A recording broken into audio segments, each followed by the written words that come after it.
Are we on? Okay. Good morning, everyone, and welcome to today, day 2 of Pantheon. My name is Lumi, and I will be your host again for today. I am currently joined once again by Will, who will be our Rocket League caster. And we are looking to get started pretty quickly here. You want to do a little recap of yesterday's games?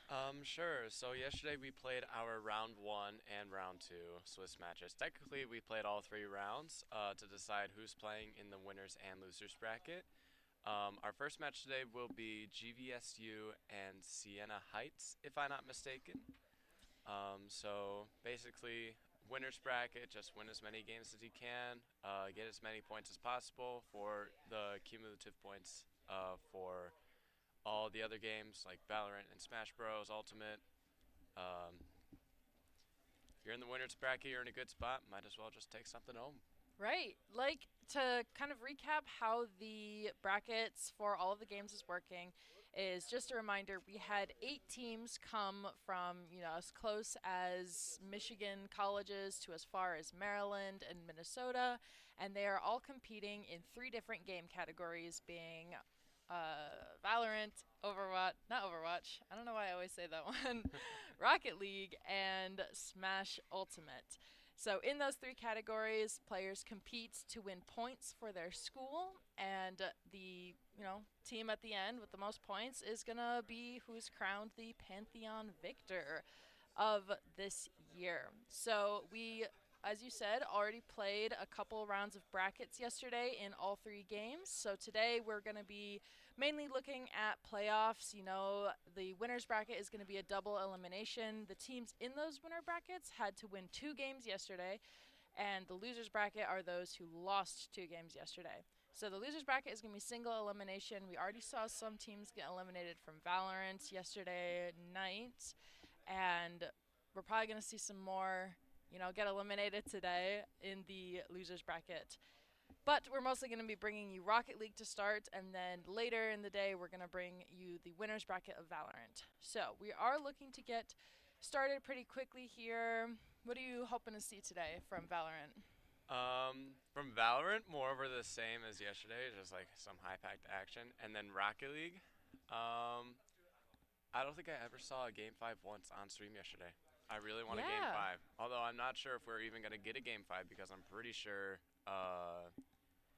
series are all best of 7 question mark. Don't fact check me on that in the winners bracket, but I'm not sure how that all works, but I'm hoping for at least a Game 5. Never saw a series go the full distance, so I want to see I Yeah, want to most see of some of that. them were most of them sweeps then, or were there a couple I close think there was ones? either one or two sweeps, and then many of them went to Game 4.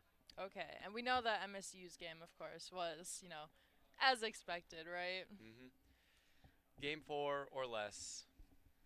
Yep, we are hoping. Are we going to see MSU on stream today again, do you think? I'm not sure. I'm not sure if we're in the winners bracket, though we probably are, judging I mean, based on that last game alone. Michigan State esports. Apparently Michigan State's, from what I'm hearing, first in every game right now. Yeah, I mean, So it is our tournament. It'd be kind of embarrassing if we didn't, show up yeah, and show out. of course. But yes, being first in every tournament means that we're going to be the team to beat for, that main trophy. So teams are going to be looking to, get an edge on us. We didn't get on stream at all yesterday for Valorant, so I'm hoping that we can stream some of our Val team today. We did one Rocket League game yesterday, but hopefully we can continue that. And I don't stream 2, MSU Esports at MSU 2 will be hosting the Rocket League, not Rocket League. Oh my gosh. It is very early here. It's 9 a.m. There will Cut us some be slack. Smash Ultimate and all of the other Smash games going on the second stream. So that will be at Esports at MSU 2, and I think they're already going to be live pretty quickly here, if not already. But it's an early morning for everyone. All right, is there anything yesterday that you think kind of caught you by surprise, or? So one thing I do want to note out is that 0-second goals in Rocket League are very crucial to decide late game deciders. Both the 0-second goals that I saw yesterday forced the game into overtime, and both of them were against Wichita State University. And unironically, Wichita State lost both overtimes. For people who don't know Rocket League, what is a 0-second goal? So a 0-second goal is a goal when time expires and the ball is still up in the air. Basically, the play doesn't end until the ball is touching the ground or has touched the ground at 0 seconds. So players can, when time expires, if the ball is still in the air, they can still play on until either the ball has touched the ground or a goal has scored. So that kind of, it gives you a little more time on the end of the clock to get that last goal. I think I do remember seeing at least one game that did do that. All the more pressure. So you're hoping to see more of that today? It would be fun to see some more 0-second goals, especially to decide games rather than force the game into overtime. Deciding games, I would say, would be better as an overtime. Like, you want to put the ball down maybe to force overtime, but at the same time, if you got like a strong attack going, maybe you're like, hey, we might be able to get something out of this. Let's try and score. For sure. All right, well, we should be getting our game going pretty quickly here. We are going to cut to a break until then, and when we come back, you will be with Will, who's going to talk you guys through the Rocket League games, and we'll see you then.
welcome back everybody. So we do have a little bit of a switch up. Michigan State and Wichita State are both ready to start off, so we will be casting their match first. So this is our winner's bracket. So this will be a double elimination bracket. We saw Wichita State a couple of times on stream yesterday. Michigan State, we only saw the first game, and that was it. So now we get to see our boys in action once again. So now kicking things off, good shot. Easily saved by Boone. Boone cleared long toward Masoon, trying to wreak havoc on Morvu. Can't do so, bomb. Beat there by Pickle.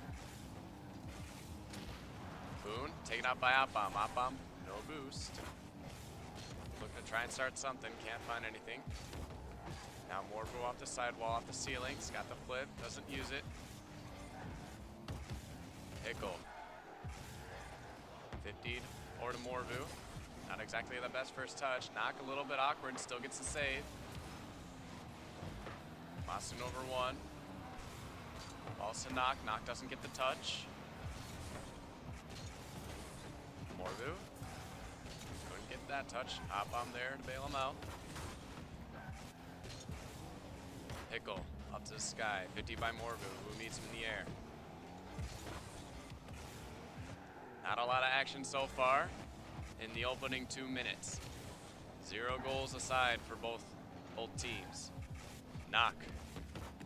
Looking to be the start, and he will with a beautiful ground double to get MSU on the board first. The man was missing in action yesterday. Mar subbed in for him. Now he's back and he's ready to go, and he's got a goal to start off the series. It is a best of 3, it looks like. Or a best of 5, I should say. First to 3. So you gotta win 3 before you lose 3.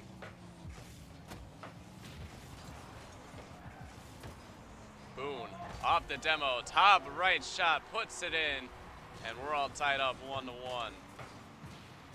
The demo from Pickle helping out, opening up space for Boone to get the shot. And we're all tied 1 aside, 2 minutes in.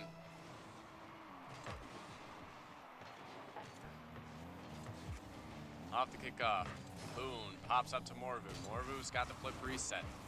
Pass over middle to Opbomb. That one just high over the crossbar.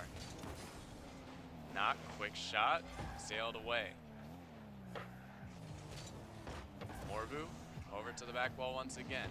Pickle meets it. Opbomb takes the sky, he's got a reset. Masoon quickly reads it. Morvu beats one. Boone, call to action. A little bit of boomer ball for now. Pickle, stuffed by Opbomb. Putting pressure on Wichita State. Morvu, up very early. Opbomb, can he get there? He gets the save.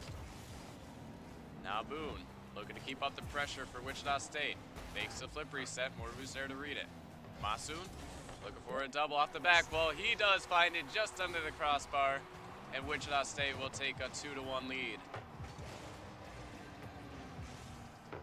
Pressure coming out for Wichita, and MSU defense game is not there yet.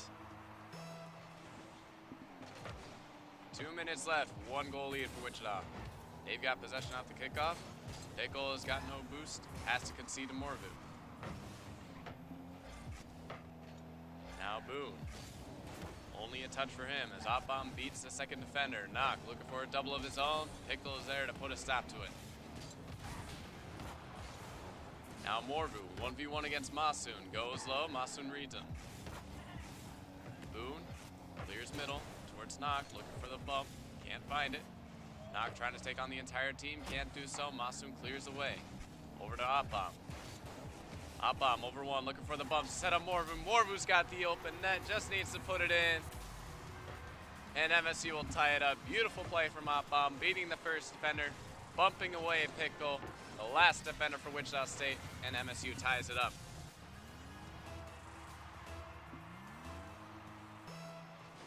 2-2, minute 17 in game number 1. MSU with possession off the kickoff. Morvu takes it to the sidewall. Tries to flip it around Boone. Now it falls to Opbomb. Tries to pass middle to Knock, but a little bit too much power behind it. Pickle has got Boone lurking in the midfield. Saved by Knock. Ball still not out of the orange end yet, as Morvu clears this one away. Over to Opbomb. Boone keeping the pressure alive for Wichita State. Morvu will send this one away. Pickle, not the best touch. Opbomb, beat out by Masoon. Now over to Pickle. Final 30 seconds, we're all tied up. Will we see this one going to overtime, or will this one end in regulation? 20 seconds to decide. Opbomb. Beat out by Masoon, and Masoon will clear toward midfield. Siena Heights looking for the last offensive pressure of regulation. Pickle with the initial shot, Knock with the save. Boone goes low, tries to pump out Morvu, can't do so. 3 seconds left. MSU, they want to keep this one up. Pickle, however, is going to let it drop. We go to overtime in game number 1. Off the kickoff, Morvu in a 1v1. Just has Boone to beat. Off the post save from Boone. Follow-up shot from Knock, and it's in. Kickoff game going strong for Michigan State. Boone tried the best he could. Couldn't get any help from either of his teammates. And Knock, welcome back to the squad. He's going to put the overtime goal and take MSU up 1-0 in the series.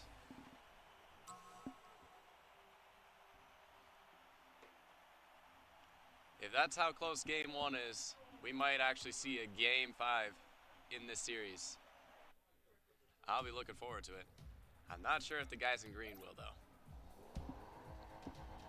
Michigan State's goal has always been to sweep as many series as possible, make quick work of their opponents. It's going to be a little bit more trouble here. Game number 2, Michigan State's up 1-0 in the series. You got to win 3 before you lose 3. Wichita State, a win here would certainly help them a lot, and they're certainly looking for it as Masoon will take the pass from Pickle and will go ahead and get the first goal in the game.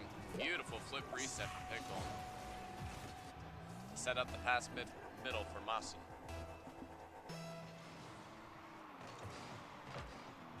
Off kickoff. We've seen kickoff game going strong for Michigan State. That one almost in. Masoon with a good read. Knock looking to set in middle for a teammate. Opbomb decides to leave it back to his own corner. Opbomb, he's around Boone. Beats over Masoon. Only Pickle left. Decides to let Pickle take it. Morvu called into action. Stuffed out by Boone, but Boone doesn't get the second touch. Masoon, another save in the backfield. Masoon, pass middle to Boone. Boone, quick shot. Knock is there for the save. Getting the second touch off the corner. Booms it toward the Wichita State half. Gets the double middle to Opbomb. Pickle beats him to it. Morvu, good control off the back wall. Loses that one. Knock threatened by Boone with the bump. Still gets the save. Pickle picks up a demo on Knock. Morvu bumps out Pickle. Ball still in the Michigan State half, cleared away by Knock. Pickle can't find contact on that one. Masoon also can't find contact on that one. Leaves Morvu. Can he go the whole way himself? Yes, he can. Awkward ball, as nobody from Wichita State could find contact. Morvu beats over one, goes under Boone. Doesn't even need to touch it again. Tried looking for the bump, didn't need it. And Michigan State tie it up, minute 30 in. Off the kickoff, Michigan State with possession once again. Opbomb, pass middle, nobody there for Michigan State. As Knock will take this one from the sidewall over to Wichita's corner. Morvu.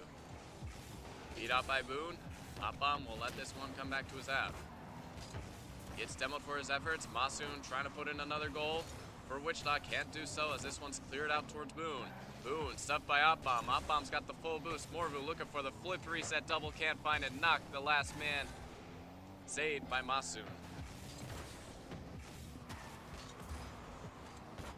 Defense from Monsoon in this game has been really, really good. I would say it would have been perfect, though the goal for MSU was more of a cause by him. This one almost gets in from Knock, looking for the air dribble bump. Morvu stopped by Pickle on the squishy save. Knock, another shot, cleared away by Boone.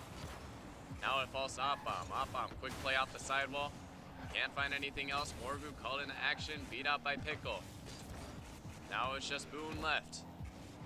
Knock from his corner. Not a whole lot of boost, and concedes possession to Pickle.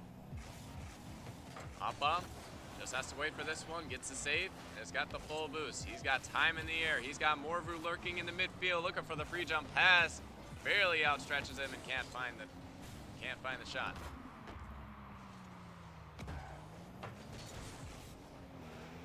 Opbomb takes to the air. He beats Pickle, but gets demoed for his efforts. Now it falls to Morvu. Morvu looking for the double tap, stopped by Boone. And Pickle will take control on the ground. Now off the wall.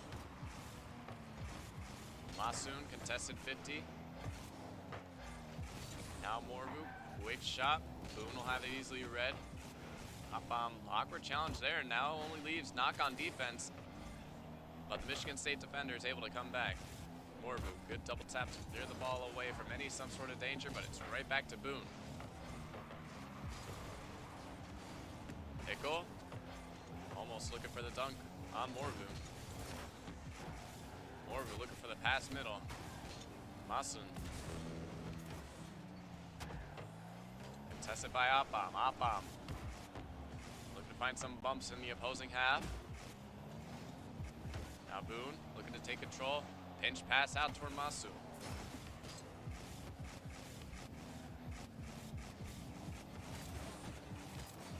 Boone beats around two defenders. Can't get the final one.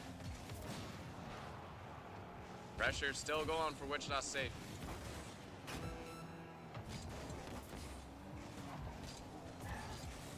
As Masoon will gladly take this one back to his corner. Pickle will take over.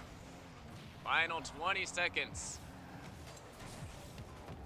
Both teams looking as if it's going to go to another overtime.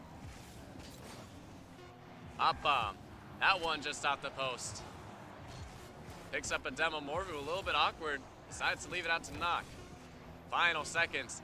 Wichita with another closing effort once again. Looking to keep this one up this time. Knock also looking to keep this up. He's going to 50 it toward the ground, though, and we will have overtime once again. Golden goal. Decide who takes game two. Will it be Michigan State putting the series on match point? Or will Siena Heights bring this back to a level series? Knock, flip, reset, pass over to Morvu. The shot is in. Beautiful passing play, and that's how Michigan State get their best goals. Pass over to Morvu from Knock. And Masoon, the best defender for Wichita State this game, couldn't get to that one. As Michigan State, another overtime win for them, puts the series on match point. Looking to sweep Wichita State in a really close series. Both games had to go to overtime. Both games have gone to Michigan State.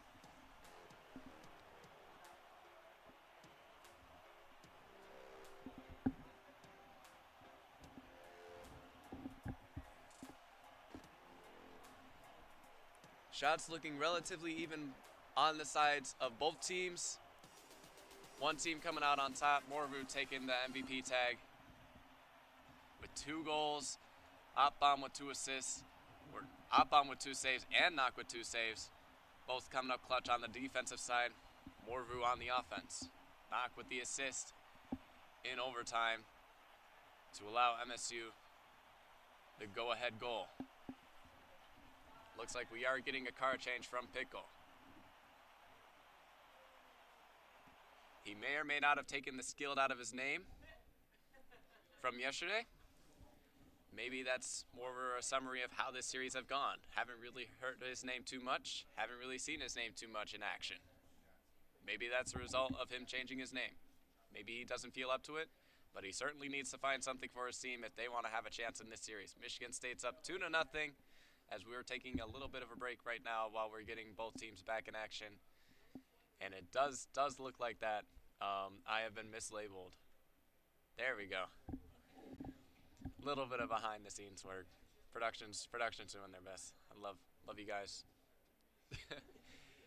They're saying that they're tired. It's 9:20. We're all tired. I'm tired as well. I probably butchered a lot of things already in my casting, but whatever. As we await game number 3, it could very well end here in a sweep. As much as I would love to see a game 5, the guys in green, they want a sweep. They actually had a competition between both varsity teams because they were doing so well in the season with sweeping all the teams. There was like some sort of competition where the first team to like drop a game, not even a series, just to like drop a game.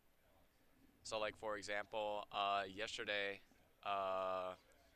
Michigan State dropped a game to Lawrence Tech, so that's dropping a game. So whoever dropped a game first would have to buy the other team pizza. And I'm pretty sure the A team, the team that we're seeing on stream, dropped a game before the B team did. If I'm not mistaken, I don't know. I don't really follow everything behind the scenes for both varsity teams, but those were some rumors that I was hearing, at least.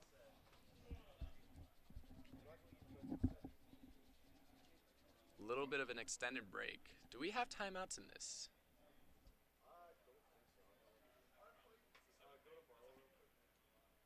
Is there any chance that this might be a best of 7? Because I'm pretty sure it is a best of 7. Okay, there might be timeouts if I'm not mistaken for best of 7. So there could very well be a timeout. Siena Heights looking to potentially, not Siena Heights, Wichita State. It's early in the morning. I'm trying my best. Wichita State, they're down 2 games. Michigan State needs to win 2 more, and then they've got the series in a sweep. So Wichita State, they need at least 1 game to potentially turn the series back around. Both series have decided by 1 goal. Both of them went to overtime.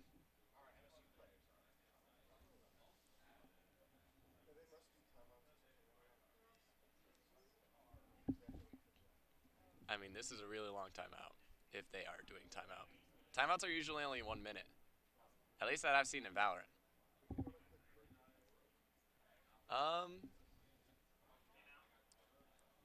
Yeah, we will probably go to break. Who knows? It might be more than a timeout. Might be a tech issue.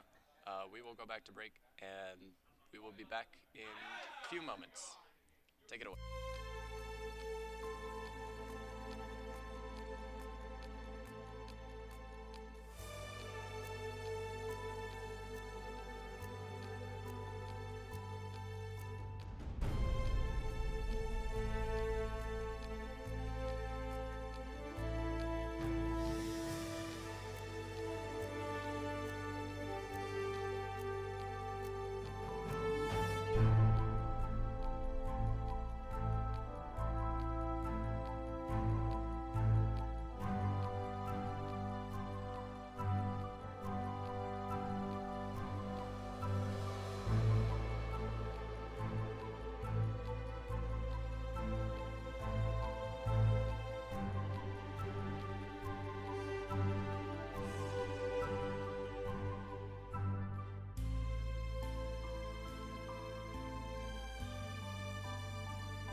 Alrighty. either the timeout or tech issue has been resolved. So we will be getting back into the series. If you're just tuning in, we are doing our first Rocket League match of the day. We're in the winner's bracket as of right now. Our first match is Michigan State versus Wichita State. Michigan State up 2-0 in the series. Best of 7, I have been told. So you got to win 4 games before you lose 4 games. Michigan State up 2-0 in the series. Wichita either used a timeout or there was a tech pause. We will be getting back in shortly. Both games have went to overtime. Both games have went to Michigan State. So really, really close so far. Wichita just needs to figure out if they do go to an overtime again, they need to figure out how to score the game-winning goal. That's really been the difference. 1 goal. It's just that. Michigan State, many of their goals in this series have been from passing plays. So Wichita State, they have to figure out how to shut it down. The last goal that we saw on stream, passing play, flip reset pass from Knock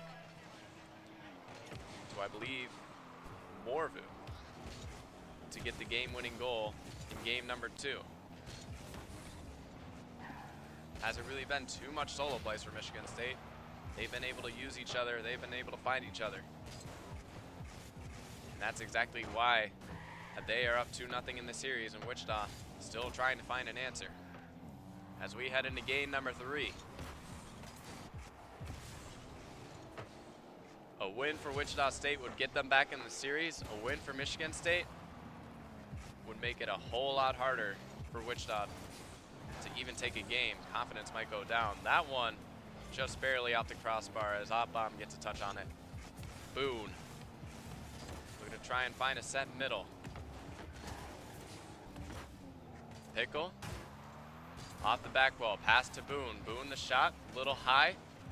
Now Morvu will take over. Pass middle to Oppbaum. We've seen these passing plays come out from Michigan State, and a lot of them are dangerous. This one off the crossbar. Oppbaum there lurking. Couldn't get the touch on it. As Morvu takes to the sky. Looking for the flip reset. Pass middle to Knock. Shot top left. And this is the exact kind of plays that we've been talking about. The exact kind of plays that have been giving Michigan State the goal. And it's in reverse now. Morvu flip reset pass to Knock. Top left shot. MSU first blood in game 3. Off the kickoff. Back in the Wichita State corner. Masun will take it, stuffed by Knock. Oppbaum. Quick shot, saved by Pickle. Now Morvu. Up to the sky once again. He's got a flip reset. Not sure if he got the double, but it's cleared away. Oppbaum, the last man, beat out by Masun. Knock is there just in time. Trade demo coming out from both teams, leaving it a 2v2 momentarily. Oppbaum, flip reset, beats one, and that's as far as he'll go. Masun beats out Knock to the race, couldn't find a second touch off the ground. Oppbaum clears away. Now Morvu. Off the ceiling, 50s around 1, pass to Knock. Knock off the back wall. Good controlled catch from Boone. Now Boone out to the corner of Michigan State. Oppbaum decides he'll take this one himself. Pass middle to Masun. Knock is there to clear it away. Pickle. Ground to air dribble, only as far as Morvu. Knock out to the corner. And nothing more as Boone will stop any offensive attack that Michigan State has. But Morvu now in a 1v1 with Pickle. Pickle gets the save. Knock to follow up. A little bit wide. Oppbaum lurking middle, trying to get the bump on Pickle to set up Morvu. Still gets the setup, but can't get a better one. As Pickle clears away. Only 1 goal the decider so far in all these games. And right now, Michigan State have that 1 goal. Wichita State, 2 minutes left to get 1, almost 2. With Pickle getting that save. Morvu. Cleared out to the corner, Masun there lurking. Oppbaum, cleared away, a little help from Knock. Now Pickle. Looking to take on the entire Michigan State team himself. Stuffed by Oppbaum in the Michigan State half.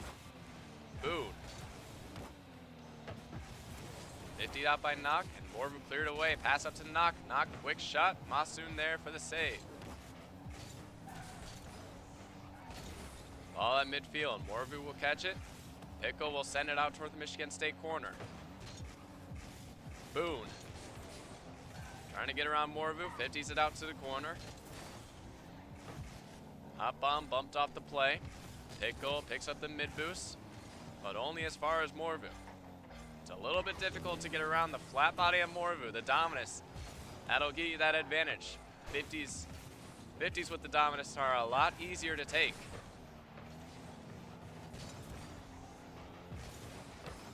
Masoon. Ground to air. Gets around Knock. Tries to get one more. Morvu gets a save before Pickle can bump him out. Falling into the final 30 seconds. Boone only needs to be one more. Can't do so. Pickle, that one just off the top, bottom right corner and lips away. Masoon now back in his corner. He's got to go the full field. Doesn't even get to midfield as Morvu cuts him off. Looking for the sidewall double. Gets it. But couldn't find it on target as Boone will take control. Final 10 seconds. Wichita State need one goal if they want to stay in this game. Hot bomb. Just killing as much time as he can. Pickle's awkward. Morvu's there just to lightly tap it in. Putting the nail in the coffin for game number 3. 1 second left. No goal possible to put it in with time on the clock. Michigan State will take game number 3 and will look to make this a quick series. As this one goes to ground off kickoff, Michigan State, for the first time, a game is decided by more than one goal. This one did not go to overtime. Michigan State shut out Wichita in game number 3. A relatively close series turns into what could possibly be a sweep for Michigan State. The first 2 games decided by 2 overtime goals going to Michigan State. And now game 3 ended in regulation. Michigan State 2, Wichita State nothing. If the break that we had was a timeout from WSU, they've got nothing left. They have to go into this one cold, and they have to go this one ready to take on the rest of the series. They got to win 4 games if they want to beat Michigan State.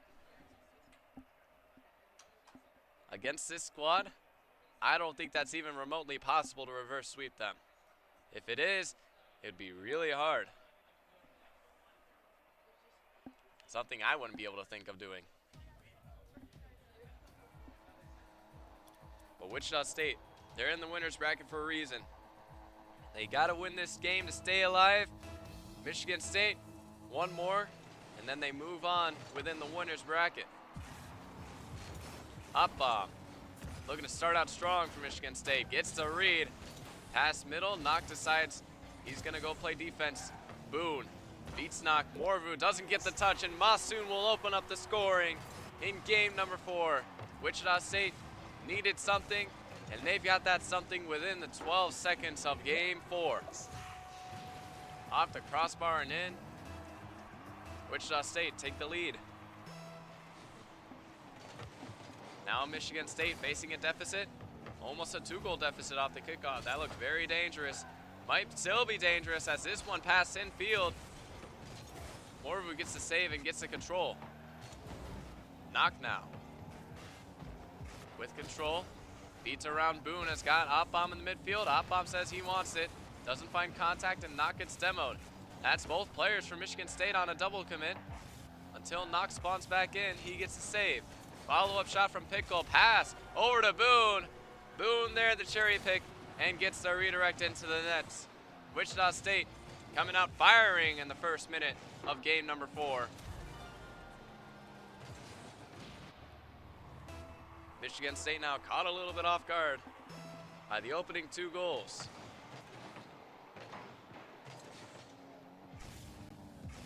How will they respond? Off the kickoff, Knock gets the bump, and Hot Bomb there to follow up. That is the response that they're looking for. Immediate response, as a matter of fact. Knock pass middle with the bump on Masoon. Hot bomb there to slot it in the middle of the net. A Red Reaper coming out once again.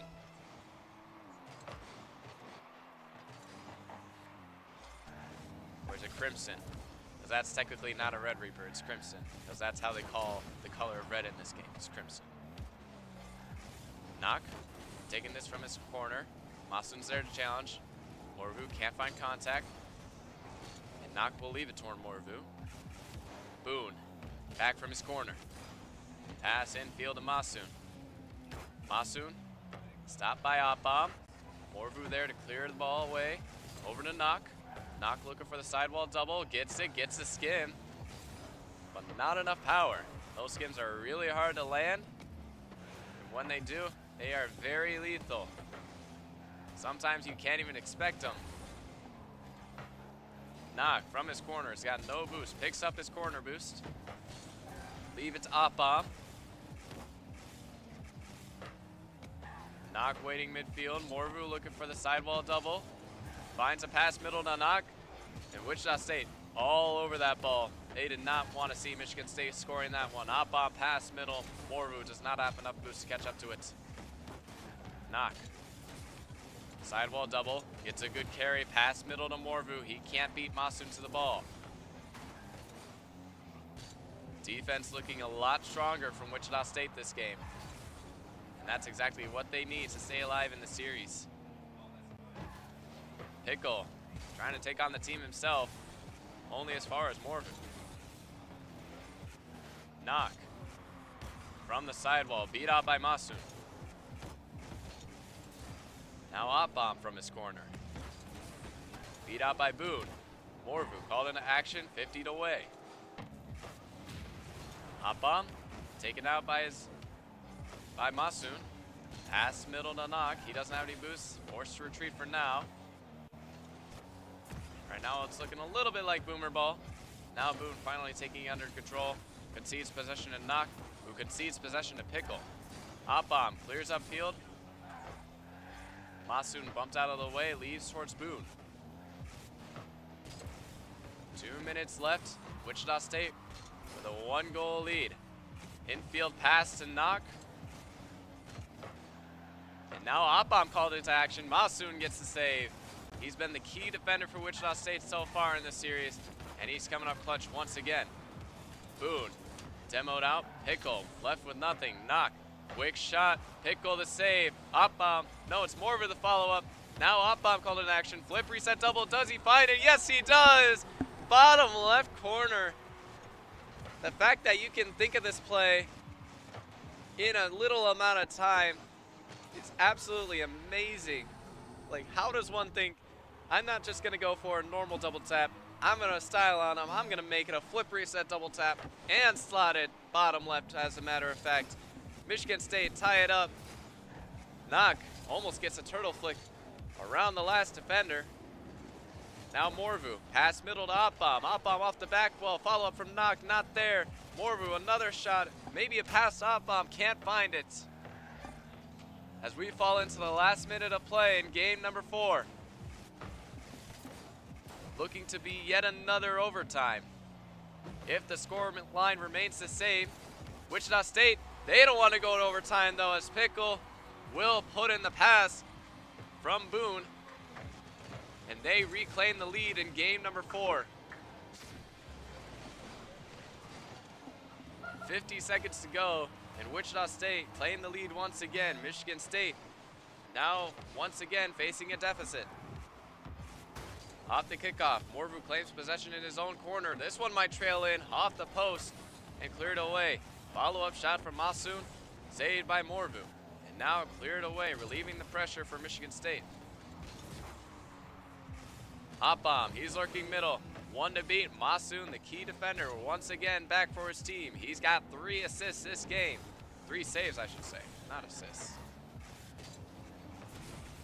Opbomb. Over to the sidewall.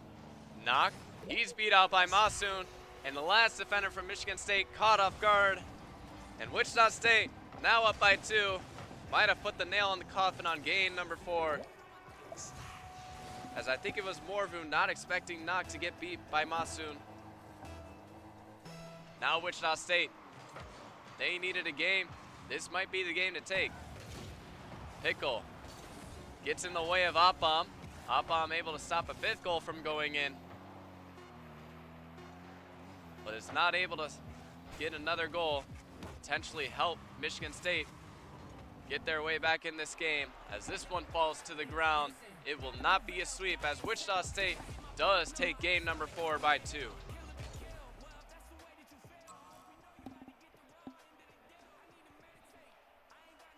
We've seen Michigan State drop games before, and we've seen them immediately respond. How will they respond to this game 4 loss? They still have 3 more games to go if Wichita State wants to see any light in potentially not losing their first life in the double elimination winners bracket. And technically, for the first time, we will see a game 5. Just not exactly in the best of 3, as Michigan State would have already won that. Or the best of 5, I should say. We look to go into game number 5. MSU take a 3-1 lead in the series. Wichita State finally have a response in game number 4. Let's see if that response continues. It looks promising for them off the kickoff. Pickle trying to land the demo on Oppom immediately. Misses him. Masu. 50 away by Morvu. Oppom picks up a demo on Pickle, slowing down the offensive pressure from Wichita. Oppom, air dribble bump. Pickle there to help him out. Off the respawn. Masoon from his corner, not the best first touch. Knock is there to meet him. Morvu off the sidewall, looking to find a pass middle. Pickle there to shut him down. Now back in the Michigan State half. Oppom will take this towards midfield. Beat by Masoon. Ball falls to Morvu. Can't get the second touch. And now back in the Michigan State half we go again. Pickle tries to beat out Oppom, but that one cleared off the corner. And all the way back to Boone in his corner.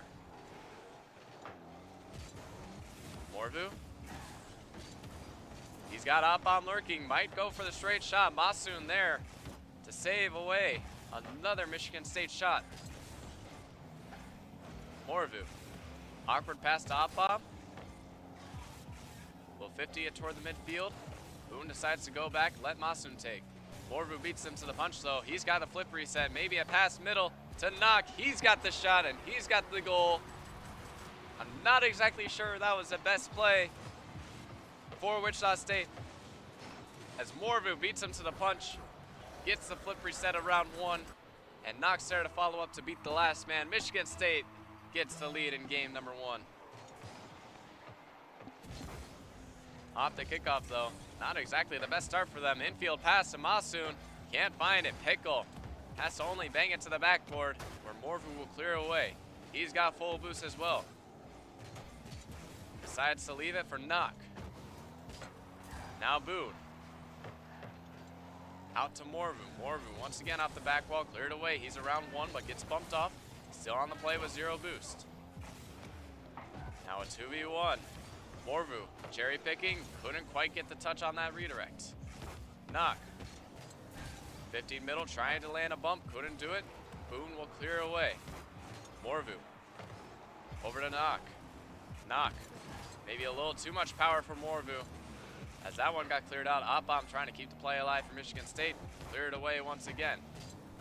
Knock can only put it to the sidewall. Ball falls back to the middle. Boone trying to stuff out Morvu, can't do so. Now it falls to Pickle. Couldn't quite get the read off the corner. Does get the flick around too. Does he have a teammate lurking? Yes, he does. And that teammate is Masoon. And Wichita State tie it up. Pickle flicks around 1.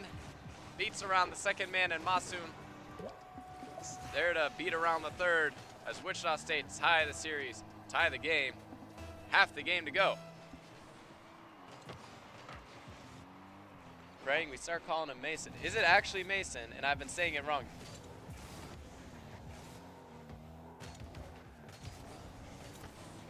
Okay, just making sure. Masoon. Beat out by Knock. Now Morvu. Looking for the either a breezy or a musty. Some sort of flick. Can't find it. Now Masun will clear away. Out to Op-Bomb. Op-Bomb, not exactly the touch that he wanted. Now Morvu. Up to Knock. Knock, flip reset. Trying to beat around Masun. Morvu. It's just going to be a shot for Op-Bomb. I wasn't even expecting that. What happened here for Wichita? Morvu got the set middle. Boone tried collecting, and then Op-Bomb just swung the driver off the golf tee. Boone, I'm not sure that was exactly the play. I don't even know how to react to that. Just put the ball down on the tee. Op-Bomb got out his pitching wedge and just pitched it into the net. And now Michigan State with the lead once again. Morvu, he might have an open net here. Pickles tests it but gets the save. Demo almost coming through for Michigan State. Pickle will clear this one out though, relieving the pressure. As we fall into the final minute, Wichita State, they need one goal, maybe a second. That one bounces off the crossbar. The second man can't follow up. It's a 3v1 for Wichita State going back the other way. This one trails in off the bottom left post. Big risk from Michigan State leads to a big consequence as Wichita State, they will tie the game up. Op-Bomb, the second man, tried to get in the goal, was beat out, and left the last defender for MSU in a 3v1, in which it's going to be really hard to win those. Now all tied up 2-2. Closing minute in game number 5. Wichita State are back in this game. But for how long? This one cleared away. Boone, demoed out by Op-Bomb. Op-Bomb decides to rotate back out. And now all of Wichita State back in their own corner. Op-Bomb trying to get it past middle. Knock's been taken out. Morvu tries to get the dunk. That one off the crossbar once again. Morvu in the crossbar. Just having a really good relationship right now as they keep finding each other. Now Knock, double tap, can't find that one just over the bar. Final 5 seconds. This one trailing back toward Michigan State's end. Knock, bumped out by Boone. This one, 50'd out by Morvu. Play still alive. Op-Bomb trying to clear this one away. Boone's gonna keep it up. Pickle, now called in action. Shots on, saved by Op-Bomb. And we fall to yet another overtime, the third one this series. MSU, they've taken the first 2. Wichita State have yet to take one. Masun stops Morvu's attempted ceiling pinch. Now Knock, a ceiling pinch of his own, that one off the crossbar. Ceiling pinches have not been working for Michigan State as those 2 go astray. Now Knock, quick shot. Maybe looking for the double tap. He finds it, but might not have been on target as Masun. No credit for the save. That one might have saved a little bit wide. Morvu, pass middle, nobody there. Boone clears away. Mistouch from Knock, and it's a crucial mistake for Michigan State, and Masun will take the go-ahead goal. Knock didn't exactly get the best read off the bounce, and Masun will say, I'll take it, thank you very much. And Wichita State, they're back in the series. Now looking very different. It's only a 3-2 lead for Michigan State.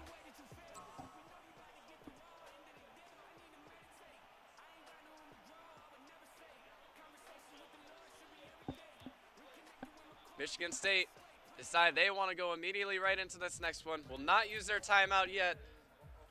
If there are timeouts, I don't even know if it was a timeout or if it was a tech pause. I do not know.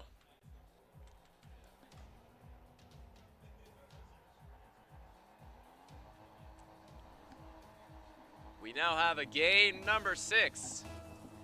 This one possibly might go the full distance. Now Op-Bomb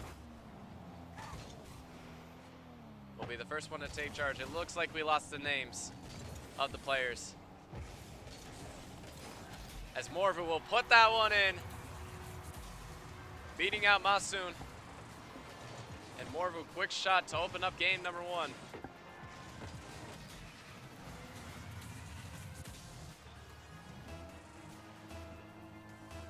Quick lead for Michigan State in game number 6. That's something they'd like to see. Off the kickoff, Masoon will take first. Then it's left to Boone in the midfield. Beautiful 50 from Masoon. The setup Boone. Nobody from Michigan State back. And immediately we have a response. Tie it up 1-1.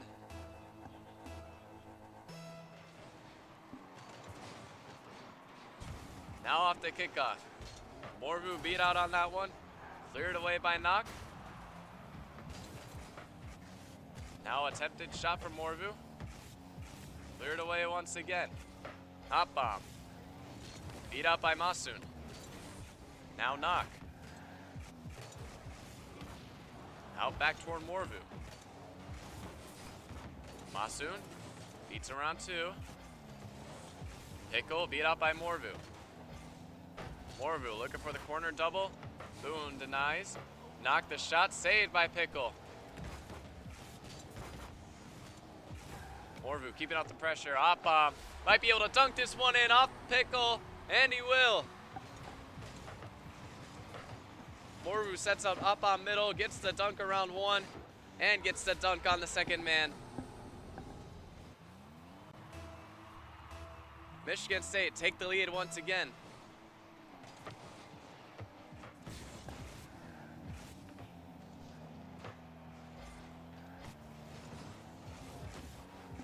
Wichita State trying to look for a response. Now Knock takes this guy, stopped by Boone. Now up bomb back into play.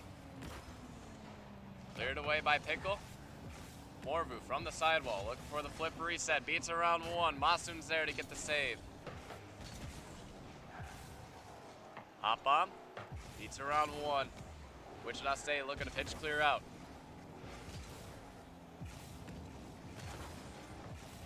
Knock, quick shot, just off the bottom right corner, hop bomb. Looking for a flip reset double, that one off the crossbar, and cleared away by a Pickle. Knock, looking for the shot, that one just off the right post. And yet another woodwork shot for Michigan State. The 4th defender coming in clutch, but can't stop that one. Knock, infield pass to Morvu. And Michigan State double their lead.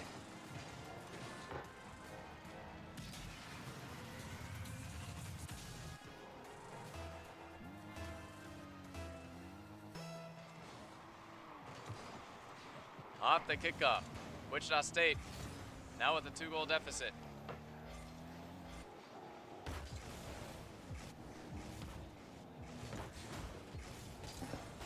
This one sent away long. Hop bomb didn't exactly find the read. Pickled off both woodworks. The right and the left post denies him.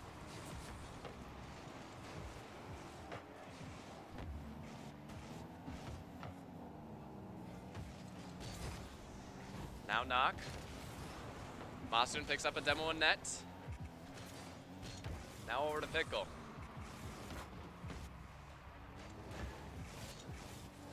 Masoon. Cleared away by Knock. Morvu. Sent over to Morvu once again from Knock. Now Pickle. Over to Boone. Boone might land a quick shot.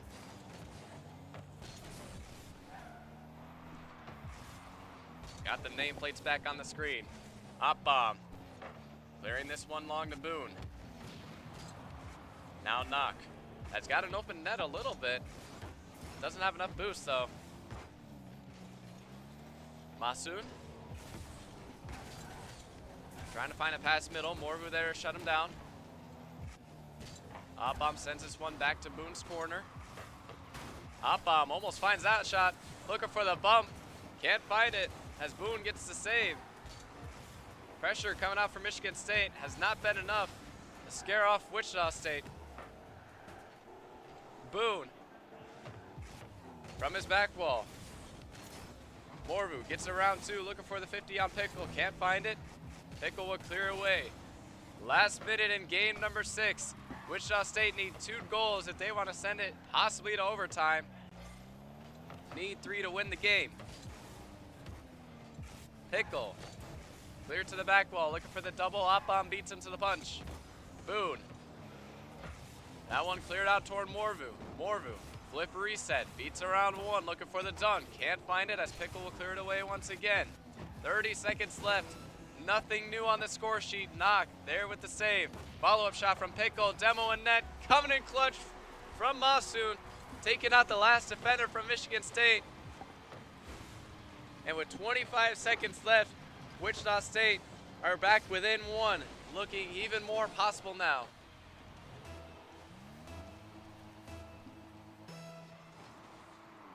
Wichita State need 1 more. But this isn't the start, as you have given the ball to Opbomb. Doesn't go too far there. Masoon looking to take on the entire team himself. Almost gets up on Knock. And Boone gets taken out. Final 10 seconds. Wichita State needs something, but not exactly in the best spot right now, as they aren't even in their own half of the field. Opbomb double tap off the sidewall to get it down to the ground. And Michigan State will take this series in 6, moving forward into the winner's bracket. Wichita State, they showed some signs of life. They came back after Michigan State went up 3-0 in the series. They answered with 2 of their own. Could not hold off Michigan State any longer as they take it in 6.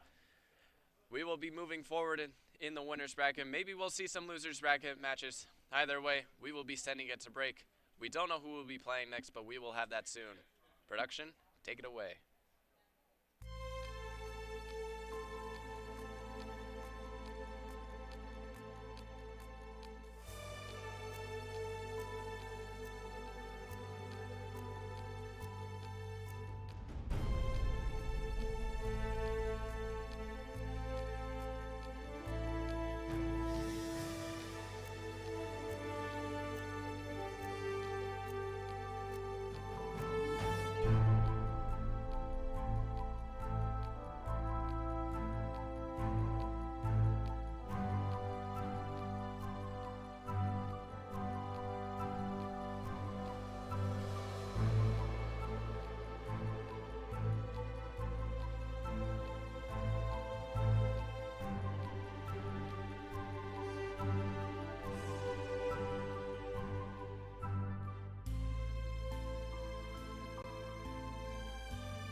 Alrighty, welcome back everybody. We have our next match up and ready to go.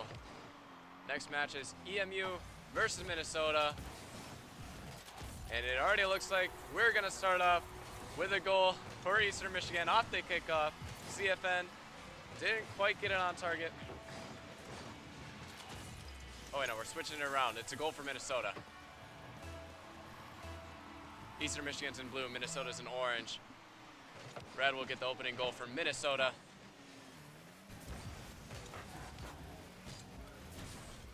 Had to switch around the teams there.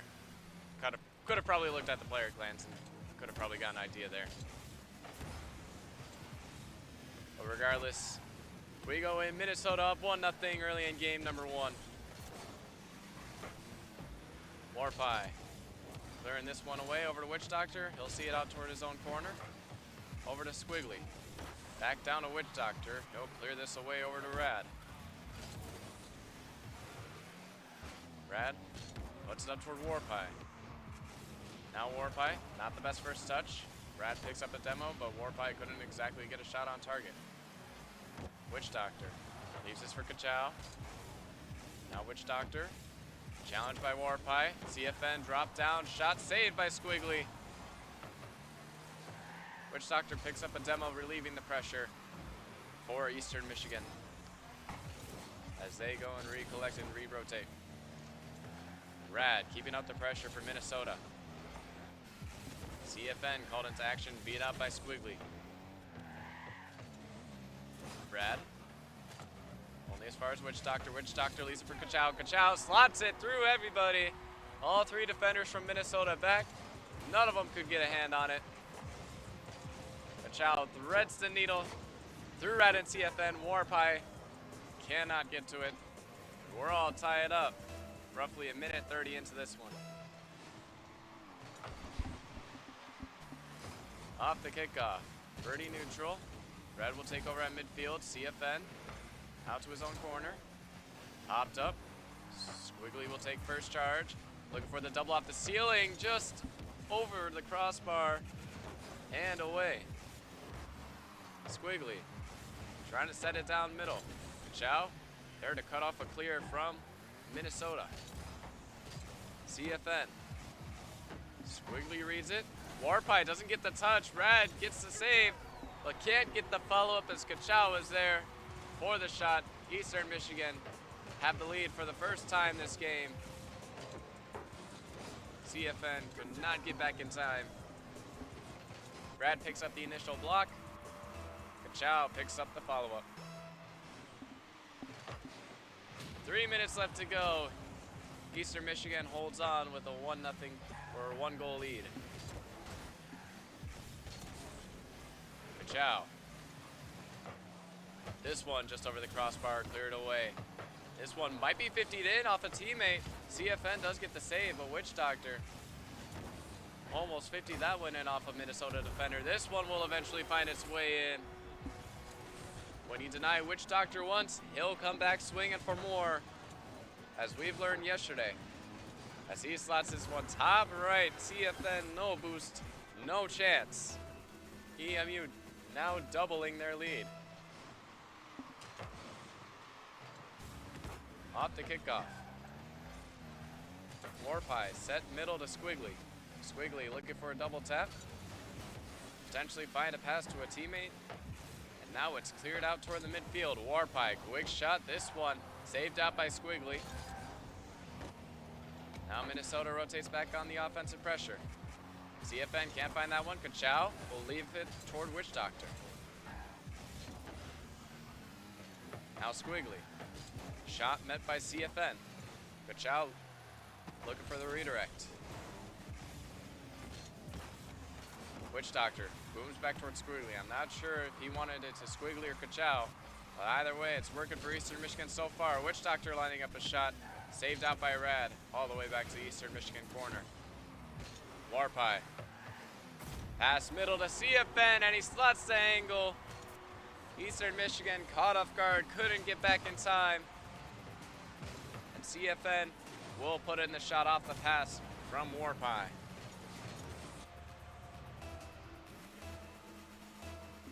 Minnesota now within 1, 1:45 left to go.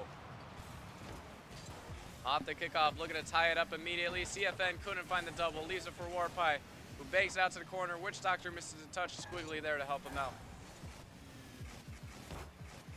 Ka-Chow up over to Squiggly.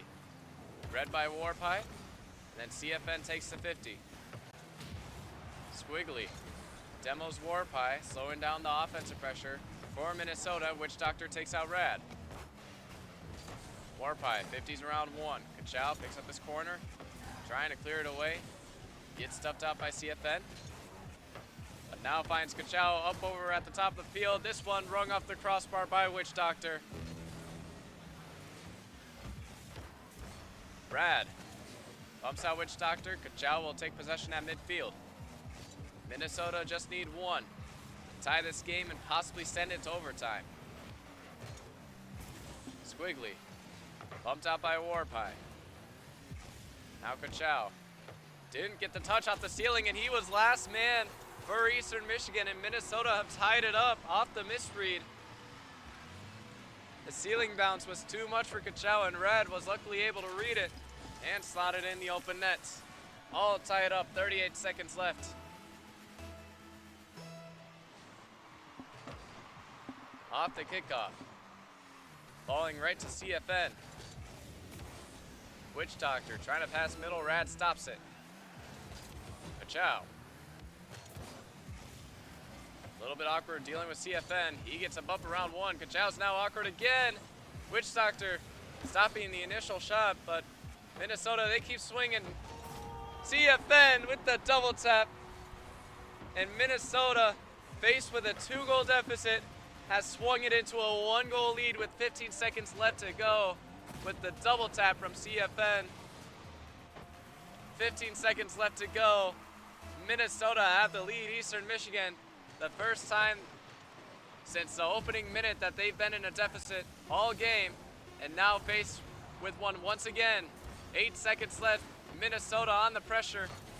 Doesn't look good for Eastern Michigan right now, as their boost totals are not looking great. CFN grounds it, and Minnesota steal away game number 1 of this first matchup in the lower brackets.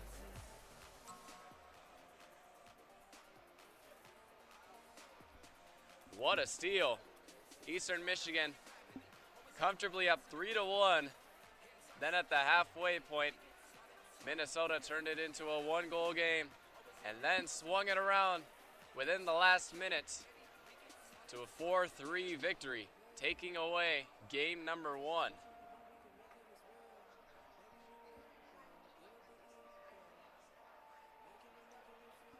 It looks like all series, regardless, here on out, winners or losers bracket, will be a best of 7.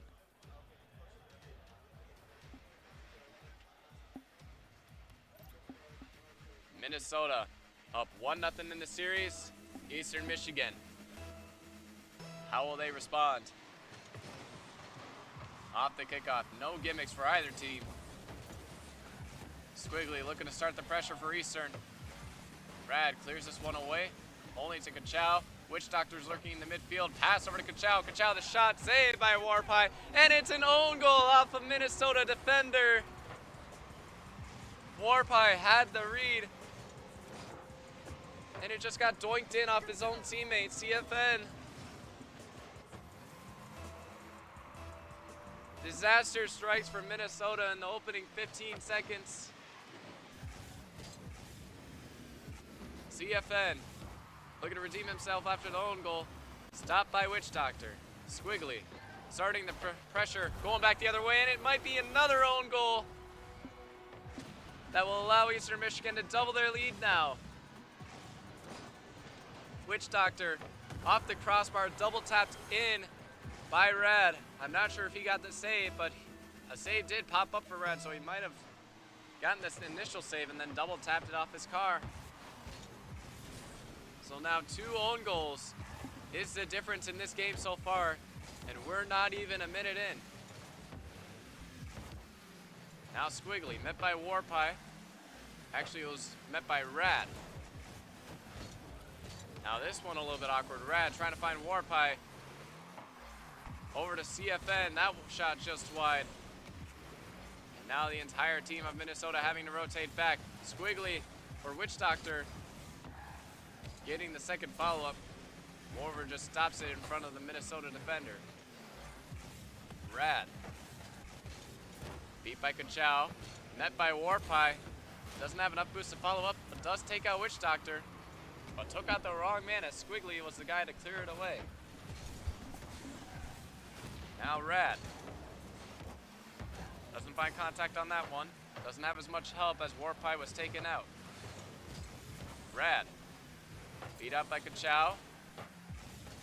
Shot on from Warpie. Too weak for Eastern Michigan to have to worry about it. Witch Doctor. Shot saved by Warpie. Squiggly, pass to Witch Doctor. A little bit too powerful for him. Ka-Chow. Back over to Squiggly. Bumped out by CFN, but still lands a touch on the ball. Almost gets the follow-up with the pass from Witch Doctor. Well, that one just barely out of his reach. Warpie. 50 by Squiggly. Squiggly again taking another 50 around a defender. Now Ka-Chow looking to dunk it in. But Rad gets the save and gets the clear away. Squiggly.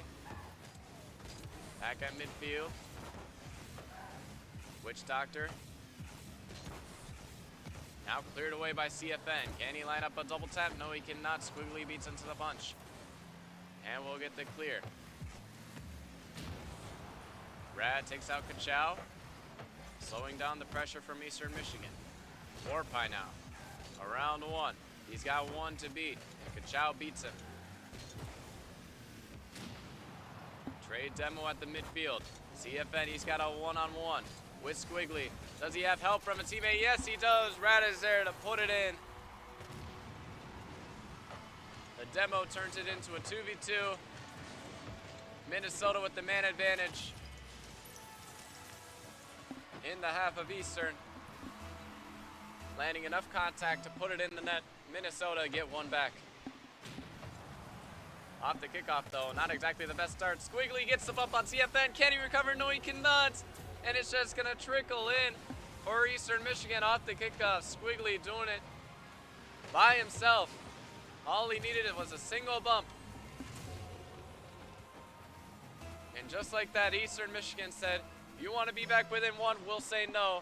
We're doubling our lead once again. Squiggly. Off the kickoff, 50 by Rad, Witch Doctor, pass in field to Squiggly, met by CFN. Ka-Chow, looking for the double off the corner, stopped by Warpie. Eastern Michigan keeping the pressure going. Ka-Chow. Boomed away, over to Squiggly. Then at midfield, that might have been last man for Minnesota, and it was, as Witch Doctor will put in the open net with the setup of Squiggly.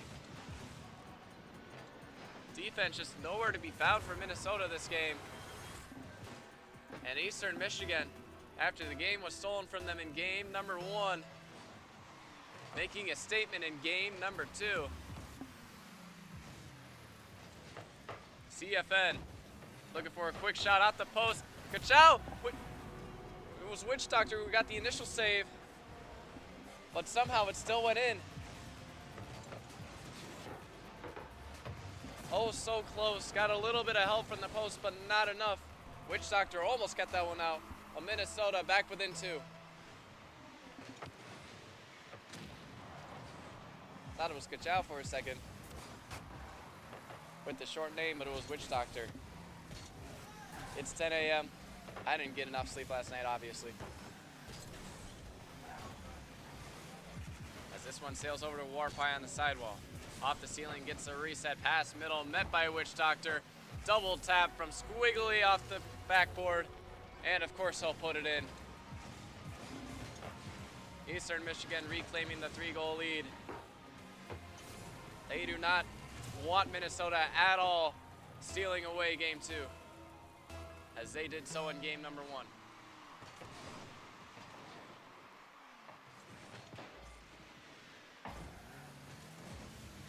Dead 50 between Ka-Chow and Warpie. Warpie will take possession. Bet by Squiggly. CFN will clear away toward midfield. Rad couldn't beat the defender to that one. Squiggly trying to line up a double after Witch Doctor's pass. Couldn't do so, but Ka-Chow will get the follow-up. 6-2, Eastern Michigan.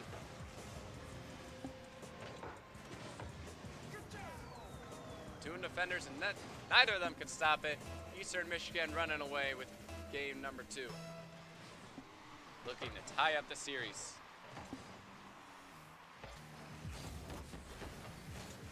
Minnesota not backing down though, still showing that offensive pressure. But now that offensive pressure is starting to turn into lunges for the ball. Not exactly going in their favor. Almost getting another one scored on there.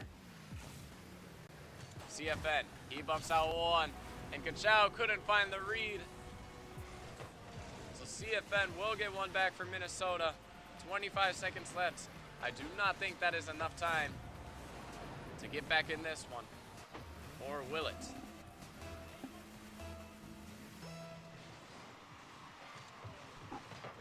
Fake kickoff for Minnesota.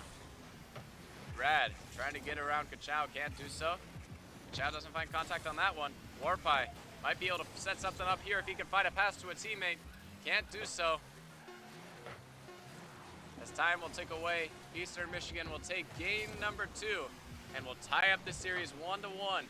Going into game number 3. Witch Doctor will let this one fall. Rad will keep it up. Kachau. He's gonna put it away. Rad can't catch up to it. Now we're all tied up 1-1 in the series. Eastern Michigan firing back. All the EMU players coming out with 2 goals apiece.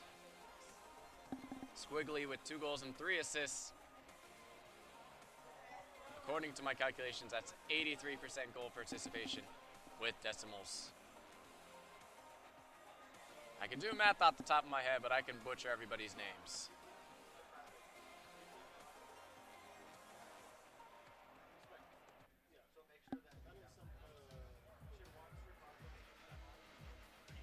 One to one in the series. You gotta win 4 before you lose 4. This is the loser's bracket, so if you lose, your day is over. Going into game number 3, all tied up.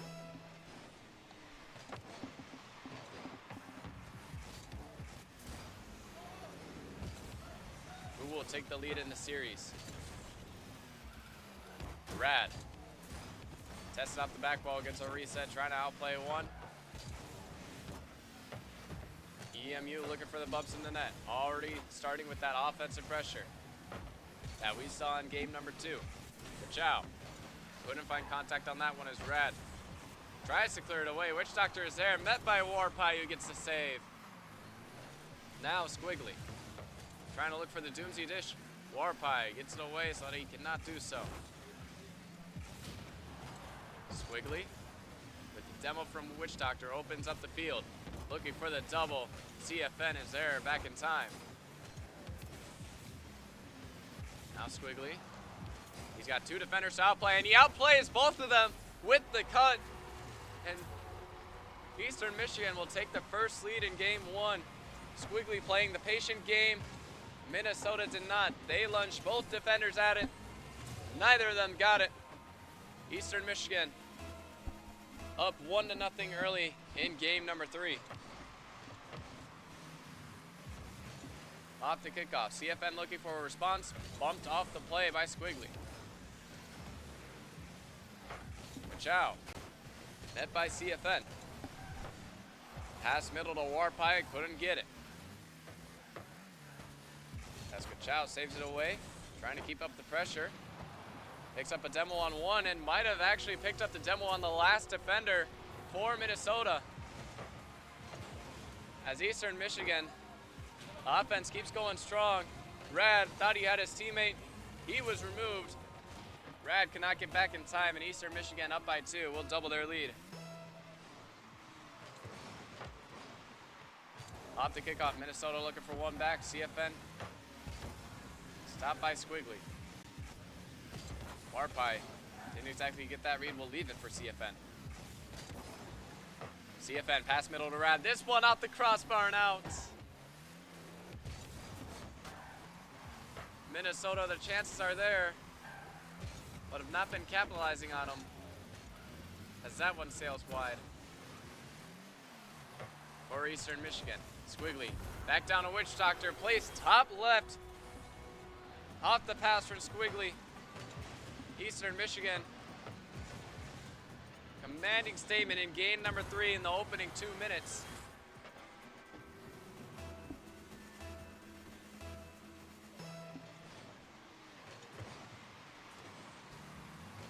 Off the kickoff, Eastern trying to get one more onto the tally.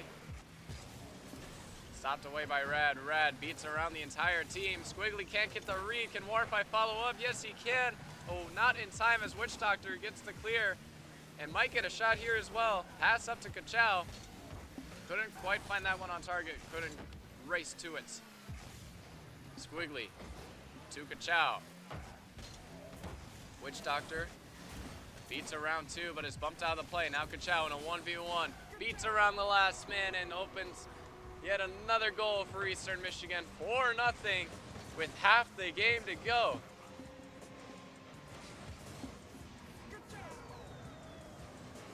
Minnesota need to find something in this game. They still got half the game to go. They need 4.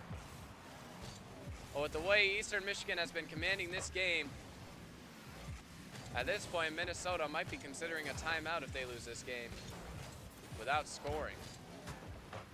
Warpie looking for the shot. Does get Minnesota on the board. As Rad beats around 2 defenders of EMU. And Warpie placing it high enough for Squiggly to not get it. Minnesota finally on the board in game number 3. Might get another one off the kickoff, but Squiggly is there back in time. Not exactly the best clear from him though, as this one sails just wide. Rad off the post and out. And possibly another goal that could have gone in for Minnesota sailed away. Rad couldn't find that read. Kachow looking for the double tap. Leaves it for Witch Doctor, who couldn't find the touch. Squiggly last man back for Eastern Michigan with no boost. Rad looking for the quick shot. CFN looking for the bump. Doesn't need it. As Rad will get another one back from Minnesota. They've done half the work. A 4-0 lead for Eastern Michigan has reduced down to a 2-goal lead. 2-goal deficit for Minnesota. They've done half the work. And still I've got a minute 45 left. Off the kickoff, CFN met by Squiggly. Warpie met by Witch Doctor and cleared away. CFN passes to Rad. That one stuffed by Squiggly and another 50 by Squiggly. Witch Doctor boomed upfield towards Squiggly. That one not on target. Witch Doctor the follow, and he will put it in.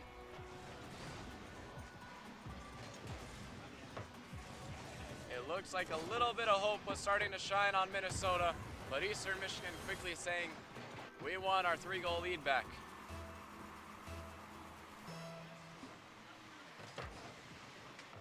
Off the kickoff, this one heading straight toward the EMU net. 2 defenders go. All of them are up. Minnesota somehow still not able to come away with anything. A CFN looks to pass this one middle. Both defenders from Minnesota go. Rad, the last man back, does delay enough time for his team to get back to prevent a 6th goal for going in for Eastern Michigan. Kachow, around 1. Finds the pass middle, nobody there from Eastern Michigan as Warpie will get the clear. Witch Doctor last back will get the save and the 50 at midfield. Kachow now a little bit awkward, has both defenders from Minnesota going. Both attackers missing. Kachow at midfield beats around 1, killing as much time as he can off the clock to stop any chance at Minnesota from getting back in this game. Squiggly met by Warpie. Pass to Rad. And now the ball is stagnant in Minnesota's half. Not exactly the half you want to be in if you want to come back in this game. But they do find one. Warpie slots it in. Off the missed touch from Witch Doctor. 5 seconds left to score 2 goals. It's not completely out of the books. They need this kickoff to go their way. It does so, but Kachow meets it immediately. Rad will ground it, and EMU will take a 2-1 lead in the series with a 2-goal lead in game number 3.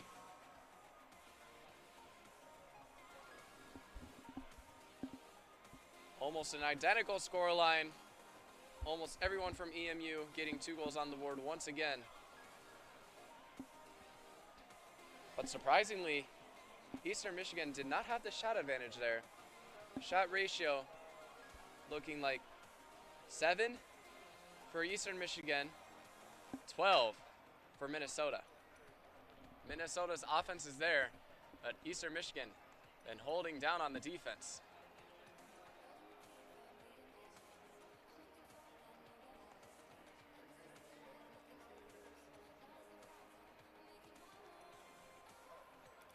Game number 3 taken by Eastern Michigan. They'll take a 2-1 lead in the series. No timeout from Minnesota.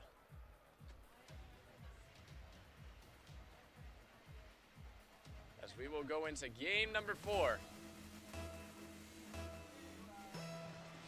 Minnesota opt to not use their timeout. If they were to lose this next game, though, you could probably see one coming out there. Chow. Looking to be the opening start for Eastern Michigan. Met by CFN, who stuffs a second attacker for Eastern as well. Now Squiggly, the only attacker with boost. Brad, pass back to CFN. Witch Doctor meets him at the midfield. Squiggly, couldn't find anything there. Now Kachow, booming this back to his own corner. Hoping to try and regain possession. Booms it towards CFN. CFN trying to find another touch to find a pass to a teammate, but it's beat out by Squiggly. Kachow playing keep away with Minnesota. Pass over to Witch Doctor. Off the save from Warpie. Rad will get this one cleared away. Maybe to Warpie once again. No. Cut off by Kachow. Kachow. Bottom left shot. Barely wide. Witch Doctor saved by Warpie. Now Minnesota trying to work out of their half with boost.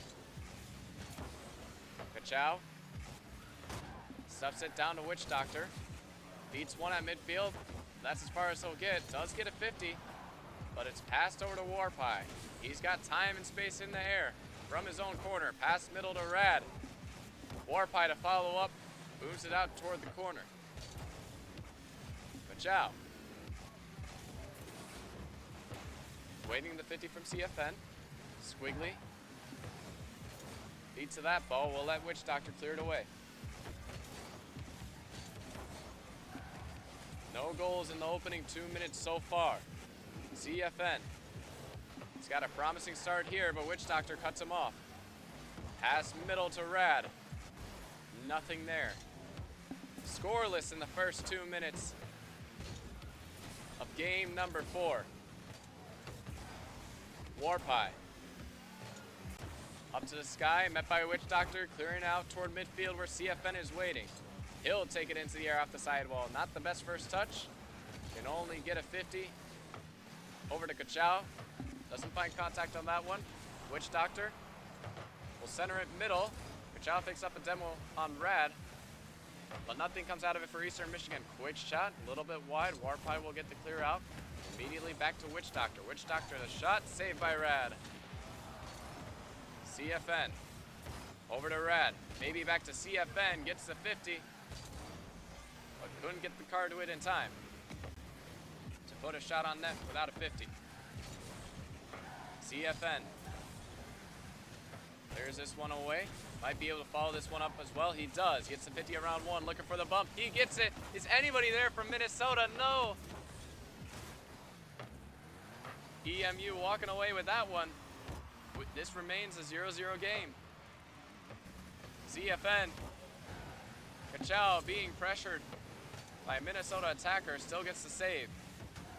Rad to CFN. Maybe back to Rad. A little bit low on the boost. Witch Doctor. Infield pass to Kachow. Kachow has got one guy to beat. Warpie helping out the last man for Minnesota.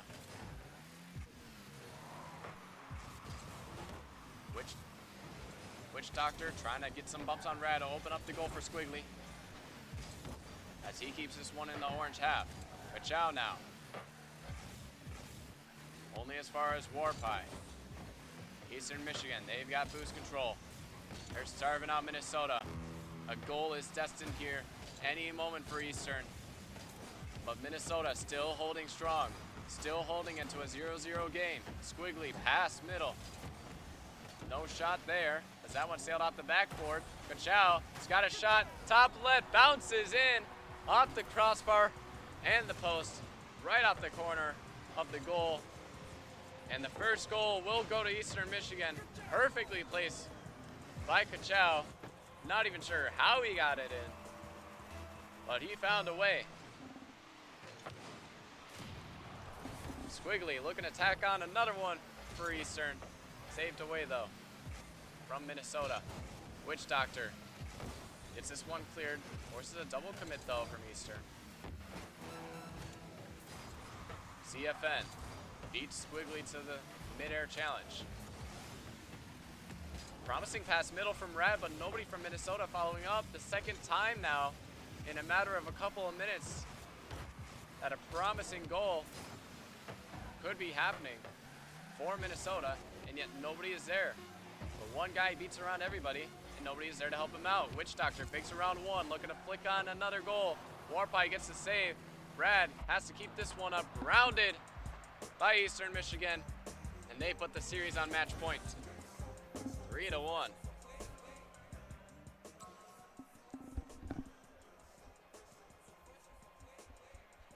Timeout most likely coming out from Minnesota.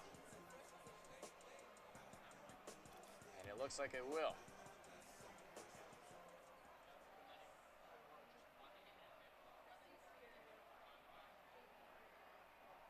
Unless there's no timeouts in the entirety of this and they were all just doing a tech pause or changing their cars. Eastern Michigan up 3-1 in the series. Minnesota have got to win 3 straight if they want to win the series in its total. In game number 5, we have seen a relatively closer series earlier today. Michigan State, they were up 3-0 over Wichita State, and then Wichita State got 2 back. That was as many as they could. So will we be able to see a closer series here? We saw both teams take 1 apiece in the first game and the second game. But now Eastern Michigan got another 2 straight after that.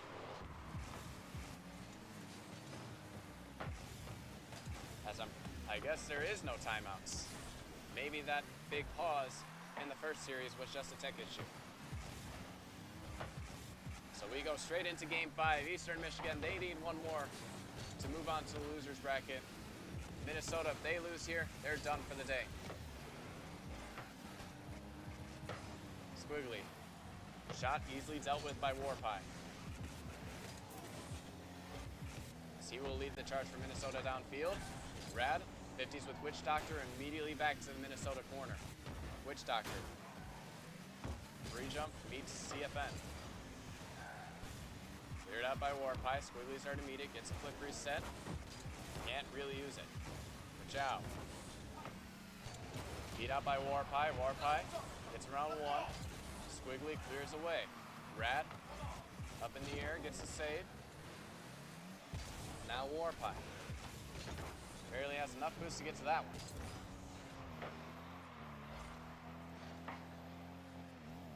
Another tame opening minute so far. Rad trying to get this one cleared away from Eastern. Kachow is up looking for the double tap. Can't get the second touch though. Now Warpie gets around Squiggly. Kachow up to Squiggly off the ceiling. A little bit too powerful for him, for his liking. Now Rad, a little bit of a double commit there from Minnesota. As Squiggly will take this one from his back corner. CFN, quick shot, save from Witch Doctor. The defense has been holding strong from both these teams in these past 2 games, but only one team can prevail. And so far, that's been Eastern.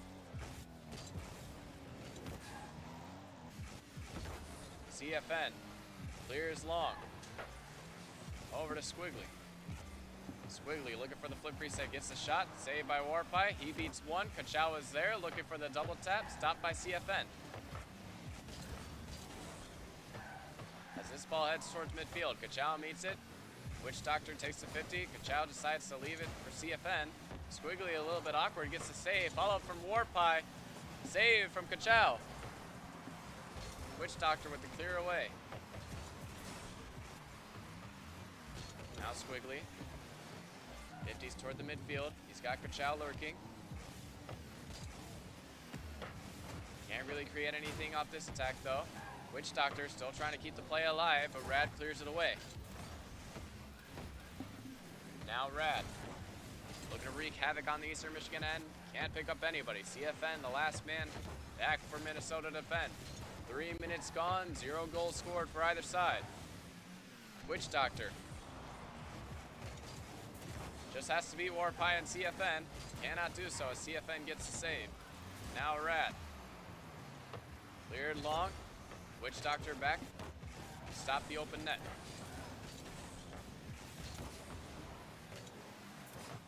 One mistake could potentially change the outcome of this entire game, as it was only 1 goal to decide the game of game number 4. That goal went to Eastern Michigan. Minnesota, they need that goal here if they want to stay in the series and keep the tournament going for them. Eastern Michigan, however, want to take this game themselves. Kachow stopped by Warpie. Witch Doctor pinches middle towards Squiggly, met by CFN. Another 50 cleared away with CFN. A Rad can't get the read, and Warpie, another save as he meets Squiggly in the air at midfield. Last minute of gameplay, still nothing. Rad, quick shot, and it's in! Off the bottom right corner, and Minnesota are on the board with the only goal of the game so far. Good placement from Rad to beat the last man on Eastern Michigan.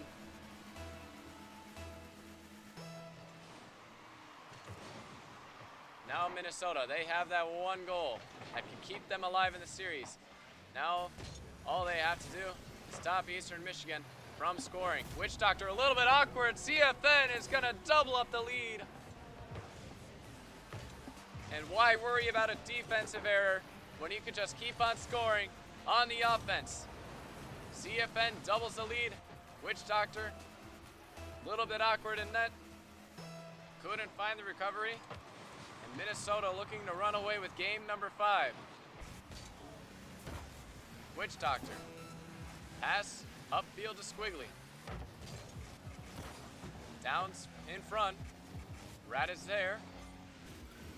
Looking for the ceiling Musty. This one might almost go in. Squiggly is there to get the save. But now Minnesota on the defensive once again. Can they hold through? This one cleared up toward midfield. Beats around 1.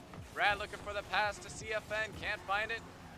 But Minnesota have done enough on offense to keep them alive for 1 more game as they force the series to game 6. 1 more for the road. That one just stopped the side of the goal. Minnesota back within 1 game, taking a 2-goal lead and only 2 goals in game number 5. The shots roughly even for both teams. Minnesota with 8, Eastern Michigan with 7.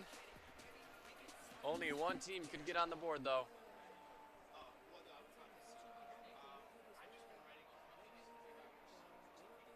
As I'm looking at the stat sheet, somehow Eastern Michigan had 7 shots and Minnesota had 8 saves across their team, which mathematically should not make sense. But somehow it did. They saved every one of Eastern Michigan's shots and 1 more additional shot that was not registered on the stat sheet. Defense held out strong for Minnesota in game number 5. They need to keep that going in game number 6 if they want to force a game 7.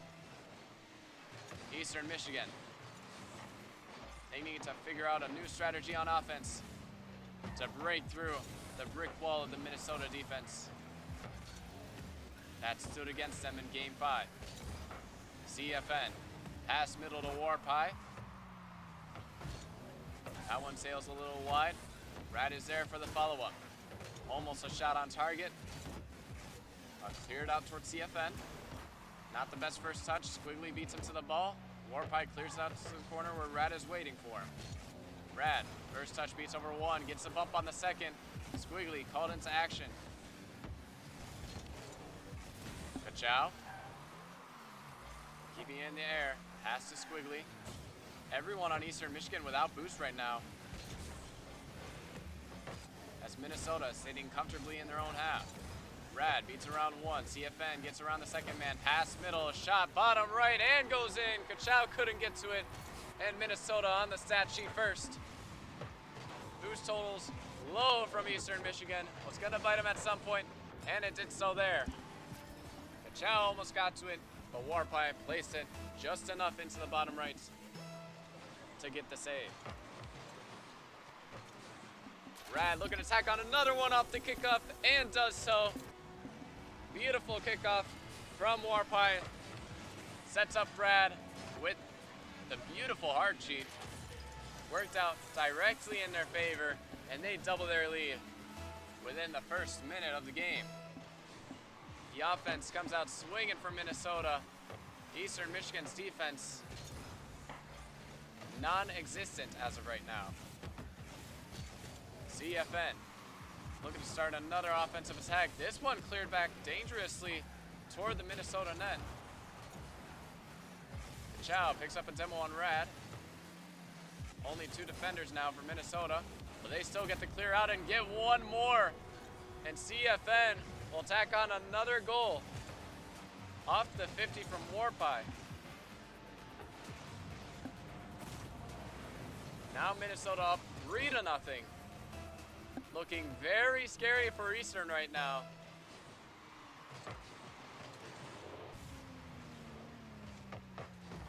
Off the kickoff, CFN out to the corner, looking for the shot, placed to the right post. Fortunately though, the fourth defender for Eastern Michigan helps him out there as that one bounces out. CFN only got one man to beat. Will he beat him? No, he does not. Kachow back in time. Rad around one. Trying to 50 around the second as well. Does so. Kachow there to intercept. CFN. In the middle of the field. Squiggly. Trying to get the double off the ceiling and does so. Over to Witch Doctor. Neither defender from Minnesota could find it, and Kachow will open up the scoring for Eastern Michigan. Rad couldn't find the touch. Warpie couldn't find the touch. And the brick wall that Minnesota's defense was holding starting to crumble just a little bit from the waters of Eastern Michigan. Squiggly. Over to Witch Doctor, pass middle to Kachow, beat out by Rad. Warpie might have had a little bit of an open net, but booms it out towards the corner instead. As Witch Doctor will take it from his own corner. Looking to beat around the entire team of Minnesota. Flicks around one. That's as far as he'll go, though. Witch Doctor keeping the pressure on for Eastern. 2 minutes left to go. Eastern Michigan down by 2. Squiggly prevents another one from going in. Rad trying to place it bottom left. A little too wide for his liking. Kachow. Pass over to Squiggly waiting in the corner. Warpie cuts him off. Pressure still going for Eastern. Witch Doctor trying to force his way through. Defense held strong from Warpie though. CFN, another save from him. Witch Doctor puts another shot on net and another save from the Minnesota defense. Rad picking up with another save. Warpie, another save for the Minnesota defense. The defense standing strong for Minnesota right now, but how much longer can they hold on? Rad, another save off of another shot from Eastern Michigan. Witch Doctor looking to try and set a pass middle to Squiggly, but he's last man for Eastern. That one fortunately sailed just wide for him. Kachow beats one, but Rad beats the second man. Rad looking for the double tap, and that one will sail in. Minnesota reclaiming the 3-1 lead. Game 7 looking more possible now,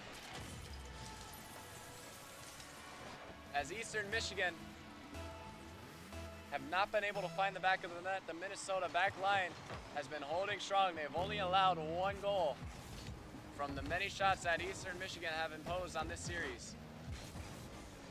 Or on this game, as a matter of fact. Witch Doctor. Pass infield to Kachow. That one unable to be blocked by CFN. Eastern Michigan back within 2. At 48 seconds left to tie it up. Not at all impossible. Off the kickoff. Rad picks up a demo. CFN, he's got 1 man to beat, gets the double tap. And CFN will happily take the 3-goal lead back from Minnesota.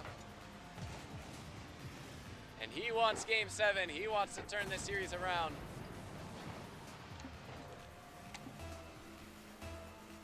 Eastern Michigan. 43 seconds now to score 3 goals. 5 less seconds, 1 more goal to score. Kachow beats around 1. Only as far as CFN.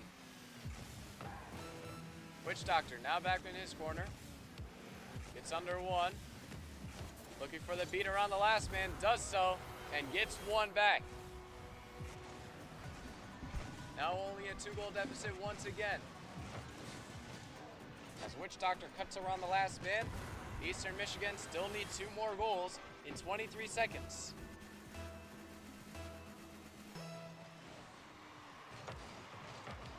Not looking too good for them right now off the kickoff. As Quigley clears that one away. Over to Kachow. Witch Doctor. Jerry picking up field. Can't find the touch as Rad easily reads the ball to stop any attack. Kachow, high shot, high save from Warpie. Another shot from Squiggly, needs to score here. Rad gets to clear out. And Minnesota, after being down 3-1 in the series, is going to force this series to a game 7. The first time that we are going to see a series this weekend on this stream played out to a full match length. The full distance. In the lowest bracket, you lose this game, you are done for the day. You win this series, you keep going for just a little longer. Eastern Michigan, Minnesota, 1 game to decide who continues on in the lower bracket and who is done for Rocket League. Eastern Michigan already coming out swinging. Witch Doctor catching the Minnesota defense by surprise with the assist from Squiggly. The brick wall that has helped Minnesota take them to game 7 now starting to crumble beneath the Goliath of Eastern Michigan.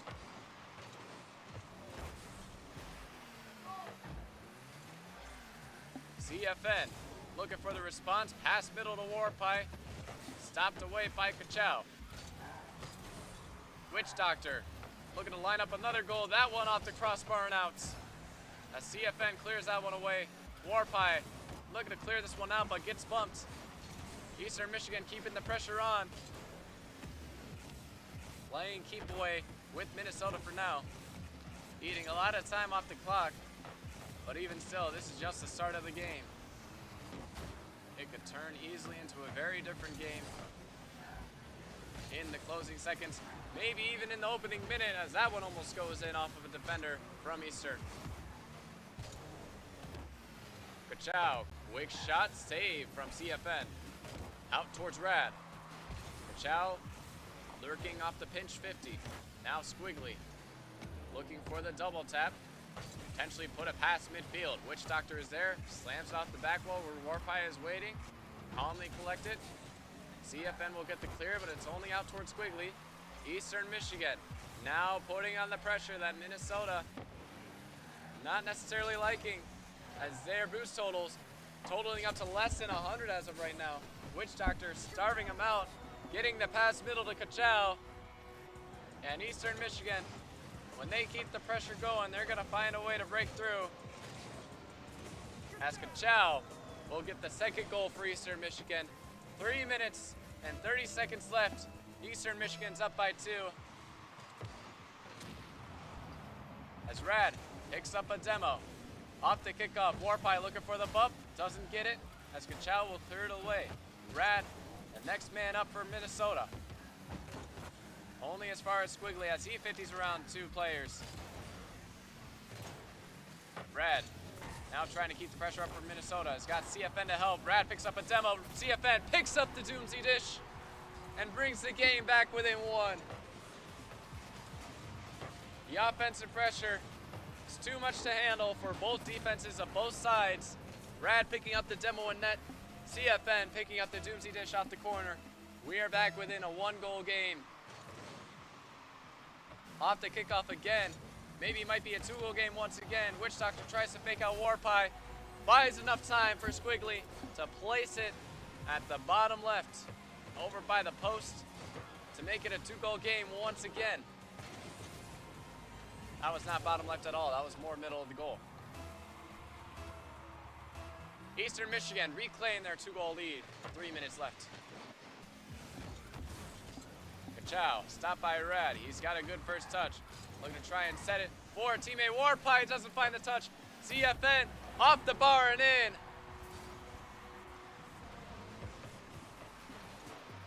Back within a 1-goal game. Warpie couldn't find the initial shot. CFN will get the second read. Minnesota back within 1. CFN off the kickoff. Could be another one saved by Squiggly. Just barely. Kachow now looking to go back the other way. Met by Rad. Warpie. Hopped up to CFN. CFN met by Kachow. Cleared away by Witch Doctor. Now in the half of Minnesota. Witch Doctor down to Squiggly. Shots on and in. Beautiful passing play to get EMU their 4th goal. And once again, the 2-goal lead now back for Eastern Michigan. Half the game to go. Minnesota, they proved that they can get back in this game many times. But Eastern Michigan, their offense still keeps going strong. Might be able to tack on another one here. CFN back in time. But how long though? Witch Doctor almost finding that one. This one cleared away. Out toward the corner of Eastern Michigan where Squiggly will take it from the back wall. CFN stops him before the clear can come through. Witch Doctor will boom it away. Warpie. He's got control. Takes to the skies, pass middle to CFN, met by Kachow at the midfield. Now Rad, shot on target, just over the crossbar. Warpie, follow-up shot, not on target. Witch Doctor will clear it away. Rad. Trying to beat Squiggly to the punch, as he was the last man, would have got the open nets if he did beat him. Warpie. This one sails out toward Witch Doctor. Caught cleanly on the back wall. 50s around 1. Squiggly gets around 1, but that's as far as he'll go. Picks up a demo though. Warpie. Not a lot of boost, but still gets a tough on the ball. CFN. Trying to keep the pressure going, but Witch Doctor clears it away. Warpie rotating back in for the pressure. Brad trying to get the touch, can't find it. CFN now taking over. And once again, cleared away from Eastern Michigan. Warpie almost in off his own car. Witch Doctor popped high. Neither of his teammates wants to follow up. Squiggly will take this one out to the corner. Back pass to Kachow. Kachow stuffed by Warpie. CFN beat by Witch Doctor. Rad has to clear this one out toward the midfield, but not the best clear as it's right to Squiggly. And Eastern Michigan will tack on another goal. Looking to send Minnesota packing with a 3-goal lead, the biggest one in this game so far. Minnesota, 41 seconds to score 3. Not looking too good right now for them. Off the kickoff though, they do get a promising start. Kachow tested for that save, and Witch Doctor will clear away. Now Kachow. Shot saved by Warpie. Minnesota, they gotta find something. They get a good 50, but not too much pressure coming out as a lot of them don't have any boosts. Now CFN playing around 1. They need something here. They have to get something, or Eastern Michigan is just going to kill all the time off the clock. 7 seconds now. With each second ticking away, the probability gradually going down to 0% for Minnesota to come back, and Eastern Michigan will put it to the ground and will put the series to the end. Went the full distance. Only Eastern Michigan could emerge on top. Minnesota will be done for the day. Eastern Michigan will advance in the lower bracket. They will take it in 7 by a 3-goal lead. We will be taking it to break. Production, take it away.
Hello everyone and welcome back to the Pantheon stream. As it said on the graphic, we are actually going to be switching to Valorant pretty quickly here. I am currently joined by Christy and Void, who will be our Valorant casters. Void is actually Lawrence Tech's coach, so we'll have a pretty fun perspective from her, and they're going to be explaining Valorant for everyone. We will be casting that game until the grand finals, which should be happening after 2 or 3 games. And then we'll be back to Rocket League shortly after to play out that series until grand finals as well. So that being said, we are going to send it to the game pretty quickly here, and you will hear back from me later.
Hello and welcome back. We're going to go into our WSU versus MSU game for Valorant. I'm MCH Bunny or Christy Hacker, and this is my co-host. I'm Void Scarlet or Cody. Easier to say. Yeah. So that's why I go by Christy a lot. Yeah. MCH Bunny doesn't quite roll off the tongue as easily, but I've been called so many things. Yeah. Void Scarlet, Void Skrillex, you name it, I've been called it. But I'm really going into this. Both of us are not the biggest Valorant people, but we're going to definitely do our best to bring some quality Valorant casting to you. Yeah, so I do coach at Lawrence Tech. Looks like we are about to get into the game. All right, we're in our picks. Looks like that's an Astra, Harbor, Cypher. Yeah, so what I do know from watching, because my team has been playing earlier, watching Wichita State, they actually beat Siena to knock Siena down to the losers bracket, or well, the lower bracket. So they're coming off a high win. Yeah. I know two people to watch for are definitely going to be Cams or Spreadsheets. They did really, really well yesterday. So yeah, and I mean, not much needs to be said about MSU. Yeah. I feel like we all know what MSU is capable of. So I'm really looking forward to see some real quality Valorant gameplay here coming out. I'm ready for all the clicking aheads. I'm ready to see some head clicking. I want to see like a nice ace moment. Yeah. Good pop off. Maybe some thrifty moments. A good couple clutches. But looks like we're gonna now be hovering in Sova. Looks like Wichita State just kind of leaving it to last minute. Yeah. Seeing what the MSU you gotta go. You gotta plan. Yeah. You gotta be. It's gonna be really I feel funny. like there's a lot of planning going into this, especially when you're versing a team that is as dominant and strong as MSU Valorant has been this season. It'd be really funny if they all click like right at one. Right at or one. It's gonna they all locked in. Oh, looks like they're not gonna lock in, but they're gonna let the game do it for them. But all right. There we go. All right. I really wish I knew what any of these character comps meant, so I could comment on it. But yeah, so I know we got some initiators, and please forgive me though I do coach. I am more of a COD player, so I'm still figuring everything out. But looks like definitely Sova on both is gonna be good for getting info. Yeah. Haven't seen any Harbor gameplay. This is the first time I've seen Harbor played. I feel like I don't see a lot of Harbor getting played in Valorant much.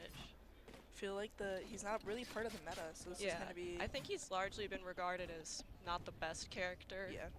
But this will be really cool to see. I'm excited to see some of these, how they set up for our defense here. Yeah. Especially with the Cypher. Very good at locking down that space. Yeah, really good for info. Same with Sova. So. This is a nice spot. All right. Looks like we got the tripwire going. That goes there. Yes, this should do. Frog figuring out how we're gonna set up here. We got Sova. Here. We got Illogical and Frog on A site. So looks like we're gonna get some action over near A. Looks like Jet's gonna come in. Suli with first blood on the Sova there. Looks like MSU is gonna back off of that A point, looking in probably for a recontest push. Yeah, looking for the retake. Ooh, that's a pick on into Illogical from Surrey. Who picks from Frog? With the Ghost, love to see it. Looks like Love Story's coming around from behind, but Wichita's ready for it. Ooh, not quite ready enough, and there we go. Great retake by MSU on that one. Good try with Wichita State playing together. It looks like they just caught him. Looks like MSU just kind of backed up, waited for Wichita to get the plant and down, and then they went for the re-engage, which I do believe is a common strat in Valorant, going for those retakes. Yeah, it's much easier to retake and set up, kind of flank them and confuse them. Yeah. Gives you more angles, more options. Yeah. Definitely makes it confusing out. Especially when you have the numbers, it's good. Yeah. Alright, we're going into the second round. Same setup with Cypher Sova on A. That goes there. This is a nice spot. This goes here. It looks like Wichita is going to be pushing mostly up mid. Looks like they're looking to make some noise over at B, just to confuse them and then push up through mid. Ooh. I know that hallway there is really good I guess Love Story gets for long shot. Speaking of that really good hallway, I mean, Love Story getting the first pick. Looks like we're spraying and praying down this hallway now. All right, Shock Dart comes out, or that's the Sonic Dart. Gonna try and get some info. Looks like Wichita's kind of pushing back. Yeah. Might push towards B. Kind of figuring, ooh, a good pick from Illogical onto Sui. Right, Love Story's waiting it out. Didn't get anything with the wave. Ooh, but another like pick from Illogical, this time onto T-Sun? Yeah, looks like this hallway is gonna be MSU's domain. This like they may have sure looks like the hallway of doom here. Yeah, definitely good use of the smoke there by Cypher. One enemy remaining. Spreadsheets with the op. And MSU taking the win there. Really good way to just kind of waste time. Yeah. Force kind of spent a lot of time chilling in that yeah, hallway. Force Wichita to show their hand. Alright, let's Yeah, see. looks like momentum is currently on MSU side, but it's not too hard to We're not flip too it far over. into the yeah. game. Only round 3 now. That should work. Same setup as before. That'll work. This time Illogical is going to be on side A up in front, it looks like. Looks like they might be planning on Wichita going to A site, so they're setting up with Illogical to push in, it seems. Not going early, the flash, and Great Sui pick by with 2. Sui on that one. Oh, but when Rowe fires back with another 2 picks of its own before being taken out by T-Sun. And now Love Story is rotating around, but Wichita is also rotating to B while MSU is rotating towards A, it seems. Obscuring vision. Playing ring around the rosy with each know. other here. Yeah. Looks like they're gonna send one person back to mid to try to maybe catch him on the rotate, if not go all the way to B.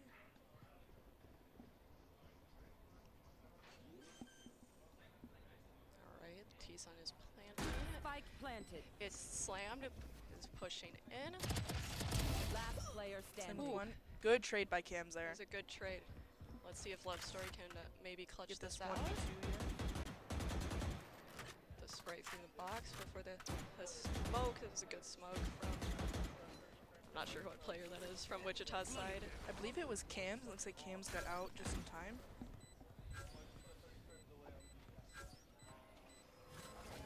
And Wichita knows exactly where her Love Yeah. Story is right now. Definitely using to get on the bomb just to draw him out for a second. is a little much. One enemy remaining. Great headshot by Love Story there. Looks like he's just not gonna get it in time. Yeah. Spike's gonna detonate. Good play from Wichita there. Yeah. With the rotate. It seems to have caught MSU off guard. Yeah, good read of the situation. And now, Wichita is probably going to try and use this econ Yeah. plus that they have. Place some stars Because I know on the econ is a astral pretty big part of Valorant. Yeah. You want to win. plane. You want to win so you can have the money, obviously. Yeah, so you have the guns and the util, yeah. Yeah. All right. There are rascals there. Same setup with Cypher Sova on A site. Looks like Astra mostly sticking towards B. All right. Wichita pushing towards A. Frog is sitting and watching like a hawk. Definitely know someone's there using the cam to try to see if Ooh, they'll push. spreadsheets with a pick on Illogical Camera there. taken Not sure out. what happened, but looks like Frog has now backed up to a different corner since then. Still waiting for a push on Wichita's side, but they're playing slow, playing tempo, playing for the... Definitely playing for some info. Yeah. Possibly get a pick before they push in. Looks like they're gonna smoke off and send Jet in with the spike. Cage Possibly? Nope, Suli still has the spike, I bet. Great read by Suli there and Monroe with the trade to get Marv. So they definitely know that Monroe's up there. 30 seconds left. It's like Slam's gonna try to flame or take out Slam spreadsheets. pushes in. Good pick from Rowe on spreadsheets. Sui does get hit Love Story. Last again, player though. standing. Ooh, caught on the rotation. Spike planted. caught with the knife out. Yeah. Looks like Monroe's gonna either save or. Looks like he's saving. Yeah. Probably the smart plan. Doing a little bit downhill with the econ, I think. Well, not downhill, just a little bit less.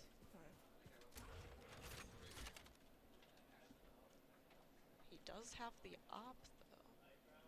So he's probably looking for maybe some exiting picks if he can, if they do end up coming across his sight lines.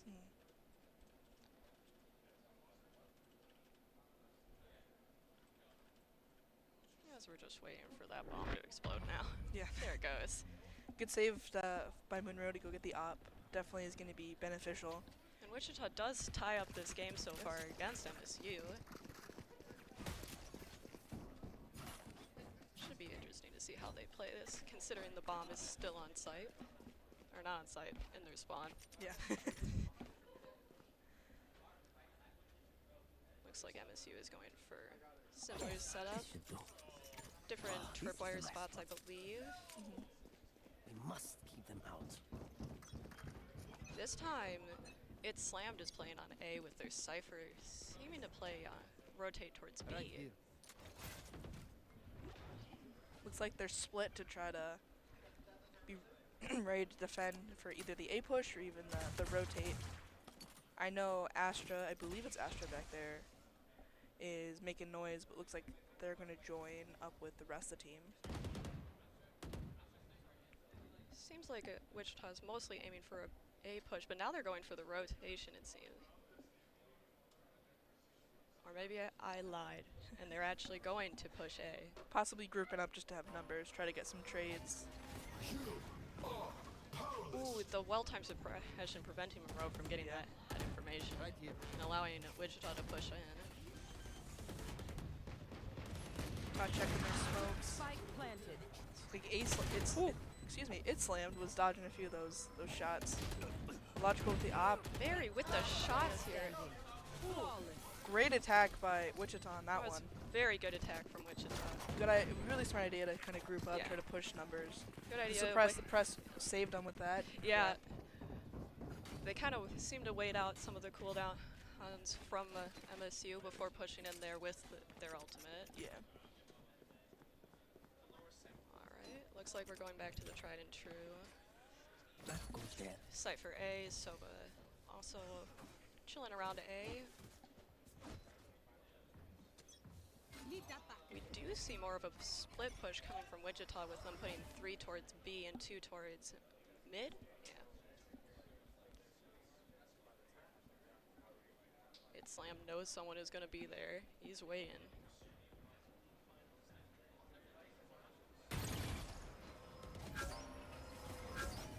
And now Wichita knows he's there. Yeah. Yeah, looks like they were able to drone and get some little bit more information. Looks like MSU's rotating to come out and help.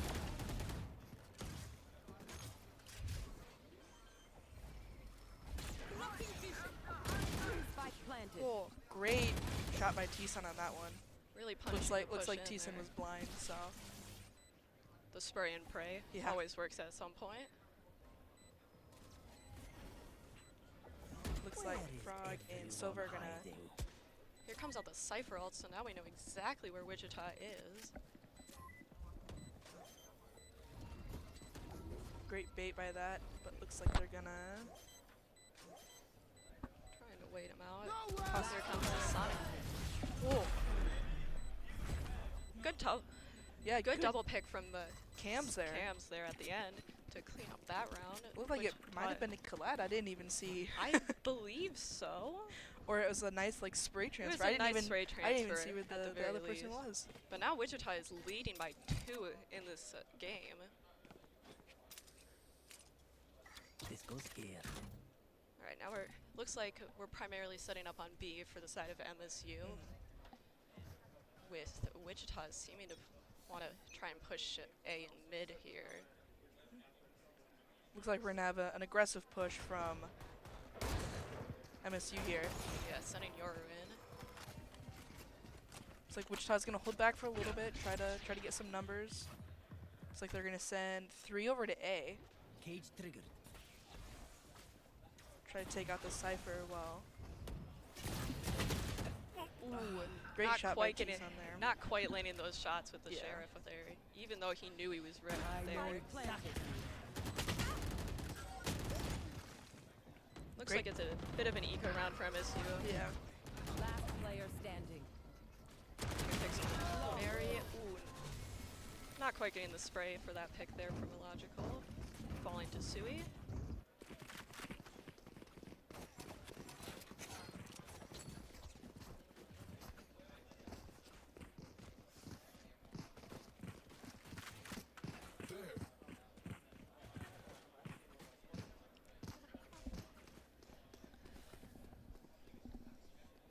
So it looks like MSU's trying to read for that A push again. Still having a few people float mid, try to catch any rotation or lurks. Another split push coming from Wichita with 3 going in towards B this time. You are divided. Sort of estimating that MSU is putting all of their resources on A, Yeah. as they've mostly had the Cypher, Hersova being there. Ooh, good pick, and the spike is down. Great rotate by It Slammed. Got 2 so far. Let's see if we can get the 3rd one, please. Oh, but falling short. Looks like as he falls Spreadsheet to was able to come around, but Love Story got the trade. So it evens out then. Which means Spike is in control from MSU, or in their sights. Yeah. Looks like they know it's there. I see that they've pinged it on the map. So MSU has the numbers. They have the numbers, they have the spike. It'll be interesting to see how Wichita tries to play this out in order to get the spike. Looks like Wichita might, or gonna either group up and push, or might try to save. Looks like they're coming in quiet. I can only assume that Jet does not have smoke. Oh, there comes out the smoke from Jet. The Jet has One knives enemy out. remaining. 30 seconds left. Well played from MSU, honestly. It was a very good defense. The picks from It Slams. Yeah, great Early great on. start, taking 2. Getting the immediate trade after Spreadsheets takes Yeah. that one. So Well team play Yeah. to get that trade there at the end after It Slam felled. So we're this gonna is a nice keep with spot. the tried and true with Cypher on A, Sova on A, Yes, but this Yoru goes there. This goes seems to here. be raring to go for an A side push. Never mind, I lied. He is now mid. looks like they're gonna try to get that choke point at mid.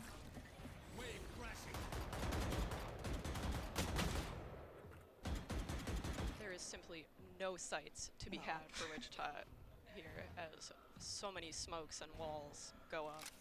Looks like they're gonna leave Cypher there and send Jet, Sova, and I believe it's KJ over to not Looks KJ. like they're kind of KO. predicting that MSU tried to rotate Yeah. to B and left A side a bit open, but Definitely. Cypher is still watching.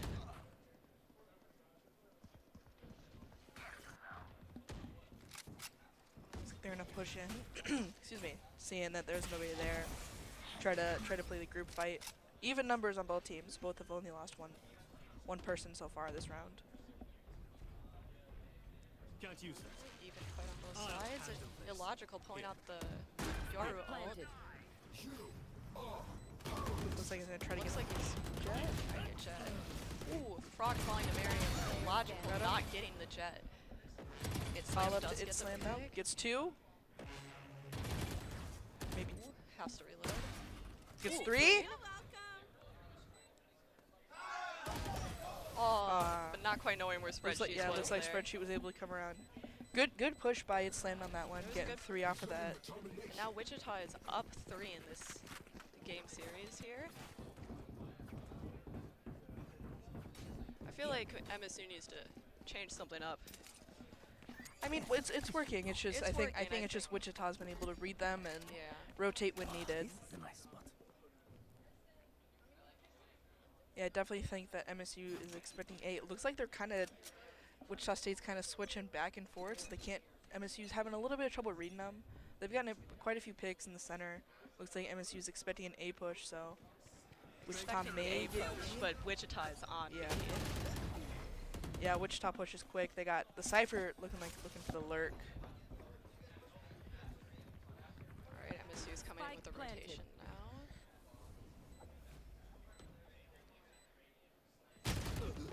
Ooh, Mary getting the pick on logical spreadsheets and also getting Monroe, and it is just a clean sweep from Wichita onto the MSU there. I definitely think that Cypher lurk was That Cypher look seems to pulled some people, well some played. attention away. Yeah. That'll work. That'll work. Wichita definitely giving MSU a run for their money this game series. Yeah.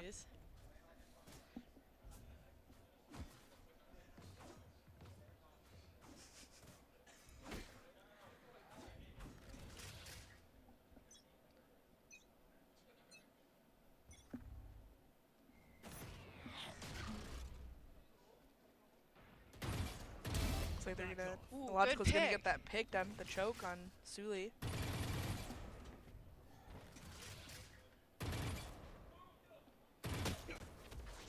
Looks like Wichita knows he's there. He's gonna send out a decoy.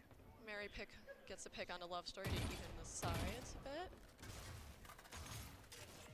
Time to jump. Looks like we're just kind of posturing mid here, going for the fight. Logical line and wait. Looks like we're playing the Wayne game now. Yeah, looks like Wichita, or not Wichita, excuse me, Michigan State fell back a little bit. So I think Wichita is going to try to capitalize on that, assuming that they.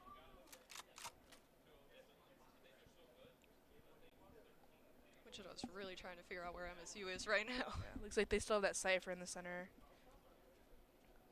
Lurking. Looks like Monroe and MSU 30 Cypher seconds might left. know that they're around. Looks like Yeah, they definitely know now. Scanning ahead. T-Son I on know with the pick on the exactly frog. where you are. The Cypher ult coming out from the side of Wichita. So now Looks they like they quickly rotated back to, or no, we've been at A the whole time. Yeah. Looks like I thought they were B. Spreadsheets, the nice pick on It's Slammed. Looks like Monroe and Yori are going to try to push together. Last player standing. Oh, the double pick from T-Son on the end there to clean up of that round. Yeah, with the assist from Last round in the the Sova half. there, so just kind of knocking him down a little bit lower. So this will be the last round for this half before MSU gets to attack and Wichita has to defend. And it looks like Thiessen had a shorty, so I think they're going to Looking pretty good. have a little bit more fun with it. That goes there. We will reveal their Alright, we're getting set up and let's get into this. MSU is mostly putting their resources mid. Looks like Wichita is also looking for that. Love Story's going on the aggressive. He's really pushed up here. I don't think Wichita State knows that he's there. Right I there. don't think so.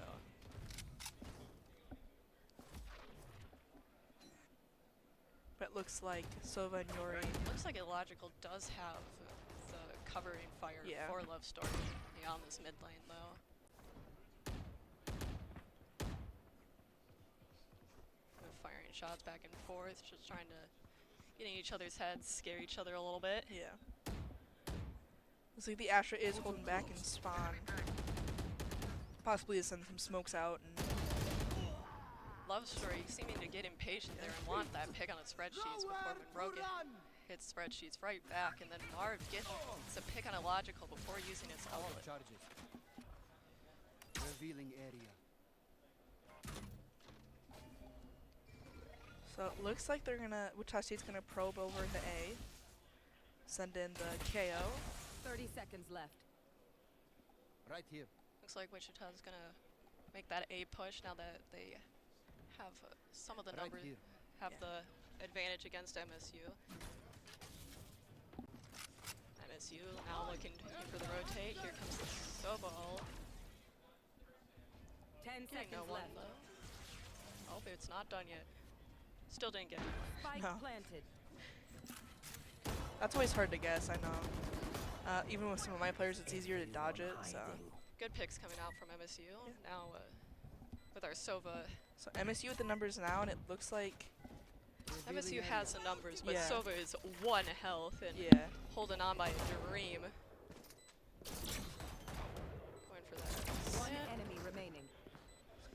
Slam might. Oh, like, Yep. never mind, they Well got it. played. I didn't even realize. Well I played was from like, oh, I MSU didn't even for see that they got final a death. Yeah. defending round for us. Looking to turn the tides a bit. Yeah. Switching sides. Good win from MSU there as we switch over. So now it is up to MSU for their attack. See how aggressive or slow they may play. See I'm if really Wichita. excited to see how they play this, honestly. Because I like hard aggressive plays, Yeah. but Valorant is not really a game that... No, it's a lot of patience. It's a lot more Yeah. patience than I have. Which, as a former COD player, it was very hard to slow down for. Yeah, as an Overwatch player, slowing down for Valorant Yeah. is like... It's like, what do you mean I have to stop and I shoot? have I to can't just stop like. to shoot? Yeah. Props to all Valorant players for Yeah. the amount of patience that they must have at times. Yeah. We hope. Yeah. Yeah. Cutting through. Alright, looks like it's a mid push. Nice wave to kind of blind as they push up. It looks like MSU is Spike striking down A. fast. Looks like MSU is striking fast, but the pick from Wichita onto MSU from Cam's there, taking out our MSU's Sova, making it a bit more difficult for them to hit that info in order to effectively push. But ooh, it's slammed, getting caught out on the flank there. Here. But it looks like MSU is pushing towards A, nonetheless. Love Story first onto point. He knows Mary's there. Great pick by Illogical there. It's like Love Story setting up for a blind. Kind of take away some He's of not Wichita. taking out Illogical. Now Got it's one. Just, ooh, good pick from Love Story. Got two. Now it's just Love Story 1v1 versus on this between Cypher. spreadsheets. Yeah, Speaking is hard. It's they're early. both ready.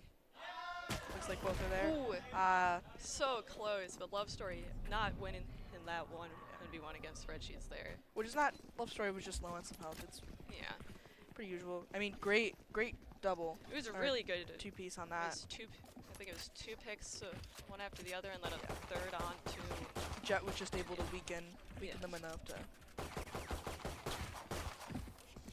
Looks like Frog is shooting the frog.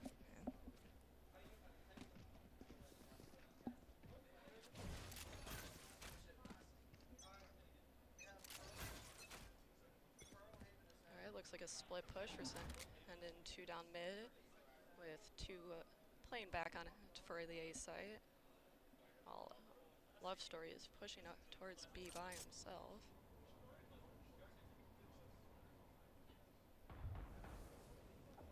It's slammed.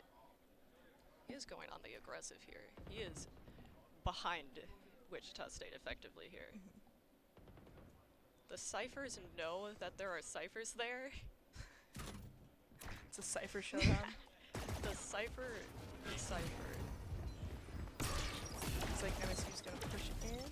MSU with the A push going in. Illogical is just spraying and praying through that Astra bubble.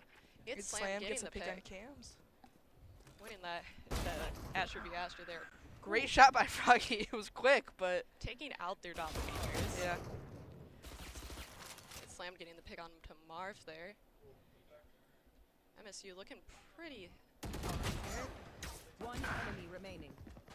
Alright, Illogical with the pick on a Tease on a 30 seconds Looks left. like they're just looking for the Thrifty. great watch by Frog. that. There's a bit of excitement coming from MSU in the room today. Great quote though. Oh my God, excuse me. Great quote though. Great Who do quote. you think you are? I love to see the energy. Yeah. I feel like you have to have that energy when you're going into this second half Yeah. and you are. I mean, it's Down. good. It's good to celebrate with your team. Just Yeah. It's good to have that yeah. confidence. Just don't attack the other team. We're all just playing here. There's having an ego and then there's having an ego. Yeah. My camera is destroyed. Looks Alright. like they take out Frog's camera almost right away. Here. Looks like Frog still knows that they're, or at least thinks that they're in that corner. Playing the waiting game, waiting for those smokes to go up and down so that we can push. Portal closed. Looks like Wichita State is expecting that A push, having Cypher still mid. Looks like MSU is gonna quietly move over to B. Yeah, I think they sort of figured that Wichita was rotating A there, so they going for the counter rotation. The back and forth ring around the rosy little circular game. Looks like they might have picked up that MSU's not going for A. Looks like Wichita State's also going to rotate. Monroe pushing in with the drone, didn't see anyone. Slam with getting Marv. Looks like Slam's going to play from afar, take out Sui there. Trying to go for spreadsheets back there. One enemy remaining. Love Story with the op, taking out spreadsheets and cams. Great push by MSU on that Very one. good play from MSU. And I mean, good read by Wichita State as well to notice no one's at A. They had a good read, but it seems like MSU just barreled in there. Yeah. Kind of hard to see the point for me here, or at least the site. That's what it's called in Valor. Hard to see the site. There is so much smoke there. Yeah. Which is sightlines is a big part of Valorant. And it's more that patience, waiting for the smokes to fall. Not pushing into the smokes. Yeah. I've always wondered how my players know how to shoot through the smokes and get people, so still do. Yes, it has to be like that sixth sense where you just know someone's there. Oh, looks like Love Story still has the op, trying to get a pick on that. Looks like may have hit cams a couple times. And Sui out with all that. 2 picks for coming out on the side of MSU. Looks like as they rotate to that B side. Yeah, looks like Wichita's gonna fall back. Does look like MSU is gonna be able to get that plane on their B site. If it didn't already happen while I was not paying attention. Okay. Getting that smoke well.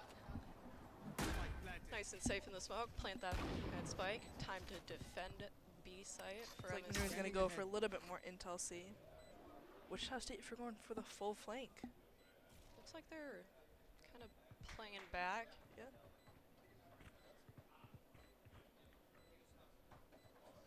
I'll be honest, not entirely sure what's happening. Could be saving. That's what I feel like would be what's going on here. Yeah, definitely don't want to push too much and give MSU the money. MSU does have the higher numbers here.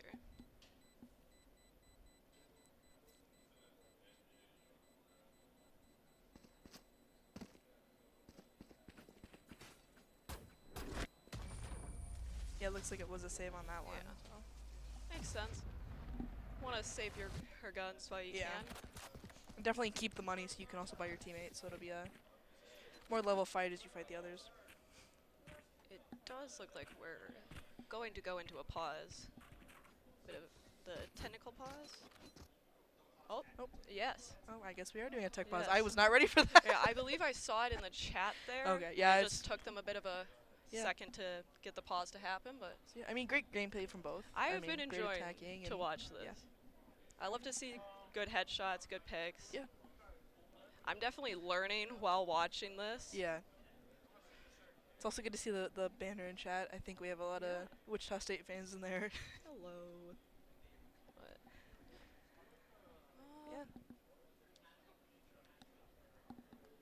where do we So leave it looked off? like it might be a tech pause. It looks like one of Wichita State players might have.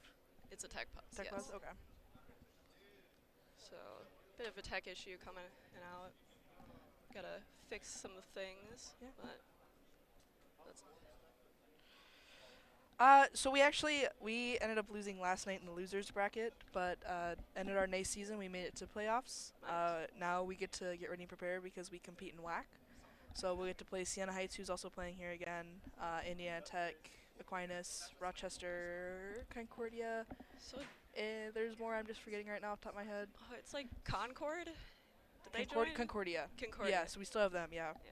Did they? Yeah, so I now believe I heard they added Valorant to WAG. Yes, so it'll Nice. now be a spring game, so Oh, nice. get to go to another LAN if we make top 6. So yeah, just get I ready did for see that. that only top 6 get to go, Yeah. which I get it. but also small tier. Yeah. No, it's gonna be really fun. Really excited. Oh yeah. Yeah, I mean, we learned a lot from this, so definitely a lot to take back.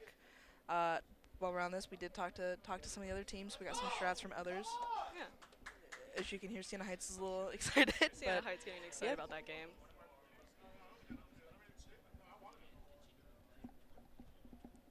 Yeah, no, it's great. It's great to watch all this. We also have like Rocket League and Smash going, so great to hear from other I believe teams. Smash is playing on the second stream. Yeah. Shout out MSU Esports 2, I believe is the Twitch that Smash is happening on. So if you're big into Smash or maybe want to take a break while we're in this pause, then just check it out. Or have both up. Both. Two separate. You got tabs, one yeah. on each monitor. Yeah. You can watch all of the action here Yeah. at Pantheon. I will say it is fun because we have the TVs in here that we're showing the Rocket League stream. It's fun to watch. I do love being able to watch the Yeah. game as it's happening. Yeah, it's not the delay. Yeah. I do enjoy being able to like see gameplay on the TVs while there are players actively playing. Makes it very cool. All right, looks like we're getting back into it. Looks like we got everything set up. Everything is good and fine. We got our technology figured out. Getting a little bit of insight from spreadsheets here, so a little bit of Wichita. Here. Looks like gonna do a similar setup on A to what Michigan State was doing. Yeah. I'm gonna assume that Cypher A on Yeah. Abyss was the map. Must be a pretty common play. Yeah, might be the easiest way to see. It's probably. It looks like there's a lot of spots for his utility on that on that point. A lot of places where you can put that tripwire. Yeah. Looks like they're gonna. Love Story's gonna slowly push up, see if anyone's in the corner.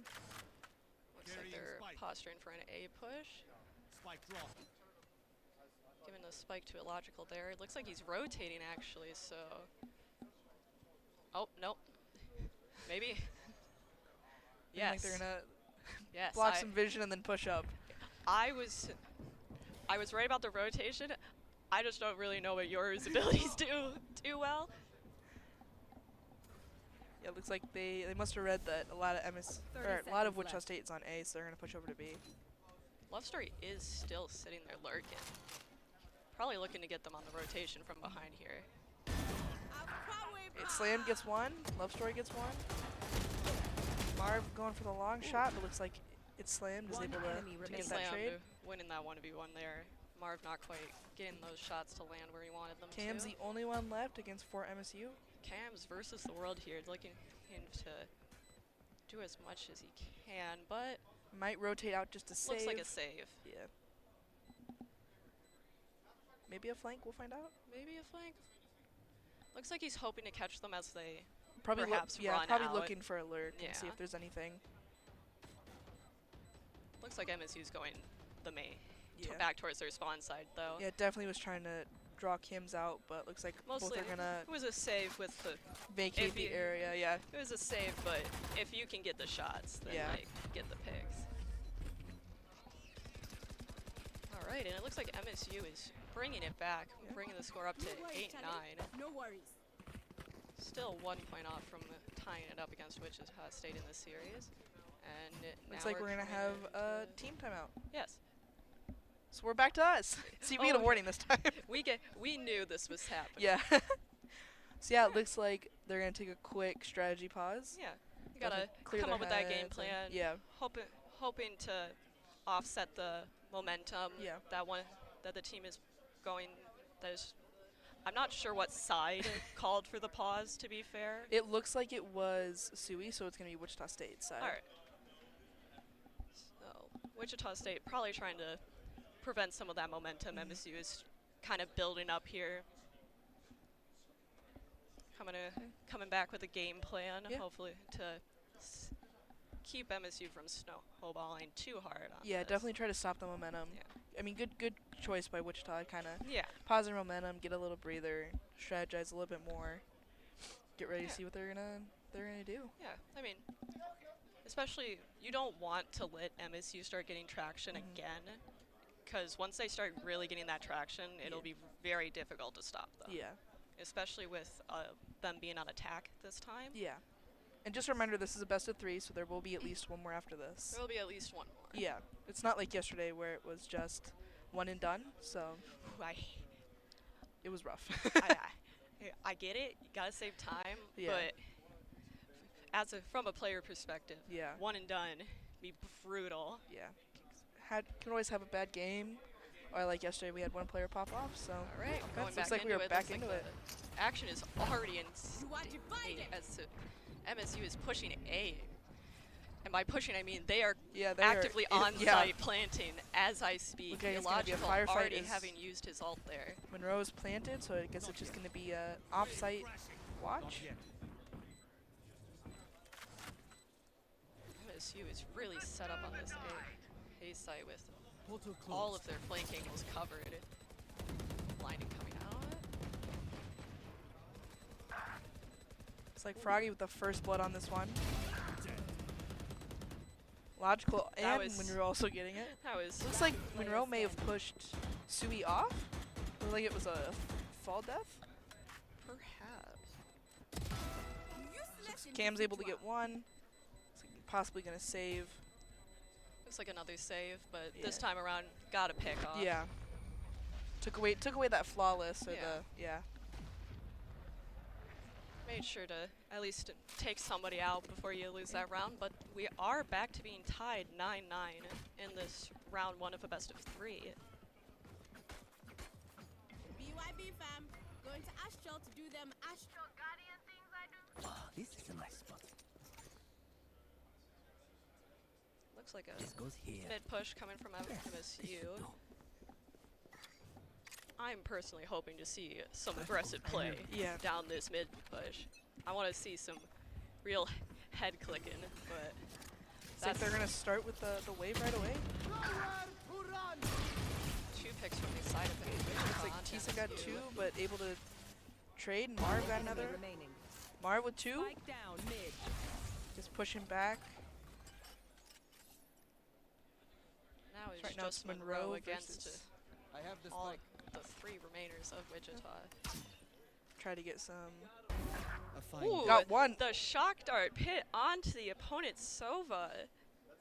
That's a good shock That was dart. a good shot dart.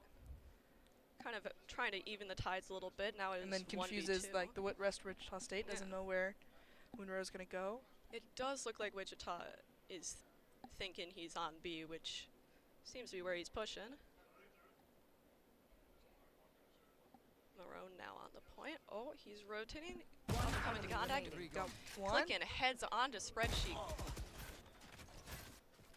Looking weak. 10 health as he goes against this Looks Astra. like Cam is gonna get. 30 seconds left. Does not know where Cam's is. Oh, they just passed by The underneath timing. each other. Oh, but Oh. Cam's seen it Good first. read by Cam's on that one.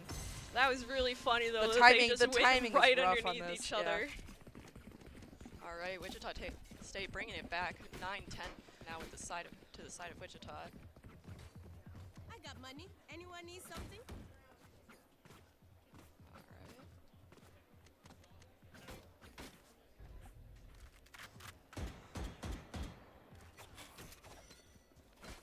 Getting it set up here. All right. I will find. This goes here.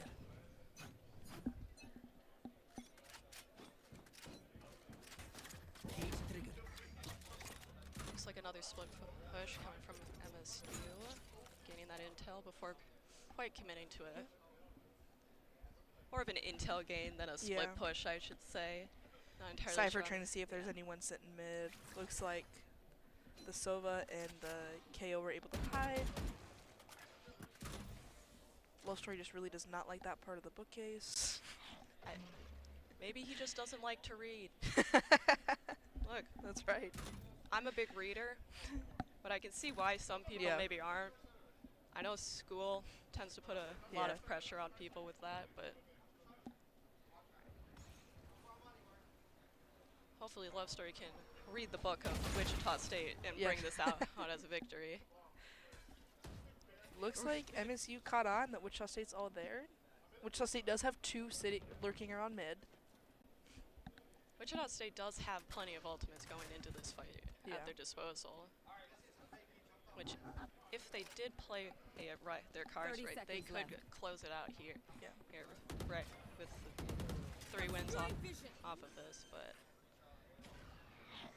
looks like Spike MSU is planted. on B point with Wichita State having to rotate now. Looks like KO's gonna ult.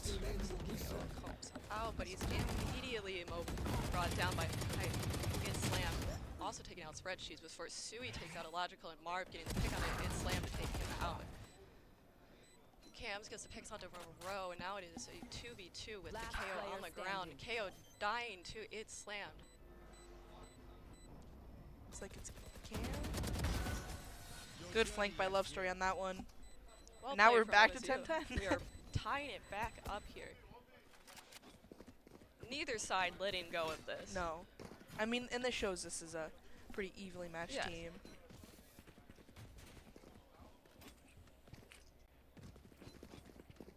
Alright, it looks like another information gaining push here from MSU as they seemingly want to get more information before pushing in. While Wichita has 3 on B site, potentially looking to go on the aggressive here and Revealing area. get that lurker out. Right here. So he does have the throwing knives out though. Before Looks getting like taken out by It Slam. Cam was going for the trade, but It Slam was just ready. It Slam getting that So- twofer there. 2 picks by Michigan State already. I know exactly where you And it looks like State's gonna push as Cypher will ult. So they definitely know that they're rotating now. Spike planted. And MSU is on the point. They have that pull up. Monroe getting the pick on the Great bar. flick of Monroe and It Slam getting his 3rd of this round. Great push by MSU on that one. Good. Just Well played. unfortunate that 2 of them got taken out right away by It Slammed. Right, and now MSU is taking in this game back from Wichita. Alright,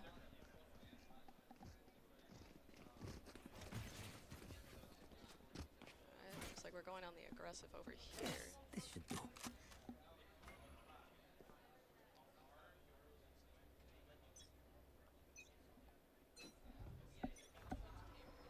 Scanning ahead. Recon hold instantly destroyed there. Nice pick from Illogical onto spreadsheets. Really punishing him for poking his head out there. Illogical is on the site, taking the charge. Marv definitely knows someone's there, just doesn't know where for Spike sure. planted. Take flight. Gonna use the drone to try to get more info. Looks like Illogical's about to make contact with the Wichita State. Right here. Ooh, the Looks sprint, like the Marv was pick able to through the get Love smoke. Story. Illogical getting gets the 2. 2. Can he get the 3rd? Looks like Sui's gonna pull back. Sui's running away. Yeah, has But the It ops, a Slam's little gonna bit get him harder. on that rotation, it looks like. Last player standing. Well played by It Slam, knowing going for that flank Not there. ready yet. Looks like Marv's just gonna clear. Yep. And gets taken out by It Slammed. That was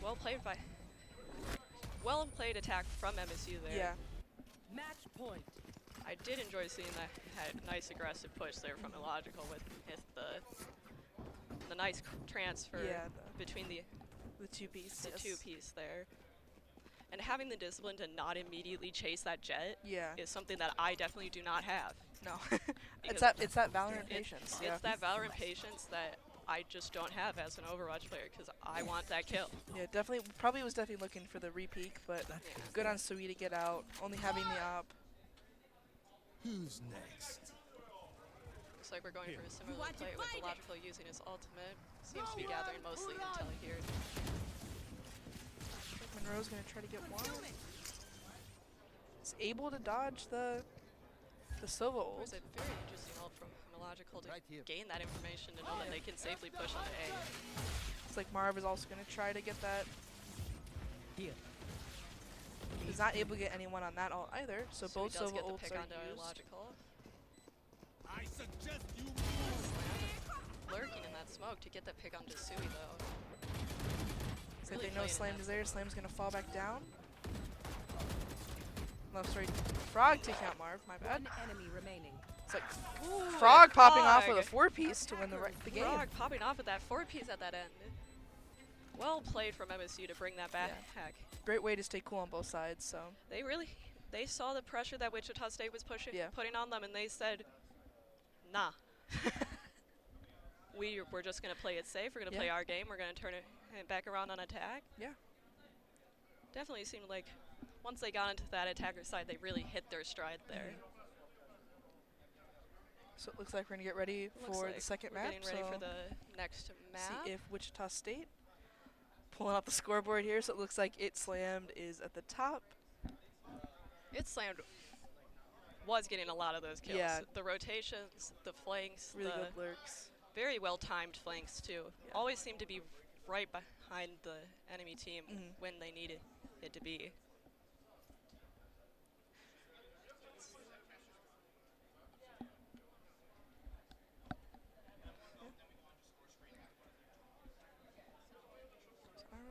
I'm not entirely sure what's happening right now. Yeah, I but think that we might be taking a break. Oh, so there will be a caster swap. We just planning that out right now. Yeah, but I mean, it also looks like the teams might take a break, quick bathroom Yeah. break, try to reset. All right, we'll be getting that scoreboard up for you soon while we do the bit of a caster swap. So let's have me analyze this as an Overwatch player. Looks like T-Sun going even with his 10 kills, 10 deaths. Not entirely, I don't believe that's entirely what you want to see usually, but he does have a lot of strong assists there. Sui is a Jet, so that would be a bit more aggressive. All right, and this is my new caster, Jay Tracker. Nice to meet you. Nice to meet you. I'm MCH Bunny, or you can call me Christy for easier casting, but... Christy? Yeah. Nice to meet you. Nice I'm to Jay. meet you. I've played a decent amount of Valorant. I'm a secretary of Valorant Club, so I like the game. Yeah. Not too good, but... No. Definitely saving grace for me here, as my Valorant knowledge. I played in the beta. Like, I was one of those Twitch stream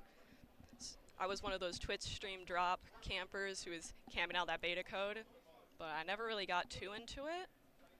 It does sound like our next map is going to be Bind, which maybe you can impart some wisdom on how map picks play into this. I know way more about casual picks, but I'm a controller player, very big fan of Bind playing Brimstone, but current meta, I think Astra got a buff last patch. Might be wrong about that. I don't know if she sees too much play on Bind. I do think Bind regularly has Sova and Cypher.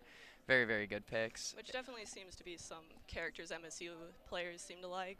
Oh yeah, and their Yoru pick for the last round was very sweet. I love to see the Harbor taking control of site, as well as Yoru just basically functioning as an initiator. Yeah, which I mean, Yoru's typically a duelist class character, right? Oh yeah, but playing as an initiator, I feel like seems to suit Illogical's playstyle a bit more for Yoru. Yeah, they take advantage of it. Used the fact that like they don't have the KO on their team, but they can't shut down the Cypher trips or any of that. But then they just use Clone to activate trips. They use Teleport to get around the map, and Harbor can really cut off a lot of the angles for Yoru. So I'm excited to see what we're gonna see out of Michigan State this map. I'm excited to see how they're planning on taking this bind hold. Are they starting on defense side or attack side? That is a good question. Is bind usually... So MSU is starting on defense. Yeah. Which I believe bind is typically defender-sided, considering? Bind... Unless I'm mixing the maps up. But I mean, yeah, bind has... I've struggled to win most of my attack maps on bind. It feels very bad to be pushing either site because you have to either take control of hookah or take control of baths, and if you don't take control of baths, then you're like restricting how much space you have on site. But also, I'm not as good as some of the players here, so they might be more experienced with attacking and defending. The players here are a bit of a different level than, I suppose, me and you, as... I mean, we're like playing Smash with items on, basically. Yeah, that's the level of difference here. I go... Alright, looks like we're going to be getting on into this game. Going towards bind. Let's see those picks. I'm open to see Brim. One of my favorite controllers on this map. Lock from Marv onto for that Brimstone. And a Viper out from... I love Viper. Viper is my main. I do love to see some good Viper plays. I personally love to play Viper on bind defense. There's just so many different places you can put that poison orb there. So we're seeing a Yoru come out from... Do I have this swapped? Yoru's on Wichita State, and Yoru as well as a on Cypher. Wichita State. Illogical, who was playing the Yoru last round, is now on KO. This is a much more aggressive team coming out from Michigan. Very aggressive team here. They have Viper for defense instead of the Cypher, but also they just have KO and Raze to deal with trips to get onto site quickly. Raze has amazing mobility here, able to double satchel out of both sites, and I think it's a force pick most of the time. Yeah, looks like we're definitely. It seems like MSU is going to be trying to go for that aggressive plays, which I love to see aggressive plays. All right, looks like I'm excited to see how this match plays out. I'm excited to see some headshots.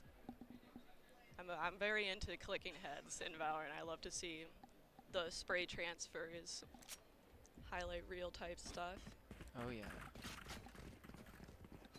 Alright, looks like we're getting into our defense here for MSU side.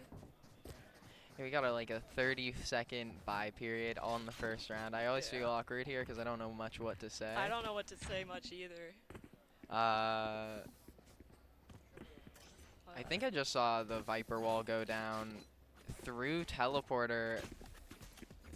That's... I don't play Viper on this map, but that's such a cool wall. It cuts off baths, allowing you to push up if you ever want to take that area for the defense side. And also cuts off the B push a little bit. We're going to see Michigan State running out here very aggressively into B short, taking control of it. Definitely. Makes sense. We said it at the start. They seem to be playing a bit of an aggressive comp, but they are going to instantly rotate towards A, it seems. Oh, that's not good because Yoru just came back around. And we're seeing Trailblazer come out from Sky, pushing up long. Wichita seems to be going for a split push here. Ooh, Marv with the pick on it, slammed. Illogical getting the pick on Sui through the smoke there. But Wichita is going to be on that point before Frogs takes out Spreadsheets.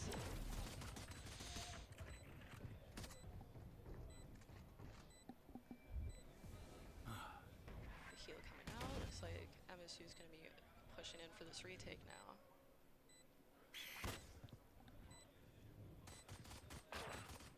Cam's getting the pick on the Frog here. Using the player numbers. Ooh, Marv getting the headshot onto Monroe there. Cam's also taking out Love Story. It is now illogical against Wichita before he falls too. I need to be able to remember all the names of the players. I simply have good memory. I have a visual memory, so if I can remember the character that they're on, then I can kind of connect it together. Gotcha. Yeah, we saw right here. Okay, Illogical, Frog, Moonrow, Love Story, and Slammed. As well as Marv Cams, Teeson, Spreadsheets, and how do I pronounce that name down on Raze's character? I've been saying Sui. Sui? Yeah. Nobody in the chat has corrected me yet, so I'm just gonna keep saying it. So. I do need to Another see what solo time hold that by says over here, KO. though. Allowing Wichita to take up a lot of their space before they can push on to site. Okay. We're seeing smokes come down from Marv, as well as Trailblazer, going to be clearing out our U-Haul here. Sui getting the pick on a love story there. Wichita's going to go to the aggressive, trying to put that spike on A Spike site. planted. With Spreadsheets is on B, looking for going on that flank. Laying out the smokes. Alright. Logical. Sui holding in the long angle with the Guardian, getting quick picks. Ooh, can she get a third? Nice. One enemy remaining. He's getting the pick on a row before Logical puts out Spreadsheets. Looks like Logical is hoping to take out as many of them as he can before falling down to Marv. Alright, pistol round's over. Now we get to the fun buy rounds. We're going to see... Real guns. Not real ones, but not pistols. We're going to see some more... More fun Vandal, weapons. more... I mean, almost everyone runs a Vandal. Although we see Frog play Phantom. I think you get a little bit of leniency. It's a personal preference, I've been told. I tend to go for a Vandal, just because I believe when I was told that it was the better option. Oh, what a knife. What a knife across the map. Oh, it did not. Ooh, Sui did take out its slam, but Frog getting in 2 picks there.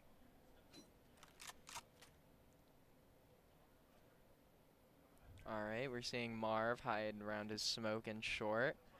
Not spotted by KO, might be able to get the pick. And Marv starts to slowly shift towards his team here in the B site.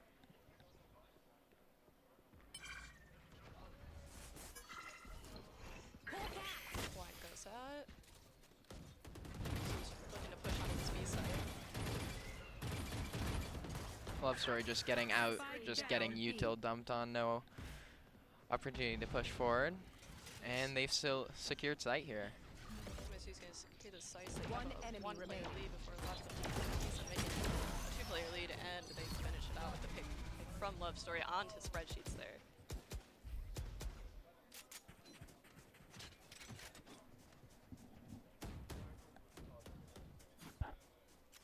So we do know that Bind was picked by Wichita here, so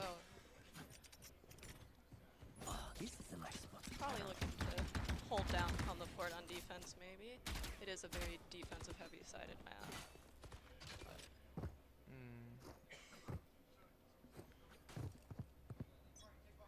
I see Marv coming in every time to just take some info out of short. And we're always taking control of Bath here with Michigan State. Can't let them have that for free.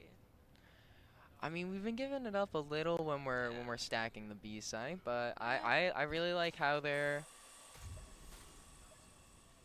I like they want to control this area because you see a lot in casual. People give it away for free. You'll put one person here. Slam getting the 2 picks.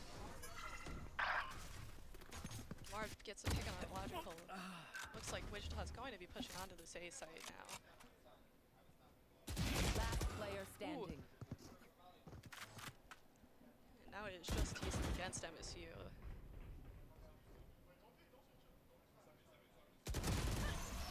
Love Story getting that last blow on the decent to tie up the score for this game 2 of the best of 3. Yeah.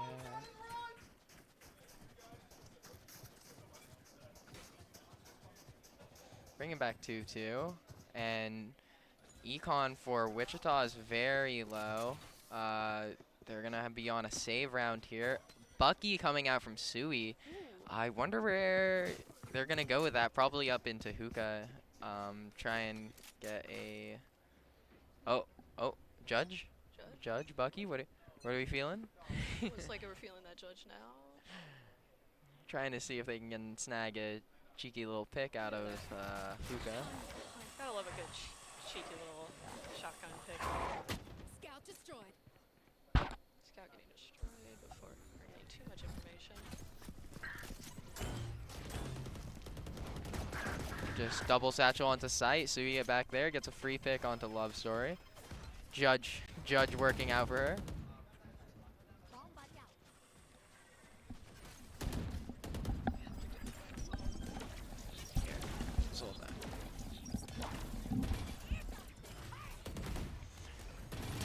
Slam getting a pick onto Cams here. Logical pushing onto sight and clearing up decent cheats. Good job. My smokes can block the enemy's line of sight. Once they're blind, move.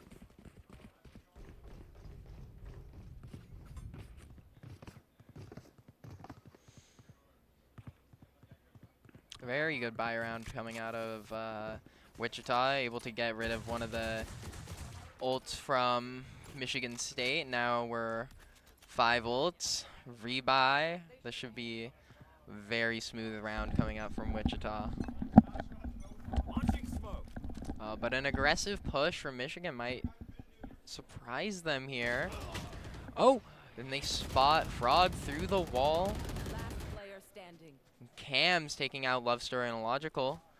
All left to Moonrow? Moonrow. That would make more sense than Monroe, now that I think about it. Let's see if Seekers are gonna come out. I think he's gonna end up saving them. Not able to see much with the dog. I'm gonna try and go for that re. Oh no, Cams is gonna peek out and still getting the pick despite blinded. Well, now Moonrow knows Sky is all the way over in B. Quick little flash to see if he spots anyone.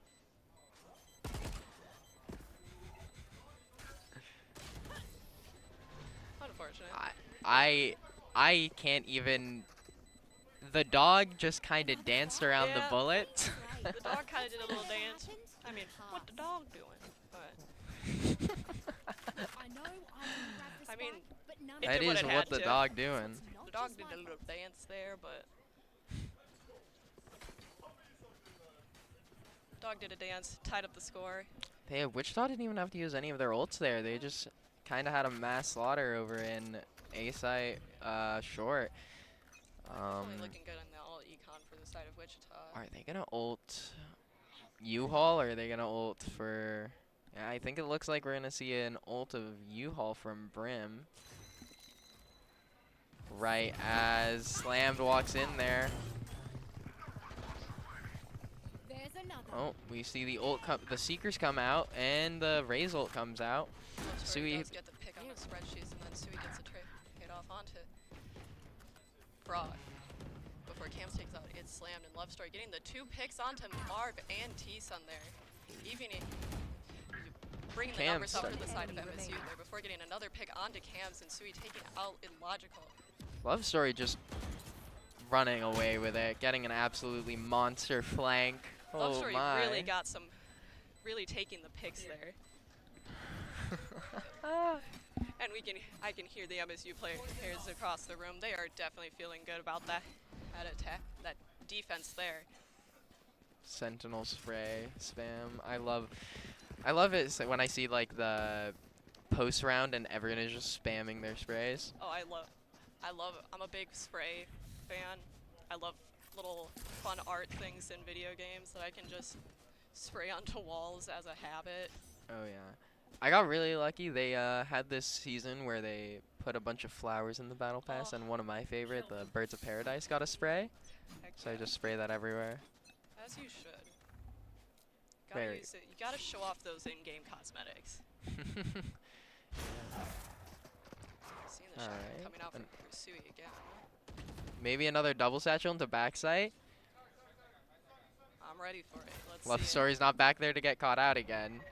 Has already learned this lesson one too many times. Sui jumps to back sight and finds nobody, but gets a really good position. So gonna start pushing in there and maybe get a pick against Logical. Alright, Love Story getting 2 picks onto T-Zone and Marv before Slam gets Stewie and Marogi cans, and Love Story finishing it off with that final pick onto spreadsheets there. Really cleaning it off, Wichita off of that B site. So quick, this absolutely coordinated, That pushing was onto site together. A very fast retake from the side of Michigan State. I love seeing all the prep work, but I get so overwhelmed once everyone just collapses. You got to see all. Oh, we're gonna see the KO knife again. I believe this was supposed to spot out the that wall behind Baths. Let's see if he has the lineup. Oh, that's where it lands. That's actually really cool. Good lineup coming from Illogical with that knife. Spotting the Cypher is gonna keep gonna keep 3 on A site, but we're gonna see Sui getting a pick onto Love Story through ult. Ooh. That Yoru clone did in fact trick someone. Wichita's gonna go on aggressive here, pushing onto that B site. Line coming up with Sui getting 2. Ooh. Allowing them to easily, but it's Slam getting spreadsheets, but Wichita is setting up onto this B site. The two players from the side of MSU looking for that retake. Slammed. Just gonna slowly push through this smoke here, but Sui's gonna catch him. Oh, and a trade coming out from T-Sun. But Wichita does take that round. Make sure to follow Bring my the score pack in. back up to They'll lead us 5-4. right to the enemy. Trying to take it back Neck and neck, and we're seeing a timeout. from the side of Wichita. Hope they're Looks like doing they're okay here. Trying to replan, get a new strat going. Maybe try. From what I know,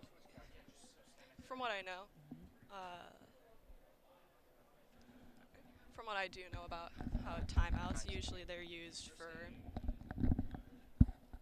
Right, so you'll start talking then.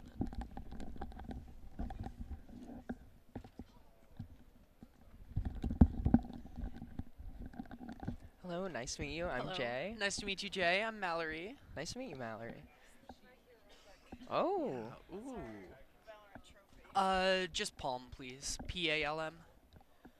Palm? Yep. Hell yeah. Awesome sauce. There's camera. Awesome. Sorry, it's been a little bit since I've been behind a microphone, behind the camera, but I'm excited to bring us some Valorant and oh yeah, we're seeing a Wichita very State versus Michigan State. Yeah, we're seeing a very close game here. Rounds being traded. We got an early buy round from Wichita before Michigan State came out. Got 3 really, really good rounds in, and then it's just been back and forth ever since. Back and forth since then. Noticing the Yoru on Wichita State. Not normally from my understanding, a meta pick. Not very much a meta pick, but we've seen it come out from both Michigan and Wichita in this in these rounds. I see. Yeah, I tuned into a bit of the last match. I got to see Illogical on the Yoru, and just something about Illogical. I played on the same Fortnite team as that kid when he placed first in the state at Fortnite. Oh man, in that's the MySub State Finals. So me and that player go long ways back. Oh, and we're gonna be seeing Frog and Love Story pushing out onto site, getting a free trade. Teason coming around. Oh, it's slammed, picking off Teason. Just up to slammed, going for the defuse.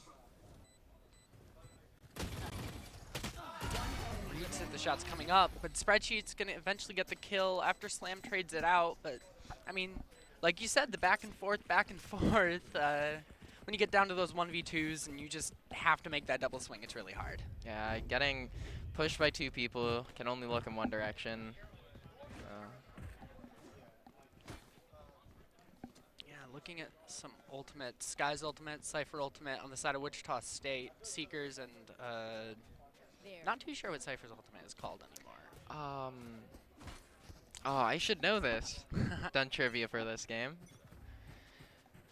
All right, so it looks like sort of a split B push. You see Spike waiting, slowly moving that way, but still have the ability to rotate through this B mid.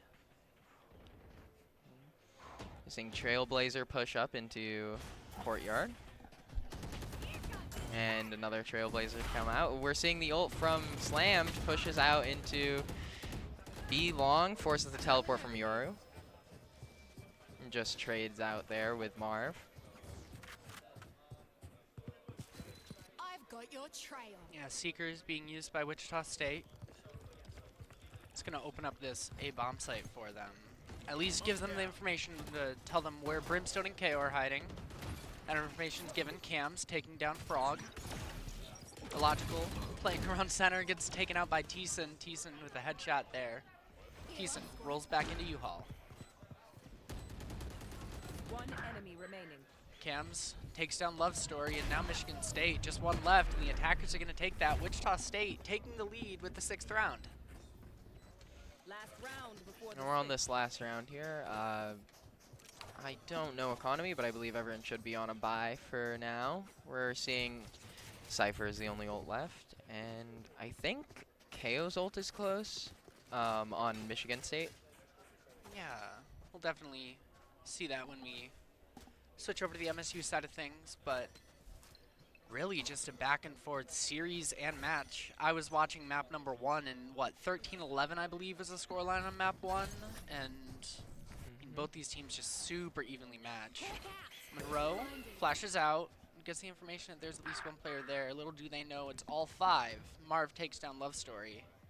And that's going to be the call for the rotate for Michigan State. Monroe fires, gets a little bit of spread damage in, but takes a little more than they gave. Looking for a little more through this smoke, but slammed, and the trades come back and forth.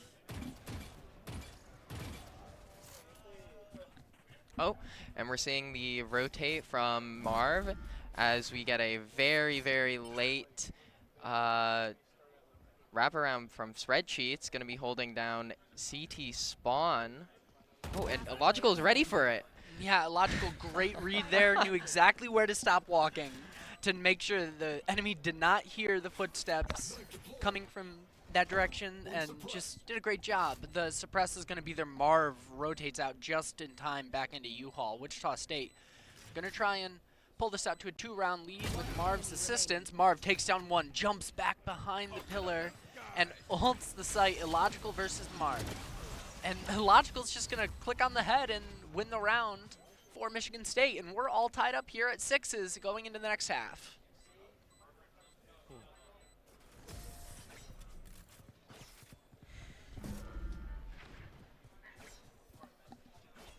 Switching sides. Alrighty, I'm excited to see what the Viper's going to be doing here on the offense side. I've seen a lot of Viper walls on Bind, a lot of discussion back when I used to play a lot of Viper and Brim and do lineups for this map. Yeah, you would normally take these walls to cut off half of each site and get like 2 lanes to move in. Something that's not given much. Something that gives you a lot more advantage on Bind than other maps, just because you don't have a mid to rotate through. So Viper on attack, very, very fun pick. Looks like that Viper wall going towards A site. Gonna see a KO knife that spots 2 in Baths. They're just gonna start running up here into U-Haul and walk right into a shorty, but beat it with the right click. Classic. Yeah. Classic move. As site is gonna get taken. Love Story gets the headshot on the spreadsheet, so that's going to be plant going down on B when we initially thought that heading towards A site. They just did a quick cheeky little rotate through that teleporter. Oh yeah. Best gimmick on the map, or in any map actually, being able to quickly get to another site. And we're seeing Sui come out here, trade out and kill Illogical and Love Story, push onto site.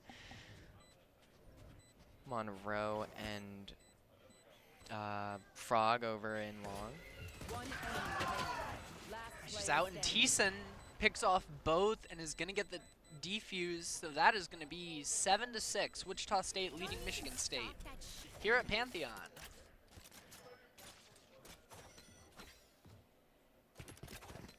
Halfway already to that Sky ult, Teeson is. Oh, that's a rough ult to get out early, especially when they're forced to go for a save round here. Teeson and Sui could come get a few picks. They're probably going to be fighting for long orb here, as you can see Teeson just asking Cypher for some backup. Looks like Spike is slotted to go to A site this round, but we'll see how quick Michigan State wants to let this go as they take U-Haul control immediately. Smoke's laid down from Marv, sees one in the smoke, sprays through, gets one. And it Slam waits outside to trade him off. Trade him off. Monroe now waiting for the smoke. Sui gets one with the Outlaw, fires the second bullet into the smoke, hoping to find one, and then just sprays through with the classic. Maybe a little bit of spam damage, but none landing. Right. We're seeing a teleport come out here from Michigan State, but they leave Viper on site to try and get a pick. Cage triggered. Yeah. Spreadsheets setup has the Cypher walls, has the Cypher smokes, excuse me.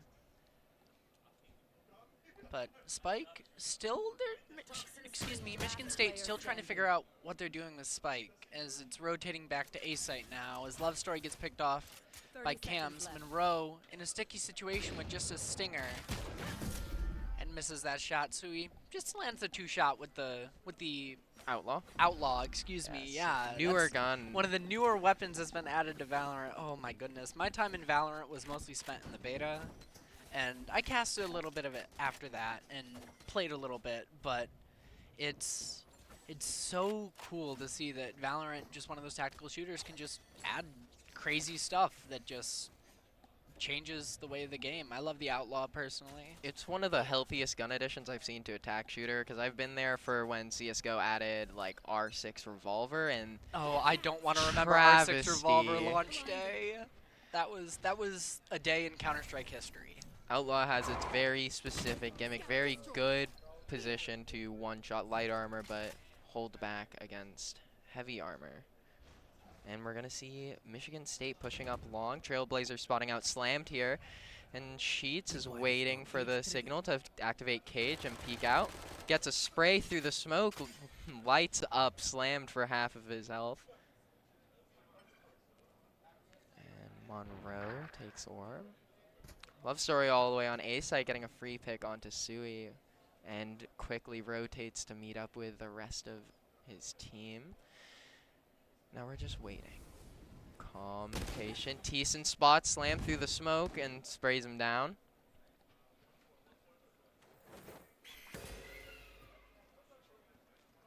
Alright. Teeson playing back halls. Now he barely misses our Cypher on site here, who's going to hold it down. Gets a pick onto Logical. 30 seconds left. And Monroe pushing through smoke. Monroe, great job with the sound cue. Just reading exactly where that was. Oh, and Cams flashes out, takes down Frog. Cams in a 1v2 scenario. Monroe gets the flash out. Cam's still waiting. Cams runs and guns with the Spectre. Love Story, and Cams is actually going to pick up the kill onto Love Story with the swapped out weapon and gets the defuse. So Wichita State pulling ahead by 3 rounds now, 9-6. Doing very well on defense here, getting...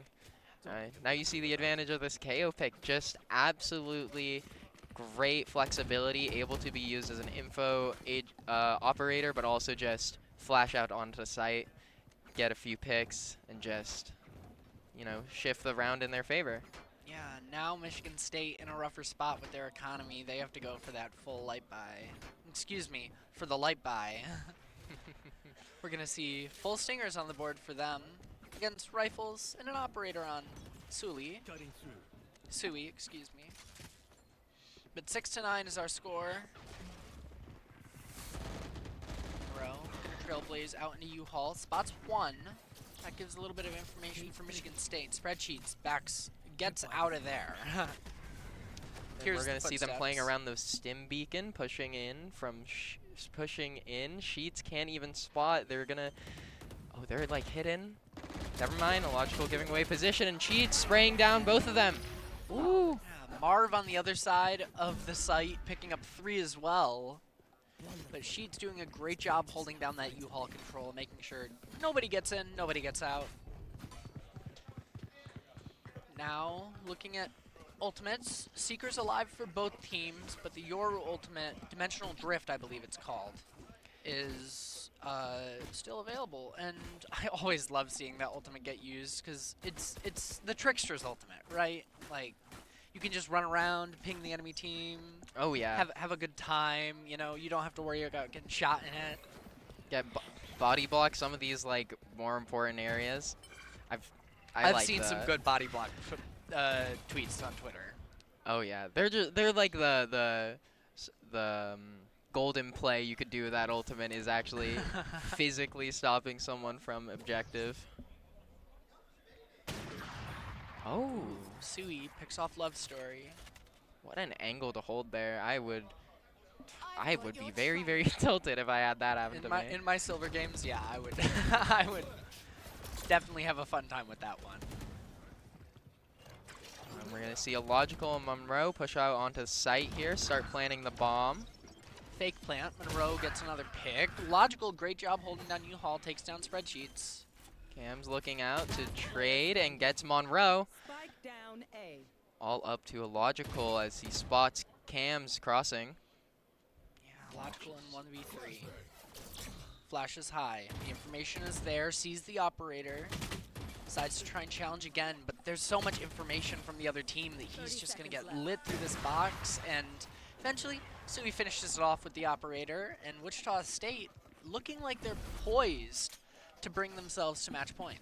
Oh, they have done an absolute beautiful job of holding down this defense, not letting a single round go. I think that's just really the advantage of taking Cypher on this map. They've struggled to push onto the B site. They're mostly forced to go A site here with this Viper wall, and they're just not able to take these rounds as effectively as they would want to. Another low buy for Michigan State. It's going to be hard to prevent this one from match point, but the run-in from Slammed with the Stinger is going to take down Sui. Gets the op. What a wonderful grab to buy. And gets another pick onto Marv. Oh, the run and gun with the Stinger is just so effective. Illogical takes down Cams as Spike is planted. MSU may pull off a flawless round here as Spreadsheets sitting top A, excuse me, in tower. So we're trying to hold down, get as many picks as possible. So takes a crack, grabs Love Story there. And now Michigan State's just gonna Monroe's just screwing with him. I can't use that. The back and forth, just jiggle the angle, right? What's the worst that can happen? You get headshot, and Monroe's gonna win the Stinger versus rifle battle. Tale as old as time. I was on the side of the Stinger at the start of that battle when people were saying that the Stinger, just the 3-shot burst, can outgun a rifle. Definitely during beta. Oh, for sure. During it had like an insane spread on that burst, and you could just snipe people from really far. I have this really, really bad memory of back when I used to play chamber only in like silver, and I was down with my like ultimate, watching the mid lane. Get sprayed by a Stinger. Yeah, you tilt. It's just extremely tilting. That's an SMG. It's not supposed to do that. It's not supposed to be able to challenge me like this. Cams gets a pick onto Sui, I believe. Slammed, excuse me, you're correct. Sui's the it's the other Wichita Rays. Wichita Rays, I see. But Spike looking like it wants to go A site, but with how quickly we've seen rotates on this map, it can change in a blink of an eye. Love Story with the fast reaction time, seeing the head of Cams, and Cams spots Love Story, tries to push up to get a trade. Love Story backs off exactly in time. Coming around to push up B long here. And we're seeing Brim spot the A long, not seeing anyone. We're gonna probably start seeing some rotates from Cypher and Sui. Yep, here comes spreadsheets right now. Love Story slowly walking onto A site, gets picked off by Thiessen. Frog and Monroe spray through, find Cam. Spreadsheet's gonna take down Frog. All up to Monroe here as they gotten taken out by Spreadsheets. And Spreadsheets, like you just said, find Monroe, and Wichita State now move to match point here against Michigan State in map number 2 of this best of 3 series at Pantheon. We're seeing probably gonna be a lot of ults used this round. 9 up for 5 for Wichita and 4 for Michigan, save the Seekers. This is gonna be a very, very fun round to watch. Yeah, a lot of... This is gonna be essentially when the game turns into Overwatch. And... Don't remind me. The amount of ultimates being used. Expect to see quite a few of them as Wichita State are gonna try and close it out here and now. What an on map 2. Orb. Very nice orb from Love Story. Slam pushes onto site with Rocket. I don't know the name of that ultimate. Gets a free pick onto Cams. And we're going to see Thiessen trading with Frogs and Illogical. Love Story gets her right back. And Sui on the flank holding Hookah with a Operator.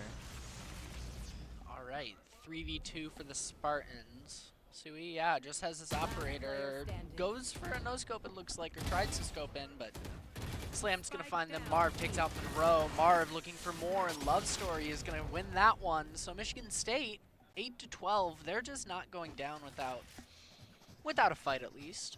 Oh, absolutely, and they're having great use of their ultimates there, only having to use KO and Raze just to get sight down and under control.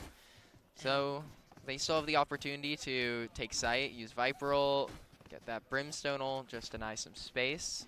And if Michigan State wins this round, Wichita State's economy is impacted for the rest of the game. Almost. Up until final round, it looks like. Just about. So they're probably going to have to be on a couple rounds of save if they win this. Michigan State are really putting a lot into this round. Marv takes down Slam, so that's one already for Wichita State, but Sui gets killed by Illogical. Illogical steps forward. Frog takes down Marv. The Michigan State are looking to pull this one back. They're saying that we're not done with this map yet. Let's make us go the distance. Love Story holding the flank, rotates out before the flank is completely through, but drops the Viper's Pit. So cuts off that entire short access. Thiessen's going to rotate up all the way towards the Viper's Pit, probably just waiting for exit frags at this point. No, they're actually going to be using the Dimensional Drift here to get some information in this Viper ult. And we get Thiessen to pick onto Love Story. We're going to see the Bucky from Cams! And he takes a Vandal and he takes out Illogical. All up to Frog here in the post plant. Are they going to have enough time to defuse? It doesn't seem like it. And Cams gets the final pick on the Frogs. Sheets trying his best, but it might be too much. Oh, wait. Oh. The clutch is there. And now, Michigan State, only trailing by 3. Wichita State still on map point. Oh, that was beautiful. I love Dimensional Drift. Did we use every single ult? I believe every ult even used Seekers that round. Every ult got used. Every ult got used. We're clean, fresh slate. Seekers very soon going to be back up for Wichita, though. I believe, if I remember correctly, Wichita Sky has 4 points into her ult. And we're seeing an early pick from Sui onto Illogical. Slam pushes in and helps Frog trade him out. So now we're on a 3v3, but Cams quickly turns it into a 2v3. Love Story hiding in U-Haul with this. Oh my goodness, the judge is so good. You can just one body, I guess. But now it's just Monroe and Love Story holding the flank as what's this guy's name, comes back around, and they just miss them. Thiessen has a massive opportunity here to just shut down everything for Michigan State, and they are going to find it. Finds one. There's the spike. Information found. Love Story pushes forward, fires, and that's going to be Wichita State taking map number 2 and sending us to our third and final decider map of Ascent. Oh, Ascent. Is that going to be a tiebreaker pick, or is that Michigan's pick here? I believe that's the tiebreaker pick. Tiebreaker pick? Yeah, since we went 1-1 on maps. I wonder, have they had an Ascent rework to the map recently, or am I misremembering? I don't think so, but let's take a look at this scoreboard here, and wow, Wichita State just on top in total trying to figure this out. We are at 13 first bloods. So that's pretty solid, I'd say. Pretty solid starting rounds, just finding those first picks, and not a lot of first bloods on the side of MSU as well. They played a lot of rounds down coming into this map number 2. Sorry, I'm just seeing Marv's score. They're getting more first bloods than Cam's. Very aggressive playing there. I didn't even realize he got four first bloods. Wow. But yeah, Sui on top of the leaderboard, followed by It's Slammed, Marv, and Cam's. Not Marv, just Marv. But yeah. Michigan State started to pick things back up there at the end of that map. Oh yeah,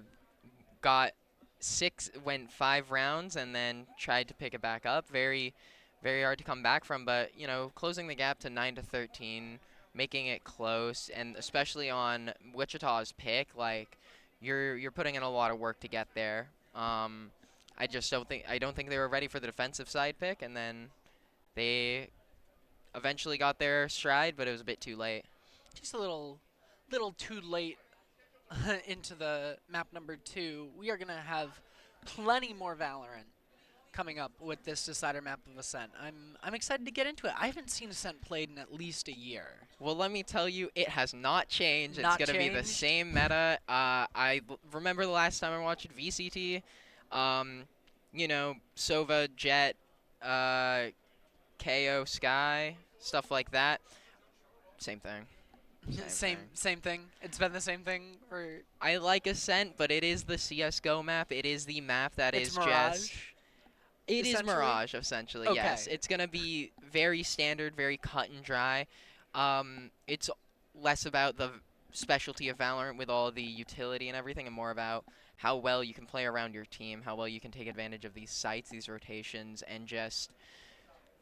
I don't know, it's the closest I've seen to CS:GO played in Valorant. I see, yes. I remember when the game was first coming out. People were like, Ascent is the Counter-Strike map, or Haven is the Counter-Strike map. But it's such a unique thing with the 3 sites. That's a completely different topic.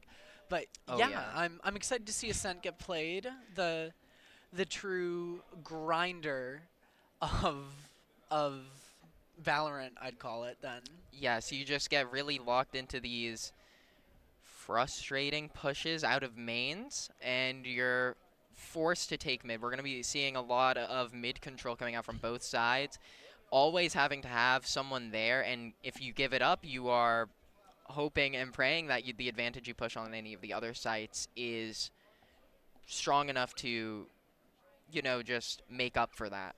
Yeah, I completely understand. I also don't know what smokes are being played. What are meta smokes right now? I'm trying to think. I'd imagine Astra as just the best, in my opinion, the best smokes if you're coordinated with your team. And then we're going to probably be seeing maybe Omen, just has a really good blind on this map, able to shut down almost the entirety of both sites with that blind. So, I don't know, I could see either pick being viable here. I see. Well, yeah. How's Harbor in the meta of Valorant? Since we have a second of downtime, I used to be a Harbor one trick. I see. I'd say you get Pearl, and you get a few more maps. The new map, Abyss, I got to see a very good placement by MSU here, but beyond that, you're mostly doing worse than other smokes for what you're doing. You can get away with it on Lotus. You can get away with it on Pearl, where we've seen a lot of VCT harbor in Pearl, especially with the Cascade and the Sky combo, where you would push that bird through the Cascade and flash onto site.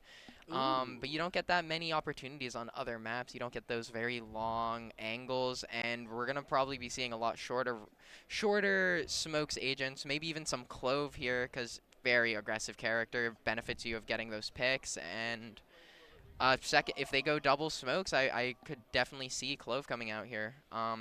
Lets you get more mid control, lets you be more aggressive. I don't really know many. What class is Clove? Clove is another controller, but she has the ability to overheal when she gets a pick. Overheal for 100 health for 7 seconds at this time. As well as having a piece of utility that is not very common for other controllers. It's mostly like an initiator's ability, I would say, with her bubble that she throws out, and if you're in the AoE, you get decayed and lose half your health temporarily.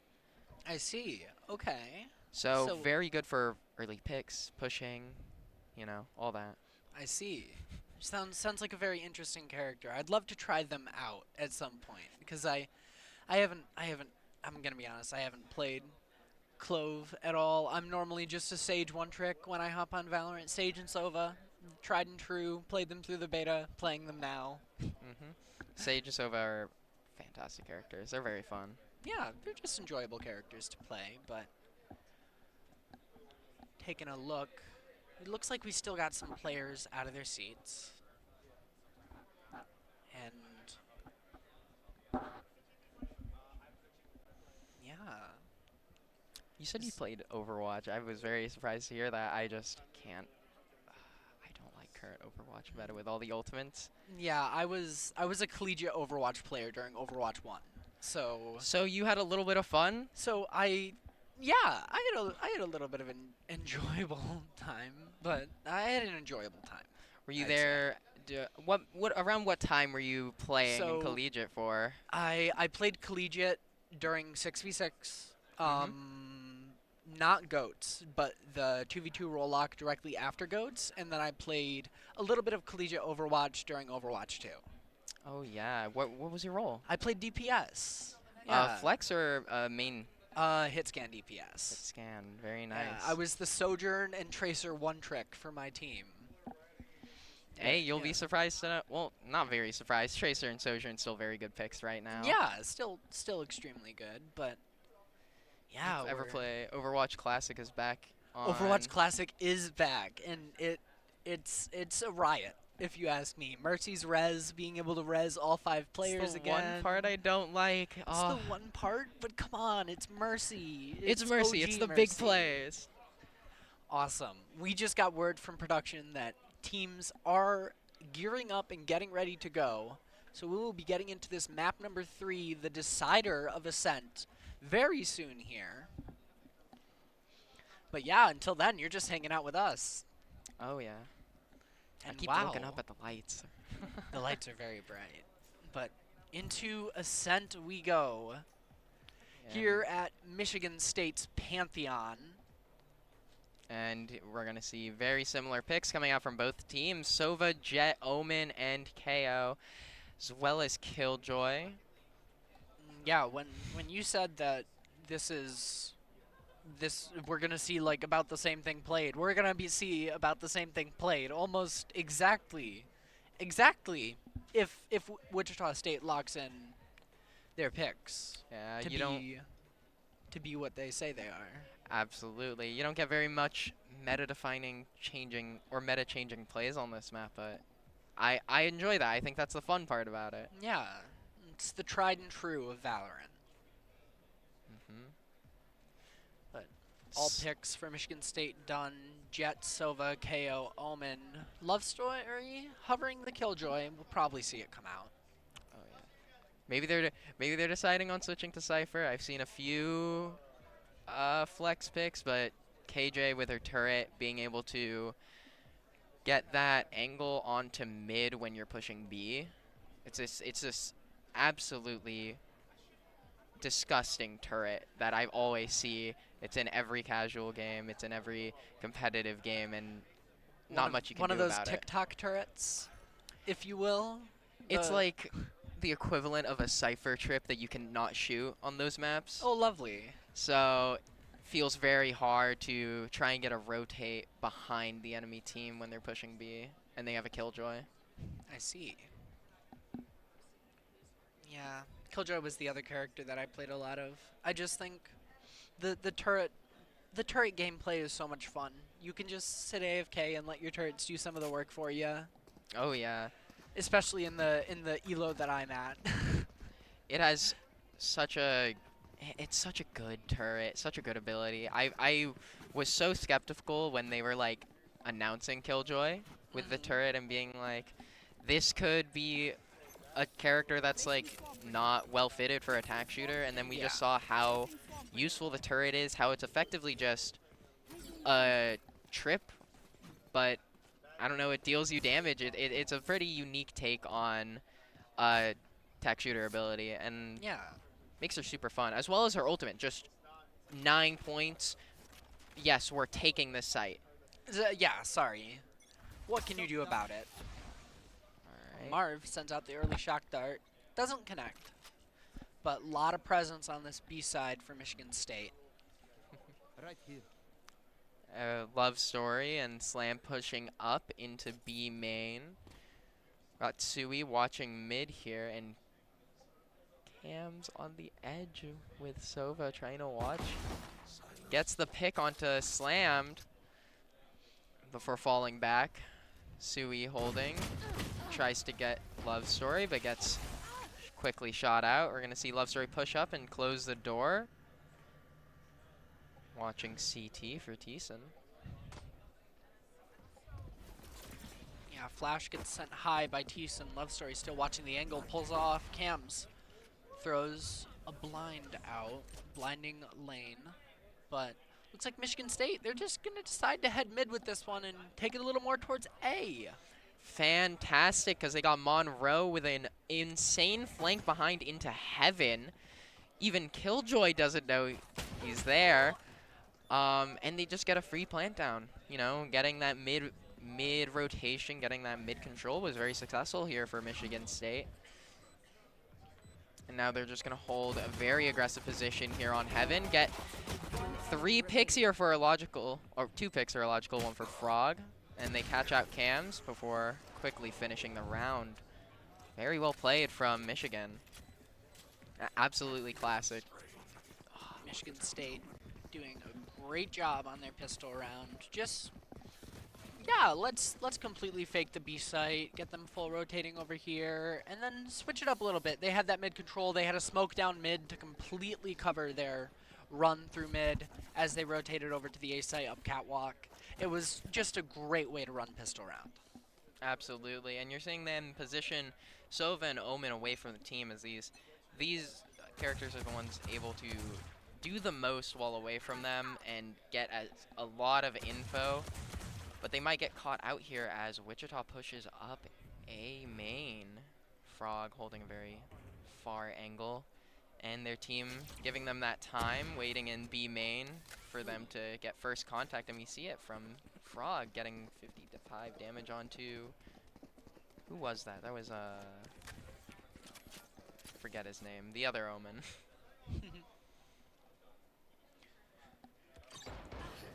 Yeah, looking like it's going to be a B take. All 5 players for Michigan State heading onto the B site. Oh, no. Or attempting to make it. It's Slam's already closed the door. They break the KO knife in time. Slam doing a great job. But 3 come out of the smoke behind them. Slam and Monroe are going to clean up. Slaughter. And that is going to be all that she wrote for round number 2. Michigan State now a 2-0 lead, winning the pistol and the bonus. Excuse me, winning the pistol and the first round. Now on to the bonus. Yes. But still very good economy even in a bonus for Michigan, because they just had a flawless round in that buy round. No one died. No one got their guns taken away.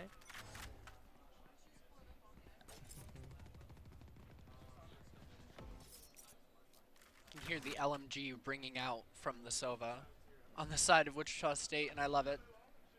Slammed getting very early push into Oh, and Thiessen saw two there. Takes that information, immediately relays it to Team Slam. Pulls back, gets one on site with cams, and Slam's just going for more, spraying through the smoke, trying to find one. Sui's gonna pick that one back up. Love Story reloads the Vandal and sets up in hell. Marv Strone gets a lot of information. Wichita State. Ooh, Marv misses the dart onto site. They're gonna be needing that for the retake. Sui and Marv out of heaven, getting the picks onto Logical and Monroe, but Love Story tries to swing it back for Michigan. And Thiessen and Spreadsheets are just going to clean it up in the 2v1, as Wichita State now going to throw one on the board in the bonus. And should see a full buy from both teams now. Oh yeah. 3 picks coming out for Michigan State, and I think we're going to start seeing some ultimates being farmed for this round. They're going to be really, really wanting to grab those orbs. All grouping around B site to help KJ get that ult quicker. Just one of the most important abilities here.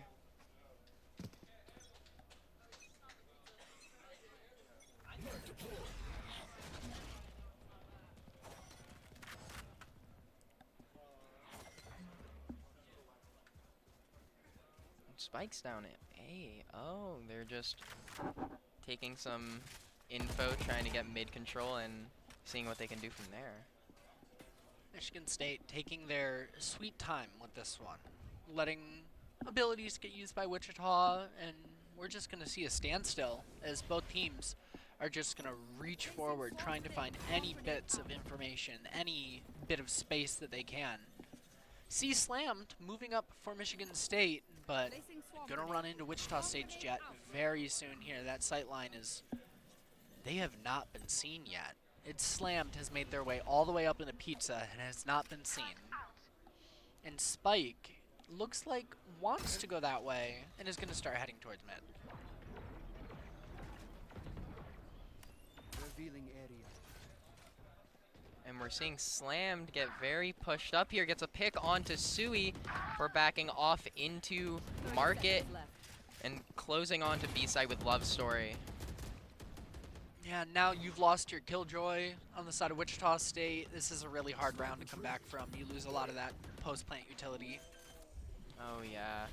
And we just see, because of that KJ turret, like, KO has to move off of mid and regroup and market with his team.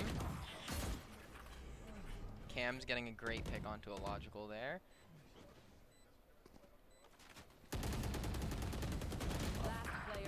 Ooh, Slammed, finds Marv. Frog takes out Thiessen, and Frog is going to find Cams, and Michigan State takes round number 4, bringing us to a 3-1 score. Absolutely not too good for Wichita here. Their econ's going to be very down in the dumps for the next couple of rounds after this. And Michigan just, you know, they can buy an op, they can buy whatever they want now. And Michigan State's going to have a lot more opportunity to control mid with an operator. But looks like the majority of them are going to head towards B for this just default push.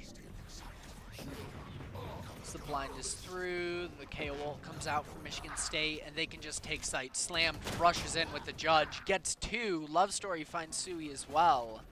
Thiessen rotating back in, and it does look like this was a save round. Oh my goodness. Slammed getting right on top of Thiessen with the judge there. Cams with the Sheriff is not going to be able to hit the shot, and Slammed can just jump around the corner with the judge. Perfect accuracy, and take them down. MSU wins round 5, 4-1 now. And we're seeing the buy finally from Wichita. Again, if Michigan State keeps this lead, they're going to be able to just take advantage of all this negative economy that Wichita is. They're barely hanging on by a thread here.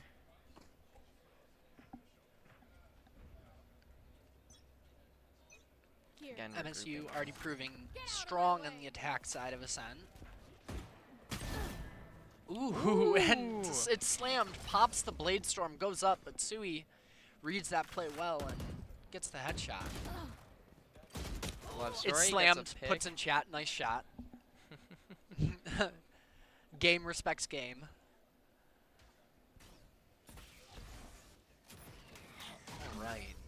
Spike still waiting at B, but the rest of the Michigan State players are rotating towards A site, maybe a little bit of mid-action. Who knows what we're going to see in this round, as we have a 3v4 Wichita State up on the one player.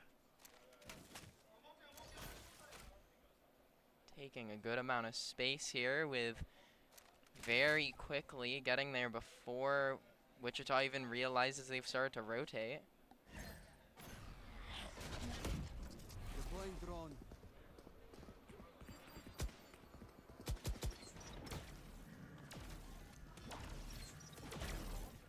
Wow. And now we see Wichita regrouping into tree, clearing out catwalk, and finally making their move on to heaven. Illogical's presence now known. But Illogical now knows that there's at least 2 players there, runs through, trades themselves out. Cams is going to take down Monroe, and Thiessen finds Frog. That's going to be Wichita State pulling round number 6 back. Thanks. Oh, no, you don't deserve my inventions. Some of the skins that are in this game are gorgeous. Oh, absolutely. Like this candy cane skin, like I am rocking with the candy cane knife. They break after you hit it a bunch against the wall. That's actually so cool. It's a fun Easter egg, but it takes like half a round. I had someone do it in competitive and just have an ice pick afterwards. Yeah. Okay, well, thank you, Spreadsheets, for giving me some mine spots to use in my next comp game.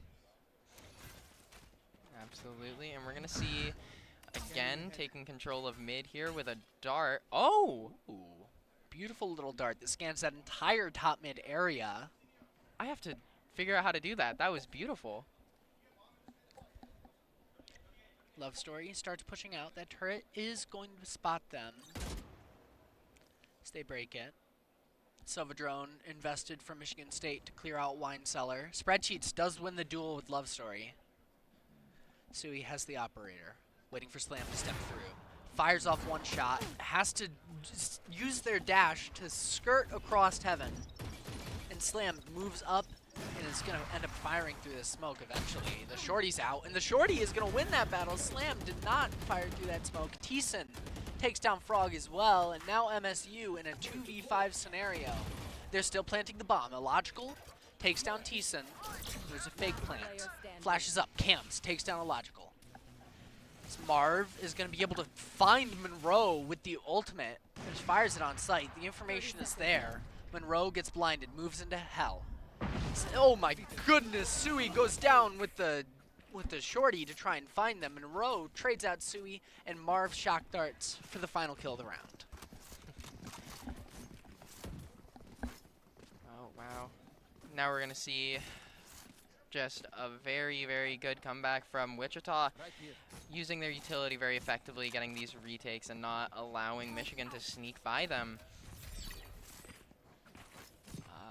4 people set up on B now. They're going to, I assume, push through B main, take a bit of space, and realize that Michigan's all the way on the other side of the map.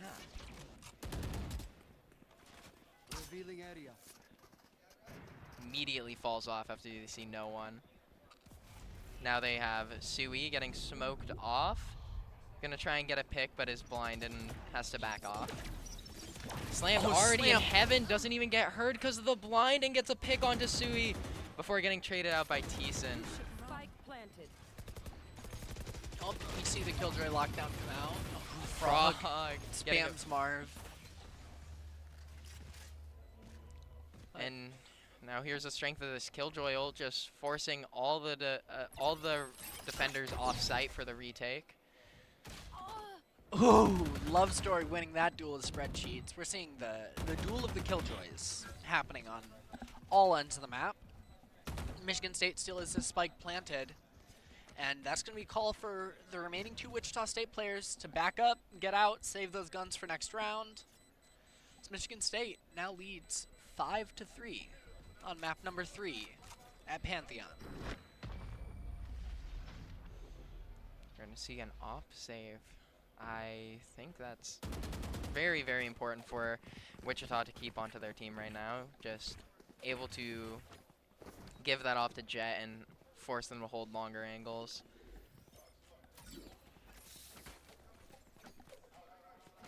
Again, that Killjoy turret just forced every round. Still, bad memories of it. Bad memories. Because that clears all the way into mid, right?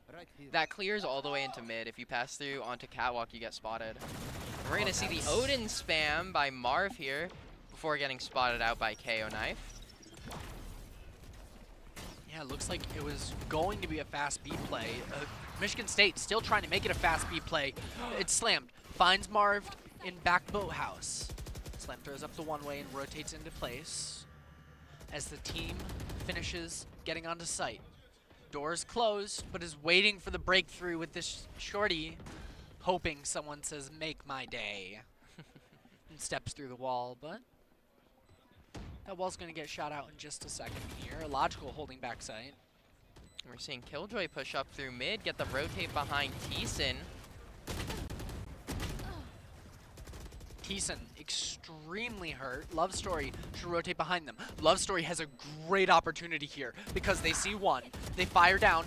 They almost have an opportunity to get 2 more, but they're not able to find the shots. Monroe takes down spreadsheets. Camps now lines up. It's going to be just Sui. And a logical. It's probably going to die to Sui here. Or the spike. But no, all players are going to rotate out of that spike site. And that's just going to be another round for Michigan State. And Sui does save the operator, but we didn't really see it come into play a lot for them. Yeah, they're really playing, Michigan State's really playing around this very well, where they're just forcing Sui to reposition out of mid, straight and rotate to B site, but then rotating back and just forcing Sui back into closer corners. It's a really, really good way to play around this operator here, and just push your advantage on credits. Again, they're going to be coming through B here, 5-man, and just completely avoiding the operator. Oh, that recon bolt finds so many, but Thiessen already brought so low. Omen ult being used by Michigan State is slammed. Dashes past Thiessen. Cam's going to take out Slam. Marv finding Frog on the Omen ult. Cam's Logical pushing onto Cat, trying to get a pick onto Cams as the blind comes out. Cams trading on Monroe, getting a logical, but Love Story finishes Marv and Cams off. Now it's just up to Love Story to get this bomb down. But we have the operator still and Sheets pushing up onto lane with the Odin, but gets caught out. Oh, so Love Story has a real opportunity here. Oh, heard the op shot, so knows which direction they're coming from.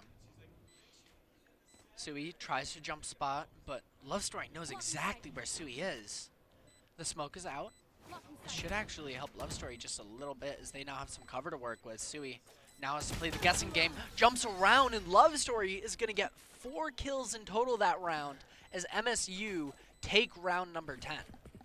Battle of the Killjoys indeed. We're seeing just everyone get their chance to pop off this game.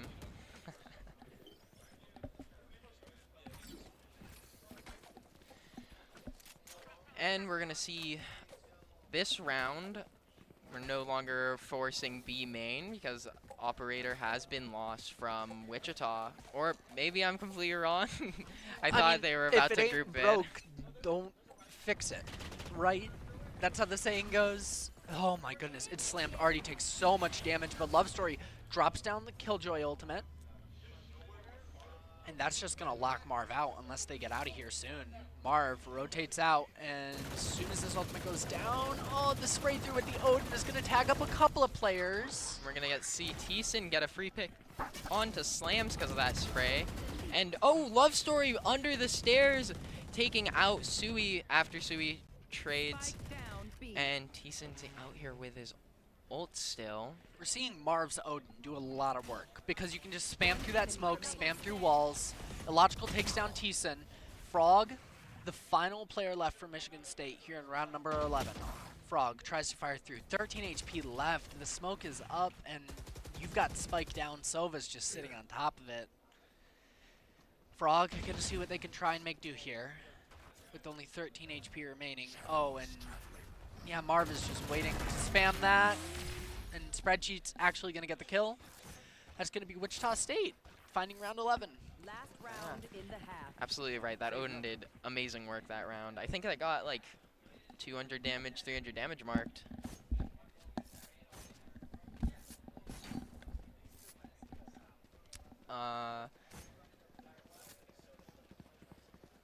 Still seeing Michigan State group up on this B side, just avoiding the A site. Much harder to push through without smokes and util mid.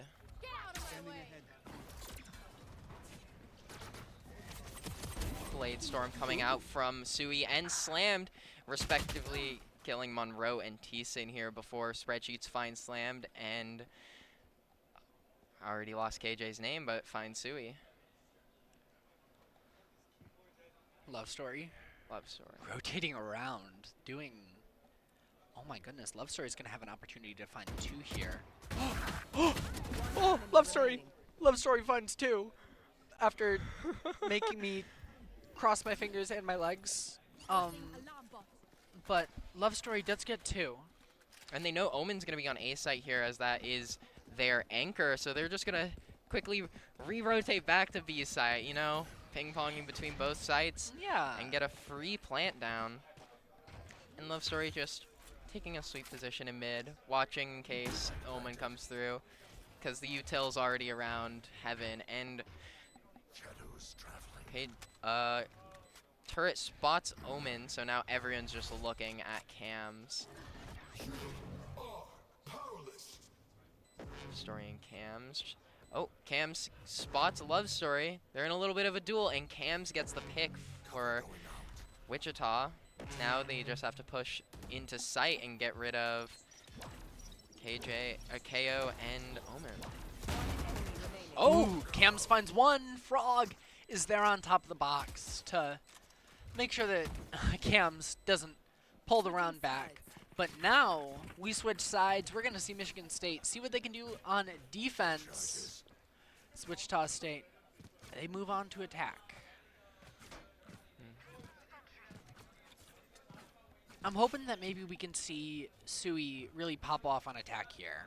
Just find the first bloods that they need to, be that entry fragger that Duelist is supposed to be, especially with Jet.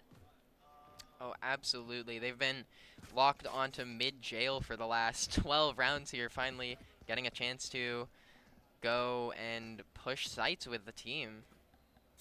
Yeah, mid-jail. I like how you put that.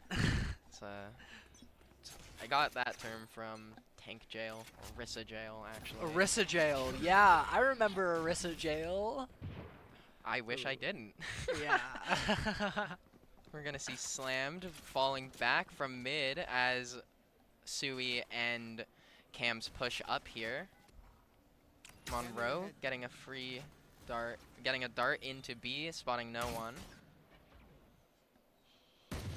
Yeah, it looks like Wichita State is trying to be a little more reserved about their spike plans. Slammed gets taken out by Cams, but waiting till they get these picks and then choosing to decide which site they go to based off that. But Wichita State doing a great job controlling mid here. Love Story doesn't know what's in for them and gets just swung by Sui, and Sui's going to win that one. Monroe Now the last player for Michigan State on B site, spraying through the smoke, not able to find anything. Down to a one-shot hit now.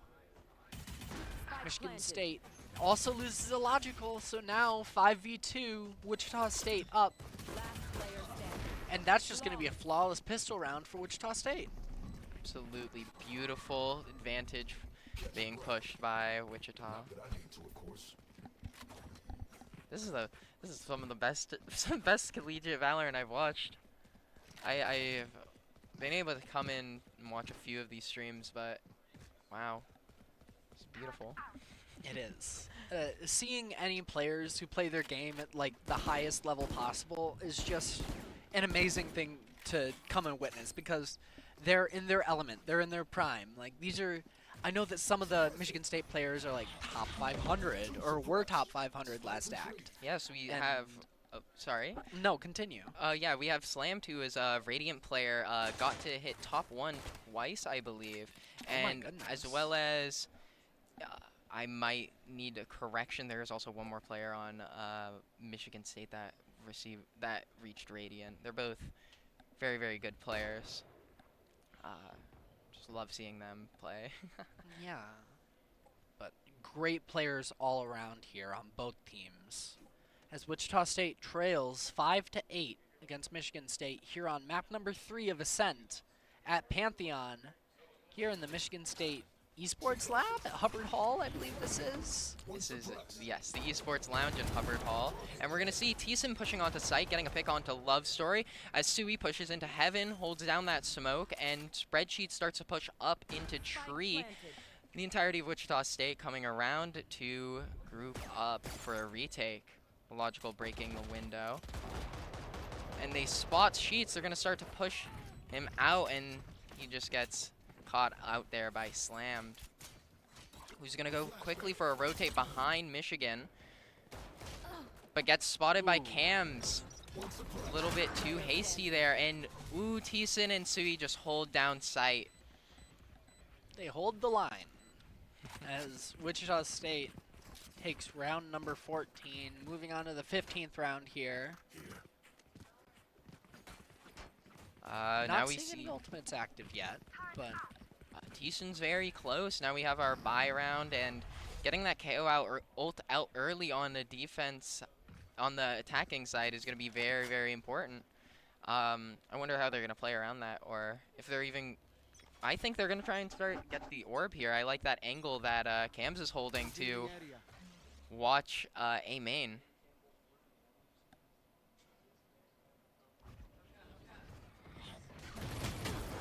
Ooh, Slammed now knows that there's at least one in Gardens, and Sui is just going to take Slammed out with the spam through the smoke. An early round. Excuse me, an early player lead in the round. Wichita State decides they're going to test their luck towards the B site with this spike. Oh, and Michigan just has no clue where they are. They have no mid lane. They have no mid player. They can't see that Wichita has all grouped up to push B. So it's all down to Monroe to hold site until Wichita gets there. But Sui pushes onto site and gets a quick pick onto Love Story. Oh, Monroe continues truly playing dueling. Valorant. Full blind, sprays through, hits one. Sui almost getting an ace that round with 4 picks. And it seems like both of these teams have very strong attacking sides.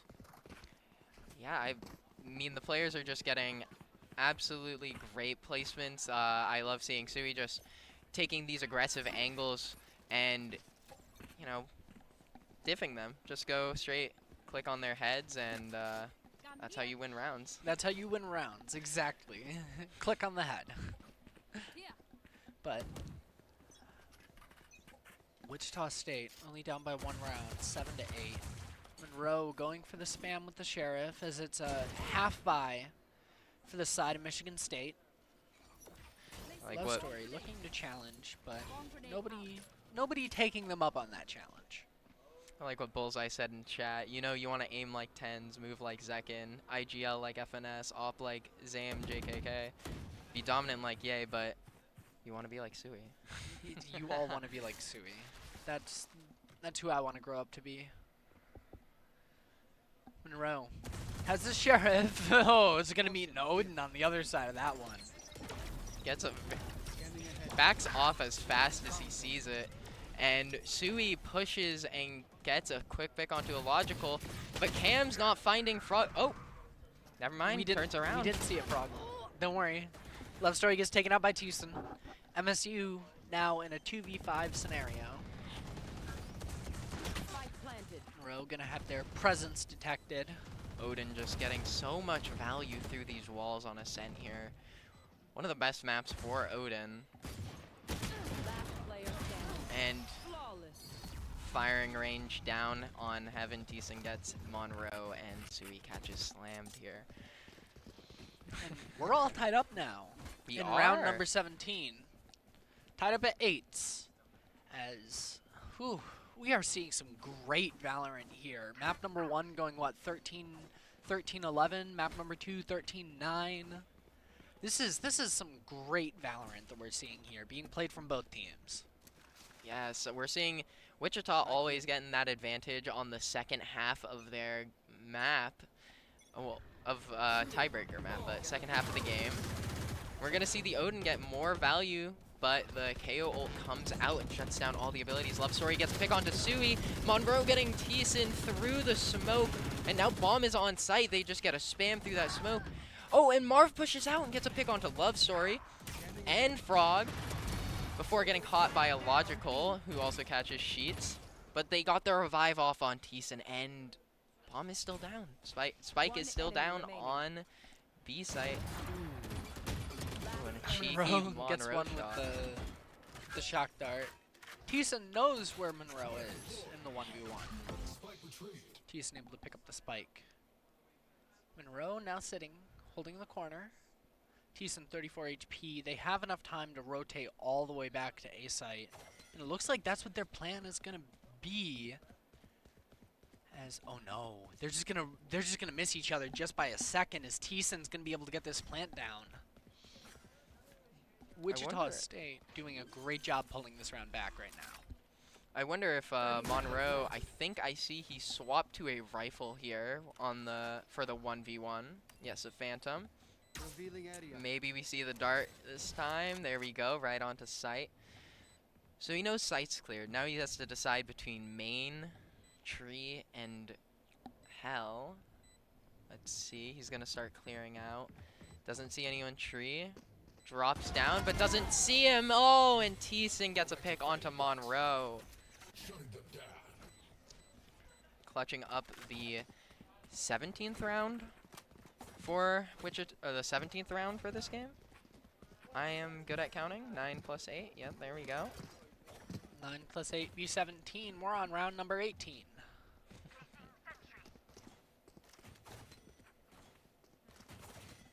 Another light buy for Michigan State. What was that? They don't need spike for this. They're just going to leave it down. Yeah, they're just going to leave it back there. All right. Well, don't worry about this, guys. We got it with the kills.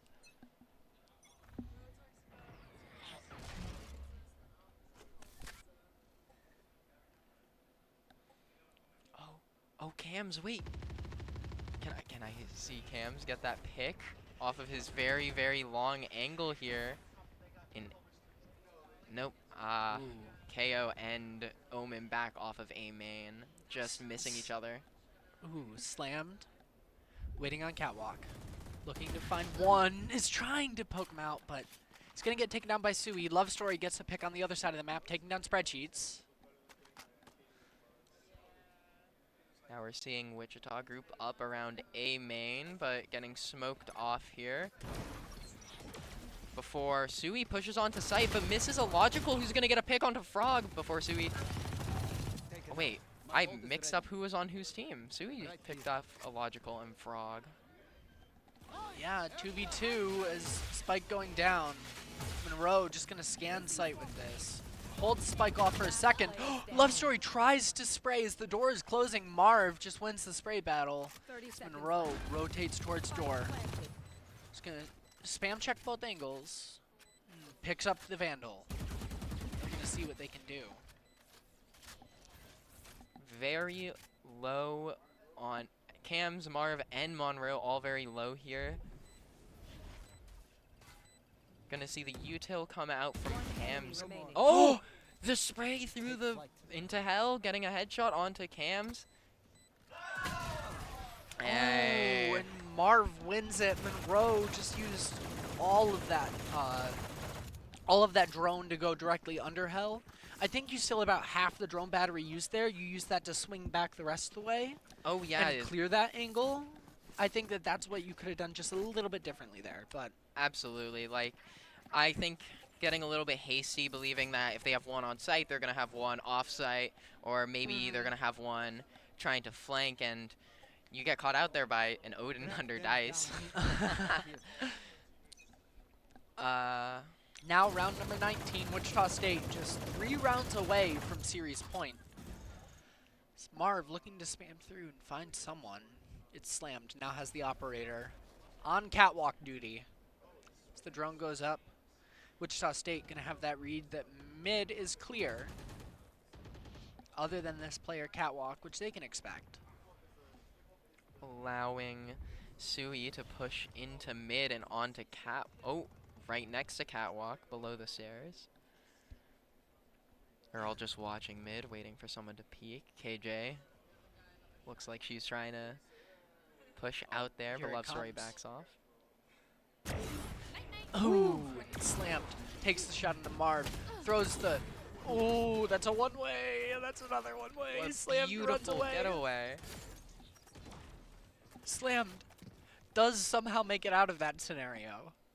And he just gets to reposition with the op and hold down A main here now. Wichita still holding mid and pushing up with spreadsheets half health. Let's see if Love Story wants to push out and defend this mid. So 30 seconds on the clock.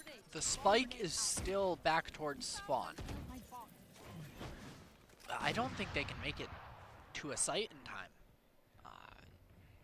Get it down. They can't make it to a site in time anymore. This is going to be the round. They've taken it far too slow. They're trying to push onto A site. Very hasty here, but Illogical and Frogs are just going to hold it down, and they need to get the plant down, and Frog pops out of smoke and gets Cams and spreadsheets. All right. This is such good Valorant. We are just going back and forth and back and forth, and looks like we're going to see another round of full buys. Monroe maybe going with the light armor, but has enough money to go for full, so probably just hasn't bought it yet. But yeah, and looking at the side of Wichita State, they lose this round. They're going to be in for a light buy next round, and then they can get a full buy. But Michigan State is putting a lot of marbles in on this round. Oh, and we see Jet. Oh, no. And they gambled. They decided that they were going to push forward out into this B section. Spreadsheets is not going to get anything as Sui finds Love Story, but Frog takes down Spreadsheets on the other side. And that's going to be a spike plant for Wichita State, and we're in a solid 3v3. Two players for MSU towards Garden. Sui trying to rotate around into Garden, get a little bit of a flank on Frog here. We're seeing the drone into sight, and Sui gets the pick on Monroe and Frog, just getting the free flank, and now that's Illogical's call to leave. The Illogical says, nope, I'm getting out of here. I'm saving my rifle. We put a lot of money into this round. We need to cut our losses and get out of there, as Wichita State moves even closer to that series point. Oh, Illogical picked up the operator. That makes even more sense. Yes, the operator being such an important gun on this map, and absolutely right, they don't have that much money. Illogical barely making for the buy this round. Frog just having to borrow some money from a teammate, and Wichita just rich as all can be. 5,000 credits, 4,000 credits, 3,000 credits. They don't even need to worry. Yeah, they can solidly buy for the rest of this game. So that's just on Michigan State. Michigan State now has to fight against a buy round, so it's not going to get any easier from here. No, but we're seeing slammed, hoping that someone comes through the smoke, having to back off so they don't get caught out like last time, but Sui makes it into the smoke. Oh, and Slam gets a pick and gets away. And gets the information that Owen is there. Big. So, Slammed doing quite a bit for their team, getting that first blood. Omen forced to back off because he got spotted, has to regroup with his team, but Love Story's holding mid, no one's pushing it, no one's pushing Cat, and they're going to be able to regroup around B main, but Slammed here is already repositioned for them, already in market, ready to swap towards B main at a moment's notice, and just might not be ready for the op.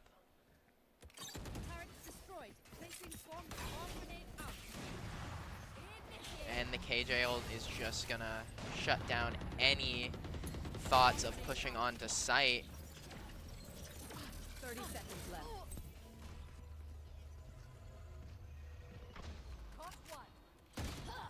I don't know about that Killjoy ult there. I think... Well, now we're under time pressure. We got 18 seconds left on the clock, and they're just gonna have to push fast onto a site. And they're going to get caught out by this op. Yep, and you're right. They just have to push right into the operator. Slammed has to be careful. Only has one shot left. And I think Wichita State is just going to save. Yeah, they've made the call. And Michigan State pulls it up to 11-10 here on map number 3, the decider of Ascent. Just playing to time every single one of these rounds. So much time pressure felt on the attacker side on Ascent now. Especially as we get closer to match point, a lot of tense emotions gonna make everyone want to play as careful as possible and make no mistakes. However, I hope Sui starts to get a little more aggressive, starts to push out like we've been seeing in the early rounds, getting punished a few times, but when it works, and they get a round for it. Love Story has the read that there's people coming there. Start spraying through the smoke, but nobody has pushed up that far yet, as the entirety of Wichita State waits in B main. Omen ults for the fast rotate onto B site. I'm just gonna see Wichita wait here. I wonder what they're waiting for. Maybe just more utility. Maybe just to see if their mid drone spots something. You should run. Oh, they waited for them to rotate so they could get down the Killjoy ult and force everyone off site here. The Sui pushes site, and the KO ult comes out. We're going to see Frog get a pick onto Marv through this chaos, just spraying down site, spraying down main. Oh, Monroe! How do you find that? Monroe takes out Cams with the Odin. Thiessen now getting the plant down for Wichita State. Love Story checking their angles.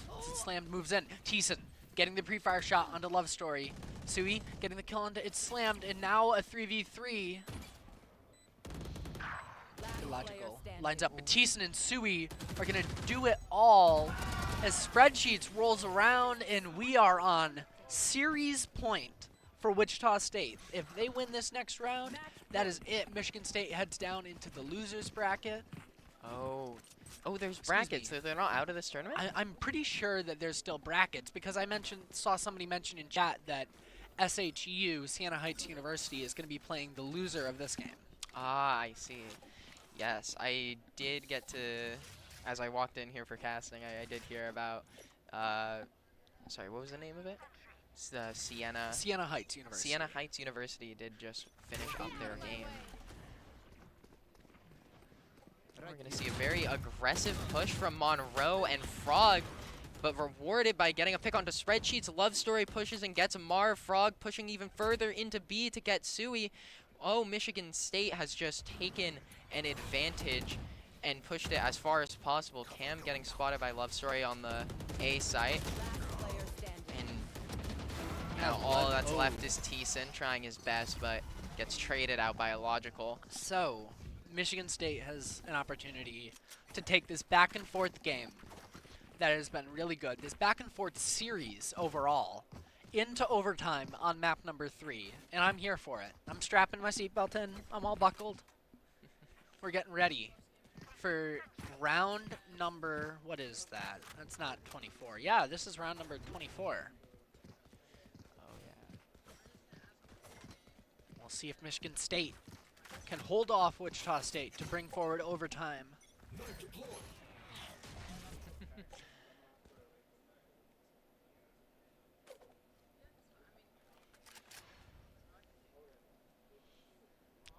It's all silent on Ascent.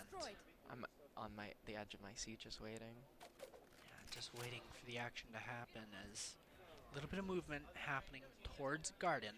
Smoke comes from Omen across the map, but they smoke off Cat, trying to get a little bit of info, and drone from Sova out in mid, clearing it out, getting Omen into the corner there. Michigan State took a big gamble here, saying that they're going to push A this round, right?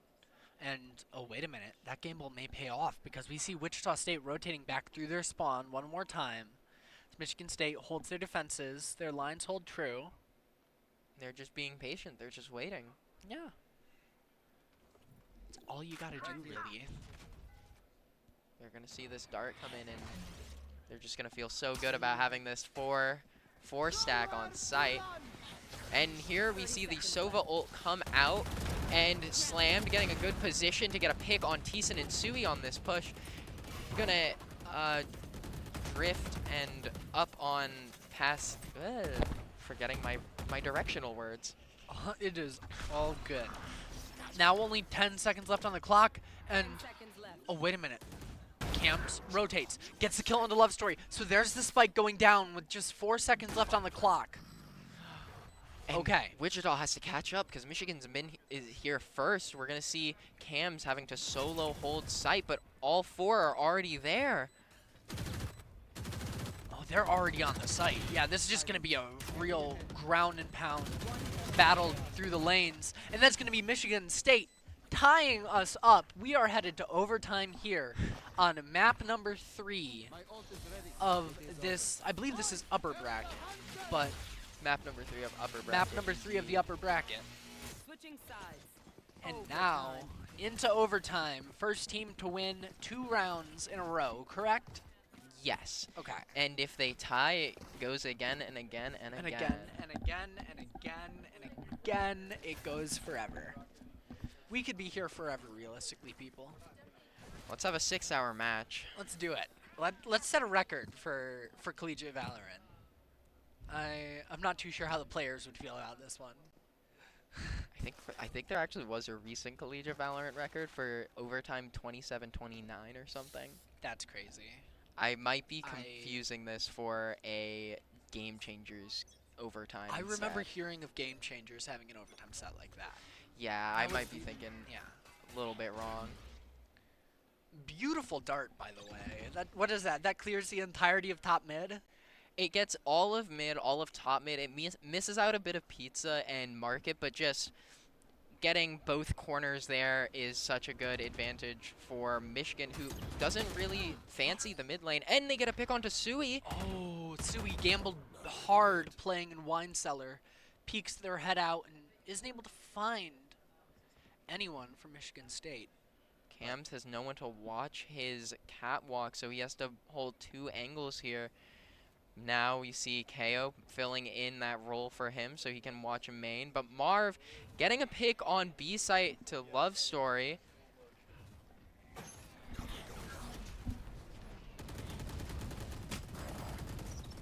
Oh, and they push onto site.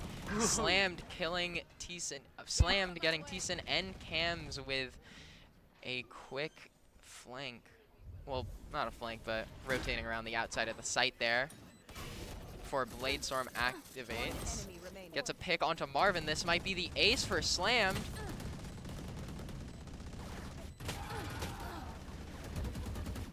I just heard Slammed through my headphones.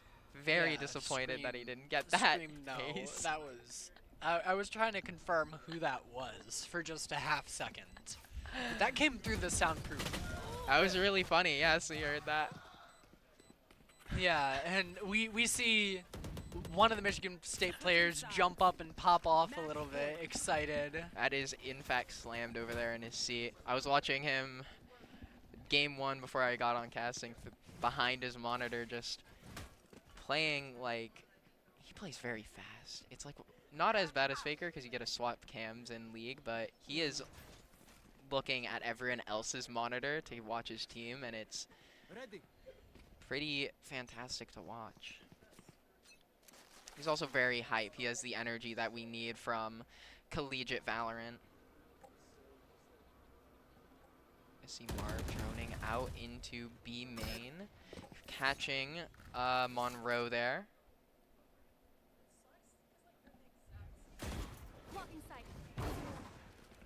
Sui dashing into market, forcing Love Story back and catching out Monroe. Love Story pushing through Nano Swarm to get caught out by Marv. I like the play. I like the idea of pushing through your own Molly. You take a lot less damage, but unfortunately 2 people standing on the other side. And Sui catching slammed push. Oh, and Marv also getting frog with the Sova ultimate.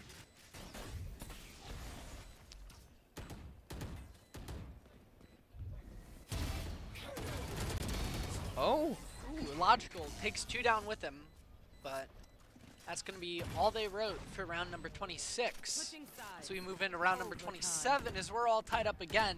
Overtime number 2? OT Let's start. number 2. Should I start making dashes in my desk right now? Yeah, we start the prison counter and just scratch it into the concrete. Right here. After this, I'm going to make sure to check what the ability names are. I'm getting tired of calling it Sova ult, KO ult over here. I get ya. Revealing Marv area. fires the recon dart. Gonna find a logical. And a logical's gonna get spammed through, brought down to 42 HP, but is still alive. That gun is still active on the map. As Michigan State doing what it looks like they've been doing all game, heading towards this B site. And now the call is to spread out a little bit. Their spike's still moving towards B, but their players heading towards mid and taking a little peek to see if they can regain some of that control. We're seeing Sova push up to A main here, trying to get some information with his drone while the rest of his team is in B main, just taking full control of that area before Sova starts to fall back and regroup with his team. Oh! Took a second in spawn there, and we're going to see Michigan State push out onto site, slammed, dashing into stairs, but getting caught out by Thiessen. Oh! And we're seeing the duel. Spreadsheets gets taken out by Illogical before being found by Marv with the spray. Again, that Odin putting in so much work. Frogs coming through with a shorty onto Thiessen. Shock dart. Spike planted. Shock dart. Just double checking no one's there. Yeah, making sure. If someone is there, they are to perish. And Frog getting a quick sneaky pick through the smoke on Marv. Now no more Odin for Wichita. Last player standing. Oh, Frog again getting kills. Frog is doing absolutely fantastic here. Really coming alive here at the end when Michigan State needs them. Monroe now spotted them firing the darts into the wall. You can see them all laying there, right, as a Nerf battle goes. Love Story picks off cams, and Michigan State is going to be leading 14-13. They have series point in their hands. Now the question is, can they do it? All they have to do is just hold down the defensive side here, and we're going to see a little bit of a different strategy coming out from Michigan, where all 4 of them are just staying. Oh, 3 of them are staying on B. You know, you got Sova there just hovering. Oh, and Sui is holding the entirety of mid. Love Story seeing spreadsheets and throwing Nanoswarm falling back. So much mid control here from Wichita. We're just seeing everyone looking towards mid. Everyone knows, hey, we don't see them A main. We saw them fall back from B main, so we know where they are. A logical peeking, getting ready to leave. Oh, and misses the cross by Marv.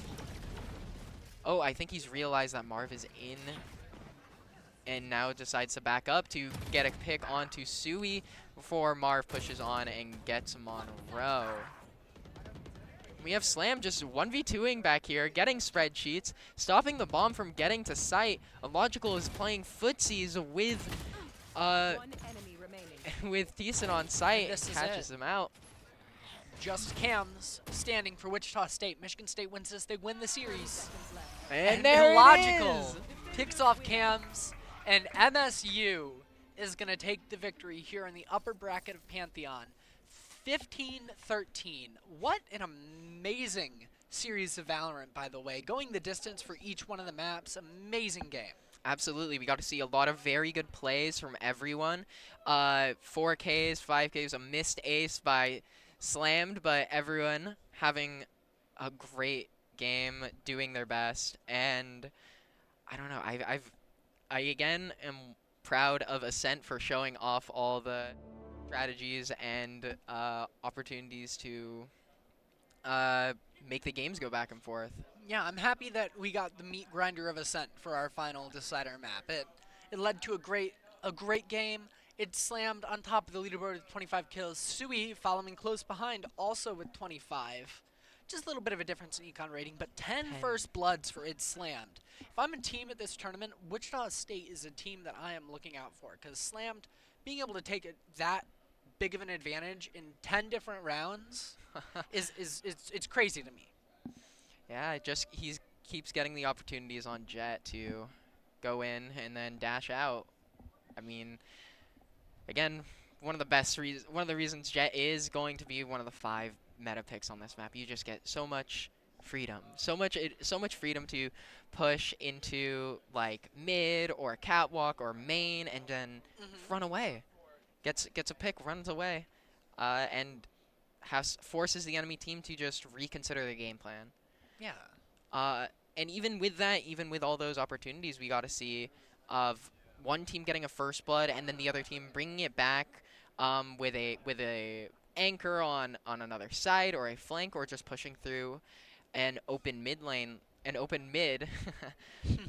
we get to see so much opportunity from both teams. Yeah, and we just had an amazing match here at Pantheon with Michigan State taking the victory over Wichita State 2-1. Don't go anywhere. From what I understand, we're going to have more Valorant action coming right up next. So don't go anywhere. Stay right there. We will be right back. Awesome. Player interview? All right. So we actually are going to have a player interview with Slammed. You go ahead and take this. Me? Yeah. I get to talk to him? Yippee! Lumi's going to talk to them? All right. No worries then. So we are going to send it to a short break, and we have a player interview coming up next.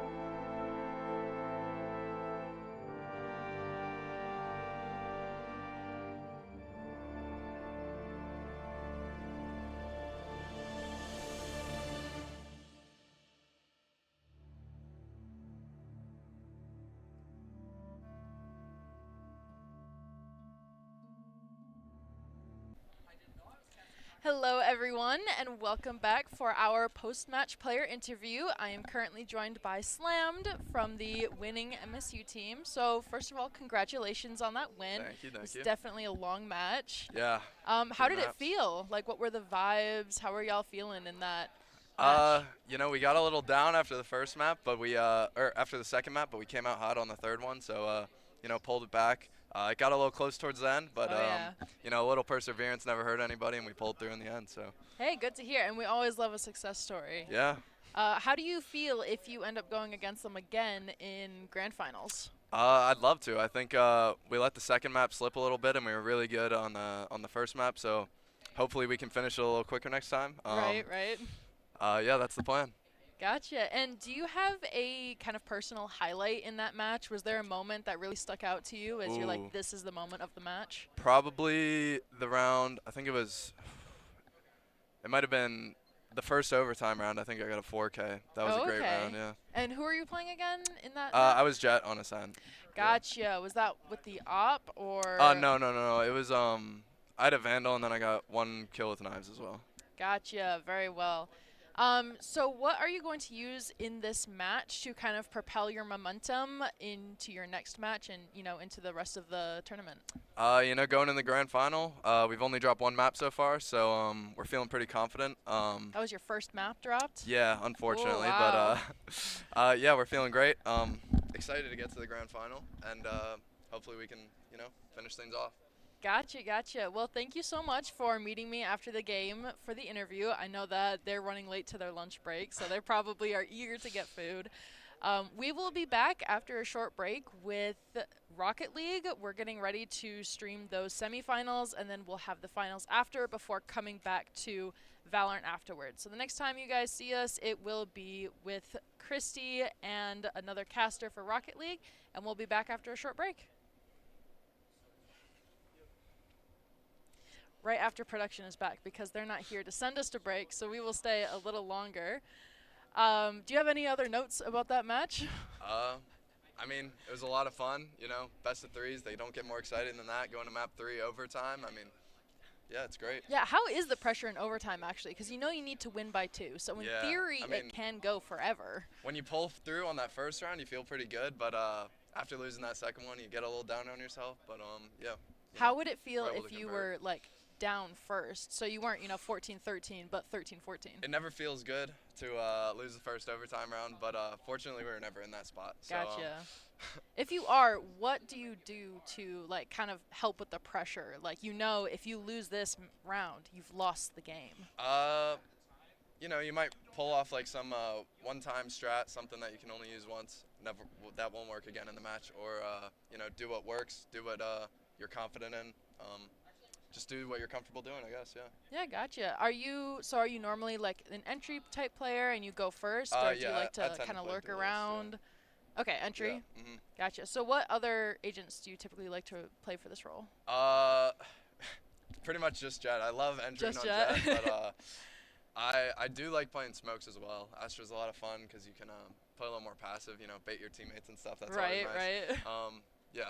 Is there a specific teammate that if you're in a 2v5 with that teammate, you can win that? Ooh, definitely Ice Bear or Alex, Love Story. Me and him, dynamic duo, I think we could beat anybody. Oh, it's yeah? Awesome. Yeah. And what does Love Story play normally? He's on Sentinel now. He was Smokes before, but we recently switched, and now he's Sentinel. So. Okay. Yeah. Production is still not there to send us to break. But we are good now. So, like I said, we will catch you guys after this short break with the Rocket League semifinals.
Hello, everybody, and welcome back to Pantheon, where we are going to be bringing you the Rocket League Lower Bracket Finals, a best-of-7 matchup.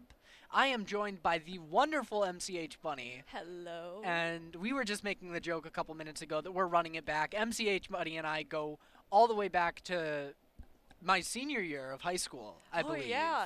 When we started playing Overwatch together for Aquinas College in Grand Rapids. So... We're running it back. Bringing it back. The Rocket League casting duo that we used to do. Yeah, this is a great time. Also, we haven't gotten a chance to highlight on stream yet. This trophy we're is going gorgeous, right in, actually. but we're heading right in. WSU and Siena Heights University going at it here in the best-of-7 lower finals. SHU already on the defense. Zai pushes it forward. Yanini gets a hold of that one. Fuge gonna fire it around, and it goes into WSU's corner. Right, it's going back over now. Ooh, and that's just, yeah, there's a point where Z went towards that and was just like, I can't get to this in time, and pulled off. Yeah, sometimes that happens. Nice cross the map little shot there. WSU, this is Wichita State University, correct? Yeah. Okay.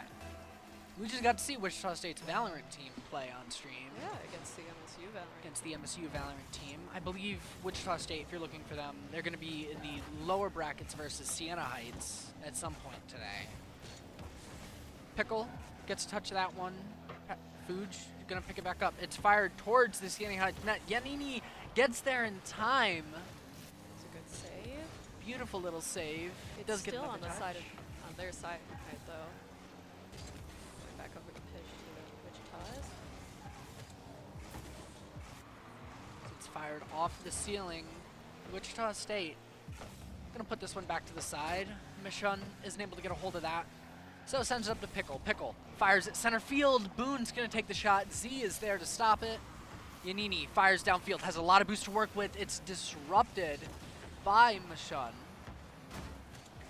Fuge into the corner. Push back out to midfield. Fuge is just gonna stay alive. Puts it right back in the danger zone. Michon is there for the save. It's a shot towards net. Pickle is gonna tap that in. Let's see, not sure what happened there. It looks like bounced offside. Just Fuge not quite able to get it before Pickle put it into there. Yeah, just a little late on that rotation. Was on the way, just needed to be there a little bit faster. Wichita State doing a great job beating them out, and it's shot towards the net, sent just wide by Pickle. Right off the bat onto the Siena Heights side. Oh, Yanini and Boone having a bit of a Rule 1 battle over in the corner. Z fires it across midfield. Boone's going to be there to touch and disrupt, but the second shot is up. It's floating towards the corner, no good. The triple commit is there from Siena Heights. They rotate back in time. Yanini goes up, gets the touch on that. It's fired towards the net. Nice save coming out from Fuge. Still on the side of Siena Heights, though, so Wichita's looking for that goal. Yeah, Siena Heights just looking to bring this one even. The shot is fired. Pickle is there for the save. That's a good save. I thought it was going in for sure. Ooh, and another shot towards the net from the side of Wichita State. Z is there. Fuge now pushing downfield. The rotation is already there for Wichita State. Pickle gets the stop on that one. Z rings it around the top. The shot is almost there. Just a little high. Kind of went right over it. That's going to be an opportunity for Siena Heights that they're going to look back on and wish that they could have back. Oh, yeah. Ooh, Boone gets the touch on that off the shot from Z. So we're back out in the midfield. Yanini fires it towards the goalpost. Z is there for the follow-up shot, and Pickle is just on the goal line making those stops. Wichita is really just not letting Siena Heights have any chance at getting a goal here. As it goes right back on over to Siena Heights, but they're going to prevent that. Yanini keeping it on the Wichita side. Yeah, Yanini fires it around the corner. Fuge into the same corner that we were just at. Pushes it around, a little too much mustard on that one as it gets sent flying high. Z in a great position to fire this down and in. Mason is there for the stop, but Yanini is there to follow it up. That was some great follow-up coming from Yanini there to really take advantage of what I was able to create, of the opportunities I was able to create there. It's now 2-1 here in game 1 of the best of 7 series. Boone takes control, gets it past one defender, almost gets it past two, but it's just going to keep the ball there at midfield. Pickle now has this, firing up. Fires it towards the net. Yanini is there to fire it up. Ball's still in the danger zone. Mason goes for the touch. Isn't able to find it towards the net. Pickle is there to make sure the challenge is still won by Wichita State. Pickle's just going to rotate it back out into midfield. Hopefully, Wichita State can pick this one back up when they get a little more boost. Boone doesn't connect with that one as Z. It's fired forward, looking for the shot. Yanini takes that shot. Pickle is there to save that. Looks like a second save on that. Pickle fires it forward. Gets blocked in the air by Yanini. Z pushes it up. I am getting word that it is in fact not Z, it's 11. It's 11? I believe it is Roman numerals. Roman is what I'm numerals. guessing. This makes sense. Yeah. I apologize to 11. Sorry about that. Yeah, sometimes you can't really tell. Yeah. I feel like a lot of players do have XI as a username. And yeah. Say Z. That would make quite a bit of sense, but number 11. Both are reasonable. Both are very reasonable. The back and forth continues here, though, in our game. Yanini takes it up the wall. Has some boost to work with here, but it's knocked out of the way by Mason. As the clock ticks down, Siena Heights gonna try and just put one on the board to force OT. Yanini gets underneath it. Pickle fires it down. It's gonna go off the side wall. 11 keeps it alive. Into the corner it goes, and Wichita State is gonna be the victor of game number 1 of the best of 7. Yeah, for our losers grand finals, I believe. Or was this just regular? Alright. Let's see. But yeah, looking at shots, overall 11 shots from Siena Heights compared to the 8 shots from Wichita State. Wichita State not getting as much offense on the board, but they're making the offense that they do get count. They have some very good defense from what I've seen. When the ball was in their court, they usually were pretty good about keeping it out. All right, going back into the round 2. Boone gonna go early, tries to push that one forward, but 11 is there. That was close. As the ball rings around the corner. 11 isn't able to get onto it. Yanini does get under this one, gonna fire it out into midfield, gets it to Fuge. Fuge has quite a bit of boost to work with, gonna try and get the second touch on it. Still up in the danger zone, and Pickle's gonna clear that one out of the way. Pickle not able to get the second touch. So Yanini fires it up. Boone sends it high off the ceiling, and that's gonna go in. It looks like Fuge may have touched that one themselves. Oh, let's see the replay.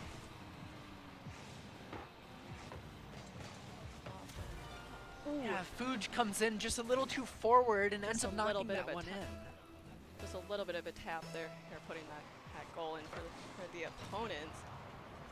I'm sure Wichita is raising.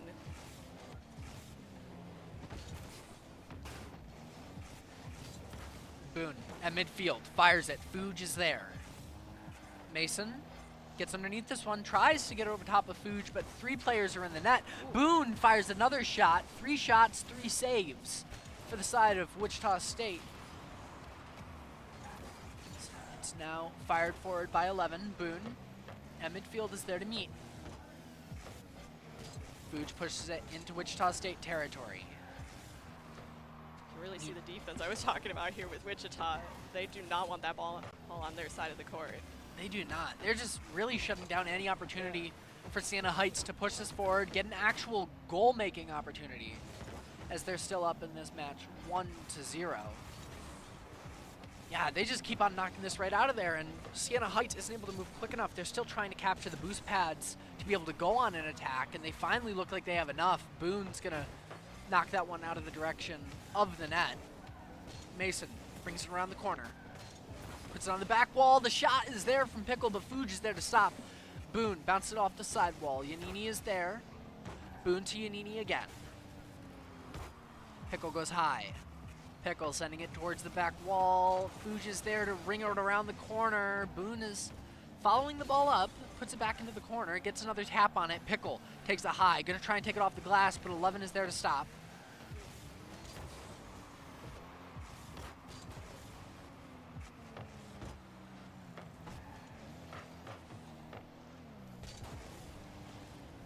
Looks like Mason's trying to make an aggressive play here on that corner.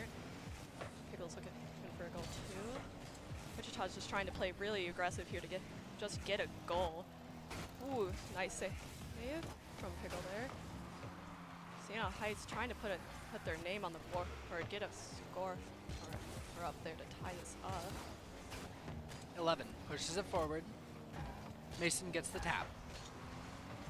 Fuge touches high. Yanini to the sidewall.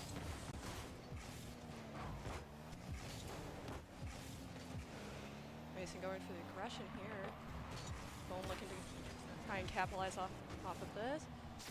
Ooh, Boone and Pickle passing duo. There's some good teamwork right there. They're just passing the ball back and forth to each other to line it up so Pickle could get that goal in. Yeah, and Yanini went up with the first player to try and block that, so. An unfortunate goal for Siena Heights, but Wichita State now leading 2-0 in this game number 2. Fuge fires it down.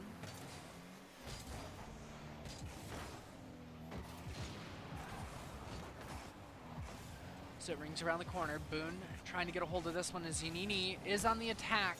Is able to steal the corner boost from Wichita State. Boone just pushes this ball forward, uses all their boosts to do so. 11 now on the high ground. 11 has the high ground, Anakin. Fuge fires a shot towards the net. Pickle's there for the stop. Yanini pushing this one forward. Wichita State gonna make that block. 11 gets a second touch. It was so close from 11 there. Fuge trying to make something work.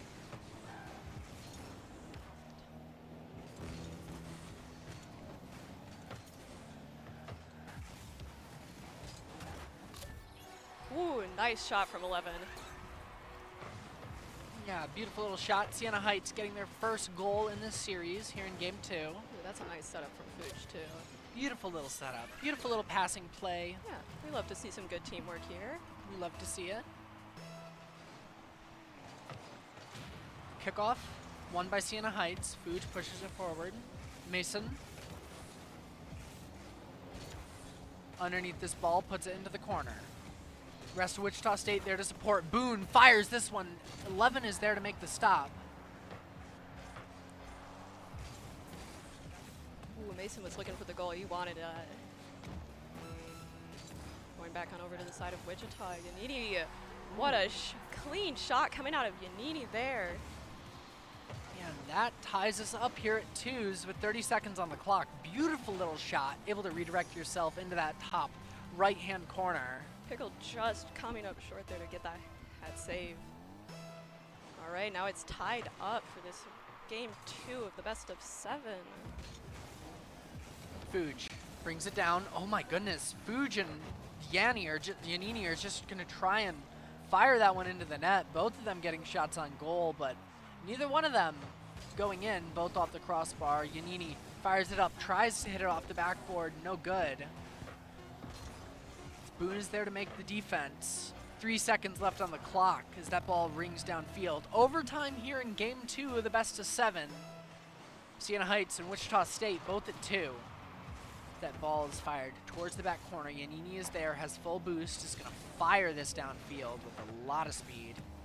Mason's there to put it back onto Siena Heights side of the pitch. Boone takes it high.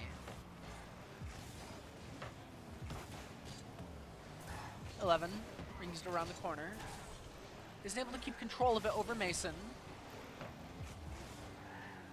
It's like Wichita's doing everything they can to try and hit his game win in here. Just being really aggressive on the against Siena Heights. And being super aggressive does create cracks in your defense, though. Let's see how long Wichita State can hold this up as 11 fires it forward. Yanini sends it downfield. Looks like 11's there to try and get the reception here, and now it's on the side of Wichita.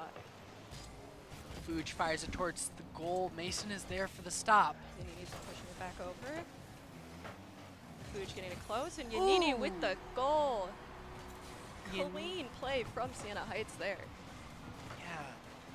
From Fuge off the back wall to Yanini. Beautiful little read. Looks like Boone was the rotator there who was supposed to be there. It's well played coming up from Siena Heights. They played that. They took their time. Sorry, Tokyo Drift came on the back. Tokyo Drift came on, and you have to dance at least a little bit when Tokyo Drift comes on. Just a little. Just a little bit of a jig. But yeah, that's SHU pulling it back here in game number 2. They really turned it around that game. They seem to be figuring out how Wichita a little bit there.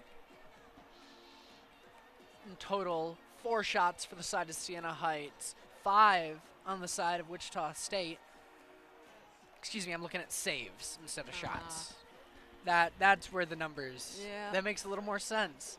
But both teams getting a little active. Siena Heights definitely putting a lot more towards the backboard. A lot more shots this game from Siena Heights. So really trying to take up the aggression a notch, I think. Kind of realized that Wichita was playing a lot on their side, on the side of Siena Heights, and was able to really capitalize off of that. So maybe they're trying to take the aggression into their own hands, turn the tide, flip this aboard.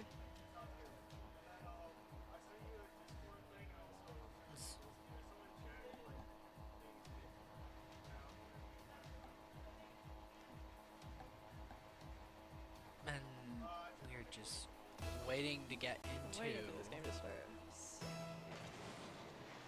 Well, it started in the background, I guess. Yeah. Yeah, we can. This works. Oh, Wichita State gonna put one in. Nice goal. Hey, nice goal. Yay, yay Wichita. Looks like Pickle went in and got that goal right pretty early.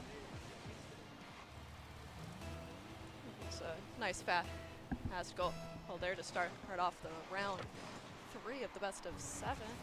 And here in grand finals losers for the Pantheon Rocket League here at MSU. Pantheon is such a cool name for a tournament so series. This is genuinely one of the coolest things one of the coolest esports event that I've heard being held in the state of Michigan.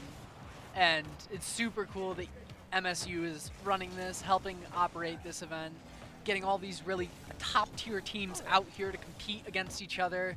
It's a great spectacle for everybody involved, and I'm sure the players love it. Us as the casters love it. Oh my goodness! Nice shot from Bone there. Here, let's see it. Pickle with the setup off the top. Some good save, but Bone just able to capitalize off of those defenders not being in that goal. The space created from his teammates, he was able to take advantage of there. Alright, we are off the pitch. It's going on to the side of Wichita. Fuge tapping it up high. Back on over to the Siena Heights side. Fuge into the corner. Gets underneath this one, trying to line it up. 11 gonna take hold of it as Wichita State is just putting on the pressure here in game number 3 of the best of 7 series. Yanini brings it down, gets it up to 11, and Pickle is just gonna steal that ball away from them, putting out towards midfield. Boone takes the shot, sent just wide. Back out to Wichita State's side of the pitch we go. Yanini gets control of this one, puts it onto the back wall, looking for 11. 11 takes the shot and puts it into the side. Clean shot from 11 there. Off of Yanini. Off of Yanini into the goal from 11. Someday I'll be able to use my words properly. You're doing great, McBunny, don't worry. We're doing our best. We're doing our best here at Pantheon 2024, the Rocket League lower bracket finals. Yanini gets a hold of this one. 11 gets taken out. Pickle rotates it around the side wall, but unable to find it. Unable to find an opportunity, that is. Mason takes it high off of Wichita State's back wall. Fuge challenges. Stopping that momentum. Sending it right back on over, or away from his goal. Yeah, Yeah, and we're going to see a bit of that ping-pong stage of Rocket League, as I like to call it. Both teams firing back and forth at each other, taking a couple pot shots at the goal, and oh, another shot towards the goal. Yanini had a chance with that one, but Boone read that. Boone fires it up, has some boost to work with, is going to try to get to that ball in time, unable to do so. Mason fires it to Pickle. Pickle sent wide. 11 now pushes it down. Boone able to get the save off of 11's shot. Mason along the sidewall. Puts it down. 11 is there to make the stop. As it rings around the corner, Fuge has to use a lot of boost to get up there to get that ball out of the danger zone. Yanini bumps it out of the corner. Just over 2 minutes here left to play here in game number 3 of the best of 7 series. Both teams tied up at 1 apiece. Ooh, 11 sends that one forward, going with a little bit of a bicycle kick, unable to find it though. Neither side really letting up here. Yeah, just some solid back and forth, just what it axles to the ground Rocket League, if you will. Real great defense coming out from both sides, honestly. Boone gonna fire this one towards Wichita State's net as the rotating player is there to make the stop. Ooh, and that's a beautiful little double touch from Yanini, but unable to put it into the back of the net. Fuge fires. Let's see, it looks like Siena Heights is trying to make some aggressive plays here to tie up the score. Oh, just so close. Back into midfield we go. Fuge out of the game for a couple of seconds. Pickle rotates it into Siena Heights' corner. Boone's gonna stall it high. 11 gets the touch, but it's eventually, the touch is won out by Wichita State, and Mason is just gonna score that from halfway across the field. Halfway across the field, ball just kind of slowly drifting its way on its course into that goal. What a nice shot. Beautiful shot. He saw the opening and he took it. That's just what you gotta do in the game of Rocket League. As the ball rings around the corner from Boone. 11 fires it up. Mason isn't able to get a good touch on that, so Yanini's able to take some more control, push it forward. Boone's there for the stop. So the shot is there again from Siena Heights. Nice Pickle save. makes the save. Siena Heights just doing everything they can to try and get a goal in here. Hopefully tie it up and bring it towards overtime. But the clock is ticking down and we have 30 seconds. Another shot from Siena Heights going off the crossbar and missing. Siena Heights having a lot of shots on goal, just none necessarily being perfectly on target or in the right spot where a defender isn't. Yeah, it seems like Wichita's really given the Siena Heights a run for their money with their defense here. Ooh, Mason taking a shot on goal. Excuse me, Pickle taking a shot on goal. Fuge gonna carry this downfield. Yanini fires it. It's gonna be sent just wide. 0 seconds on the clock, and Wichita State takes the lead here in the best of 7 series, now leading 2-1 games. Yeah, I mean, they've just been playing really well all around, honestly. Every time the ball's on their side, their defense, it's just rough to fight into. It's hard to break through their defense here, it seems. Looking overall, wow, Siena Heights only was able to stop 1 shot that was heading towards their net versus quite a few saves, 8 in total from Wichita State. They're getting a lot of shots off that are really close, but not quite hitting the mark. They're right there. They're so close to. We saw, I think, 3 different shots go off the crossbar this previous game. Yeah. And I mean, that's just a target issue. Yeah. You need to just get into training packs, set yourself down, and just go for different balls and aerial shots over and over and over again. That's a training pack shot that you hit. Sometimes you gotta go back to the basics to win some of these games, especially when they're high intensity matches like this one, where competition is really heating up today. All right, going into game 4 of Siena Heights versus Wichita State. Yanini in the backfield gets a hold of this, pushes it forward with 11. Mason fires it up. Fuge is there waiting. Fuge unable to get the second touch in it, but 11 does get the demo on Mason, so power play on the field for just a couple seconds. That power play is over as 11 fires it over, tries to find Yanini for the shot, but Yanini isn't there as Boone fires it downfield. Yanini on the defense. Gonna send this one high towards 11 and Fuge, both going for that one, trying to set up a passing play. Yanini taking another shot on goal. Mason is there for the stop. Fuge hits a little floater towards the net. 11's gonna try and challenge. Yanini going up, and it's stopped. What a save from Mason there, going all the way around the goalpost. You're driving all the way around the goal to get to that one, excuse me. I mean, it's like I said, this Wichita defense is just really hard to crack, it seems. Speaking of, they find that crack, and Yanini puts it in there. Siena Heights, I believe, takes the lead for the first time in this series. Looking to bring it back. Looking to bring it back, yeah. They have to at least give Wichita a run for their money, of course. Exactly. You've got some of the best teams in the country right here playing today. Like, you got to give each other a run for your money. You got to both sides are fighting to win this. They are hungry for that victory. Into the corner we go. Pickle off the back wall. 11 is there to fire it forward. Boone gets the touch. Yanini touches high off the ceiling. Looking to find another member of Siena Heights, but nobody there. 11 stalls it out in the corner. Boone is there to fire it up as Mason uses a lot of boost to get over to that ball. To the back wall of Siena Heights we sit. As Mason fires it forward with Pickle. Yanini gonna try and get a beautiful little ground pinch going. It rings around the corner. Mason fires it back towards the side wall. Gets the second touch on it, but it's blocked in air. Beautiful read coming out from Siena Heights, stopping that passing play before it even got started. Really seeing that back and forth ping pong stage going on here as it just kind of goes back and forth across the midfield. Both sides trying to find that opportunity, but not letting the other side I'd be able to get one either. Down toward the side. It's like Boone trying to set it up for, I believe that was Pickle going for that, but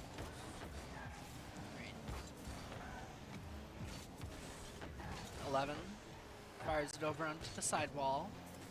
Mason picks it up, brings it forward. Yanini is there to stop. Taking it through the sky. Fuge onto the side wall, gets a second touch on it. It's sent towards the Saints' goal. And then immediately goes back over to the Wichita's goal. Ooh. And 11 landing it in. 11 scoring that one. What a shot. Takes it up the sidewall. Off of Mason. Mason and Boone just double commit there. And Siena Heights now has a 2-goal lead here in Game 4 of the Best of 7 series. They're looking to bring it back here. Ooh, 11 taking it across. 11 saw an opening and was like, oh, is this for me? Fuge fires it downfield. It's going to be challenged by Boone, and Boone's going to get the goal line stop on that one. Into the corner it goes. Pickle rings it around to the back wall. Touch tie. I am enjoying the aggression coming out of Siena Heights. Yeah. To just really try and get these goals. Yeah, take advantage of every opportunity they possibly can. They've definitely looked like they've woken up a little bit. Oh, and Pickle gets a beautiful pinch shot off of the pass from Boone. Well played. Boone into Pickle, nice. Big plays coming out from WSU as they try to pull themselves back into this game number 4.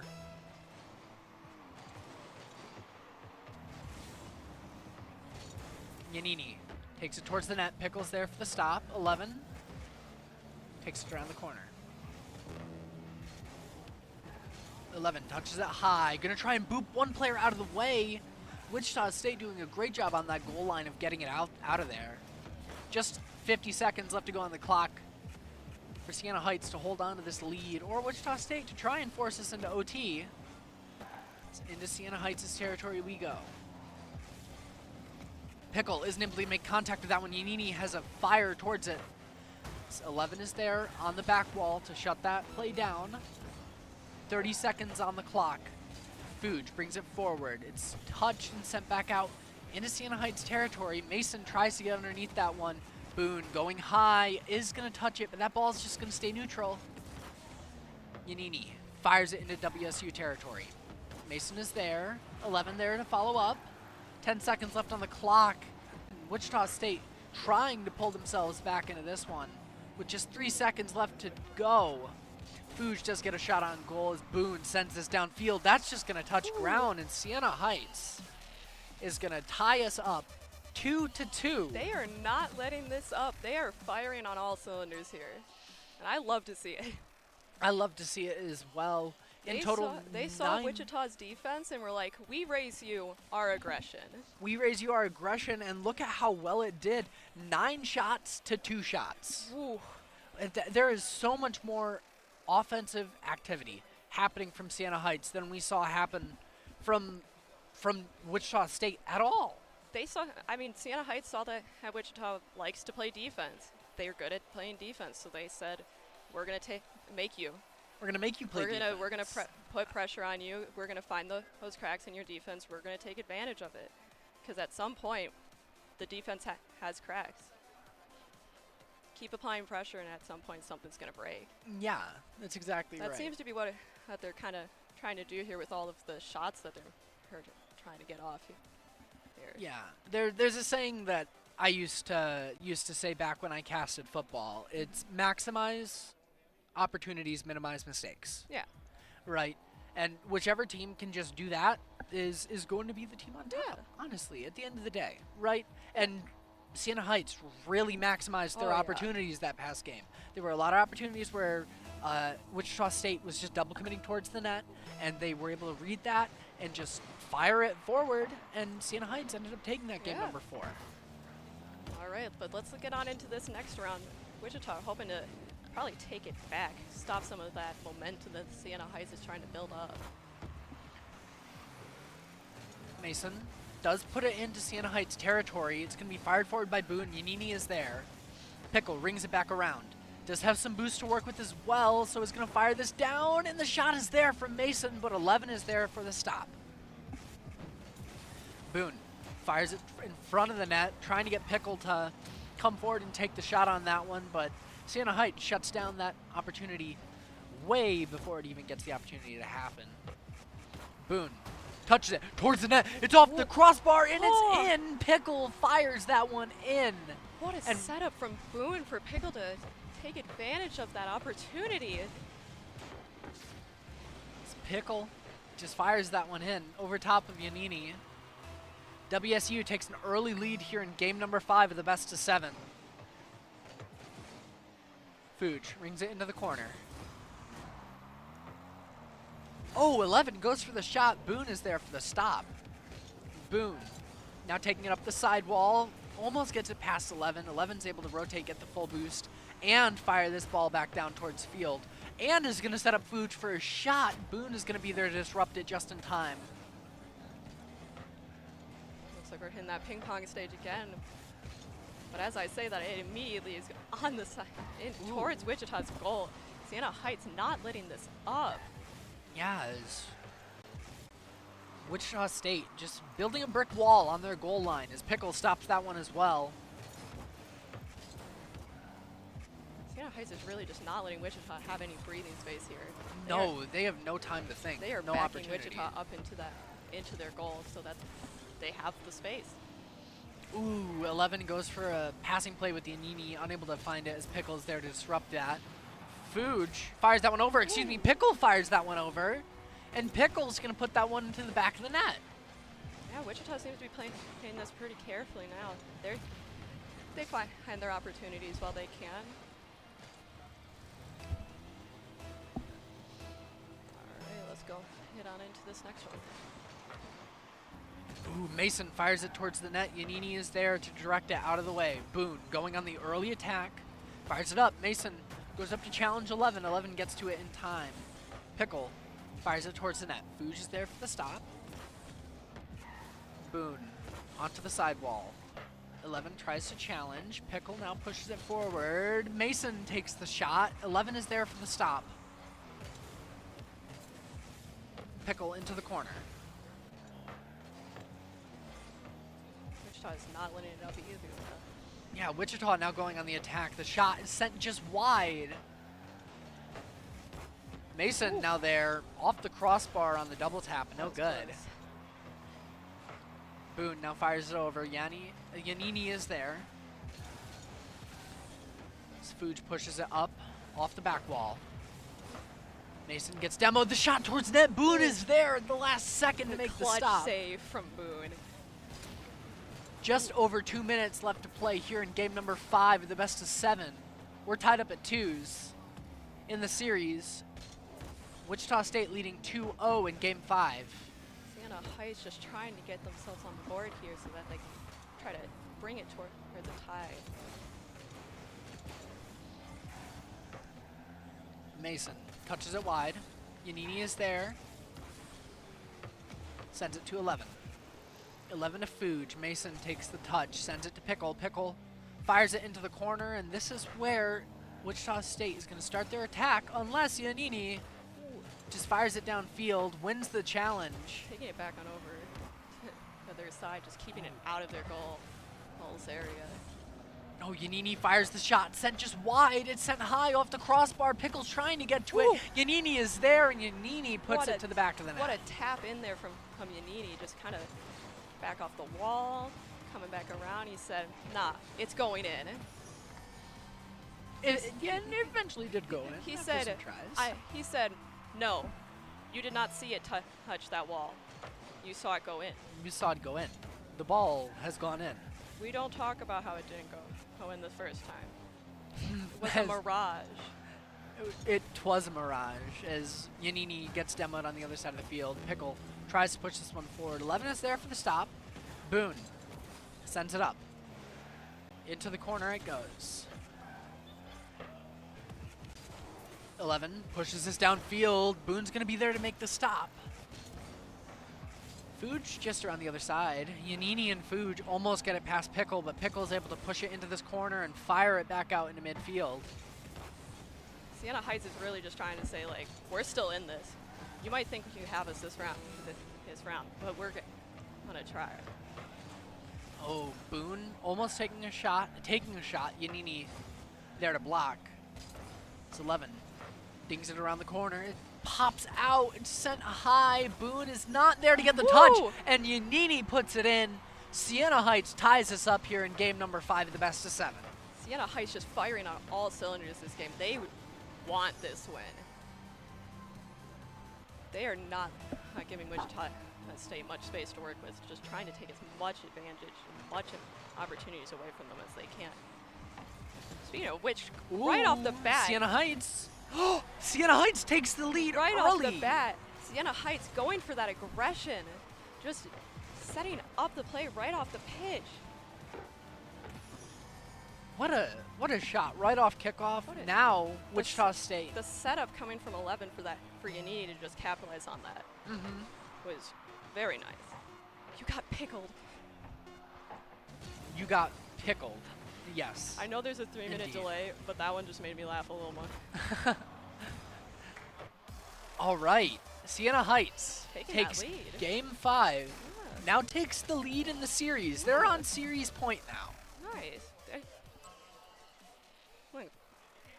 They said we might have struggled the first round, but we're gonna bring it back. We saw what their cards, and we raise you our own cards. We see your car, we raise you our car. I guess I didn't pronounce the D part of that. You know what? Don't worry. It's it makes fine. sense with cars as well. Yeah. Because this is indeed Rocket League. It is car soccer. As taking a look across the board, Wichita State now has to win 2 games in a row in order to pull this one back. There is Siena Heights is on series point. 10 shots in total for Siena Heights. Looks like 11 for the side of Wichita State. So pretty evenly matched up game, I'd say. And we saw that one was really close, really intense, all the way up to the last second. It was just that last second play from Siena Heights, that last second aggressive play there that kind of sealed the deal to end that round there. All right, looks like we're getting on into the lobby.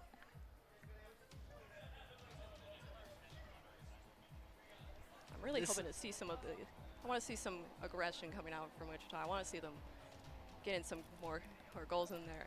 Yeah. I want to see some, I like high intensity action plays. I want to see. Well, that makes sense. You're an Overwatch player. I want to see W key press and we're running in. Oh, and 2 demos for the side. My wish has been granted. We get 2 demos. The aggression. The aggression's already there. Fuge takes a shot on goal. Pickle's there to block. Pickle not bringing it up. Pickle and Mason going to push this one downfield. Pickle on the sidewall, and Pickle puts it in. What a shot. Nice shot coming out from Pickle. Carries that downfield, gets it past one, and just reads the defender perfectly to put that one into the back of the net. Wichita just as hungry for this win. Extremely hungry for it. I mean, you gotta be, especially at an event like Pantheon. Yeah, this is like a once in a year event. Like, this is such a cool event. You have Smash happening, you have Rocket League happening, you have Valorant happening. I mean, shout out to our other stream if you're interested in some Smash gameplay. I believe MSU Esports 2 or Esports MSU 2. Esports at MSU 2, I believe. All right, yeah, Esports there at MSU 2. Anyways, shout out to them if you are interested in some Smash or maybe what's going on the other side of this event. But back to our Rocket League game. Yeah, Mason and Boone both getting saves there off of 2 quick in succession shots from Siena Heights. Siena Heights trying to put something into the back of the net. Because they want to take it here and now as 11 fires it forward. Mason gets the touch. Boone puts it into the corner. Boone bringing it back out into midfield, has no boost to work with, and Fuge going to defer it to their own corner. Yanini takes it high. Fires it down to 11, and Boone is there to redirect it just in time. 11 gets demoed. Mason fires this one back forward. Yanini is going to take it high. No boost to work with, but still trying to get the second touch on it. Pickle is there to fire it back towards the sidewall, and only one defender back. Fuge is able to get to it in time. Mason firing. 11 is there. Pickle now going for their shot on goal. So the ball goes back into WSU territory. Yanini taking control. Pushing this all the way downfield. Gets it over top of 1, and the second Mason is able to rotate it back to mid. Boone fires it high. Pickle gets the touch. Fuge goes up for it. Doesn't get contact. 11 off the sidewall. Isn't able to make touch with that as well. Boone pushes it downfield. Rings it around. 11 is there. Fuge again off the back wall. Fires out into midfield. Boone makes the stop at midfield. Gonna try and put this one towards the net. Does take the shot. Yanini is there for the stop. Almost there for a beautiful little pass play. But that ball was just a little too late behind Boone. This ball just lingers in Siena Heights territory. Siena Heights finally able to go on the attack. Mason pushes it forward. High over 1. Fuge is there in the goal. 11 touches high. Fuge gonna send it back out in midfield. Mason's there to challenge. Yanini on the rotation. Sweet ring around the corner. Fuge sends it down, looking to find Yanini, I believe, but Pickle was there for the stop. Pickle puts it into the corner. Yanini now taking it high, trying to get it over 1. Boops 1 out of the way, and 11 puts it into the back of the net. Siena Heights ties us up. We're at 1s here with 1:32 on the clock in Game 6. Nice play from 11. He was right in the right spot at the right time for that one. All right, we're bringing it to a tie for it's a match game for the side of Siena Heights, and this finals game, the losers finals game, best of 7. Oh, Sienna Heights firing another one towards the net. Boone's there for the stop. Fuge firing another shot, sent just wide. Nini trying to get some control of that one. Fuge gonna take it from them, puts it onto the back wall. 11 goes up for the touch, unable to find it.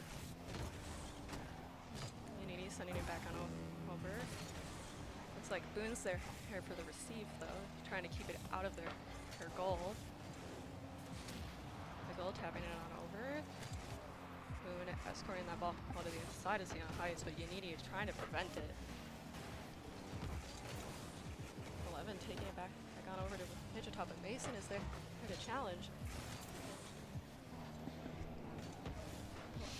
Pickle rings it around the corner. Mason fires it forward. Fuge gets the demo onto Pickle, so 11 is going to fire this up and forward. Yanini taking control. Drops down, gets it past 1, looking to get it past 2, does get it past 2. Yanini trying to push it past, and Boone is not going to be faked out that easily. Just some intense back and forth this round. Oh my goodness, neither side just letting up. Just 1 second left on the clock, and we are going into overtime. Sienna Heights wins this game. They win the loser's bracket. Sienna Heights is looking to close this out here.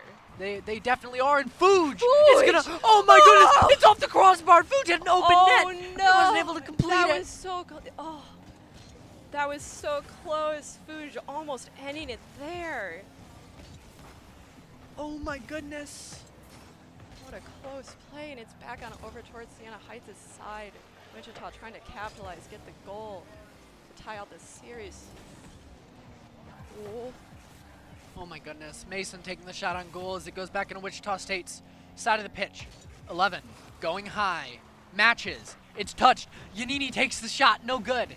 Pickle's on the stop. Into the corner we go. Pickle maintains control.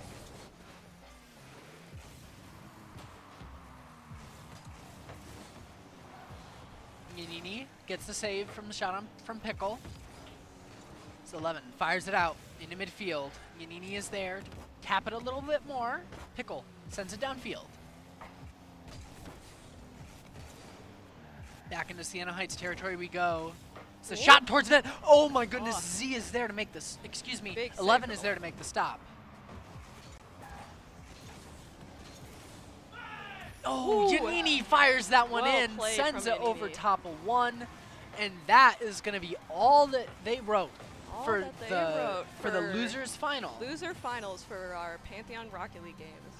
Yeah, as the Sienna Heights Saints are going to take the victory over Wichita State University. It looks like a 4-2 victory for the side of Sienna Heights. Well played. They really turned it around on there.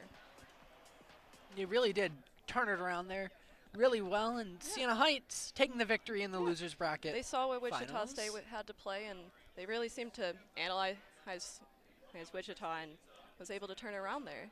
Yeah, they really picked up the pace in that game. From game 3, we saw a definite change in Sienna Heights. There was definitely a big change in how they were playing.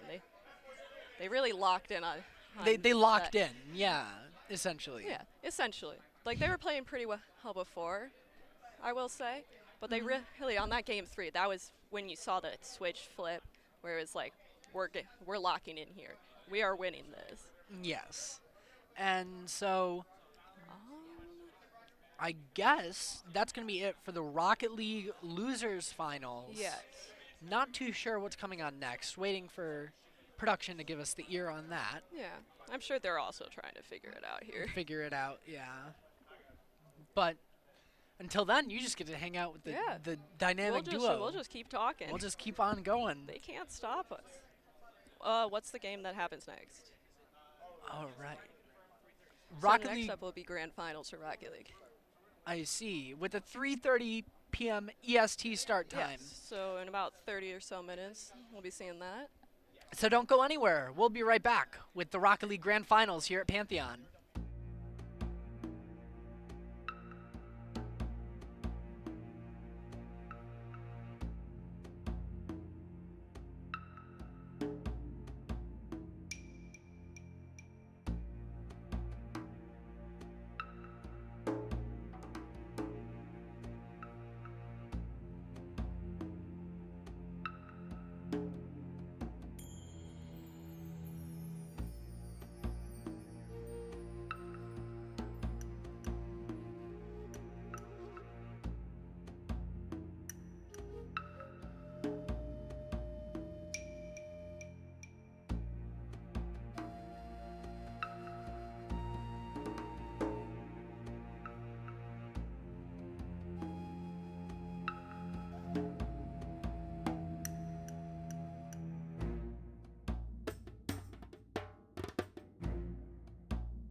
Hello.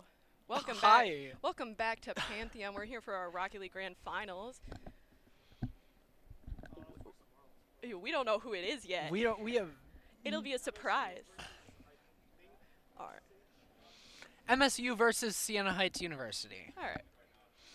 So two very good teams. Two very good teams. Siena Heights, a constant CRL team. Michigan State, I'm pretty sure part of the Big 8 esports conference. I believe it's Big 10 esports conference. Big 10 esports conference, you're right. Yeah, not the official Big 10, but the Big 10 esports conference. Yeah, I mean, and both teams, very good teams. Very good teams, and we're going to be jumping right into this grand finals, and it looks like... Oh, never mind. We won't be jumping right into these finals. finals. We won't be jumping into the finals, as all the players leave the match. As everybody leaves the match, and you get to see, and you say, we don't know what happened. Production's confused, we're confused. Everybody's confused. Esports. Welcome to an esports event. It happens. We do our best here. We do our best. We do the best that we can. Yeah, I mean, I'm really looking forward to seeing this match play out, honestly. Yeah, and I'm like excited. Very strong teams. I got to see MSU play earlier. It was very cool. It was very cool to watch them play, honestly. While I don't know a lot about Rocket League, I can tell when good things are happening. Yes. And I was like, that's some good stuff right there. That is some good stuff. Yeah. I mean, we just saw Siena Heights in their loser grands finals, which they won over Wichita State. Yeah, and I'm not sure. Do you know, does this tournament have bracket reset? I know we had bracket reset for Smash. I am not entirely sure for Rocket League. Because that would be no bracket reset is what we're being told. Yes. So, all right. So there's not a chance that we could be locked in here for 2 hours because, oh my goodness, that would be. So there was one cast that it was the WAC Rocket League Grand Finals of 2022. Yeah. And it was a bracket reset grand final, and I casted an entire best of 7, all 7 games, going all the way to the distance, and then they reset the bracket, and I did another 7 games. Ooh, the commitment. The commitment was there. It was definitely a great time. All right, we're getting on in here, though. Now we're locked in. Now we're locked in. MSU versus SHU here for our grand finals Rocket League game here at Pantheon. It is the Saints versus the Spartans. Not a tale as old as time, but... Definitely a tale. Definitely a tale. A tale I'd like to hear. I'm ready for it. I want to see how this unfolds. I'm ready for some high-octane gameplay. Firing off on all cylinders here. I want to see it. You want to see all cylinders moving. I want to see every cylinder. No cylinder should be unmoving. Knock. Into the corner. Gets it up to Morvo? I think it's Morview. Morview. Morvu. Thank you, production. As Op-Bomb gets taken out by Fuge. Morvu pushes it forwards. Isn't able to get that one into the net. So Op-Bomb takes it high. Op-Bomb over to Morvu. As 11 is there to make the stop. 11 gets the demo on a knock. Yanini sees the opportunity, goes in, touches once. Morvu is there to fire it back out into midfield.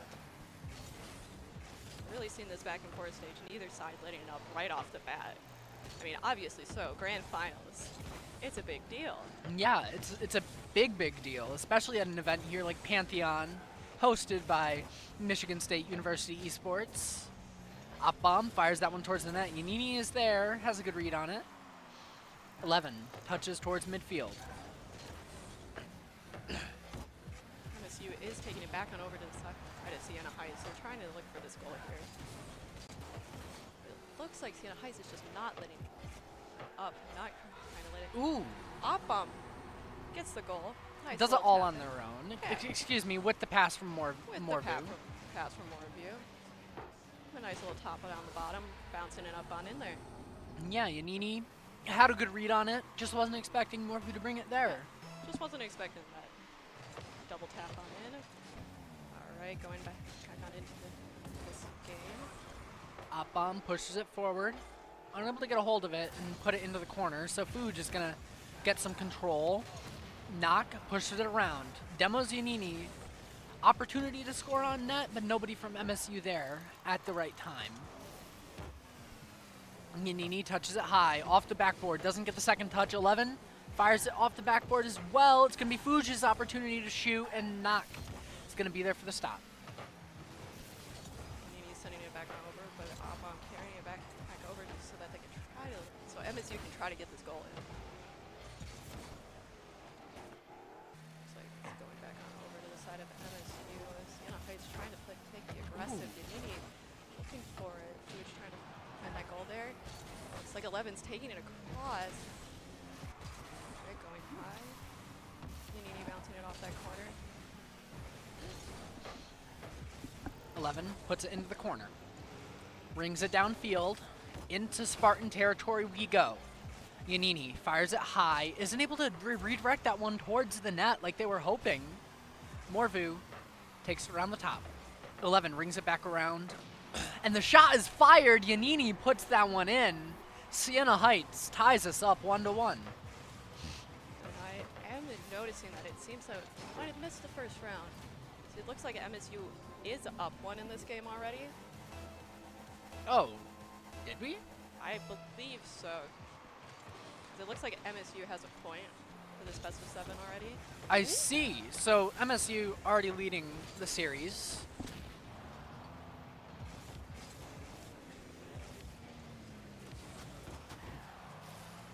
Heard. Thank you for letting us know that, production. So MSU, since they started in the upper bracket, they will start with 1 game victory instead. Nice shot from Morview there.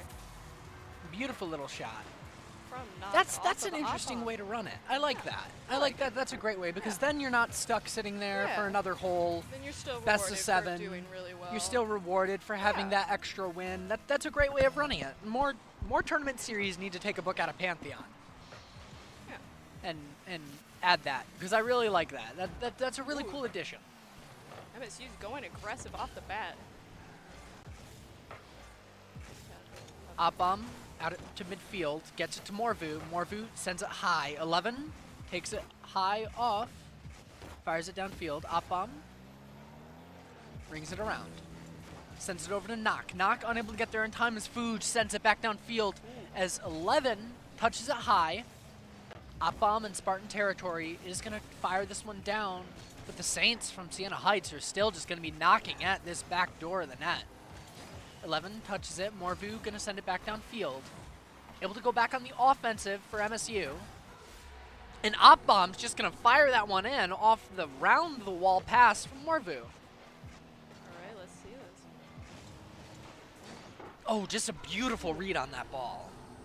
Some nice team play.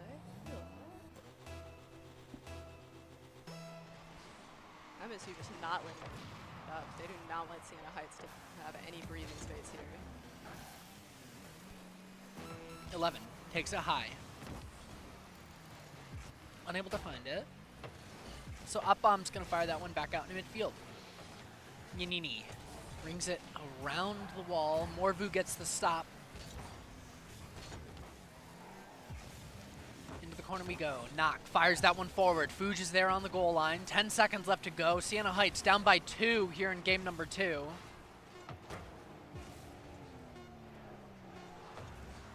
One second on the clock, and that ball's going to touch. MSU now leading 2-0 here in this best of 7 grand finals against Siena Heights University. I mean, MSU's a good team. What can we say? Right? Yeah. MSU showing up, really being there, being ready to make those plays. Of course, we can't really sell Siena Heights too short too early. Of course not. Last game against Wichita, they did tend to start out a little bit rocky, but they really picked it up. They really turned it around in that game 3. So we saw in the previous series that we watched Siena Heights just play that they weren't really able to get into their own game plan until we stepped into game number 2, right? Yeah, they really had to analyze their opponents there. Yeah, so it's now it's crunch time for Siena Heights. Oh yeah, because you don't have that 2-game buffer. Yeah.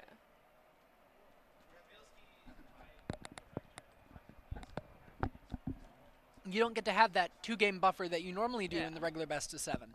So we're moving into game number 3 of this best of 7 series. MSU leading 2-0 over the Saints from Siena Heights.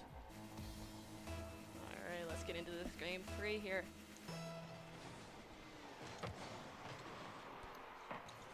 Knock brings it forward. Has full boost to work with. Gets it over top of 1, but isn't on target. Sent just wide. Right back on over across that pitch. Yeah, we're back just over seeing back again. and forth. Whoa, back, forth, back and forth. The ping pong ball is bouncing. So 11 fires it forward. Morvu able to get a touch on it. Knock. Touches along the side, pushes it forward. Yanini is there to put it into the corner. Up bomb, sends it downfield. But Siena Heights is right there to go back on the attack again. I mean, neither side wants Ooh, to. ooh! 11. 11 with a pretty little demo, I think. 11 with a nice little demo plus the goal that I... Ooh. Yeah, the shot, it was a different player that hit the demo. Yeah. But 11 getting a beautiful little dipsy daisy shot in there. Daisy do in there. Putting them on that scoreboard. Siena Heights, the Saints, lead 1-0. Here in game number 3, MSU leading the series 2-0. This ball stuck in MSU territory. Morvu pushes it downfield. Trying to clean that ball out of there. Yeah, and Op-Bomb gonna send it hard off the backboard. Knock is there, but sends it wide instead of firing it towards the net. Probably wasn't there in time to take that shot. Fuge fires it downfield. Knock gets underneath it. Pushes it around, unable to do so. Op-Bomb sends it high, goes underneath the Fuge. 11 touches it up one more time.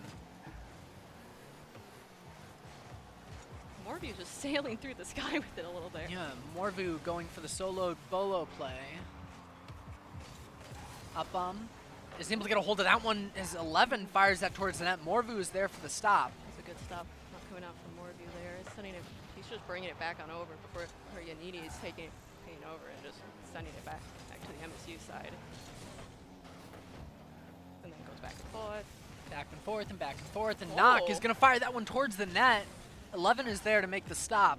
Yanini brings it back downfield for Siena Heights. The fire towards the net. Morvu is there for the stop. Takes it high off the ceiling, bounces it down, gets the second touch on it. Gonna try and sneak it past 11. 11's not gonna let that one roll through. Op-Bomb goes up for the touch, redirects it towards the net. Fuge sends it back out into midfield. Morvu sends it back over to the net. And it looks like 11's going to send it back on over to MSU, but Knock is going to be there for that contest. Oh, 11's coming back. Back up to MSU, sudden pitch we go, and 11's going to fire that one in. Beautiful shot. The defender just a little too far back on the goal line, unable to get there in time. Well played from 11 there. Yeah, Morvu thought that they were going to take it high. 11 actually ended up taking it low. Just a really good play overall. Well played coming out from Siena Heights. They are not letting it up. They do not want to go out. They want to go out with a bang at the very least. Da bang. Da bang. Op-Bomb sends it downfield. Fuge is there to ring it off the side. Sends it down. Morvu gets a touch on it to take it out of the danger zone. Op-Bomb around the corner. Takes it past 1. Has a little bit of boost to get it past 2. Gets the corner boost as well. Knock fires that one towards the net. Fuge is there off the crossbar. Op-Bomb rings it around, tries to get the bump onto Yanini. But it's just a battle for the ball here in front of Siena Heights' net. Oh, the bump is in the way. Yanini gets the save in time. Another dangerous situation for Siena Heights that they're just able to get around. Siena Heights is just keeping up this aggression in this game 3. They are not letting it up. But neither is MSU. Neither is MSU. MSU's still got a lot of fight left in this, and a lot can happen in a minute 15 of Rocket League. So MSU, all 3 players go up for that ball. Knock has to rotate back and is there in time to meet the opposition. Morvu unable to get a hold of that one. Knock gets the corner boost, rings it up, allowing the wall. Could take this one to the backboard. Yanini's going to beat them there to it. Up still trying to keep this attack alive for MSU. 50 seconds on the clock now here in game 3. Over towards the right side of the field we go. Rolling down in front of the net. Knock is there. Has no boost to work with, but is going to try to challenge 11. Fuge takes it up. Gets it over one. It's off the crossbar. No good. 30 seconds remaining. MSU has to make something happen quick if they want to bring themselves back into this game. Upbomb takes the shot. 11 is there to just stop it. Going high for that touch. Over on over to 11. Taking it up in the corner, going high through the air. Fuge goes for the touch. 11 trying to take it back on over, looking to end this game out. And game 3 goes over to Siena Heights. Yeah, and I mean, it's kind of as we said before. Game 3, Siena Heights seems to just hit the ground running. Yeah, they came into this one. It looked like they had a little bit more of a game plan. And that's not to say they didn't have a game plan before that, but it takes Siena Heights like 1 or 2 matches to really. You gotta adapt. You got to adapt. You have to see how your how your opposition is going to play and adapt your play style to such. And I think that's what we see Siena Heights excel at. Yeah. And as we saw in their losers finals against Wichita State and now against MSU, they go down 2 games early, and then they bring it back real close. Of course, MSU is a bit of a tough opponent for Limit. Yes, but you're also talking about Siena Heights, a CRL team. That is true. I do forget about that. Who just got put a goal off the bat. Right off into that net. Less than 3 seconds into this game. Yeah. I mean, MSU's got to get the MSU on the back foot early, yeah. They got to start going. Got to start firing up. This is what I was saying. The cylinders, guys. The cylinders. The cylinders. We want to see all cylinders moving. All cylinders. As Morvu sends it high. Upbom gonna put it against the back wall to shut down any shooting opportunity. Speeds that ball up as it's sent across the other side of the pitch. Morvu rings it around. Fuge sends it forward to Yanni. Knock tries to take some semblance of control, but 11's gonna be there to push it forward. 11 sends it down, gets it past Morvu. Fuge, high. Upbom rings it around, sends it out into midfield. Morvu was looking at sending it for that one, but is gonna stall out and wait their time. As this ball is now gonna get sent back towards SHU's side of the pitch because of Morvu's positioning. Good save from Yanni there. Oh, and Yanni's taking it back over. Ooh, Morvu challenges, 1 out by Siena Heights. Knock fires it forward, off the back wall. Up on into the corner, Morvu sends this high, off the crossbar, no good. Upbom sends it over to Morvu. Morvu has quite a bit of boost to work with, gonna send it off the backboard. 11 is there to shut down that backboard play.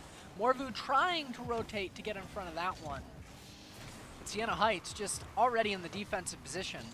11 fires it forward. Fuge puts it out into midfield. The shot is up and sent, but 11 is there to make the stop. MSU still struggling to find their first goal of this game number 4 after several shots on goal. I mean, they're looking for it. That ball has been existing on Siena Heights' his side of the pitch for quite some time now. Oh, almost into the net again as 11 is there to redirect that out of the way. So many close shots coming in from MSU, but the defense on Siena Heights is just... Ooh! Beautiful shot towards the net again, but Yanini is there to make the stop. The Siena Heights defense is just impenetrable. Yeah, they're really showing up here in this game number 4. Upbom sent forward to try and center that ball. Knock gonna get the touch, but Siena Heights is there and wins out the touch and pushes it back towards the Spartan net. I mean, they gotta get some points yourself too. Can't play defense the whole time, but back on over to the Siena Heights side there. bomb he's looking for. Up bomb into the corner. Morvu. Morvu touches it high. Off the backboard, knock. Looks like they were going for that, but ran out of boost right before they reached the ball. Knock underneath. Brings it around. Nobody's in net, which means that Morvu has an open goal opportunity. Clean goal from here, off the back of knock over to Morvu just to escort that ball right on in there.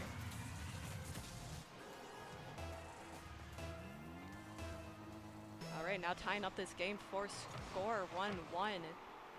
MSU does lead the series of this grand finals game for Rocket League, best of 7.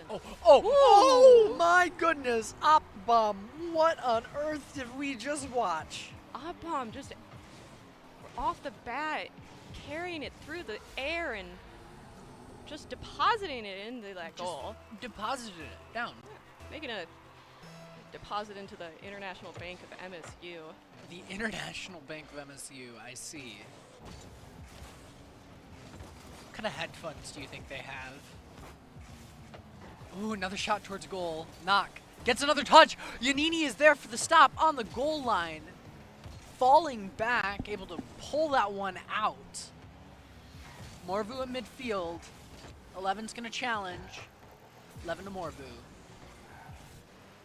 Yanini gets the touch. Op Bomb sends it back downfield.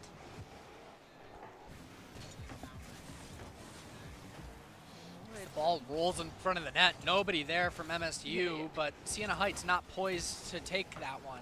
The way everyone was just racing there was very fun. All right.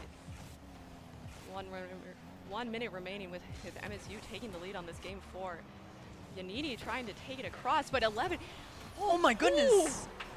Yanini just taking it across and then passing it to 11, who passed it off of which bounced off of Knock back to Yanini and then into the goal. There was such a back and forth there that I think my brain just restarted. I see. What a series of events. Because it went from 11 to Knock. And anyway, moving on before I break my mind. We can't have you break your mind, Christy. We're just about halfway into the day. Not yet, anyway. Maybe later. 30 seconds remaining as the score is tied. Tied up at 2s. 11 fires that one into the back of the net, and Siena Heights takes the lead with just 23 seconds on the clock. Oh, just well played from Siena Heights there, honestly. Going off of that corner and able for 11 to get the goal. Knock. Falling back, gets the second touch on that one, but Fuge is there. Fuge sending it high, and Fuge puts it to the back of the net. Siena Heights starting to pull away here at the end of game 4. Wants this victory. They are fighting for it.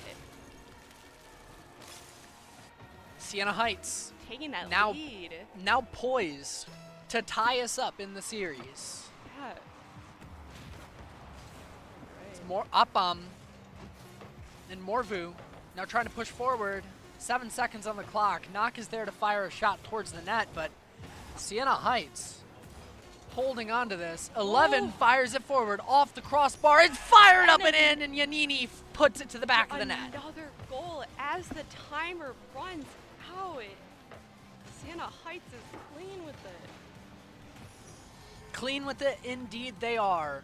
As now we are tied up at 2s here. Yeah, we're heading tied into up. game number 5. I mean, it's grand finals.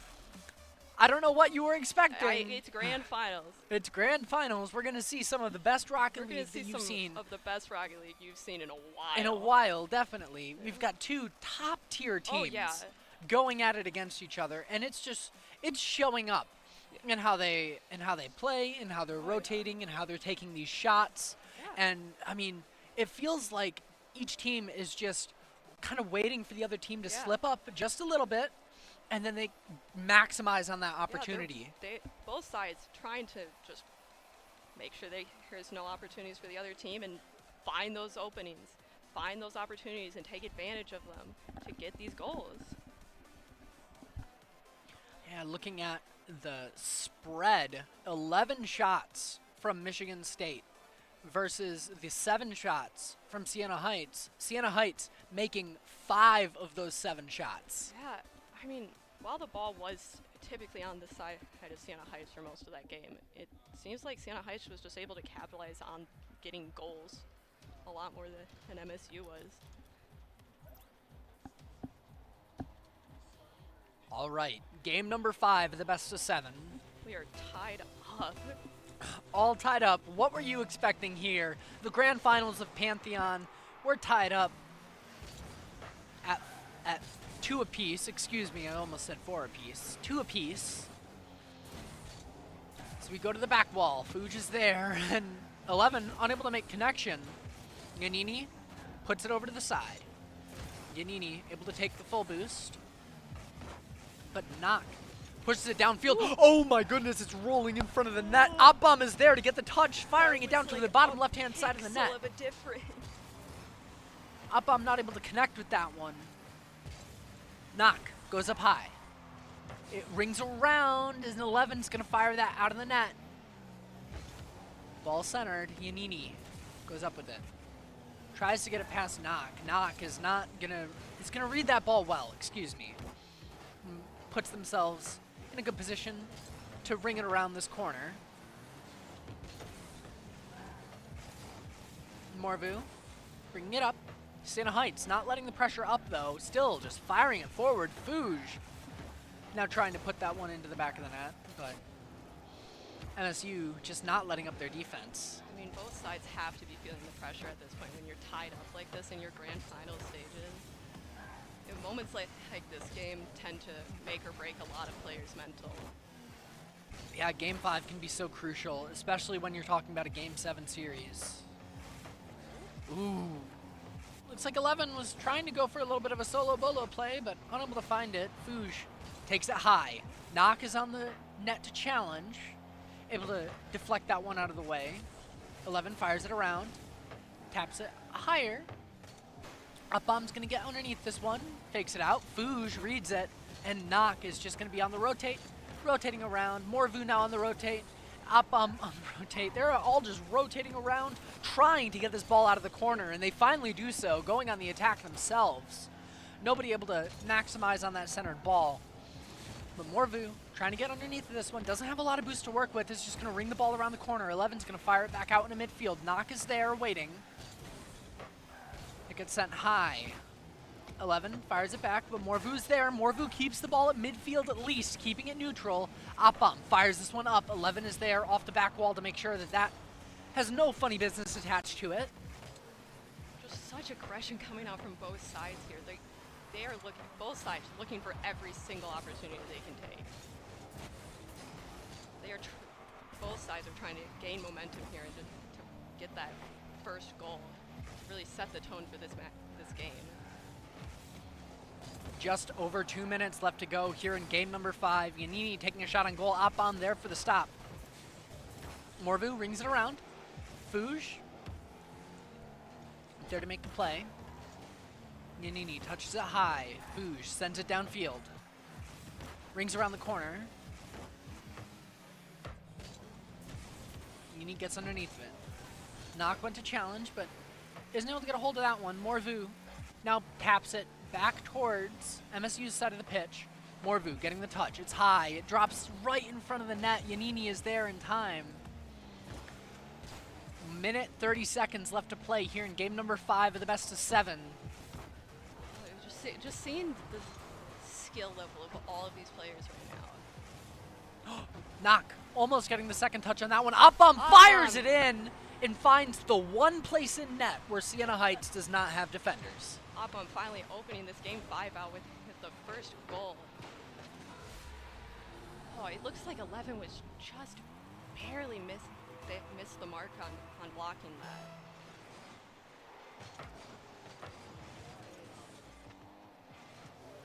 I'm taking a check corner. You need to challenge. It's going more view.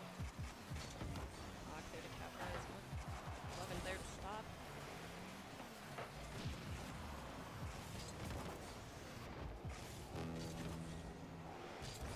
just under a minute remaining. It's back out to midfield we go. Yanini isn't able to get a hold of that one. As 11 fires it towards the net. Morvu is there for the stop. Fuge is looking for it. Fuge does get a shot on goal. As 11 also gets a shot on goal. Opbom is there for the save. As the ball still lingers on the Spartan side of the pitch. Opbom gets a hold of it, but the battle is won out by Siena Heights. Knock gets a great touch on that ball, sending it back out into midfield. 11 is there to challenge. Opbom fires it down. It's off of the crossbar. No good. MSU almost extending their lead to 2. Now Siena Heights having to go on the back foot, having to go back on the front foot, but now on the back foot, Knock is going to get a beautiful little touch off the pass from Opbom. Nice tap it into there. See it off of Opbom. Knock there for the capitalization. Just tapping it in. Nom nom nom nom Nom nom nom nom. That's all I have to say about that. I mean, the goal ate that up. Oh, 11 almost firing that one in, and this one almost going to be another MSU goal. MSU going to take the victory here in game number 5 and takes that we go up to championship point for MSU now. MSU is just taking the lead there. I mean, they seem to have saw what Siena Heights was offering and decided to go a little bit more aggressive there, I think. I believe so. They were really, that game felt a lot faster to me at least, where it was a lot more both sides, full throttle, just going and working and trying to get as much capitalization in as they can. Yes, I completely agree. That was a very high-octane game of Rocket League. Which is what we want. Which is what Christy and I thrive on. We love high-octane gameplay. High-octane gameplay.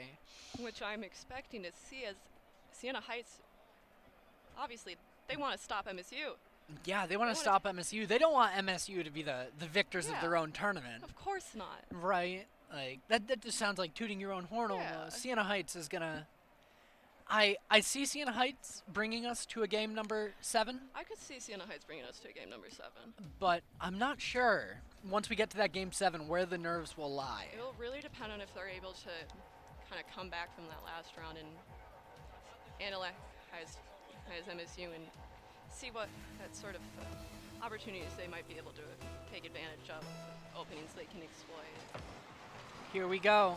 MSU on championship point here at Pantheon Rocket League 2024. Opbom pushes this forward. Yanini able to get the second touch on it. Fires it out towards Knock. Knock sending it downfield. Morvu is there. Morvu fires it in 15 seconds into the match. Knock and Morvu already have an amazing passing play. I mean, MSU just showing like why you just can't underestimate them.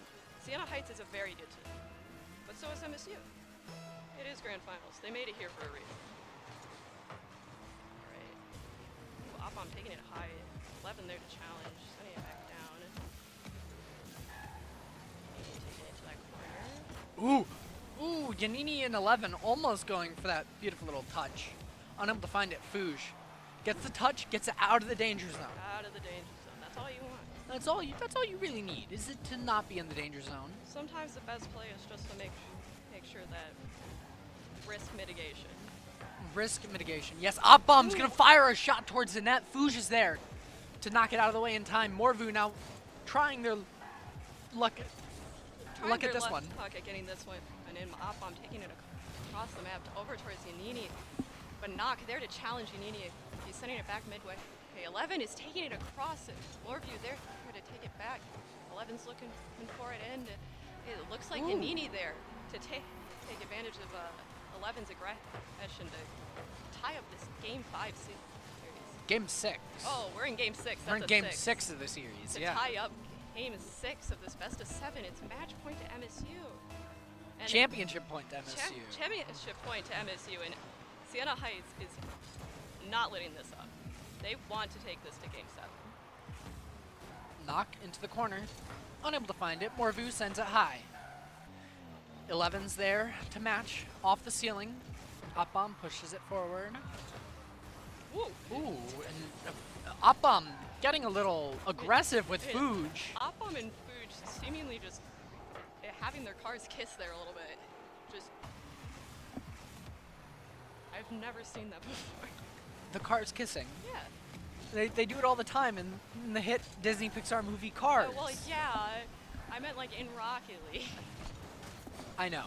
I'm pulling your leg. Ah. Yanini touches it up high. Knock. Off the ceiling. Gets the first touch. Gets the second touch. Oh my goodness, Knock. What have you done? 1. Off the ceiling. 2. Flip reset. 3. Gets it past 2 different defenders. And MSU takes a 2-1 lead. He took control of that ball and said, Sienna Heights, you do not get to touch this. Oh, Morpheus going aggressive. And then a counteract. Knock takes it high, gets the second touch off the backboard, and the shot is almost there from Morvu. Sienna Heights gets it out of there just in time. 2:40 left to go on the clock. Morvu saving the ball on the other side of the field. Great rotations coming out from MSU. 11 touches it high, gets it to Yanini. Yanini to Knock. Knock sends it down, but the triple commit is there from the side of Sienna Heights. Yanini able to fall back and get to that ball in time, shutting down any scoring opportunity that MSU would have had. As we go back onto the Spartan side of the pitch, Morvu isn't able to get a hold of that one. Gonna have Oppom or Knock get some of that. Oppom touches it high. Morvu has to use a lot of boost to get this ball out of the danger zone in front of the net. Does push it quite a bit further than I expected, but that ball goes all the way back to the other side of the pitch. Morvu's efforts left unattained, excuse me. Knock, beautiful little save off the shot from Fuge. Oppom sends it forward. Knock getting the bump out of the way, saying, leave my space. I would like to take a shot towards the net. Fuge is going to be there on the goal line to shut that down. I mean, Morpheus taking it back over to the Sienna Heights' goal. Fuge trying to take it back, trying to get control of this. So 2 demos from the side of Sienna Heights onto MSU, but that ball just gets sent right back into Sienna Heights territories on those demos, so they can't even capitalize on it. Ooh, and oh my goodness. I want to see how that made it in. 11 fires that in against seemingly a crowded goal line. Oh, the follow-up. That's, you know, you always follow your shot up. That's what my coach in basketball told me. If you're not following your shot up, you gotta make sure it makes it. You gotta make sure. You gotta make sure. Sometimes it needs a little love tapping. Sometimes it needs an extra bit of help. Ooh, Morpheus. Ooh. I'm going for that shot. Knock. Fires it over. Knock. How do you score that? With the assist from Oppom, but what an angle. You have a protractor to be able to hit this one. Literally has to be doing some trigonometry here. What an angle to get that goal. Bring the score up 3-2 in this game 6. Less than a minute on the clock now. Yeah, MSU Sienna is Heights trying to take this championship series. Ooh, Yanini touches it high. Oppom off the back wall. It's going to get punched out by 11. Morvu touches it down, gets it past 1. Knock into the corner. Out to midfield we go. Oppom's going to have to get underneath of this one, and Oppom fires down and makes sure that 11 can't put that one in the back of the net. 11 going for another shot. Knock is there on the goal line to make the stop. Just over 20 seconds left to play here in game number 6. MSU on championship point. Fuge fires another one towards the net, and it's just an iron wall defense as Knock gets another save. MSU build a stone wall on the goal line and prevent everything from Sienna Heights from getting in. Doing everything they can to try and tie out the score before the clock runs out. And that's going to be it. MSU taking the series here at Pantheon, That's winning it, our Rocket League Championship series. That is such an amazing game. Was such a good game. It's such a great series from both teams. From like the performance from all of the players on both teams was very good. Absolutely amazing. And yeah, Sienna Heights just Sienna Heights. Like you can't said, walk away disappointed from yeah, this. honestly, I would not be. They played out of their minds. They did, absolutely out of their minds, and at the end of the day, it really came down to the little cracks in each other's defenses, the little chips that each team found, just firing the ball and following up that shot, or just looking for every opportunity they could feasibly get. Because obviously, when you have teams that are like this highly ranked and like this good, it's hard to find those opportunities. It's hard to see the cracks. But I mean, both sides really finding those opportunities, even when it seemed like there wasn't. Like there was several times where even me and you thought that goal was blocked for sure. How did it get in? And then we were like, oh, they're actually just goated with the sticks. Like they're goated on the sticks. Literally. Exactly. All these players are goated on the sticks, and yeah. MSU, congratulations. Congratulations to MSU. For well played. All around. Well played. Yeah. Just a great game of Rocket League. Which I do believe coming up after this, we go into our semifinals for Valorant. Yeah.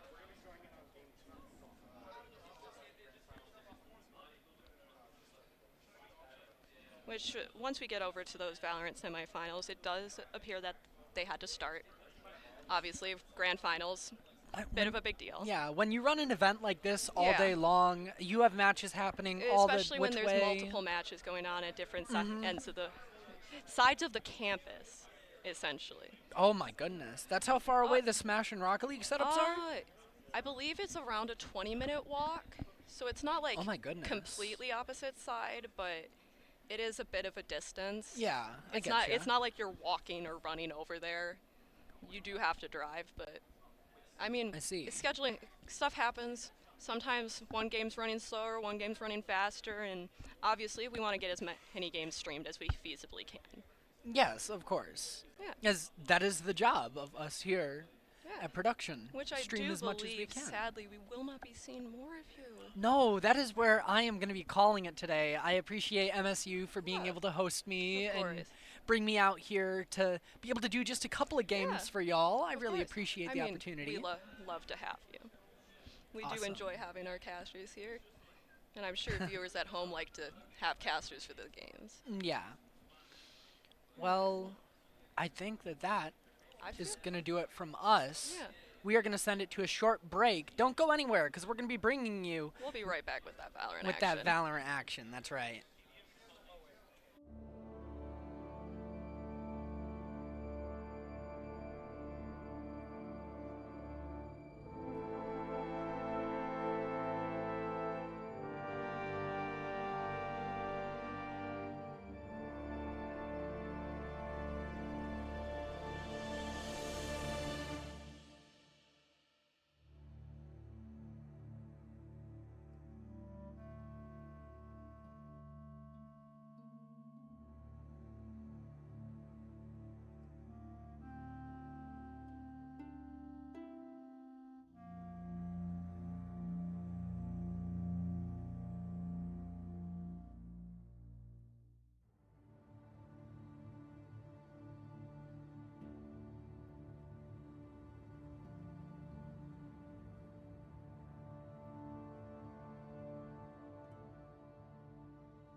Hello and welcome back to Pantheon at MSU.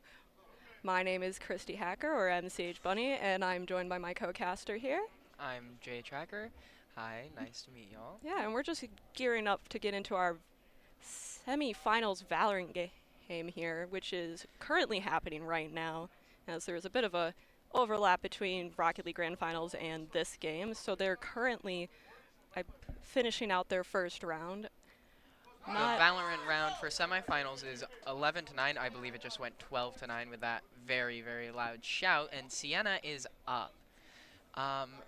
As for the rest of today, we have the last two games of the semifinals between Sienna High and Wichita, and then we will have the finals between the winner of the semis and Michigan State, as well as our grand finals. The big final one, which was a little confusing for me too, because finals versus grand finals. Yeah, but it seems that there's finals and then there's the grand finals, which is for all the marbles. Which I'm still trying to figure out what the difference is between finals and grands.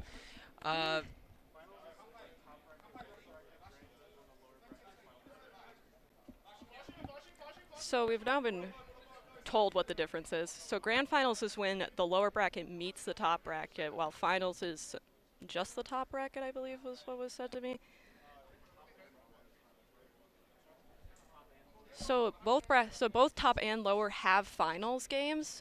Grand finals is when the winner of losers finals and the winner of winners finals, that is grand finals. Okay, so we're in the semis. They're going to have a finals match after this. Okay.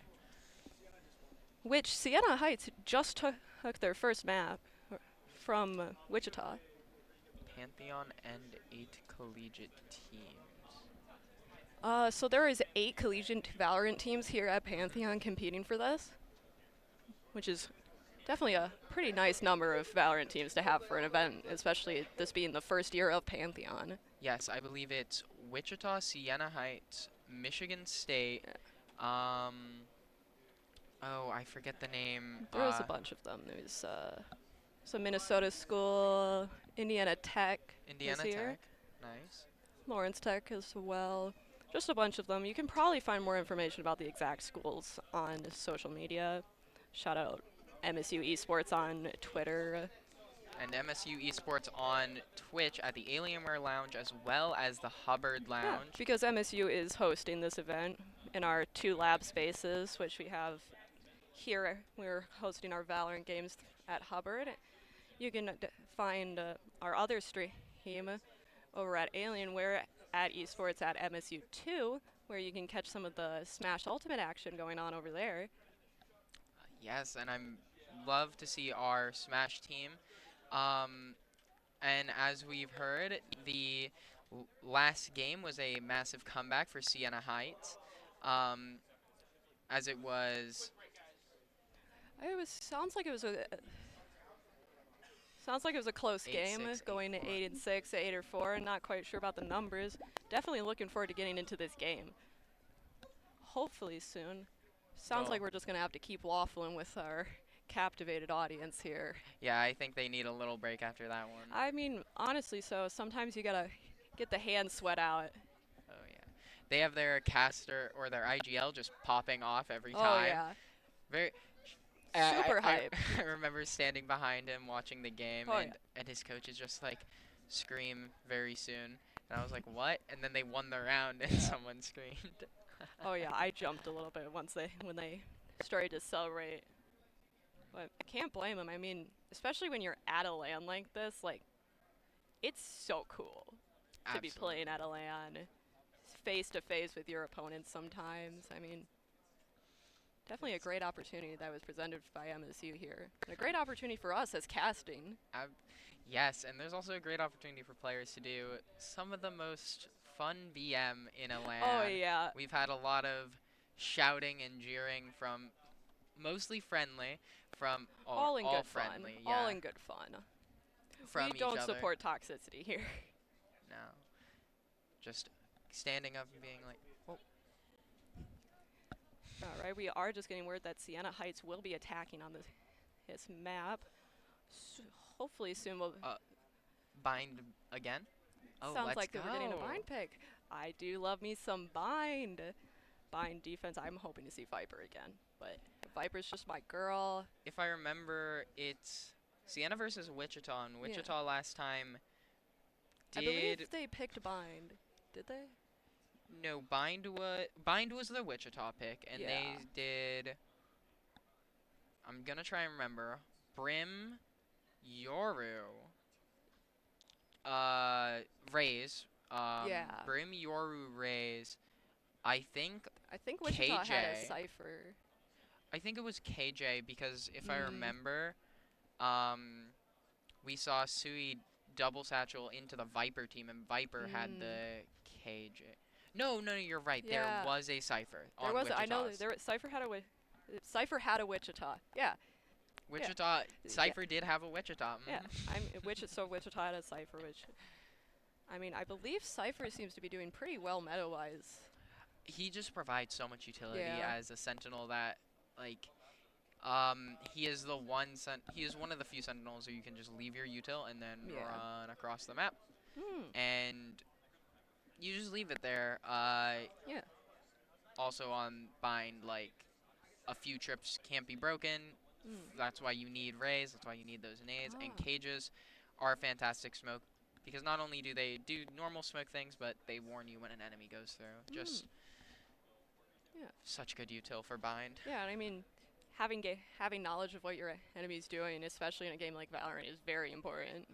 You want to know what your enemy's doing.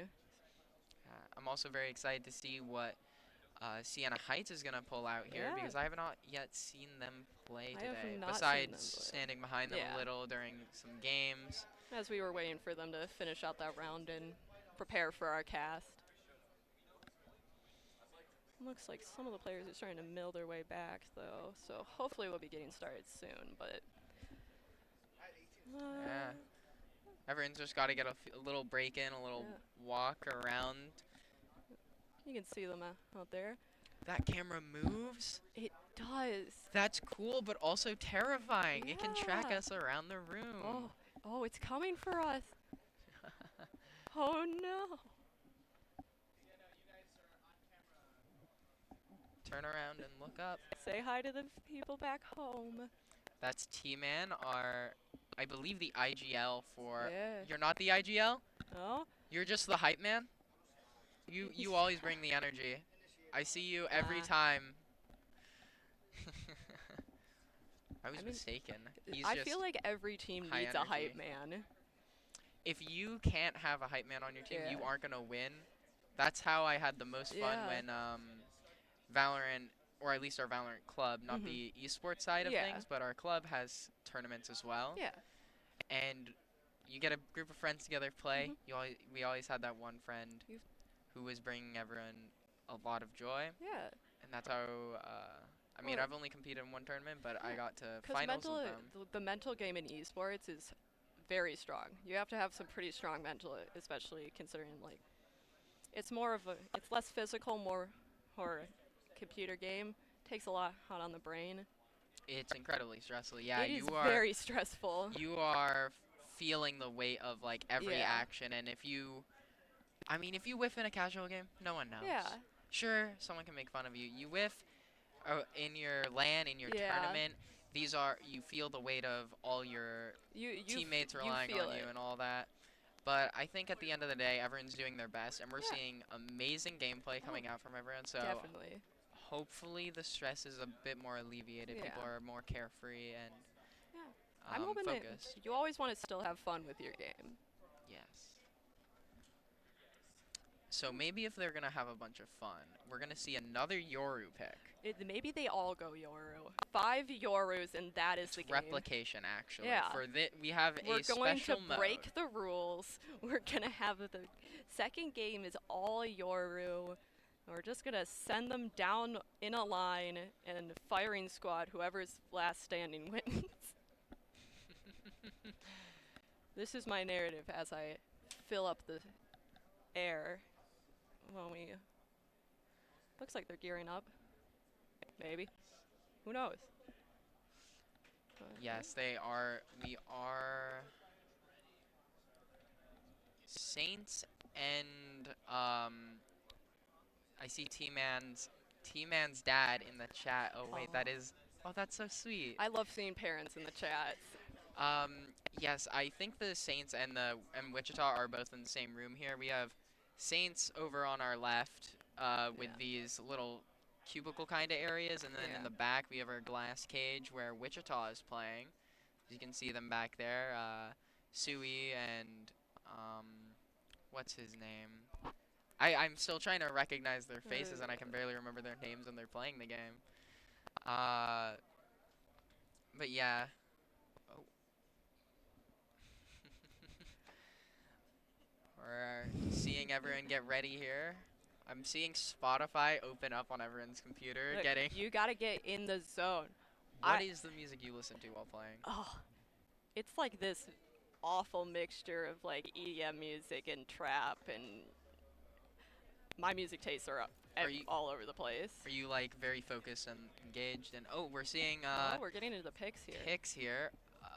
We're seeing the same team come out from, I believe the attacker side is Wichita. In fact, Wichita, and we're seeing their Sky, their Yoru, their Brim, Cypher, and Arrays. Yeah. Exact same team we saw last time, and they performed very well on it. They did. And we're seeing the Yoru hovered on Saints. Oh, Yoru Gecko. And Breach. I do like the Breach pick. I did see earlier while they were playing Split. T-Man was also on the Breach pick, I believe. Very good initiator player there. Very hype. I heard a lot of communication asking for stuns and stuff. So I believe Breach, while a unique pick for this map, can turn out very well for Saints Height. It's Saints Height, right? Oh, it's Siena Heights. Siena Heights. Yeah. Oh. They are Siena Heights University, or SHU. Is the Siena Heights University the Saints? Yeah.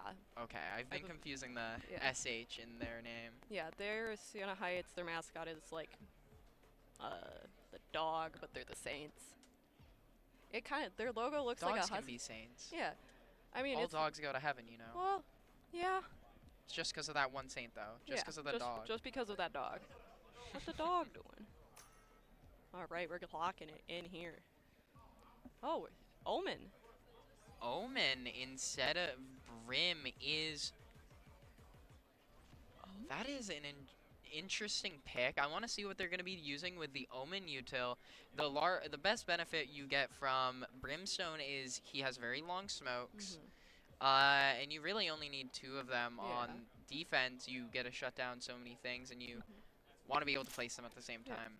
But also Stim Beacon can help when you need to get out of these. You'll see Stim Beacon usage in these games has been fantastic. I mean, the last time we were on this map, it was used to avoid a lot of engages, be able to push Michigan into A site. So seeing Siena Heights omit this is honestly really, really interesting. I think alongside the Breach pick, we're going to maybe see some interesting blind and stun combos that could throw Wichita off of their game. Not many people scrim against this type of combo. Definitely not. All right, we're getting right on into it with this first pistol round here. Oh my god, and we're seeing a stun and a Yoru TP and a flash. This play obviously practiced by Siena Heights here. Very good execution. Perfectly waiting for them to be right in bats before the stun. Yeah, they were ready for it. Definitely have practiced this a bunch. And now they have to rotate to B as Homeless Man is left on the site by himself, but he gets a pick. And Drago gets spreadsheets out there, but T-Sin and Marv clean them up. Revenge getting Marv, and now it's a 1v2 where T-Sin is... Oh, T-Sin! Oh, well played from Siena Heights. That was a good defense from them. Wingman came around from behind to stun T-Sin. Very unfortunate. That's a well played Gecko Wingman there. I actually gotta get the abilities pulled up or else I'm gonna forget their names, and I don't want to this time. That is fair. All right, we're going into the second around here for this defense.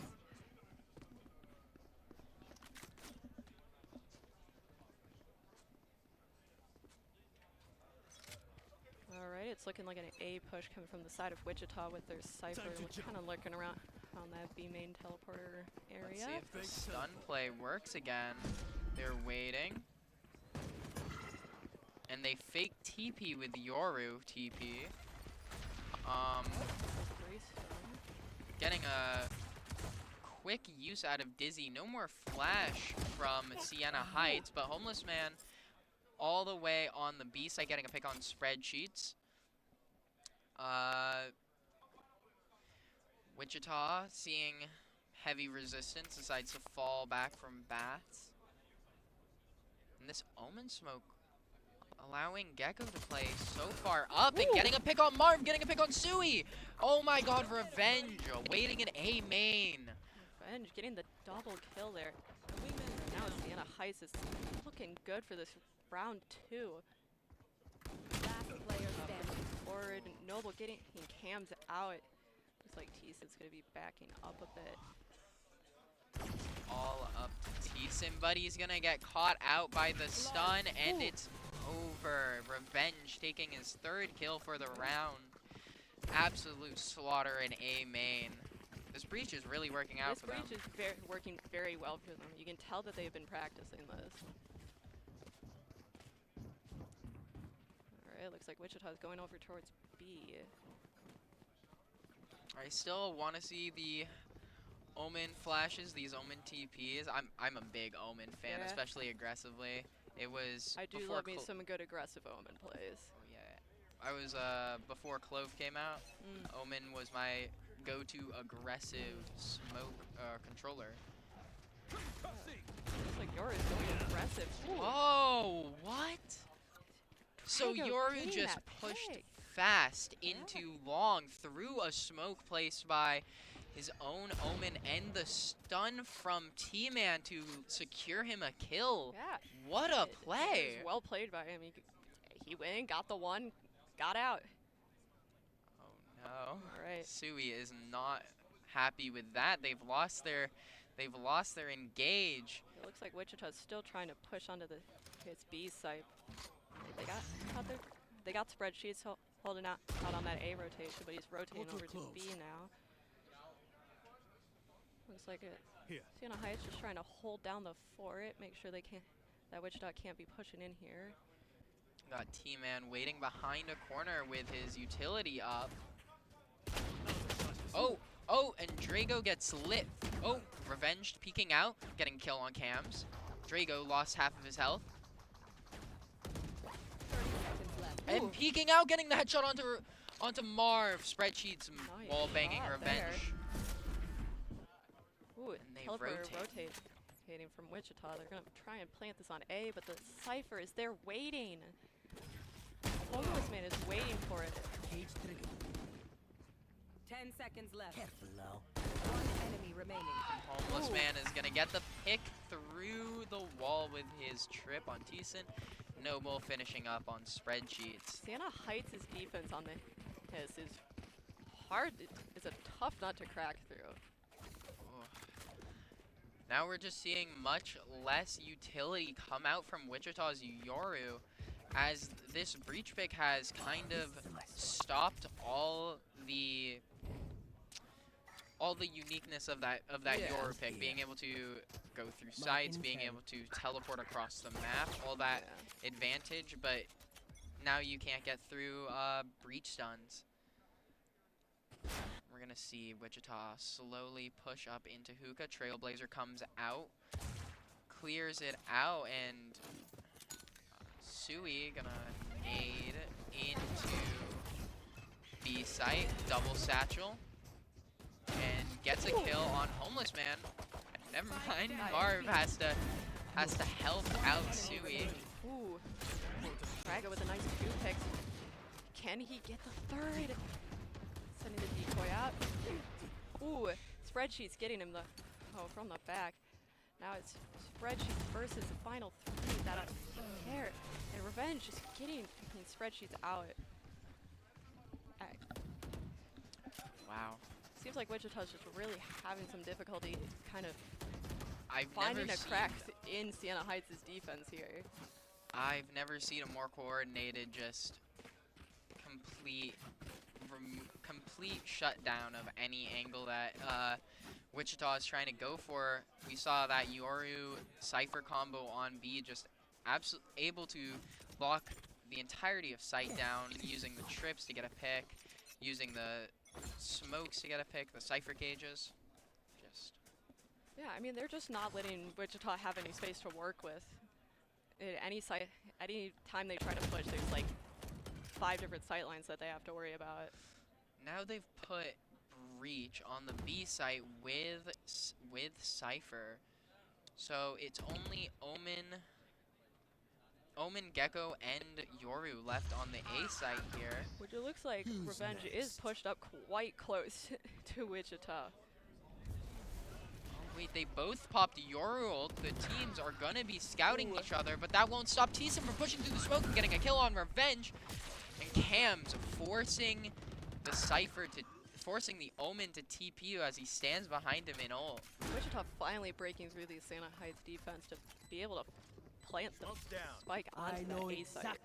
Spreadsheets getting that kill on the enemy Yoru, not allowing him to get the flank. We do have the Cypher ult coming out from Spreadsheets. Trailblazer spots both Breach and Cypher inside of Bath. Noble spots Sui. Gonna be holding CT, trying to get an angle on Sui. Oh, and Sui! 1, 2, 3. Just counting heads. We have a triple for Sui in the 5th round, going into our 6th round, 4-1 in favor of Saints. In favor of Siena Heights. In favor of the Saints. The Saints. Yeah. Yeah, I mean, Wichita finally getting a point on the board here. It was a well-played attack there. Yeah. We're down in Wichita. This is Wichita's map too. Yeah. If I believe they picked this against Michigan, so I would assume this is also their map pick here. And they need to be getting more of these rounds. They got one. Maybe this tempo will carry them into the next round. But as we're gonna see, a very unusual 2 placement in Hookah.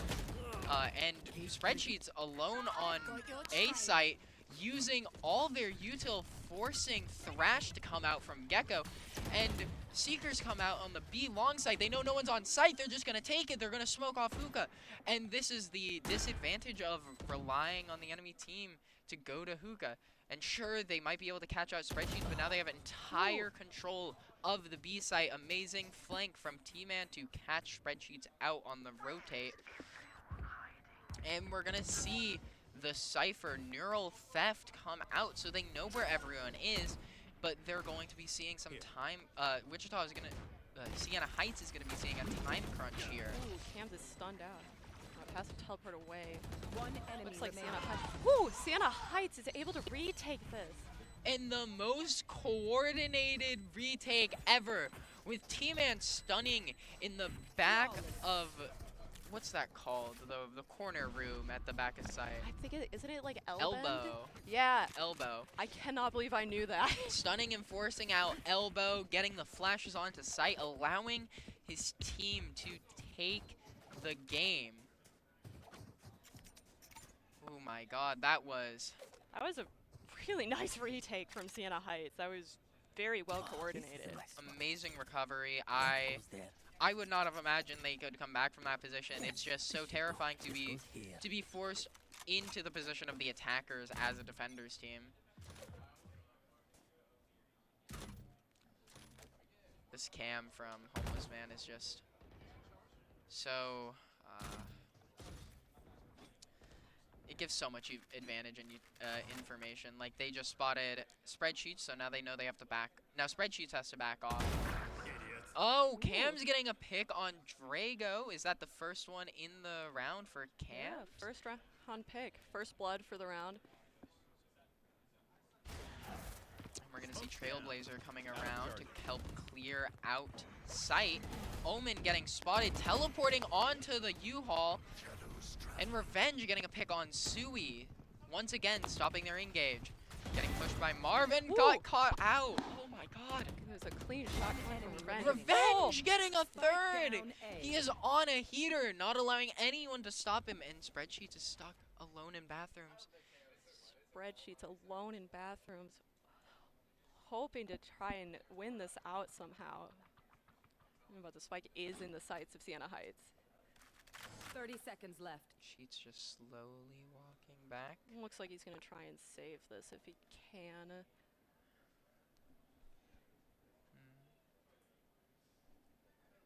In complete silence as Sienna Heights holds the bomb. Yeah, not Heights even looking for Spreadsheets here, just left. being patient. They don't really, I mean, they don't really have to look for Spreadsheets here. They clearly got the spike in the bag. They want it, but woo! And T-Man gets punished. The sneaky play to get T-Man with his pants down Oh. there. Whoa! But Noble firing right back, getting revenge for his teammate. Timeout started by Sui. Looks like it's the timeout for the side of Wichita. Definitely trying to hopefully stop some of that Sienna Heights momentum. Oh yeah, they might need to talk about and reassess their. Reassess that game plan. It seems like Sienna Heights is definitely holding them down.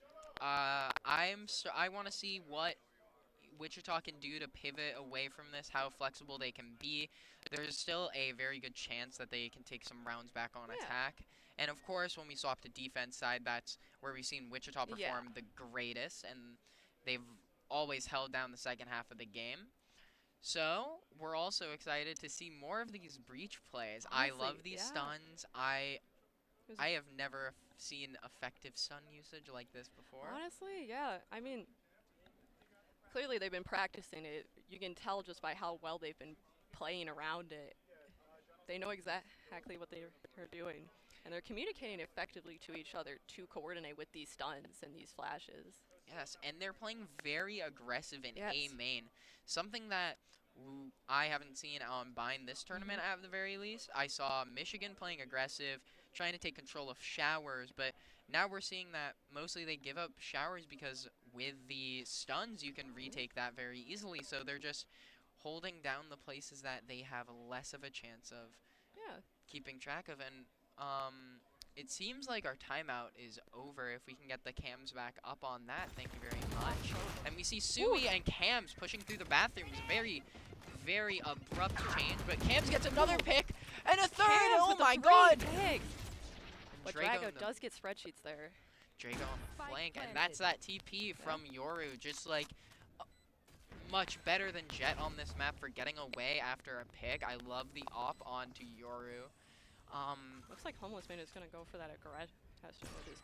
You're probably trying to get that pincer going. All right, let's see. Last player standing. Ooh, and on the save round for Wichita, they end up taking a home and up. Thanks to Cam's amazing headshot after headshot after headshot. I mean, Cam really just taking that round away for them, especially with the Thrifty coming out of that timeout. They took that timeout and strategized with it. They just came up with a game plan and now they're executing it. I just like to imagine Cam's as coach, like, comes up for the round after the timeout, grabs them by the head and says, "You gotta lock in. You gotta lock in. You gotta lock in." Oh! And Drago and Sui. Oh my god, they trade each other out. Marv going down. And now they're down 2 ops, Sienna Heights, playing for the Yoru advantage, but Yoru couldn't get out. And now we're going to see alone on site is Homeless Man, but do Wichita know that, or are they going to take too long? And Gecko and Breach are already here. Yeah, Sienna Heights quick with that rotate there. But they have the chance to teleport her away. Luckily, we have Omen in the bathrooms watching for them. Waiting, like making sure they don't get that going exit. to try and push this B site here. Yoru all coming out. Just trying to find who he can. We're going to see the dimensional drift from Cams. Clearing outside, giving as much info as he can. Really allowing Wichita to be able to push there, but Homeless Man taking out T-Sun and Spreadsheets. And then using the ultimate, but but it is a... What a cam. Oh, and the aftershock coming out from Breach, lighting up 30 seconds left. Raze for 70. Cam's getting caught out by Noble after the TP, and they're just gonna collapse on Sui, and it's over. Oh my god. Oh, Once Santa again. Heights is just kind of clean with it, honestly. It's very well, but they're playing very well, firing on all cylinders. Whereas Wichita just not really being able to get the grip they need in order for them to succeed on this attack. I think losing the smokes there and the dimensional drift, not actually seeing anyone for the info, so they had no idea what angles they should be checking while pushing on the site. They just knew the site was clear. And yeah, it just allowed Homeless Man to get 2 picks, and from there just it was well collapse played with by util. Homeless Man. He had sights on them. He got 2 picks. Ooh, and we're gonna see Revenge and T-Man taking out teams and camps. Oh, but Shui comes in to kill Revenge before Sui is looking for Noble revenge trades on him out. revenge. I had to do it at least once. At least once was I gonna make a revenge pun. Damn, bro, you are elusive, says Revenge. I also would not have caught out Sui there, edging up the left wall, trying to get that pick. I mean, he saw an opportunity and went for it, which is definitely what Wichita has to do here. All right, looks like we're pushing up towards A, but Sienna Heights is definitely prepared for it. As the smoke comes out. I think I heard a Trailblazer, but I don't think that Sky is alive. And now the blind from Omen as they push onto site just forces them in this corner. There's so little space for Wichita to play with here, and Sienna Heights playing it patiently, not pushing them, but Wichita comes out and gets a trade. Spreadsheet taking out Noble, but Noble and Homeless Man finish it up. Yeah, I mean, honestly, I'm not entirely sure how do you break this defense that Sienna Heights is pulling out here? Like, it seems no matter what Wichita really does, there's always a sight line. There's always an angle that Sienna Heights is able to get on them. This is a nice spot. I think their weakness is Omen. I think being able to pressure out some of their smokes would be the most important thing to do here if they want to be able to open up these sites, but you also need to be able to find a site that just doesn't have Cypher on it. Mark in the pin on Noble. And Omen's down. There's no more smokes. Sui on site with a rocket, not even going to be able to find a pick with it. And Revenge coming out and getting decent. Revenge getting forced out, getting another pick on Marv. Revenge might be caught, but he's not down. He will not let this angle go. And Drago getting caught by Cams. Is Cams even gonna turn Drago's around behind him. I don't think he knows. Cams picks out T-Man and picks out Drago before Homeless Man pushes into U-Haul, gets away with killing Spreadsheets. Cams getting rid of Thrash, and it's down between Cams and Spreadsheets here. Cams is gonna TP away on the flash after getting pick onto Revenge and finishes off on Homeless Man. That was such a good play from Cams, clutching that round. Cams and getting the locked op. in. Cams is locked in. It's like you said, his coach had to have held him there and went lock in. And now they have an op. Only 4 rounds ago, he had 1 kill. He is now doing fantastic. 7 kills, getting these opportunities for Wichita. The opportunities that they really need. I will not downplay the Yoru pick anymore. It is carrying both teams. The Yoru pick seeming to be very beneficial for both sides here, whether it be to gain intel or to easily get these picks and get out. All right, looks like it's an information round for Wichita as they're kind of playing back, waiting to see what they can get. But Drago is right up here, corner to corner with Marv. Ooh, getting the pick on the Marv and teleporting back out to his spawn. And that's just free. No punishment, back to neutral. And now Wichita's forced to play a 4v5.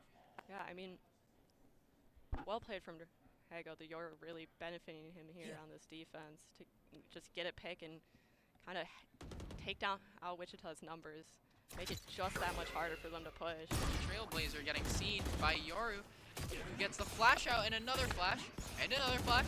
peeks out, gets a trade with Thiessen and Sui. Homeless Man helping Drago there, but Cams finishes Drago off. Now all we have left is Cams and Spreadsheet. Oh, Homeless Man having a little 30 seconds left. little cheeky battle there. Spreadsheet's getting a one tap That onto was a nice Homeless shot Man. from Spreadsheets, threading the needle there to get that shot in. Ooh, Cams with the pick on a Noble. Cam's just showing up in front of the Opera space and saying, you Making missed. this into a 2v2 now. Like. Oh, and Gecko's all the way on the opposite side of the map. And He was waiting for the TP. they use Cypher ult too to get the intel, so they know where. Oh, that Gecko's on the other side. You know, Revenge is away, they're and pushing T-Man into is the alone. One enemy remaining. Revenge getting Cams out, and it looks like there's the defuse is coming from Gecko. Can Spreadsheets? Ooh! And Spreadsheets does his best to try and get the round back, but finds Revenge and bomb defuse goes off. T-Man comes out and finishes him. Unfortunate. I like the idea of going into elbow and chasing the kill onto T-Man, but they did not get it fast enough, and T-Man eventually regrouped with Gecko. The Revenge. It was very close, though. I thought they might have had that round. It does look like we're switching sides, though, so Wichita is getting the opportunity to defend here, which is this is their map pick. They definitely tend to be strong on their defenses here. I'm excited to see how their defense holds up against Sienna Heights, who seemingly has a lot of aggression. Yeah, I love seeing that Spreadsheets trying to try out a bunch of different wires. We're going to see the blinding light coming out from Thiessen, spotting people down long, so they Trailblazer. Spot 2, Cams gets the opportunity to TP away after lighting a few up. Playing for his life there, I mean, I would have been kill hungry and tried to get it. Thiessen just in the corner. Oh, and we're going to see Wichita, they're rotating. Sienna Heights back off and rotate towards A here as Homeless Man and I forget their Euros players' names. Homeless Man just tries to sneak up into Baths. It does look like Wichita is expecting this as they are rotating back over towards A, but Sienna Heights is kind of already breaking in. Flash out. Oh, Marv getting 2 picks onto Homeless Man and Drago, holding down that Baths. Spreadsheet's getting a kill onto T-Man. Oh, and we see the benefits of the Stim Beacon there. Yeah, we see that defense from Wichita. It clearly is pretty good, although that was the first pick, just a pistol round. Yeah, I like that I liked Sienna's Heights push there on the A site into U-Haul. They had a good flash, and then they blinded an aftershock into U-Haul in case anyone had like a shorty or a frenzy. It cleared them out, but they weren't able to capitalize off of it using the 2 Baths agents, Homeless Man and Drago, who, while in position, they just got shut down by Marv. They were caught taking a shower in the bath. Imagine getting caught out. Imagine getting caught out while in the shower during your Valorant match, which this is round 2 of a best of 3 for this semifinal loser bracket game. They hear the outlaw and turn around. They just leave. No point in facing it on a save round. Yeah, I mean, fair. You don't want to go up against those silent. Although, the Outlaw is a bit newer, so I have not actually played with the Outlaw before. 2 shots, very fast fire rate, 140 to the body for each one. So when you have the light armor, like all of Sienna Heights does right here, it is a 1-shot. Ooh. However, its reload takes a while. It's a 3.5-second reload, I believe. I would hate that. But it's like 1 second if you've only shot 1 bullet. Looks like Sienna Heights is getting onto that B point. Playing Thiessen with 2 picks. Oh, Spreadsheet's getting caught out by Revenge, and Cam's getting the pick onto Homeless. And now it's just Revenge. Revenge against the Wichita, and Wichita does take that. Well, they did get the bomb down. It was their... They got into site, got the bomb down, but after that, Wichita just able to retake. unfortunately, they didn't take away too many guns from the opponents. Only getting a pick onto Spreadsheets, who saved a little bit by buying a Sheriff. Yeah. You know, eco-friendly, or classic eco-friendly Cypher over here. Not needing a gun, just needing their util. Who needs a gun truly when you can have all of the information on your opponents at your fingertips? Time to jump. And there were Spreadsheets just asking for both. Sorry, have to stretch. That's so fair. Alright, Cam's pushing up here. Here comes Aftershock from T-Man? It is Aftershock. Aftershock is the stun, and no, Aftershock is the fire. Oh, I think. okay. God, I gotta get the breach abilities up. I don't know this character. I'm an Overwatch player, so. Alright, Sienna Heights looking to push onto A site. They do have Spreadsheets lurking over by that teleporter towards B and Hookahs. What? Sienna Heights looking to rotate. I'm actually gonna cast this now like it's an Overwatch game, and I'm gonna call every ability I can an Overwatch term. Oh, that'd be Except Overwatch doesn't have flashes, because that would be... Oh, if Overwatch had flashes, I think that would be the end of the game, honestly. We tried, and everyone hates the flash. Although it's much better than Magnade. That is true. Magnetic Grenade is just stupid. And we're gonna see another stun coming out from T-Man. Bit of a 30 seconds left here, maybe? Looks like forcing 3 of them to remain on. Oh, and Noble misses the blind onto Marv and gets caught out on the TP. Sui catches revenge with the Outlaw from Heaven, but Drago in Baz catching Marv, and we have a position in U-Haul with T-Man and Homeless Man. Drago getting immediately behind the enemy and gets Spreadsheets and T-Sim. What an aggressive ultimate. That was a good ult to get hit right behind them and be able to get those 2 pegs. He is at 19 health, and he's sitting comfortably right there. And Cam getting a headshot onto Homeless Man. Sui catching Drago from behind. And Sui just not allowing Saints to breathe this time. Wichita's really hitting their stride on this defense. They're really getting that momentum back in. Okay. Sui. Sui is fired up.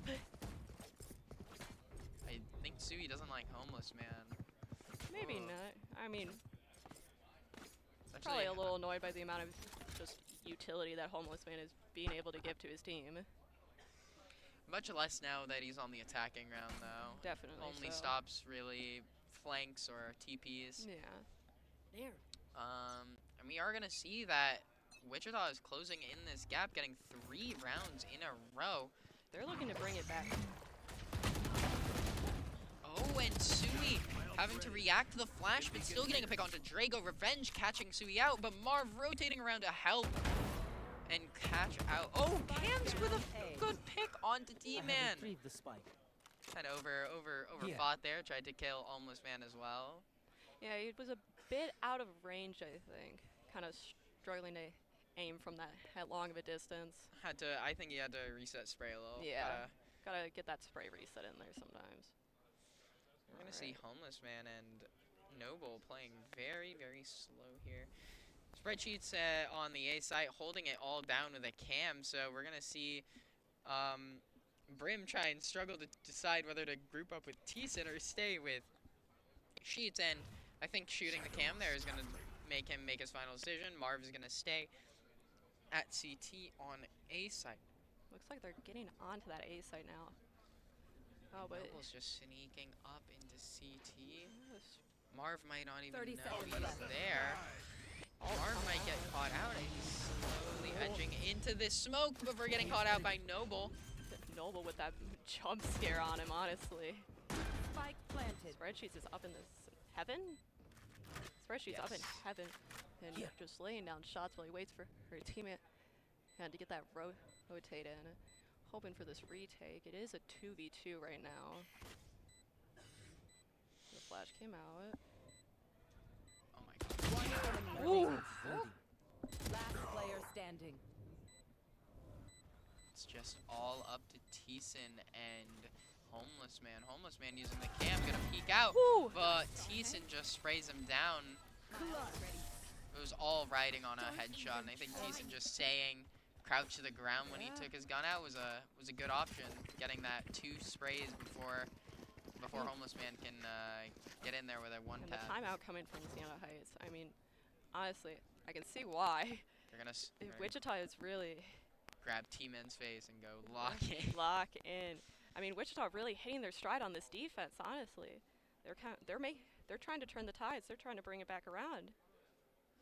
Yeah, well, the Saints here discussing their strategy. I see a lot of intense listening to the IGL, a lot of focus. Yeah, a bit of a discussion. They're trying to, got to come up with a plan, come up with a strategy on how do you break their defense? How do you break down that wall that Wichita seems to be putting up to prevent them from getting in these points and to fully be able to cap the site. I think if we start seeing some more coordination from the something that Saints have been doing very well is their coordination, but I want to see them get their split pushes going and trying to pull some of the defenders away, and we're going to see this getting timeout right back on into stop it. now. Very short timeouts. I'm so used to like 1 minute, 2 minute timeouts. Oh yeah. I think it was less than a minute. Might be wrong. I'm pretty sure it was a minute. It was a minute. Thank you. Right there. And we're just gonna see like a 2-on-2. Well, as close as you can get to 2-on-2 on Bind. Ooh. Noble coming up with a judge to get caught out by Cams and Sui pushing. And now everyone just starts to rotate to A as they know what has happened. The Cypher has given out too much information. And now we know that there's 2 in U-Haul. Or we know at least 1 is in U-Haul. Looks like we're going to be going on to A site here. But Spreadsheets holding. Holding might get a pick here on Homeless Man. They do. They have to know. Ooh, And nice here we pick. go. Cams and Spreadsheets working together to get that pick there. Drago gonna get caught out by Mar. Bit of a wide peek there. Player standing. Revenge gets that sweet 1 tap with the Sheriff. His teammate against Wichita State here, essentially. He's gonna look for. Team-man against the world. He believes they're already on site, holding up that aftershock to try and deal with them. This Trailblazer might spot him out. Oh, and now they know he has a judge. Oh, it looks like He didn't hear the defuse. He didn't hear the defuse. Flash. Oh my God. No. No. He didn't hear the defuse because of the flash. What a timing.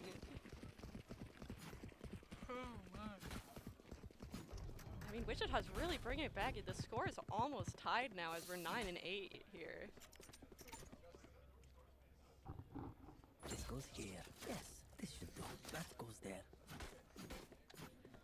All right, we're getting back into this defense here for Wichita. I mean, Here, find the weak point. Sienna Heights not really being able to break it so far. It looks like an aggressive push coming up from. Oh, and SHU and Wichita are gonna meet each other out here.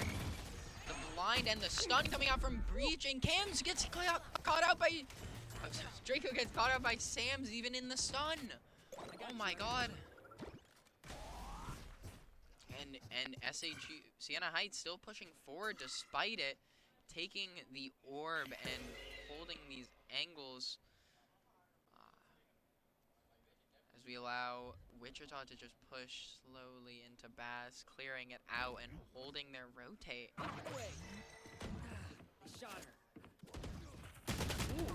Oh, and Sui and Thiessen holding these crosses. 1, 2, 3, they say. Down with the wicked Sienna Heights. They're just gonna be knocking at the door there with 3 people on that site, and holding all 1 angle is terrifying, and I can't imagine how you would break it through there without the stun reach being up. Cam's just waiting for Noble to peek out. He was really just kind of a fish in a barrel there, like not really many places he could go. All right, we are tying up the score now with 9-9. Wichita bringing it back around. As it looks like Siena Heights is looking to push on the B site here. I see so many people just gathered behind the casting. The entire just watching. MSU esports, the entire MSU Valorant team, I believe, not the entire, but most of them are watching.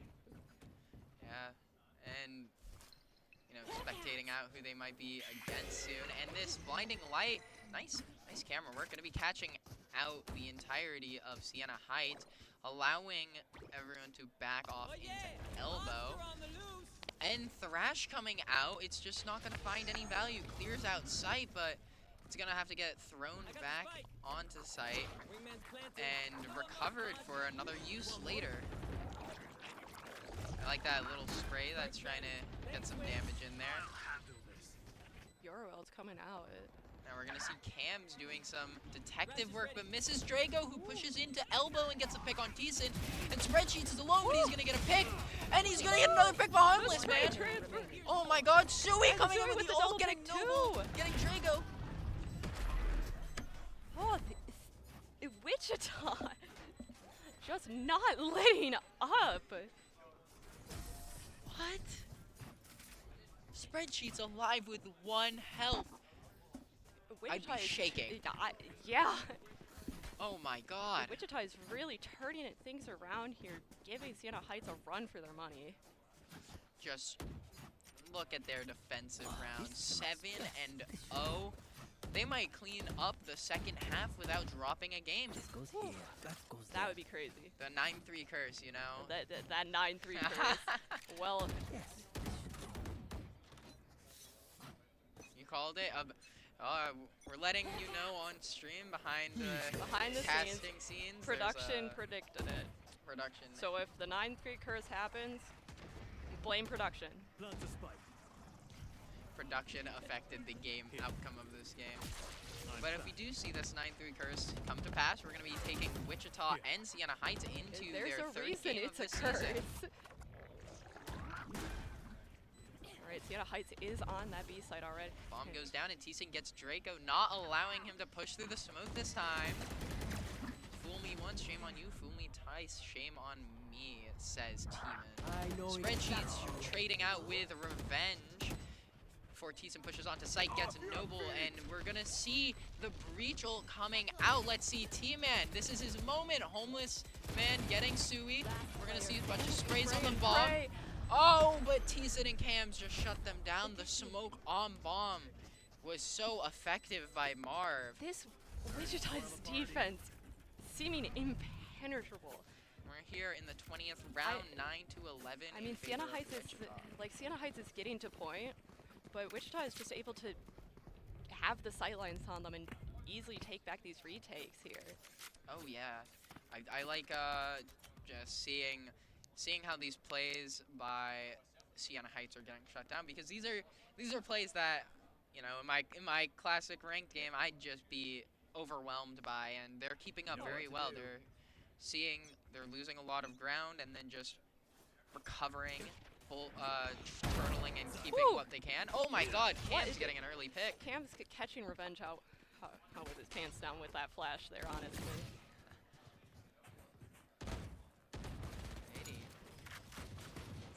They're still committed to this B-site push, and no one's even watching the A-site TP. Draco goes onto site, but Sui has that angle. Cam to get a picks through the smoke on him. One enemy remaining. Ooh. Spreadsheets closing it out with I believe that was a double kill? Yeah, Spreadsheets taking a double to match point in favor of Wichita. Crazy comeback from Wichita here on this defense. Cams and Spreadsheets doing the most in bind. I just, again, can't believe that this Yoru pick is doing so well. I mean, seeing the Yoru plays from both sides, honestly, is very interesting for me as somebody who doesn't know a lot about the game, to just see what to me is a very different Yoru play style than what I'm used to. We're going to see an aggressive push coming out from Draco into into hookah with a stun from T-Man, and just no one's here to capitalize off of it. Well, no one's here to get capitalized upon, one would say. Here. So then they start to shift back to A main. I wonder if this is the angle they can take, you know?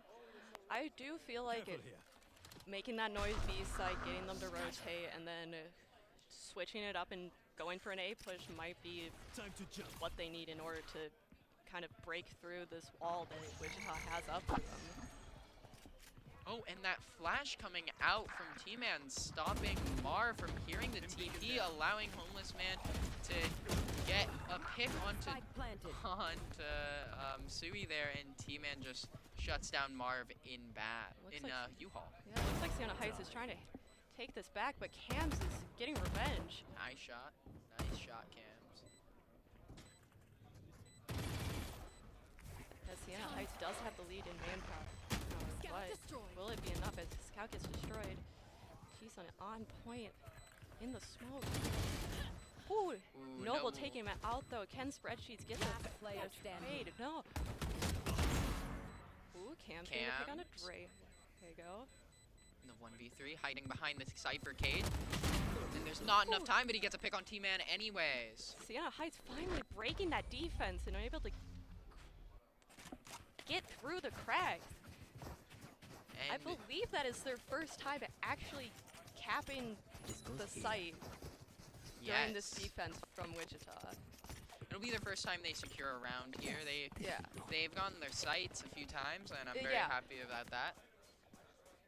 Or I guess I said capped. That's what it means in Overwatch when you cap the point. Oh my god, I forgot. Capping the point on Overwatch. I do failing to defuse the spike, call that a C9. One of my favorite things when I play Overwatch is when Valorant players will call the point site. Ooh.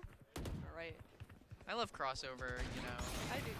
It makes it a lot easier for me to understand. Ooh, nice pick from Sui on a Drago with that operator. Seeing the op on Sui here instead of Yoru is interesting.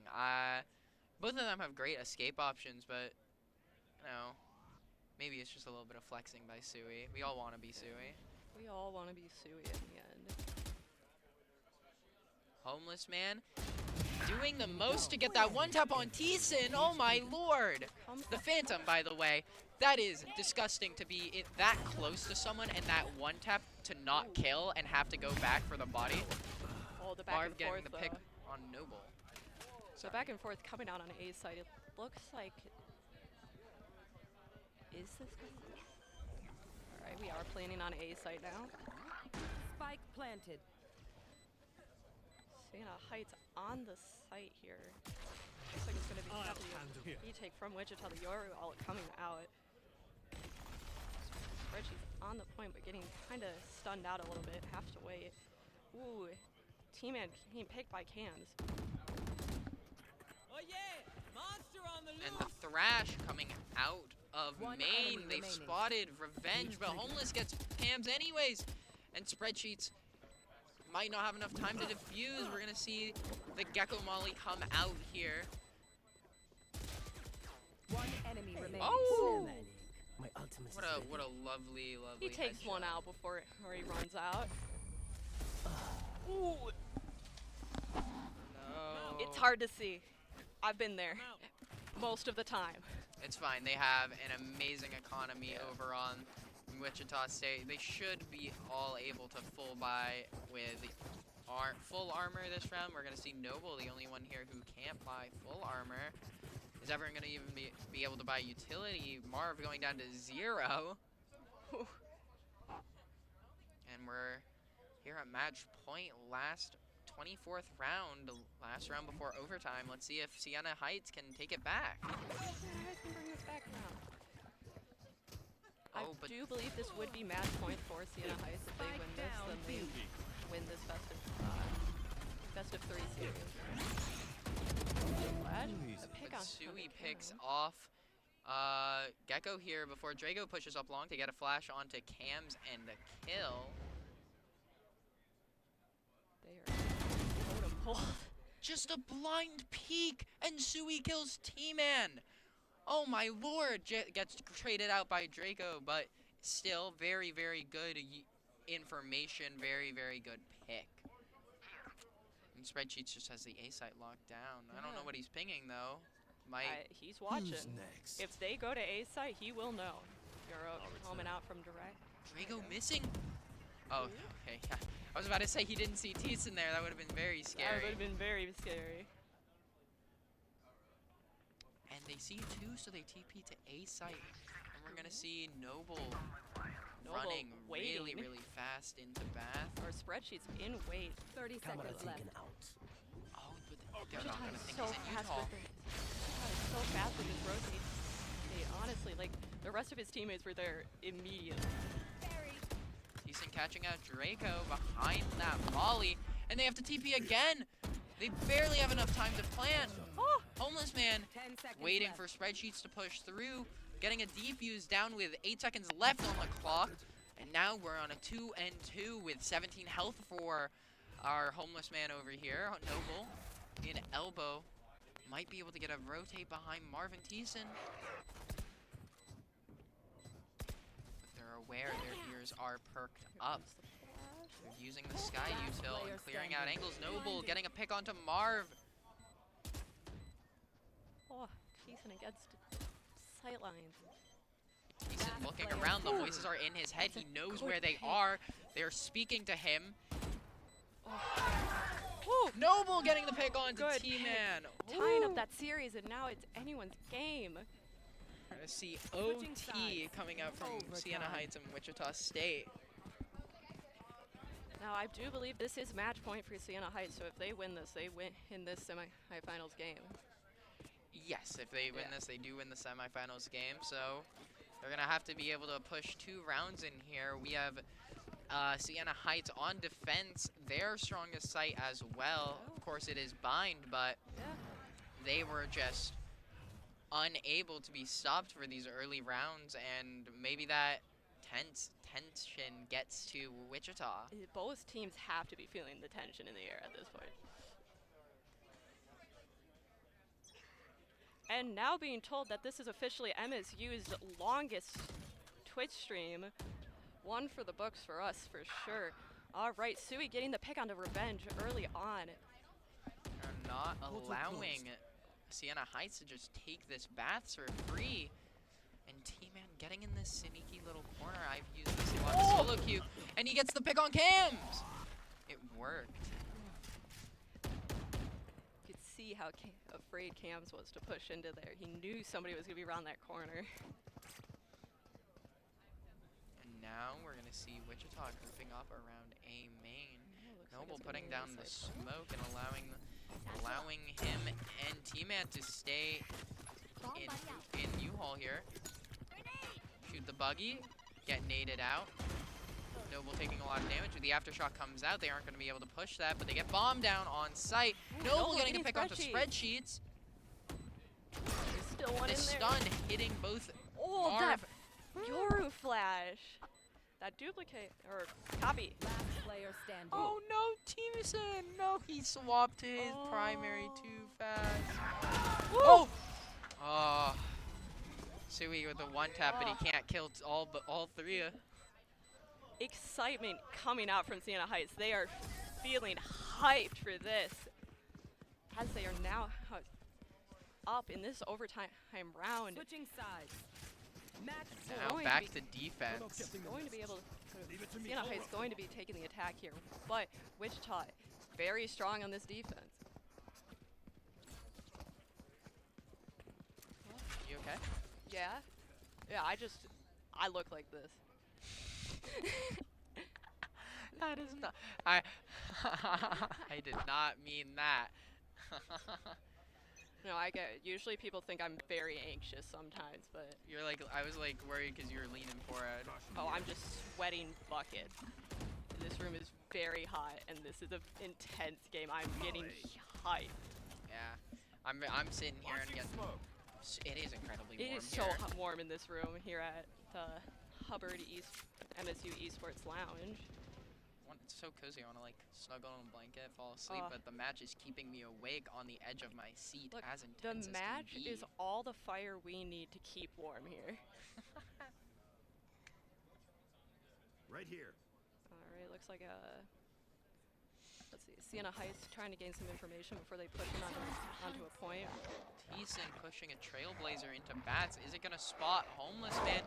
And just on the edge of it, they spot Homeless Man. That is typically Sienna Heights anchor, so they're gonna know that they're either B long or A main here, but they're probably not gonna spot out. I believe that is not Noble on Yoru, Drago on Yoru. And Marv gets that pick. 30 seconds Stim left. beacons away, puts down smokes. The flash comes out as Revenge and Team push into U-Haul. The flash firing squad here is... Ooh, Noble getting the pick on a Marv, and then Teason getting the Revenge pick onto Noble in the back and forth as it's just teaming against Wichita now. We go Well to played. overtime too. Yeah, overtime part 2, Electric Boogaloo. Switching sides. Neither side Overtime. is letting up. Honestly, I could see this going back and forth for quite some time. I hope not, as we do want to get into our other matches, obviously, but this is very close series. Yeah, we said finals would start at 6. It's already 5:45. Oh, boy howdy. You know, you don't gotta be here that much longer. Just this game, and then finals, and then grand I'm finals. gonna be here the whole time, doing a bunch of different things. Casting crew putting in a lot of work. We have to thank not only casters, but production and the players and those who helped organize this event. They're putting in a lot of time here. I have a few friends here who told me that they've pulled like 14-hour shifts yesterday and probably going to be pulling 12 to 14-hour shifts today. Thank you for putting on such an amazing event here at Pantheon, hosted by MSU. Yeah, and I mean, incredible opportunity to be able to play at events like this. Yes. As I...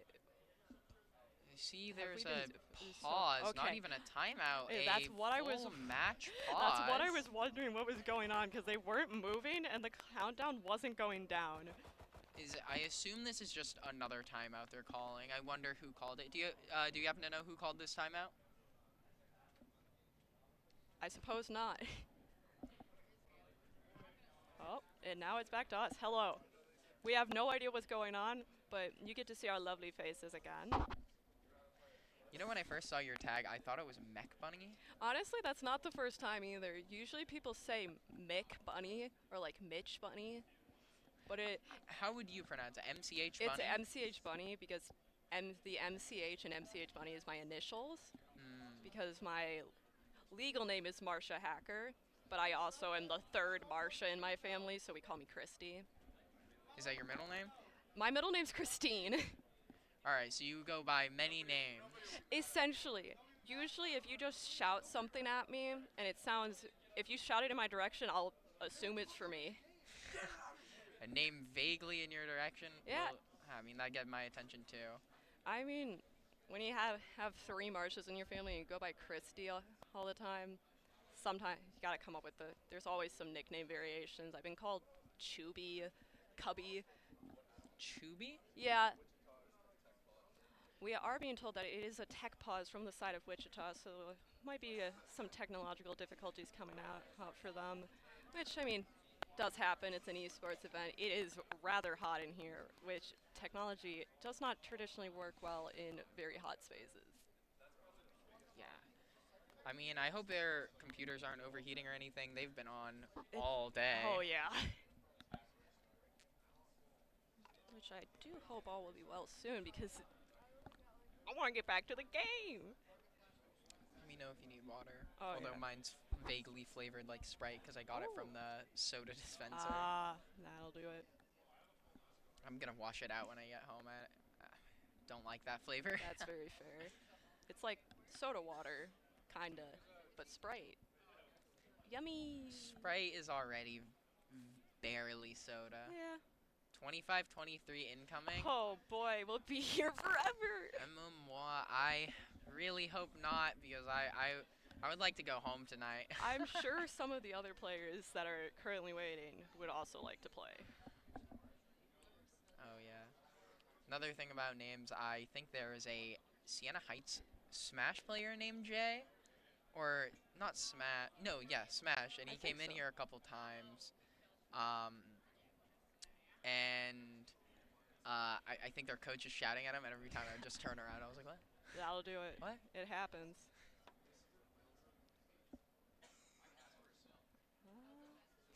GC had one a little higher than 48 rounds. I think they did. I was talking about that a little bit earlier. I couldn't remember if it was collegiate or GC, but we went to third overtime with MSU versus Wichita back on Ascent. It was either second or third overtime. 2 or 3 overtimes is already a lot. Going beyond that, I would say it would get tiring, but the rounds have been consistently high quality, very well played. I can't imagine the player fatigue that's happening. Honestly, they have to be feeling it for sure. It just the continuous back and forth and non-stop action that they have to be experiencing in these games. Oh yeah, I can imagine for an average player, you're going into solo queue, you're playing maybe 2, 3, or 4 games, and then I don't know, maybe you tilt queue for 10, but you can see the lovely production camera, and you can see the MSU Valorant team patiently waiting for their chance to go. Here's the Siena Heights team waiting, patiently waiting, chilling out a bit, and there's Wichita. I don't know who that is napping in his chair though. We're in the game. We're in it. Are we? Oh, he's not a player. He's not a player. Is over here. That we're getting it into the game. Looks like we're gonna be seeing a B push coming out here with that Yoru clone going through showers. Ooh, Drago get the pick on a spreadsheet. Sui jumping out onto site, dodging teammate, Stumpet teammate catches him out. Homeless man gets the kill on Cams, and Drago pushing onto Marv. We're going to see yet again another defensive side overwhelming victory from Siena Heights unless Thiessen can pull it back. Gets the ace and just pulls it out against all odds. I mean, I would love to see it. I would start screaming, honestly. Well, let's see. He's checking his corners. Thiessen down Trailblazer, down a Flash, has very little utility. Just a gun at his side, but he gets spotted by the jump peek from Drago.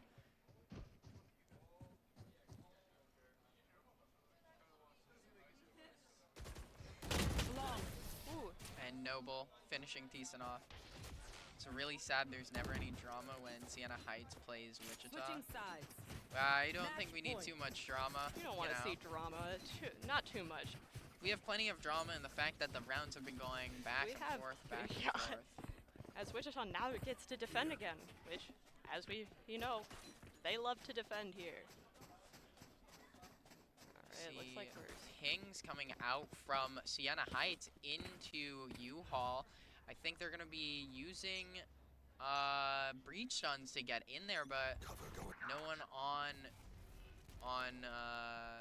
sorry, Siena Heights is pinging into U-Haul, but no one from Wichita is there. Your TP placed right in front of U-Haul. Bless you. Ooh, Sui with the pick on the Nova. Well, it looks like Drago is going to be pushing into the lamps here. Looks like they're going for they're retreating a little bit, maybe going to rotate. Getting that pick on the smokes and then falling back, but Cams picks out Drago. It's a good shot from Cams across the site. Very few options left here for Siena Heights to break through. It does look like the Siena Heights are rotating over to B, where Spreadsheets is waiting. And Cams is on the rotate already. Spreadsheets and Cams are going to help hold down long here. They're going to get spotted by this Cam, and we're not going to taken out. We're not even going to shoot a dart at them. 30 seconds left. T-Man and Gecko almost barely caught that camera. before TPing back to Homeless Man, who gets a pick on onto Sui. Thiessen can't even trade out his friend. Oh no, Homeless Man has found the angle from behind and opening a crack in the armor. And Thiessen can't get Wingman down fast enough, giving away his position. Gonna get thrashed, has to destroy it before it gets too close. Homeless Man comes out of U-Haul, picking up Thiessen, running around this site. Getting a dink on spreadsheets again. I hate the Phantom. I'm a big Vandal fan, honestly. Oh, but the blind is gonna catch out Cams as he can't get around the corner, and spreadsheets and gets Heights kicked. takes the win, winning the series. What a close game! T-Man Dad and Monroe Mom. Insane plays coming out from the Moonroe. Okay, apparently it's a Moonroe is how you pronounce his name, and then his last name is Munro, like M-U-N-O. So it's a play. That makes sense. Oh, what a game! Honestly, yes. That second map, Sienna Heights able to take it, but Wichita not making it easy for them by any means. No, we went 2-0 in favor of Sienna Heights. Absolutely amazing game, taking away that map from Wichita. Absolutely taking over the defensive side and having to come back on the attacker side, but pulling through and bringing it to OT2 and taking away the game. I mean, looking at the scoreboard, Cams was really working it. Cams and Sui both here with 5 first bloods, opening the game again after again. Again and again, repeat one after the other. I don't know what I just said. Again after again is... Again after again. I mean, we roll with it again after again. But Sienna Heights just able to pull it. Out. Oh, they had more picks. They took advantage of their opportunities, and they played out of their minds. Heck yeah. Remember, for Moonroe Mom in the chat, we do have Aaron in the lounge. There is just a good amount of people, all when you have a lot of people in one space with a bunch of computers running, it gets hot. But yeah. And we got the lights to worry about as well. But I do believe that will wrap up for our loser bracket semifinal game, and now we go into grand finals. So we wait, grand finals or finals? Grand finals should be Okay, we were lied to. There will be no finals. We'll be going into grand finals, which is MSU versus Sienna Heights. Perfect. So we're going to see, I assume, another pick of Breach coming from SHU. I wonder what their first map is going to be. I assume they haven't picked it yet, but... yeah, I do believe the MSU people still have to sit down, get warm up. And we will likely be going into a break, yeah. I see.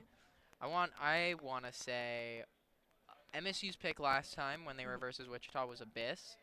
They could do very good on that. I saw a very good match come out from them. I don't think they're going to be picking Bind, but also I don't think... knowing MSU and knowing the MSU Valorant players, they're definitely coming into this raring to go. They likely were preparing for this. Well, yeah, always got to be up and ready and preparing for your tournament. And we're seeing all the reactions come through in the chat after they win from the Saints. I love seeing delay and the chatters who see the win and then the chatters who see the win 5 minutes later. Yep. I mean, you gotta have a delay for the game, honestly. But maybe we can just send it on into break for now. Gotta get the players a chance to warm up. I believe I will not be casting grand finals, so that's all you'll see from me. I believe you will be casting grands? I believe it's gonna be me and Gabe. Wolfric and... Gabe and Wolfric are the same person, but, you know, call them the same thing. So, stay where you are. We'll be right back with our grand finals game of MSU versus Sienna Heights here at Pantheon. Yeah. Cool. Let's all stand and sing their greatest college fight song, written in 1919, the MSU fight song.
Hello, everyone, and welcome back as we are getting ready for the grand finals of the Valorant section for Pantheon 2024. I'm currently joined by T-Man, a player from SHU, and Liam, of course, who was just featured on the stream a second ago. So, first of all, congratulations on beating Wichita. You played them a few times now, right? Yeah, we lost every time.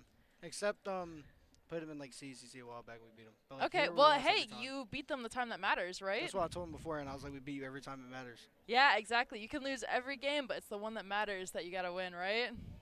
So how you feeling going up against MSU now in a few minutes? I mean, I'm feeling really good. I'm feeling really confident. I think the map picks and bans went really well for us, so I'm feeling pretty confident going into this match. All right, and have you played MSU this tournament so far? No? So I know their guys.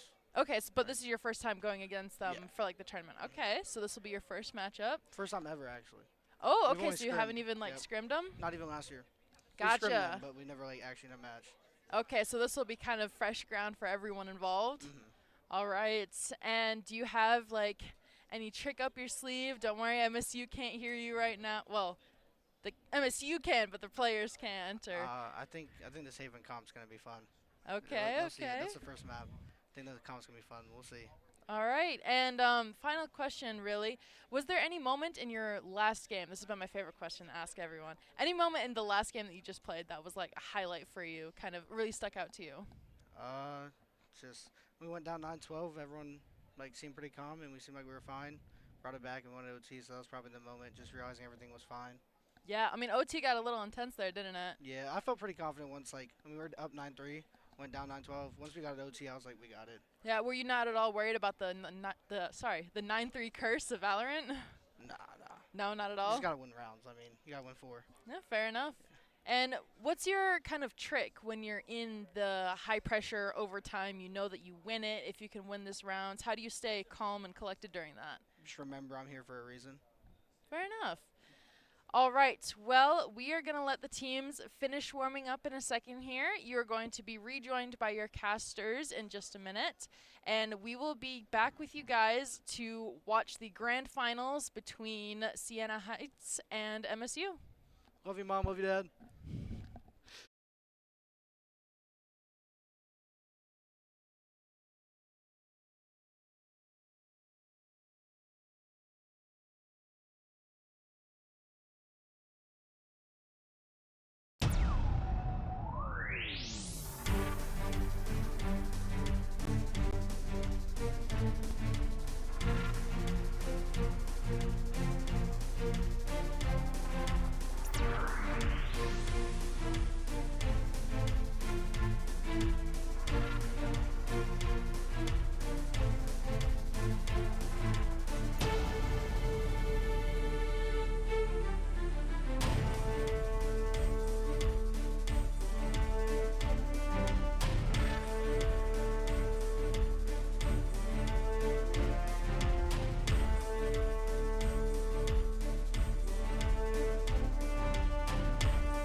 Good evening, everyone. Welcome to the grand finals of the Valorant Pantheon section of the Pantheon tournament. I'm one of your casters for tonight, Wolfric, and with me, I am Jay Tracker, otherwise known as Jay, and tonight we're going to be opening on Bind. Tell us a bit more about Bind and how you've been playing there and how much you enjoy Bind. I haven't actually managed to play on Bind a lot while I'm in comp. I get stuck with a lot of the other maps when I queue comp. But kind of looking how this tournament has been going and how MSU has played in the past, Bind, I think, is a pretty fair map. During the first few weeks of our varsity team's kind of season, they played a lot more Abyss just because teams weren't banning it and they weren't expecting MSU to be ready for it. Once Abyss was banned, we saw a lot more of Bind, Ascent, and Haven. And MSU was pretty decent on Bind. They have pretty much just the meta comp, Viper, Brim, Breach, kind of standard and everything. And they have, this map has been around long enough where MSU's team seems to be very comfortable with how to play on this map. Yes, we saw them play Bind against Wichita State with Viper, Brim, Yoru, Sky, and Raze. A very fun team to see. They did a decent amount of work with the Yoru pick, and oh wait, no, I think the Yoru pick was actually on Wichita at that time, but still excited to see it. This map, T-Man, probably going to see him come out on Breach. I don't know if you're watching, but he has been playing that for a few maps now. Very, very good Breach player. And I'm excited to see how Slammed is going to be performing because he loves to go engage with a shotgun, as well as, I mean, so does every Raze player, don't they? Yeah. You get a double satchel in. Yeah. Yes. Yeah. Yeah. So Slam has kind of become the IGL for for MSU, and he has been getting more and more comfortable with his role, and he's been making more and more good calls for the team that usually work out pretty well. I'm a little interested to see how they do against Siena Heights, because Siena Heights beat Wichita, and then MSU also beat Wichita, but it was a very close game for MSU. They both went into overtime. So kind of how are you feeling after seeing how these teams play today? I don't know. I'm really scared for both of their teams on offense, because as we saw from now maybe this is different because it was Wichita versus both Siena Heights and MSU, but both teams seem to struggle to find openings or play patiently while on the attacker side. I don't think I saw many of the rounds really go to time, and I think they're not capitalizing on the amount of time that they have left in the round, not capitalizing on the fact that you have no mid in Bind, so both teams are forced to rotate through the back. So you have to really find openings and force the defenders to rotate. And this is obviously made a lot more difficult because you can pick characters like Cypher, you can pick characters like Yoru, that makes these rotations very easy. But I think if you get the hang of the other team, you get in their head, you figure things out, you can start to predict where they're going to rotate, when they're going to rotate, and prey on that, take advantage of that. Yeah, I would say kind of looking at the previous matches that Siena Heights has done for this tournament so far, they have done a pretty decent job of understanding how the other team starts to play and tries to start playing around it. I mean, we just saw against Wichita, they were down several rounds, and then Wichita... Actually, no, they were ahead of quite a few rounds, and then Wichita started to actually really push back and engross back on the points. But then Siena kind of figured out, okay, this is what they're doing to kind of change it up and start to beat us. Here's what we need to change. And then they won in the overtime. Yes, there was a 9-3 curse, and then I believe 9 rounds of just wins for Wichita. So we're finding out that Siena Heights is on the attacking side for the first half of this game. And I really want to be talking about picks here. So we see both teams really going a little off meta with their picks. I like the Breach. I think the Breach for Siena Heights is a mainstay, and it's going to be great on Bind. I am much more reluctant to say the Omen did... I don't think the utility provided by Omen in the last round versus Wichita was exactly what you want to be seeing, and I think the Brim is a much safer pick. I think Brim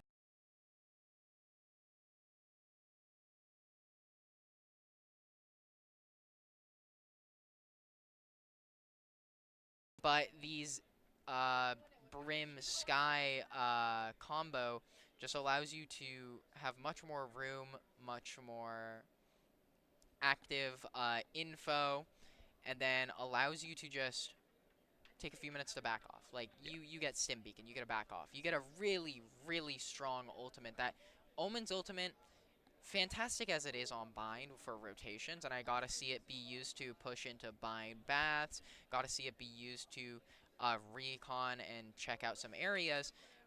I just would rather have the Orbital Strike, you know?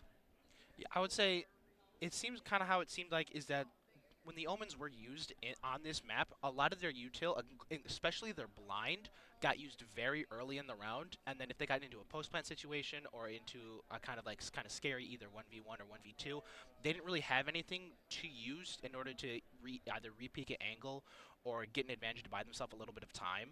I will say I do think that it is a fair pick if they are wanting those recharging smokes. However, yes, you can have Viper can re-pick up her orb, and not anymore. Not okay, yeah, not anymore. It's times have changed, old man. It's been like 2 seasons since that change. Yeah, but Viper has always been. Yes. Oh. Map is Haven. Okay, first map is Haven. We're on a different map. Okay, I like Haven. As a map, I personally like Haven. MSU has had a bit of an odd relationship with Haven. Their comp has usually involved Sova, pretty much always, just because his recon, especially for a long, has been really helpful for them. I have seen a Neon pick here and there, and I'd love to see Slammed come out with Neon and just, channel his inner fluorescent and get as many kills as possible, rack up a lot of kills. But again, you're gonna Neon, you just use a lot. You lose a lot of utility. You put a lot of forward. You put a lot of power into Neon. You kind of make them your carry. That's like why it's so iconic for a player such as Fluorescent, who's just I'm going in and fragging out type player. But if you lose that, you are now. I mean, obviously, if you lose Neon, you aren't down utility. But just having Neon in a 5v5, you are down utility. Yeah. Neon has to get those picks. Yeah. But forcing agent select here. Forcing it could be really good. We're going to see Slammed hovering a Jet. Drago instant locking on Sky and a Neon pick, as well as Clove, one of my favorite controllers. I'm basically a Clove one trick at this point. They're an amazing character. Illogical hovering the Breach. It seems like Slam's not going on to Neon, but we're going to see Homeless Man there. Frog on Omen. Sova, Cypher, Omen, Breach, and... Okay, we might have to actually take a quick tech pause here, actually. Sounds like someone's PC had a little bit of an issue, so we will be right back with the gameplay in a moment.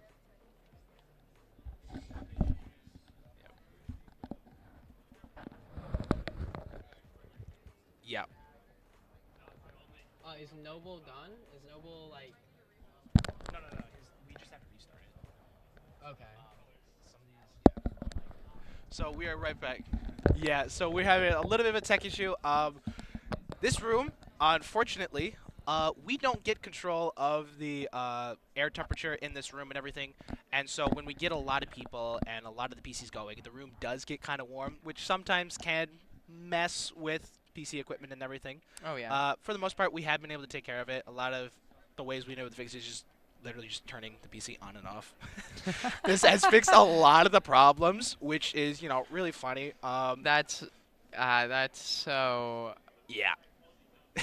What a fix. If it works, it works. It works really well, so it's great, because it means we don't have to actually open up the PC or do anything crazy. It's just a quick, okay, turn it off, turn it back on, wait for it to work again. But coming into Haven, we kind of saw what the team comps were gonna look like. How are we feeling? Especially with a Neon versus a Jet. Incredibly aggressive. Oh my! I see Breach, Sky, Neon, Clove. We're seeing these characters where we're going to see probably Sky and Neon be working together with their flashes in the dash to get those early picks. We're going to see Clove being able to make up on trades that they can follow up on and getting that overheal and then becoming that movement speed you get from the overheal makes you absolutely unstoppable when it comes to a duel. So if they position her correctly, put her in for trades off of either Breach, off of Neon, she's going to be able to get a lot of value. I think this is one of the better teams to pick Clove into because the downside of Clove is you get bad smokes, but they're going to pick Astra to make up for that. So this is a very well-designed team to be aggressive. Now, where I think there's a downfall here is they have no Sentinel.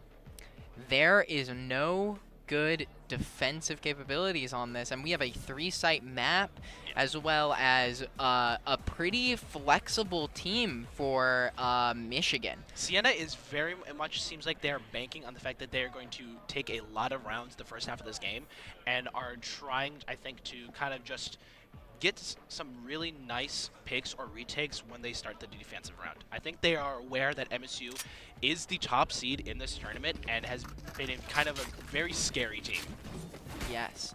And I believe Sienna Heights is just gonna, you know, with their team, they don't have much to do on the C site. Cypher is in C jail.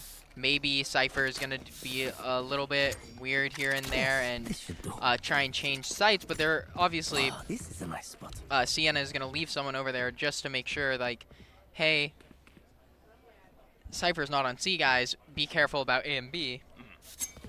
And we see in the first round, we're going to get a trip on B site, a cam into Garage, and looks like a full rush onto A for, well, with Astra going mid for Sienna. And that stun allows Neon Jet running to up push really far into sewers here. Ooh, Drago getting that pick onto Slammed, who is trying to hold that smoke with their... Noble takes out Love Story in the garage. And now we're just going to see Sienna Heights, you know, regroup, push onto the site. There's not much Michigan State can do here. We see a flash come out and a shock dart. Double shock dart. Almost gets Noble with the 2 shock darts as Noble tries to go into their Astro form to get the smoke down. But Noble is able to take them out. And now we're rushing onto the site. Takes out a Logical. It is all up to Omen, who is coming onto the site. But he's probably going to wait as Frog kind of doesn't have too many options. This is kind of how we were kind of talking about for Bind. Once you use kind of your utility, Omen doesn't have a ton of great options. Oh, there we go, actually. Drago gets the headshot onto Frog in first round to Sienna. Heck yeah. How do we feel about that site take? I think that was really good. I think those early picks helped. Michigan State playing aggression into aggression and pushing up long there, I don't think was the smartest play. But also, Sienna Heights didn't come out explosively. You know, they kind of took their time. We had Clove all the way on C-side, just keeping some options open. We had Astra holding window. So, you know, Michigan State just kind of going right into it and getting their Jet picked out, getting Slammed picked out immediately. We are seeing a Clove one-way here onto the middle of C-side, so Sienna can push up really kind of far into the little cubby here. I want to see how MSU responds. There's Skydog. Frog's going to take it out. Revenge actually peeks and gets the kill on Frog through the wall. Slam trades with the Sheriff. Strike down, C. Oh, and we see a little bit of actually some players moving away. Drago gets the headshot on the Slam through the middle of box on C, but they're not pushing. Sienna is kind of still waiting to see where the rest of MSU's players are. And they can just heal up here. They just get that pick, all that damage that Slammed did to warrant the repeat just goes away under a heal. So now now Sierra Heights can Sienna Heights? Yes, Sienna Heights can start to push up. Dan's going to stun the back, banking on the fact that someone might be there. MSU is going to let them take side and possibly try to play for the retake. They know Sienna Heights has the gun advantage, so they're going to try and just get, I think, a couple of takes here. Spike planted. just those. standing. Oh, Double peek. Drago and Revenge take them out, and Homeless cleans out the round by taking out a Logical. wow, that double smoke just shutting down the site. Who needs a Sentinel at this point, you know? If you can get onto site with your double initiators, and you can just hold it down with those smokes. Yeah. Yeah, these first 2 rounds have kind of not been so great for MSU. They've kind of been taken out with those really early picks, which really hurts, especially if one of those early picks is one of their agents that has good util to stall. Yes. It was early pick. They lost Cypher and Jet. And while Jet can't stall, Jet should just not be dying there. Jet should be able to get away. She's the one Jet on this map, the only person who has a dash. Looks like Breach is Logical is stunned there through Ace Sewers. Did slow down Sienna Heights, but looks like Sienna Heights is gonna make the rotation onto Showers. Here comes the Sky Dog. Love Story is gonna see it, is gonna hear them coming out. Homeless Man is gonna run onto site. Looks for it. Doesn't. Does get the kill on Frog through the smoke. And Sienna Heights takes site. Just, yeah, you see again this neon sky util working together. Drago takes out Munro in the mid. Slam pushes onto site, gonna get flashed out here and killed by Homeless Man. Amazing teamwork, T-Man with the stuns and flash. Love Story still getting a pick onto Homeless Man through the stun. They are not aware of Drago behind them. One enemy remaining. Drago gets a Logical and Love Story with the flank through B. Great 3 first rounds for Sienna Heights. That was very well played for them. They've been executing on the site really well and able to take a ton of space once they are on the site, which MSU seems to be having a little bit of problem struggling answering. And did we figure out whether or not this was a MSU map pick or a Sienna Heights map pick? I have no idea. Because I think with this team comp, like the fundamentals of this team comp, this looks to me like a Sienna Heights map pick. They have worked out where the advantage of this team is, and they're playing around it. And Love Story's just going to get punished here for pushing up. Aggressive push with the Sheriff there. I think he was just expecting them not to suddenly rush the opening there, but Sienna Heights was kind of just ready to go. You can't be doing that with this team. Noble takes out Slammed there in the mid back. MSU deciding to be a little more aggressive to try and catch Sienna out. Unfortunately, Sienna is well prepared for it. This has happened kind of in the past with MSU. MSU, for the first so many rounds, struggles a little bit and is unsure of how to respond.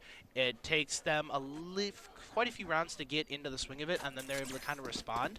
But we'll see kind of how the rest of this map goes, with Sienna Heights really doing well. Of course, and like, you know, and at the end of the day, I think it'll be fine for Michigan State, even if they go 0-4, 0-3, 0-4, 0-5. If they're going to be starting to get at least 3, 4, or 5 rounds off Logical this right by defense Noble side. here might get him. He's going to get the headshot onto Noble. That's going to get him a Guardian. Frog is going to throw his blind, I think, to try and get some more space. Takes him out. Drago's going to push up with the smoke to try and do so. Does get both Frog and Munro there. Wow. And a Logical behind, wanting to wrap around and catch some exit frags, but no one's on site. He's not going to have time to defuse that. Shut up and let me work. A Logical losing his Guardian there. May have mistimed it. Just a little bit. Yeah, I think looking ahead into the future, Sienna Heights does not have much they can do to lock down any sites when they're on defense. But it hasn't been an issue for them so far. Exactly. Their defense strategies, or their defensive coordination has been very good. They got 9 rounds out of Wichita on Bind on their own map last game. Let's see if they're gonna continue to play aggressive. Gonna hit here with Slam. Slam's pushing up, getting a pick off Drago. First time the aggressiveness works.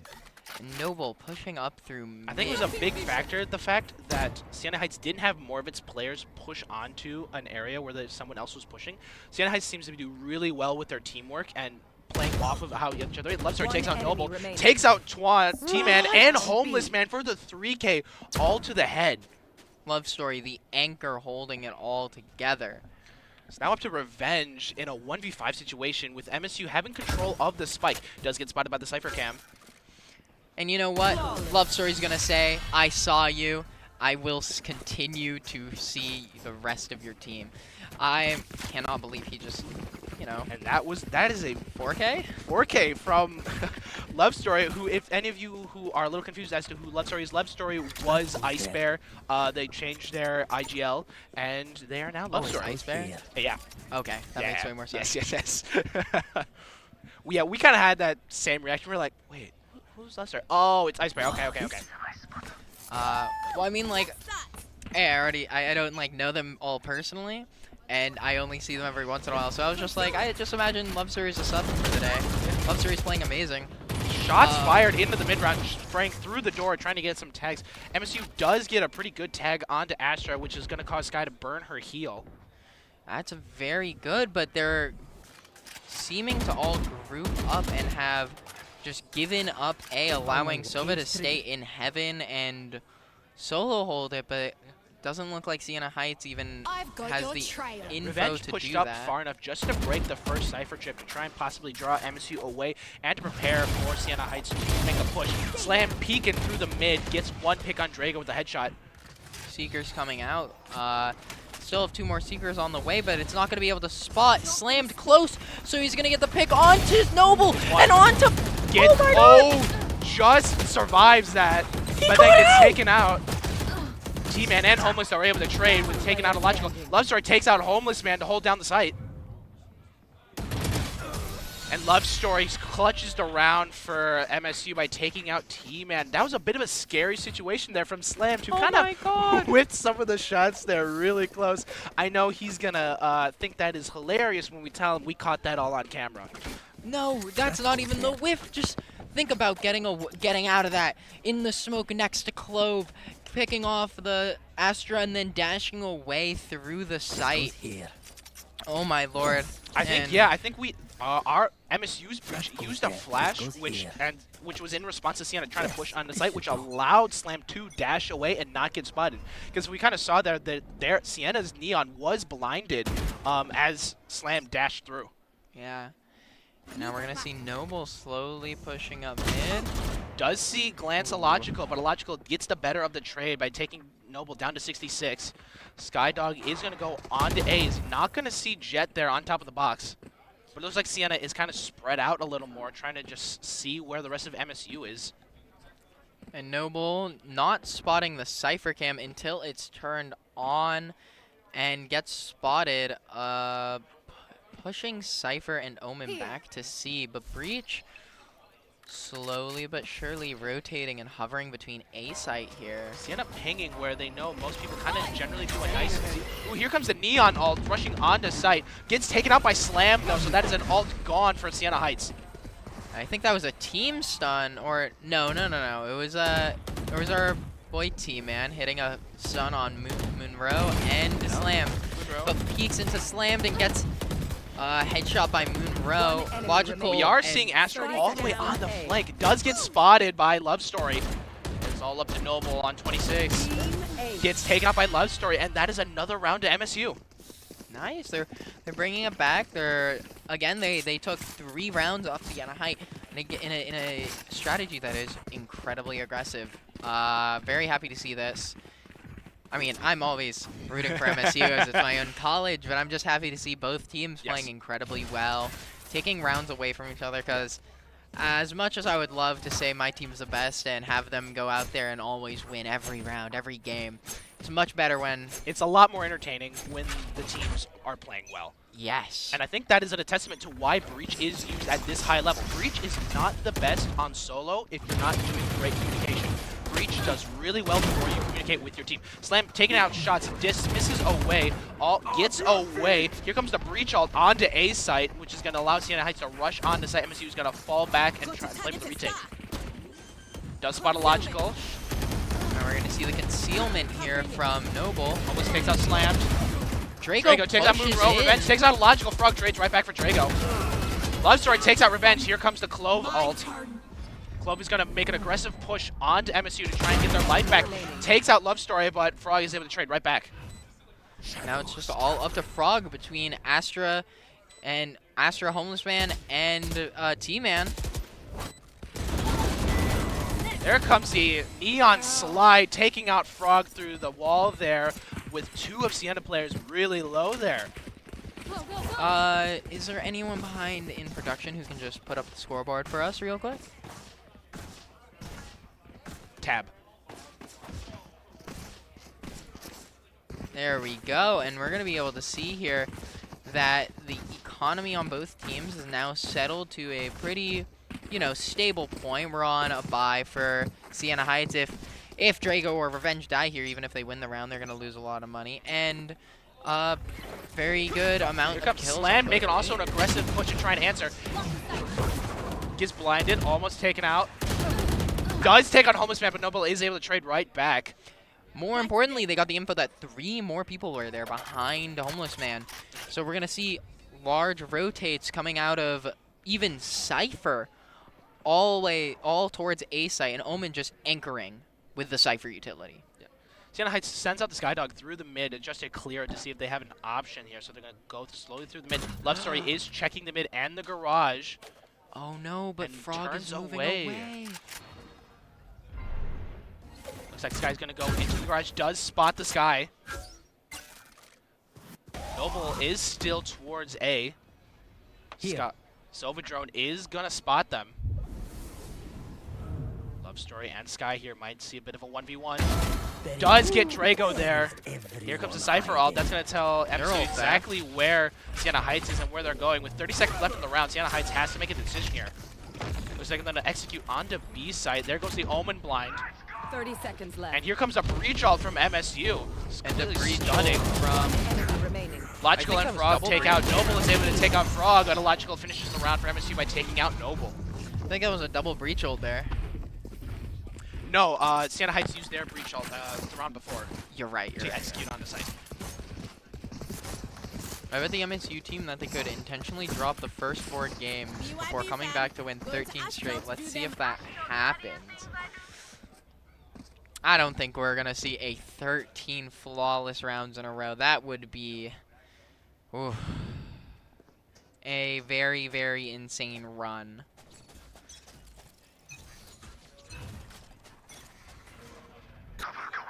We're seeing a fast execute from Sienna Heights into garage here. Stun from Breach, not catching anyone out.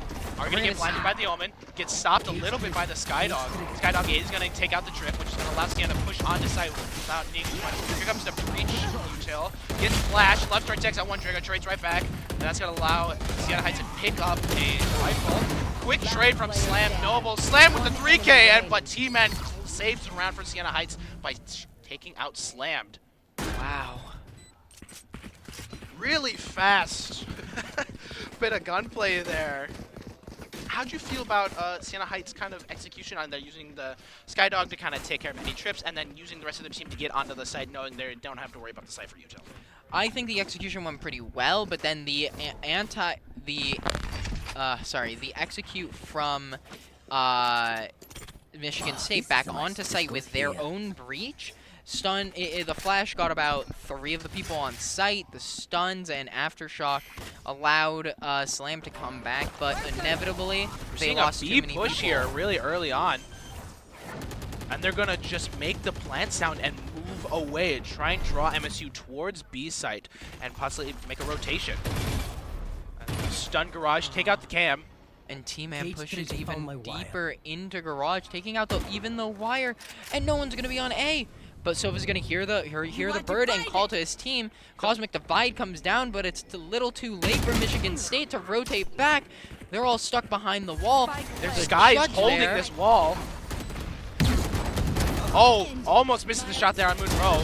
Takes out. Oh, Slam gets the kill on Drago. Actually, sorry, did that not one shot? That was a. I thought Drago got the kill. I thought Drago got the kill, but I guess Slam got it in time. Standing. And just a round for Sienna. A great execute there at the end of the round. Amazing Cosmic Divide by Astra once we got on site. We're going to see a bit of a economy problem here on both teams, with some players just not having enough to fully buy. I will say for Sienna Heights, they do have a Sky and Neon ult ready to go, which could save them a little bit of money if they decide to just full send it with the Neon ult. But Michigan State does have an Omen ult for repositioning, has Jet Knives ready, and Sova ult to deny Yeah, plant. it looks like the Blade Storm's going to come out from Jet as she pushes up along once again. The Dart, not seeing anything, but Astra just Noble holding this angle. For some lurker. Plant's going to see. Misses the shots onto Noble. And we're going to see the Sova ult come towards A. And they just got rid of 2 of Michigan State's ultimates there by just waiting and not... 3 of them! Oh my god, the information coming out from Omen there to know that they are no longer C-Long is very important, because now we can allow Breach and Sova to rotate towards A. The stars get placed, concealment goes off, and now we have Neon ult coming out here from Homeless Man as just being used to hold down sight. Plant goes down. And now Michigan has to just wait for the smokes. Frog gets on to sight. Oh! Gets one. Gets one. Oh no! Noble Revenge and Homeless Man just hold it down. And that's the first half of the map to Sienna Heights. Wow, 4-8. That's good. I would say a pretty good score, all things considered. Having to deal with the Breach, the Sky, and the Neon is terrifying, but now it's Sienna Heights' turn to feel the aggressiveness that's coming out from Monroe and Slammed, who are going to be working together here with Jet Dashes. We're going to see if MSU keeps up the aggression, or if they kind of just decided to be aggressive to be in response to Sienna Heights' aggressiveness. Well, I think Sienna Heights might be also a little aggressive on the defensive side just because they don't have a Sentinel to try to kind of... It hasn't really been an issue, but that is something that we could see. Well, they've been very good on defense. But again, we have to consider the fact. I am sorry for the yawn. I have not seen them personally play a game without a Sentinel, so I don't know if they're going to be able to make up for that lack of utility. I've seen MSU kind of push slowly into the garage here. Meanwhile, the Clove is right by the Cypher trip there. Oh, I don't think they would expect anyone to be Slammed long. Is going to make contact with Neon here, possibly. Logical's going to clear the angle. angle. Does get a kill on Revenge. Are stunned by Neon. Dashes right onto sight. Homeless Man gets a kill on Slam. And Drago takes out Monroe. Teammate takes out Frog. No, you don't need a Sentinel. They just need to be Love better. Star takes out Homeless Man. Logical takes out T-Man. Drago takes Logical. Love Star takes out Drago. And now it's between Love Story and Noble. Oh no. Noble doesn't know. Noble doesn't know that he already started to rotate off. Noble is checking sight, checking long, and thinks that he could be rotating around to see. But Love Story, 30 quiet seconds as left. a mouse, going to A site. They're about to be as far away from each other as you could possibly be. Gonna give Love Story a lot of time to get this bomb down. 20 seconds left. Noble knows that he's not going to be C-side. He's going to have to be possibly B, maybe A. He's going to see the plant go down. Planted the spike. And here we go. We're in a post-plant situation, 1v1. Noble has done some pretty well shots earlier this game already, and Love Story has put up a pretty good fight. So who do you think might win this? I don't know. We have a really big problem here with Cypher Cam still being in mid.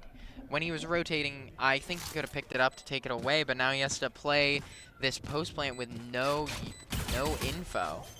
And Noble just kind of predicts it that he's not going to be on site, but it doesn't matter because Love Story's going to peek out and kill and take the 13th game home for MSU. I find them. I kill them. Simple as that. It's a really kind of good round from Love Story. MSU had a little bit of a problem there, kind of trying to execute on the site. They just got stunned, flashed, and kind of just out-aimed there onto the C site. But Love Story was able to kind of just bring it back, get those kills, and then move away quiet enough where Noble didn't notice until the end of the plant time. Oh yeah, I really thought like with that 4v5 pushing on to C site should have been an easy site take from Oh! Slam takes out Homeless through the wall. And Logical takes out Noble. Oh, but Revenge is on the pushing flank up. here. But not before the Cam. Oh, Cam doesn't spot. And we're going to see the biggest flank. Oh, my gets God! one! Spike down Monroe turns around just in time. Oh my God, the omen of warning gets to see. T-Man gets Love Story. And it's taken by Logical. I am amazed. That was really well done. I'm amazed the Cypher Cam didn't spot them. Someone clipped that. Monroe just had a sixth sense and was like, hold on. Wait a minute. Whew. Yeah, I would love to see how that looked from MSU's perspective through the Cypher Cam and how it didn't see Clove.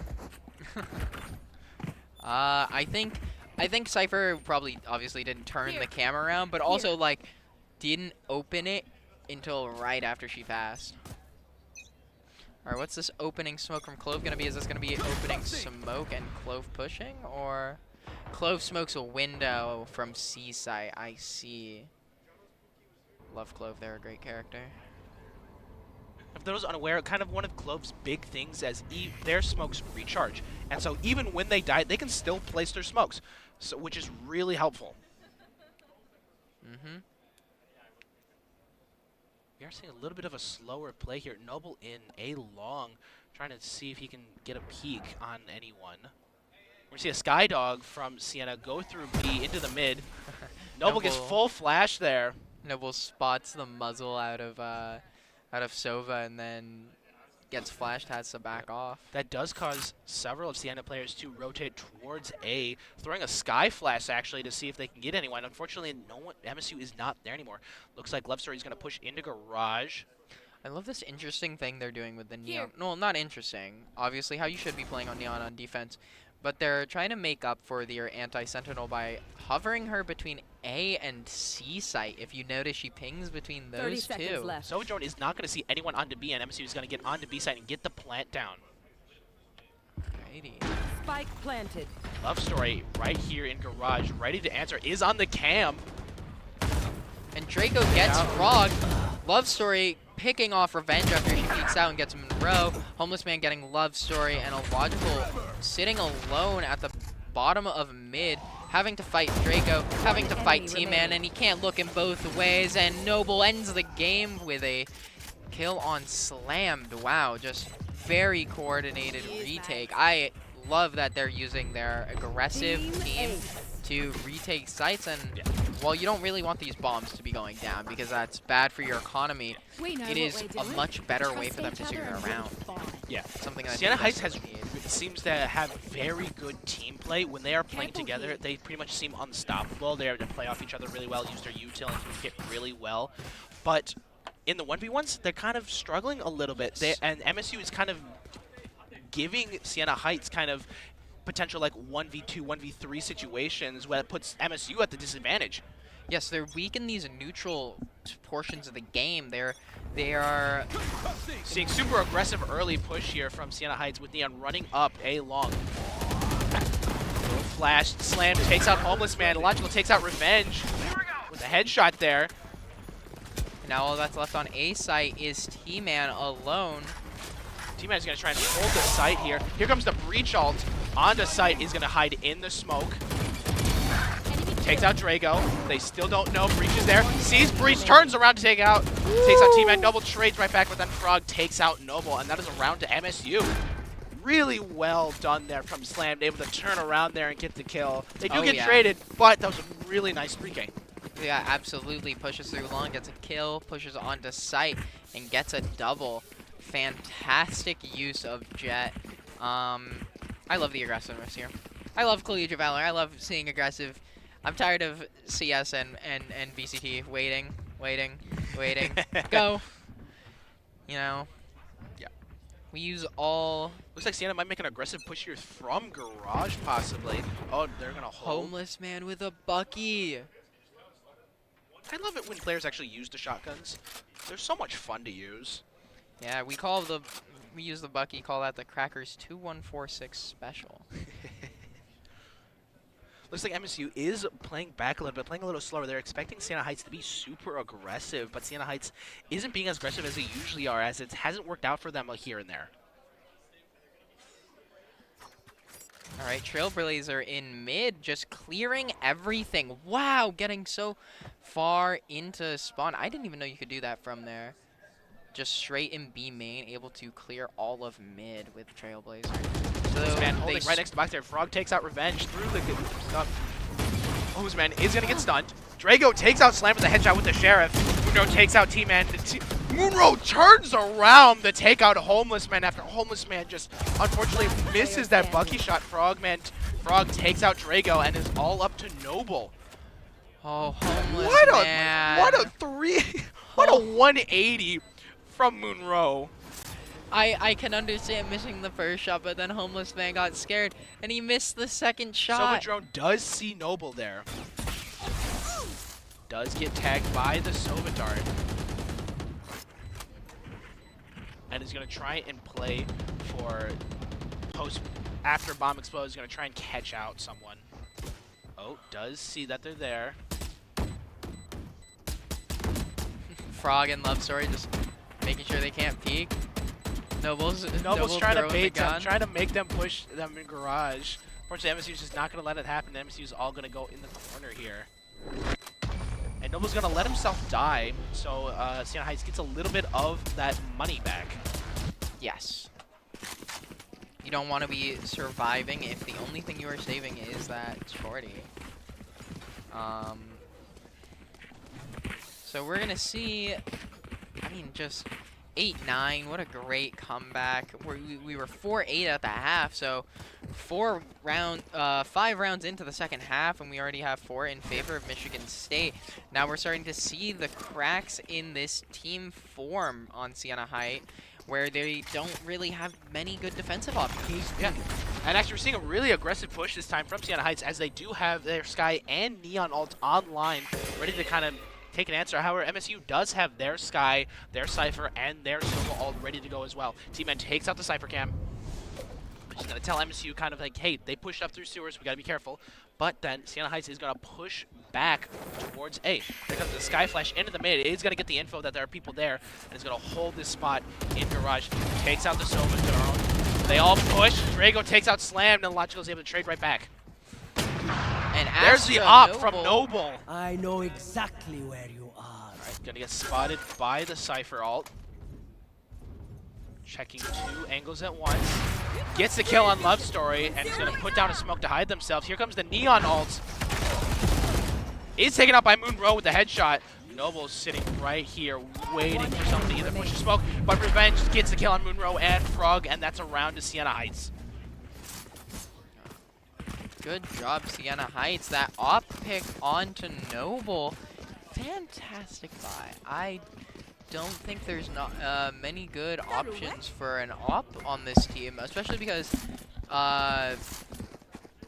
Neon as a duelist, one of the, in my opinion, one of the not the best op agent. So putting it on a controller. That slide only really works once you're already in running motion. But I do like that Noble kind of deal with the fact they don't really have a dismiss, had a smoke ready to go. MSU being super aggressive, pushes on. They are stunned. Noble tries to get an early op shot off and misses. Here comes the Jet ult with the knives, ready to take them out. Love Story is able to take out Noble. Slam does get hit by the Sky Cabbage. Ooh. He's going to see T-Man. Misses the final knife, but it gets taken out by a Logical. Logical getting 2 off of Siena Heights is now all up to Revenge in a 1v4. Spike planted.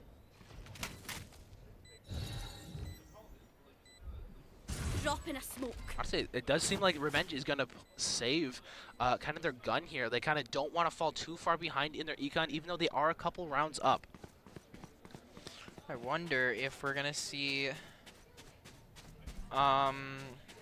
yeah, here we go. I think Revenge might be trying to rotate all the way around to see if he can get exit frags out of main. I don't think many people will expect it, but also he could just be trying to find the best hiding place on the map, which, you know, this is pretty far from A site. MSU is looking, not seeing though.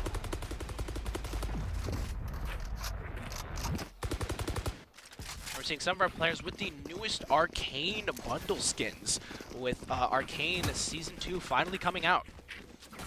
Oh my god, I have yet to watch it. Have you? I've watched Part 1. Part 2 released yesterday. You mean Act 2? Yes, Act 2, yeah. Okay, yeah. We're going to see a timeout coming from Michigan State, I believe. No, Siena Heights. Yeah, Siena Heights. They're going to take their timeout. This has been a really kind of back and forth map. Kind of Siena Heights will take a few rounds, then MSU will take a few rounds, Siena Heights will take a few rounds, then back to MSU. MSU, though, is starting to answer Siena Heights really well and is kind of starting to slow the roll and, as you kind of mentioned, show the cracks in Siena Heights composition. Oh, yeah. I think it's been like that all tournament where we're seeing these teams take advantage of, take advantage of each other's weaknesses, and they on the fly have to be making these strategies, because I have not been, or at least not been noticing that teams are relying on their default. I see that each team has like one, maybe two strategies they fall back on, and then everything after that is, I need to change this for the team I'm playing. I saw MSU, I saw especially when Wichita is playing Bind, how they play versus MSU versus in Siena Heights, and now we're seeing Siena Heights do the same thing because they have to treat Michigan differently than Wichita. MSU is leaving the spike towards their spawn just to try and see if they get a little information on left side. Actually is going to pick up the spike, and they're going to move into the mid and kind of possibly either make a play onto B or Garage. Oh, and we see Revenge moving up with Frog is on the box there, takes out Drago, and Revenge. Revenge is not going to use the Clove ult. They are not really going to be able to secure a pick in order to bring themselves back, and if they die again, that's another ult point to MSU. Oh, yeah, and now they have the entirety of... Oh! Slam takes out Noble. Entirety of Michigan State and Neon is going to dash towards C-site. Unfortunately, is going to just play back. Looks like Siena Heights is going to try and save again, as they know that any more rounds lost is going to put their economy at an even bigger disadvantage. Are they saving? Yeah. Wow. Spike planted. It's that tight on money, it seems. Yeah. Next round, we will hit tab, take a look at kind of how everyone is doing, and yeah. I don't like how heavy these cords are. It's tripping me up. Because like my headphone cable is very, very light. Frog just looking at the bodies there. I did that. They're kind of expecting. Love Story is actually all the way in the mid, trying to see if he can spot someone kind of lurking somewhere, trying to save. And that's going to tie it up, actually. 10-10. Wow, it's so close. But only two rounds have gone to Siena Heights this half. I'm starting to believe Michigan State might have this map secured unless it goes to overtime. I think we are seeing kind of why Siena Heights wanted to start on attacking. They were hoping to get as big of a lead as they could in the first half. And then even though their team comp might have some disadvantages, they were hoping to just win a couple rounds on defense to secure them the win. They are going to ping where Omen was kind of last towards where Omen was, sitting on that box. Fortunately, there's not going to be really anyone there. And the smoke from Omen to cut off long, so Astra can't see if anyone crosses, forcing Trailblazer to be used and just finding no one on the A main site. That is going to let Noble kind of push up a little bit more. It looks like they're going to fall back, though, not wanting to take a possible huge 1v something. MSU firing into the mid garage door there, trying to break everything. Revenge is going to probably getting their Clove smoke ready, but is not going to put it down, actually. They're going to wait till they get a definitive kind of answer to see what MSU is doing. Yeah, and MSU is just playing this slow, just waiting. They got a good amount of utility used already. Does see Noble on along there with the Sova drone. But from that Sova drone, that's going to cause Siena Heights to actually almost full rotate. But they do kind of have a little bit of an inkling, and so they come right back. Reach stuns from both teams. Here's the Omen blind. Both teams blind. Slam takes out Homeless Man. Here comes the Breach ult from Sienna Heights. Here comes a Sova ult from MSU. Revenge takes out Slammed. Revenge with the overheal, saving their life. MSU gonna burn their Omen ult to reposition and get the plant down. Noble is here in the mid, is gonna hear MSU run by. What a cage! Wait, stopping the lurker. For those of you unaware of why Cypher might have done that, Cypher Cage does make noise when someone is in it. So that kind of bought them a little bit of time. Revenge gets stunned. Love Story takes out Noble as Noble was focusing on the cam. Neural Theft forcing Revenge to push forward, but she gets caught out. They get caught out. And Frog cleans up by taking out Drago with a headshot with the Phantom. Where do you stand with the Vandal Phantom debate? I use both, obviously. Everyone should. But generally Vandal. Vandal always feels better. Phantom, I'm a controller player, so I have a lot of chances to be using it. I have a lot of ways to cut off angles, make them shorter, and take advantage of that faster spray and rate of fire. But it just feels so bad when you're at 20 meters. When you're at 20 meters and you hit the head and it's just like, damn. On a map like Bind, where we have some of these really long angles and some of these really smart, shorter angles, do you feel the kind of rifle pick matters more on this kind of map, or do you think it's kind of more dependent just kind of on how their gunplay is? On Haven especially, I literally think it depends on where you're going. I have had rounds on defense especially where I'm swapping between Vandal and Phantom, where like if I was in Homeless Man's position right now, if I knew I was going to be starting there, I'd be on Phantom. And I'm already on Neon, so Phantom is perfectly fine for me to use. If I'm in Drago's position here, Vandal. And just really these closer angles, I want to have a faster spray down. And you'll notice most of the players here have comes a Vandal. Sova drone from Munro. He's going to push in. He's not going to see anyone. He's going to hear the Neon run away. But he's not going to really spot anyone. Slam gets their dash ready. Dashes on site. He's going to get stunned. Throws up their smoke. He's going to get free Q-tilt. Takes out Revenge, actually. And Revenge is going to use their ult to move away. Homeless Man takes out Frog. Analogical. Munro is able to trade right back for Revenge. Slammed with the shorty. Takes out Homeless Man. Stopped from the 3K. But T-Man is able to take out Slam. 1v1. Love Story takes out T-Man. And we are in a 1v1 situation with Drago in the garage. Love Story there takes out Drago, and that is the round to MSU. Love Story. Putting MSU at match point. That was lovely from Love Story, but pulling back into C long just to figure out, like, hey, where's my enemy, where are they positioned, and Drago giving it away with a little bit of a pre-fire, a little bit too hasty with it, and gets punished.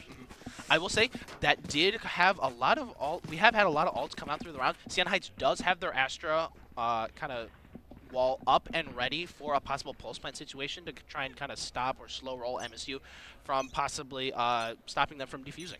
Oh yeah, and what ults do we have that are going to be coming up on Michigan State's side if we're able to pull up the scoreboard one more time?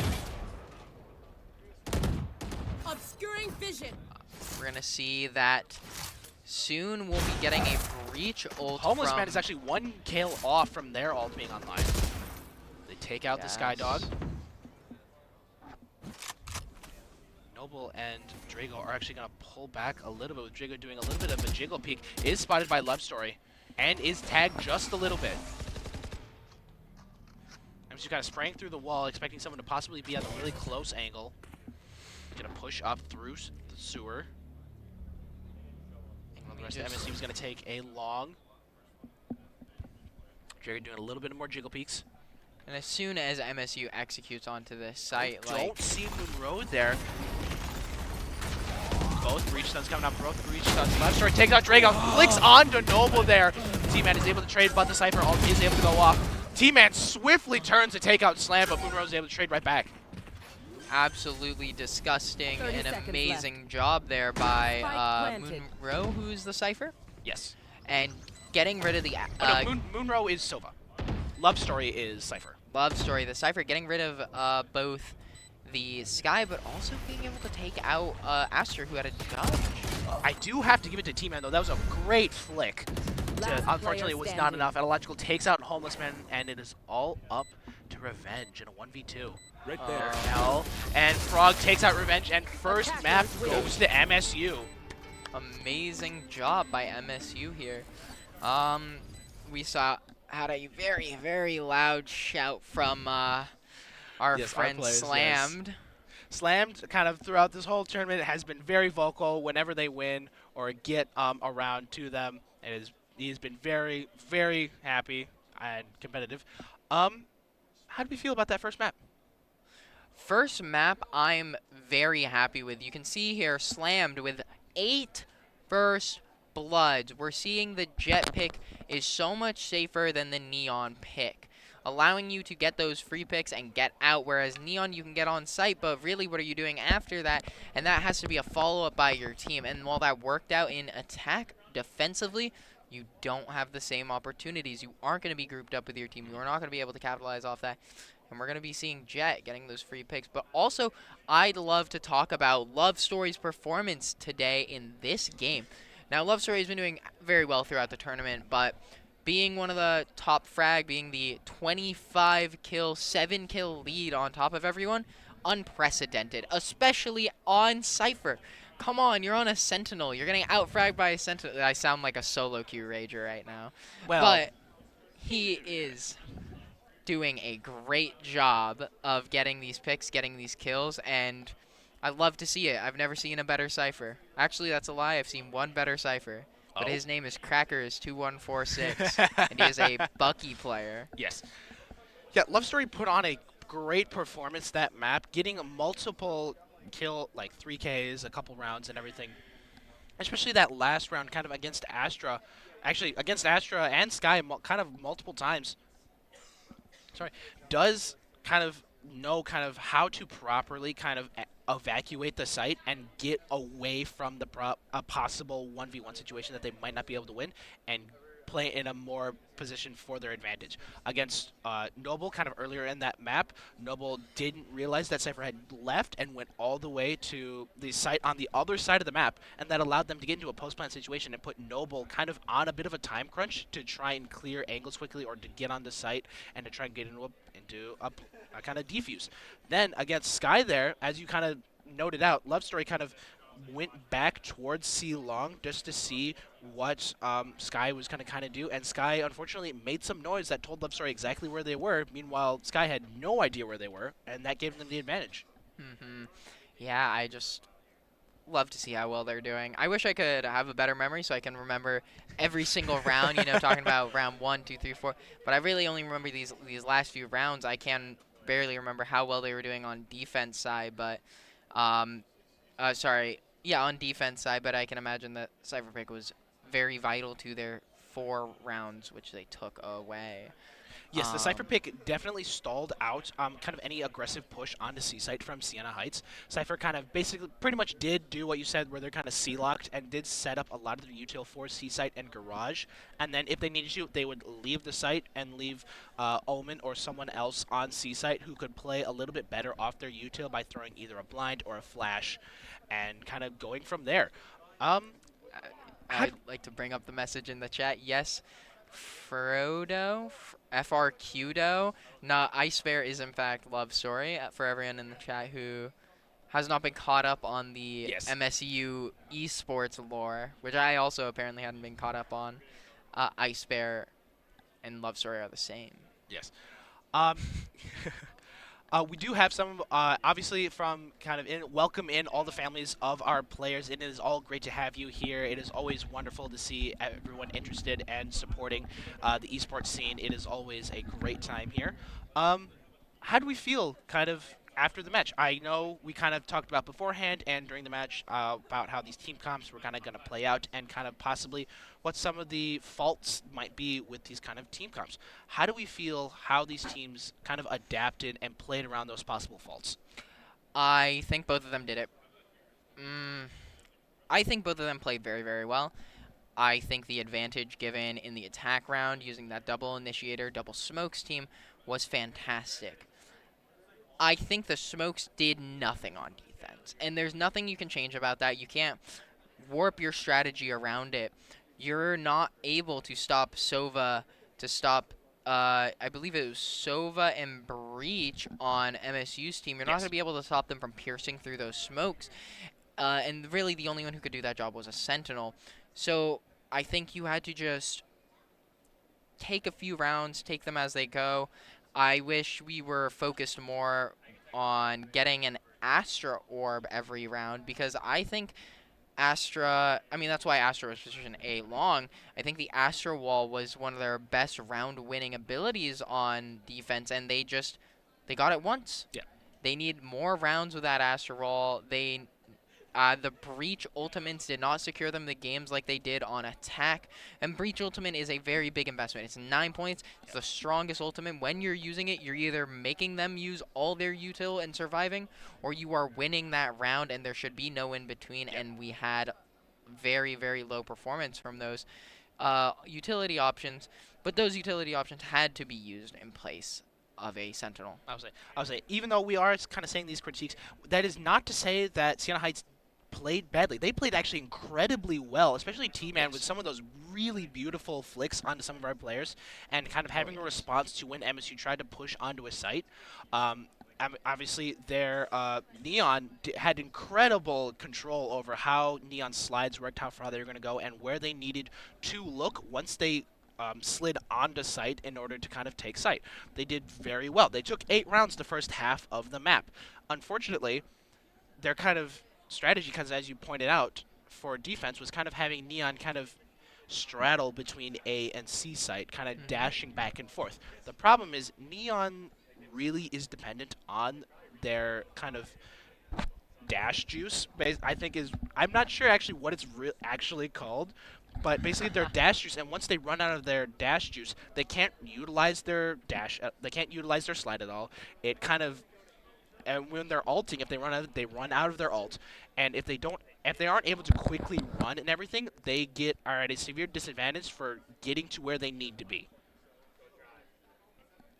And sorry about that. No, it's all good. Hurting my eyes. Kind of, while Siena's player Neon had very good aim, it was kind of hard because Siena kept getting put into team fight situations where it was a team versus one of them. Siena Heights does very well in team fights. They are able to kind of play off of each other really well. They know what all their other teammates' util does. They communicate very well. But unfortunately, their 1v1s or kind of more than slightly kind of other situations, whereas as you kind of pointed out, like neutral kind of situations, they're struggling a little bit. Yes, I think you can talk about Illogical. He's so handsome. That is that is someone who knows Illogical personally. It is very funny. We do have a lot of people, our players' families, kind of tune in and cheer on all the players. It is always great seeing them. Oh yeah, it's like I mean, this is what you're leading up to. I love to see families supporting their kids' activities.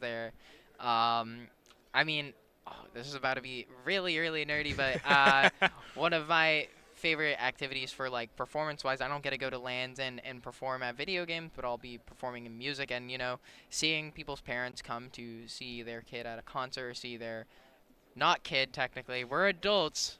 We're 18 and college students, so therefore we're adults. Quotations. Yes. So seeing people come and support their friends, their family, is very inspiring. Thank you very much, Rockford's hottest chick. Illogical is a great player, doing fantastic today. Illogical, what was he playing today in Haven? Yes, on Haven he was playing. Let's see. Okay, Love Story was Cypher, Slammed was Jet, Munro was Sova, Frog was Omen, Breach. They were playing Breach. All right, we had to get down to it. Yeah, it is very important to have a good Breach, to have a great supportive Breach. We see that both from T-Man and Illogical. Oh, we're moving into map number 2, actually, on Ascent, where we're seeing the standard Ascent team being picked by both Siena Heights and Michigan State. We're going to see a bit of a mirror comp. How do we feel about the kind of, meta default comp for this map in competitive? Well, especially on, as you called it earlier today, the CS:GO map. I have varying views. This is, yes, it's CS:GO map. Yes, it's Ascent. But this has been the meta for so long. I have heard even from like pros and VCT game changers and collegiate that as much fun as like CS:GO, the cut and dry CS:GO idea of this map is, the meta is stale. We are people want to be able to have some character diversity, even just the most minor change. But I think that also ruins like the beauty of this map pick.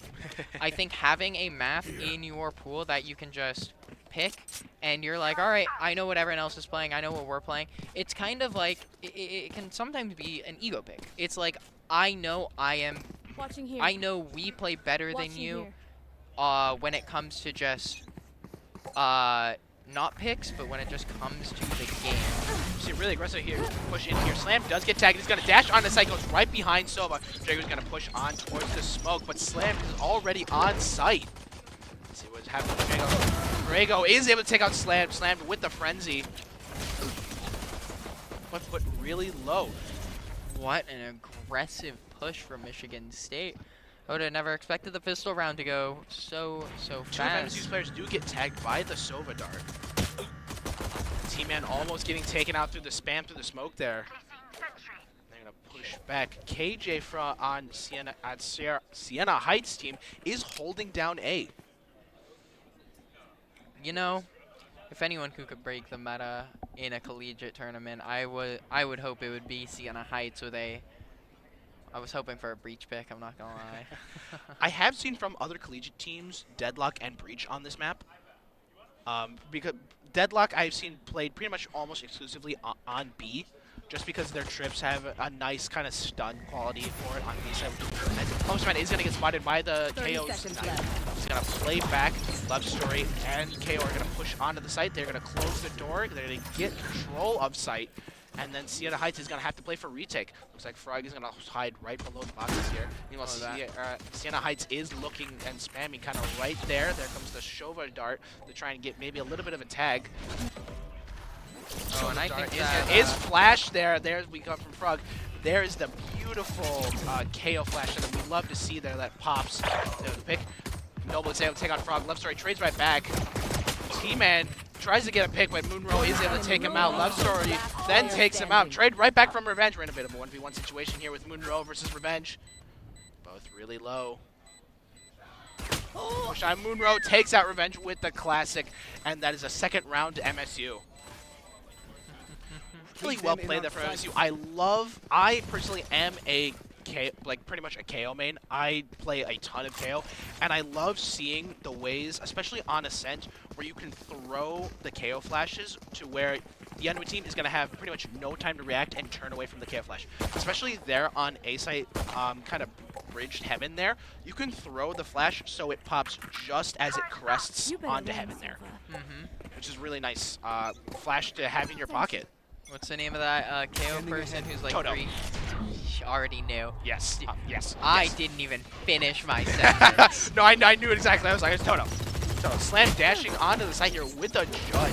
He's going to get Revenge through the smoke. Hearing the reload and just dry firing through smoke. Drago is going to break the door here on the mid. We do have Sienna Heights Omen all the way on the flank and is not going to get spotted by the KJ turret at first. Oh, does get spotted by Love Story with both players having their guns out. I mean, knives out. Love Story then just takes out Noble with the Spectre. Oh, Jesus. Noble, all that time to get under the KJ turret just for a Does get spotted by the Sova drone. MSU is going to push towards Defender's side spawn. Revealing area. They want to avoid the exit frag. Slam gets one with the judge. Analogical takes out Drago. KO is on the flank, actually. Might get it. Oh, almost gets that exit frag when Frog takes them out. And that is a next round to MSU. Flawless round coming out of MSU there. Not letting a single gun go down in the bye round. So this bonus is going to be really clean. They're going to have a lot of econ going into round 3. And if they somehow manage to secure this bonus round, well, they're just set for 4 rounds, basically. They just have too much money. Yeah, and say, in that case, even if they lose a couple rounds, they have more than enough econ to kind of just balance it right back out. Okay, we did see a little bit of Odin span through the wall there. Slam dashing really far onto the site, into the mid there. Is going to get spotted by the KJ alarm bot. Sorry, Love Story takes out T-Man, but Noble is able to trade right back. He's going to teleport away towards Generator. Moonrow is going to send out his Sova drone, and he's going to spot Noble there in hell. We're seeing an Omen blind come out. He's not going to see anyone, but does get caught by the KO Molly and gets really hurt there. 31 health left for Omen, and the judge slammed is coming up into heaven. Looks like Jet is watching. He's watching. Looks like KJ is starting to rotate over it. Noble is moving just as it is. Homeless Man is going to get spotted by the Sova scan. Slam is going to come out and take out Homeless. Yeah. They know Noble's hell. They take out Slam, doing a lot of work with the judge here, getting a lot of effective kills. Frog then takes out Revenge and is all up to Sova. Draco, we know, does have good shots. Predicts where MSU is going to be, takes out Slammed. Predicts where Omen possibly was and sprays onto the top of Generator. Doesn't get anyone. Does get their dart destroyed. Does get tagged by Moonrow. 10 bullets left. We're going to see the takes out the Sova dart. Does hear the reload. Drops, but Illogical is watching where he might drop, and that is a next round to MSU. I will say, Sienna Heights did get some armor off of MSU, which is going to put MSU a little bit under. It's going to cost 1,000 credits to get that armor back. However, I don't know if it's really going to be enough to put MSU at a little bit of an econ disadvantage. We're seeing here from Illogical, who's survived last round, is still at 4,600. Looks like they're taking it basically as another bonus round. You know, Bulldog is fine. I think the Bulldog Odin, they're just going to keep it and say it, fine, whatever. I like this gun. Bulldog's not take out. Slam once again, quickly dashing on the site. Does get hit by their own Chaos Molly, which is going to have them kind of end up dying to Drago. Frog takes out Revenge. T-Man and Homeless and get 2 more kills. Illogical then takes out T-Man. Homeless Man takes out Illogical. Great round from... very loud shout of no! There, I think that was someone in Saints. Great round from Sienna Heights there. Slam did get griefed by his, I think his own Chaos Molly there. Yeah, I think, I don't know. I think they need to communicate where he's going to be going after that dash with the judge. Also, Jet buying another judge? Hey, if it ain't broke, don't fix it. Yo, he had like 6,000 credits, you know? If it ain't broke, buy an op for it instead. We're going to see an Omen teleport, kind of trying to get some noise away. MSU is going to push up towards a long. There comes the Sova drone. He's not really going to spot anyone. Slam does take out Drago there in tree. And Slam going on to A side, trading out. Takes out Homeless Man, dashes away. Noble is able to trade, and then Frog is able to trade right back. Revenge gets 1, and he gets traded right back from Love Story. It's all up to T-Man. Who tries to flick onto Love Story, but Love Story is watching as the door gets broken, and that is the round to MSU. I will say, while Sienna Heights isn't necessarily winning these rounds, they are getting some very nice timings on MSU. Unfortunately, they're just not capitalizing as much as we would like to see. Absolutely. Like, these rounds are... I think each round is pretty darn close, except for that flawless victory in round 2, but, you know, it's the save round. It's the post-pistol save round. You almost never see a 1-1 starting game. Other than that, it's been very close games. I just come out. All right. Blade Storm gets denied by the KO Knight. Noble over here using smokes to cut off the A site, but it doesn't matter because KJ already has her ult up. She's been farming these orbs. Slam clearing the angles, clearing where Sienna Heights might be hiding. KO Molly to kind of try and slow them down. And MSU does get 1 in the KJ ult. A little bit of a fight here. Unfortunately, Slam does not take out Noble, and Noble is able to get the kill on Slam. Noble does get tagged. Homeless Man has an op here, trying to see if he can find a pick. Ran out of dash, and Logical is able to take out Noble. Here comes the KO ult coming out from MSU. And looks like Frog is going to ult to get pop. Oh, maybe not. Homeless Man really watching this angle, waiting for MSU to make a mistake. Logical. Love Story coming in. Gets taken out by Drago, not watching kind of that side. Drago and then gets taken out. Homeless Man gets the op pick kill. Frog tries to take, but Homeless Man gets a headshot through the wall onto Frog, and that is round to Sienna Heights. What a great buy by, I think that was a risky buy. That economy for Sienna Heights, if they lose that op, would have set them back of probably another 2 rounds, but yeah, if we can see the Homeless score real Man quick, so we can just see kind of all the team kind of econs going on. Yeah, Homeless Man performing very well with it, making good use of it. And getting now the round, MSU actually leaving the spike behind, gonna try and get some picks. Actually, okay, it looks like, oh, Homeless Man gets the early kill on the Love Story. Revealing area. And now they get to reposition the op, and they're going to be putting it A site. Oh no, they're going to be putting it in tree. This might be over for Slammed, as he's going to wait here for a moment, wait for some util to go out. He does get spotted and tagged by the Sova drone. And now he has to back up. But there's too many people looking at him. He's going to get pinched. Homeless Man watching the angle here, knowing where the proximity can be. Tries to get the shot, misses the shot. The Omen again still gets the kill on Slammed. Not sure what happened with Slam there. Here comes the Omen, here comes the KO Molly trying to get behind box there. Noble gets fully flashed, taken out by a Logical. Logical then takes out T-Man. Logical to go, apparently. Odin spam through the wall does tag a Logical. Revenge coming up on the flank here. No one's watching the flank. Takes out Frog, takes out Moonrow. It is all up to a Logical now.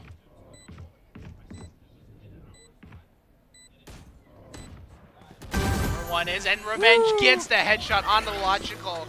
And that is a round to Sienna Heights. Really well done there from Sienna Heights. What a pretty Vandal skin from Revenge. I know several people who are like, I will never spend money in this game, but this skin is the only one I will ever buy. I kind of wanted to buy them, but I wish they were all the same color. I would have bought them if they were all pink. I love pink. I love light blue.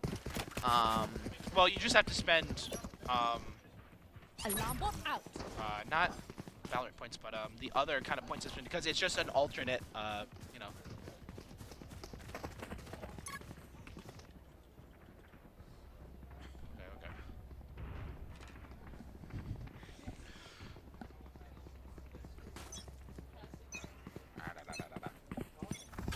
I don't know how to keep talking. We're kind of waiting. Yeah, we're kind of just waiting for kind of something to happen here. Sorry, a message from production came up on our monitor, and I got a bit stun-locked because I'm trying to read it. But we're gonna see the opening round where Drago just gets to peek out of Catwalk and get a pick onto Slammed with the Odin. And now MSU a little bit distraught. They don't know what to do. They're down a Jet, and their Omen, who's watching A. KJ turret is taken out. Yes, they are just kind of sitting around here. B main. KO Knife doesn't pick up any info from that, and MSU is starting to walk a little bit slow. Kind of shift walking. MSU kind of clearing angles, trying to see what they can. Revenge is kind of watching this. The smoke does dissipate. Here comes the KO Molly, kind of just stop kind of a push from Revenge. KO Molly, Sienna Heights is own. Yeah, Revenge does have his ultimate line to try and play for a possible post plan. We are seeing a lot of util and Molly's getting thrown around. Noble does get flashed, but he's not full flash. It's kind of watching the angle. Takes out a Logical, takes out Frog, but Moonroach is able to trade right back by taking out Noble. Here comes the KJ ult to try and get for the post plant. They know MSU can only really go in one spot now to avoid getting caught in the KJ ult. Love Story does take out Revenge, though.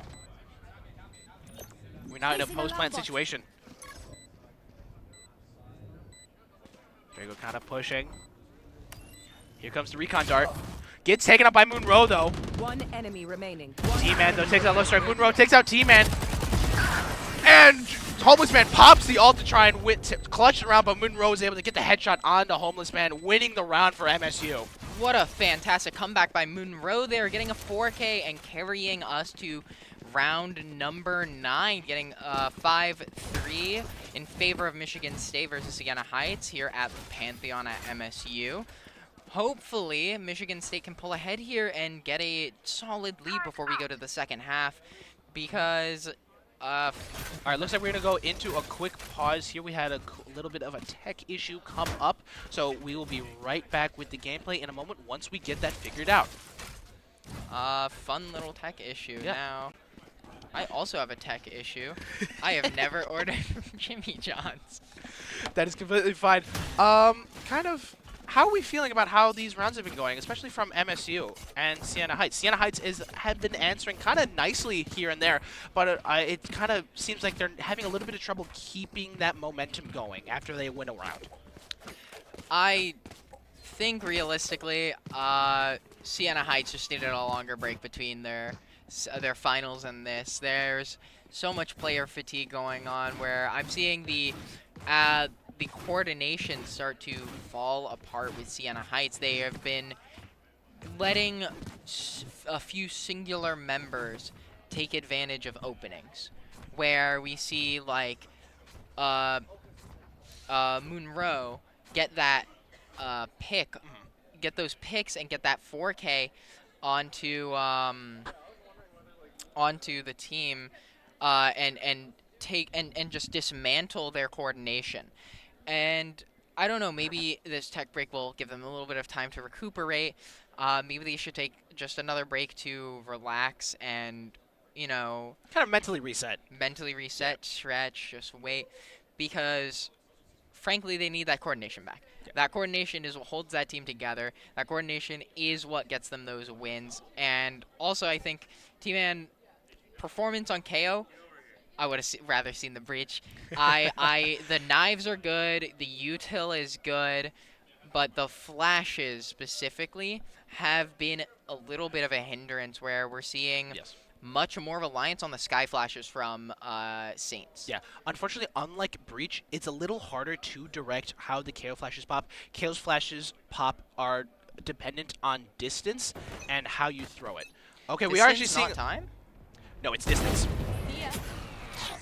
So if you like,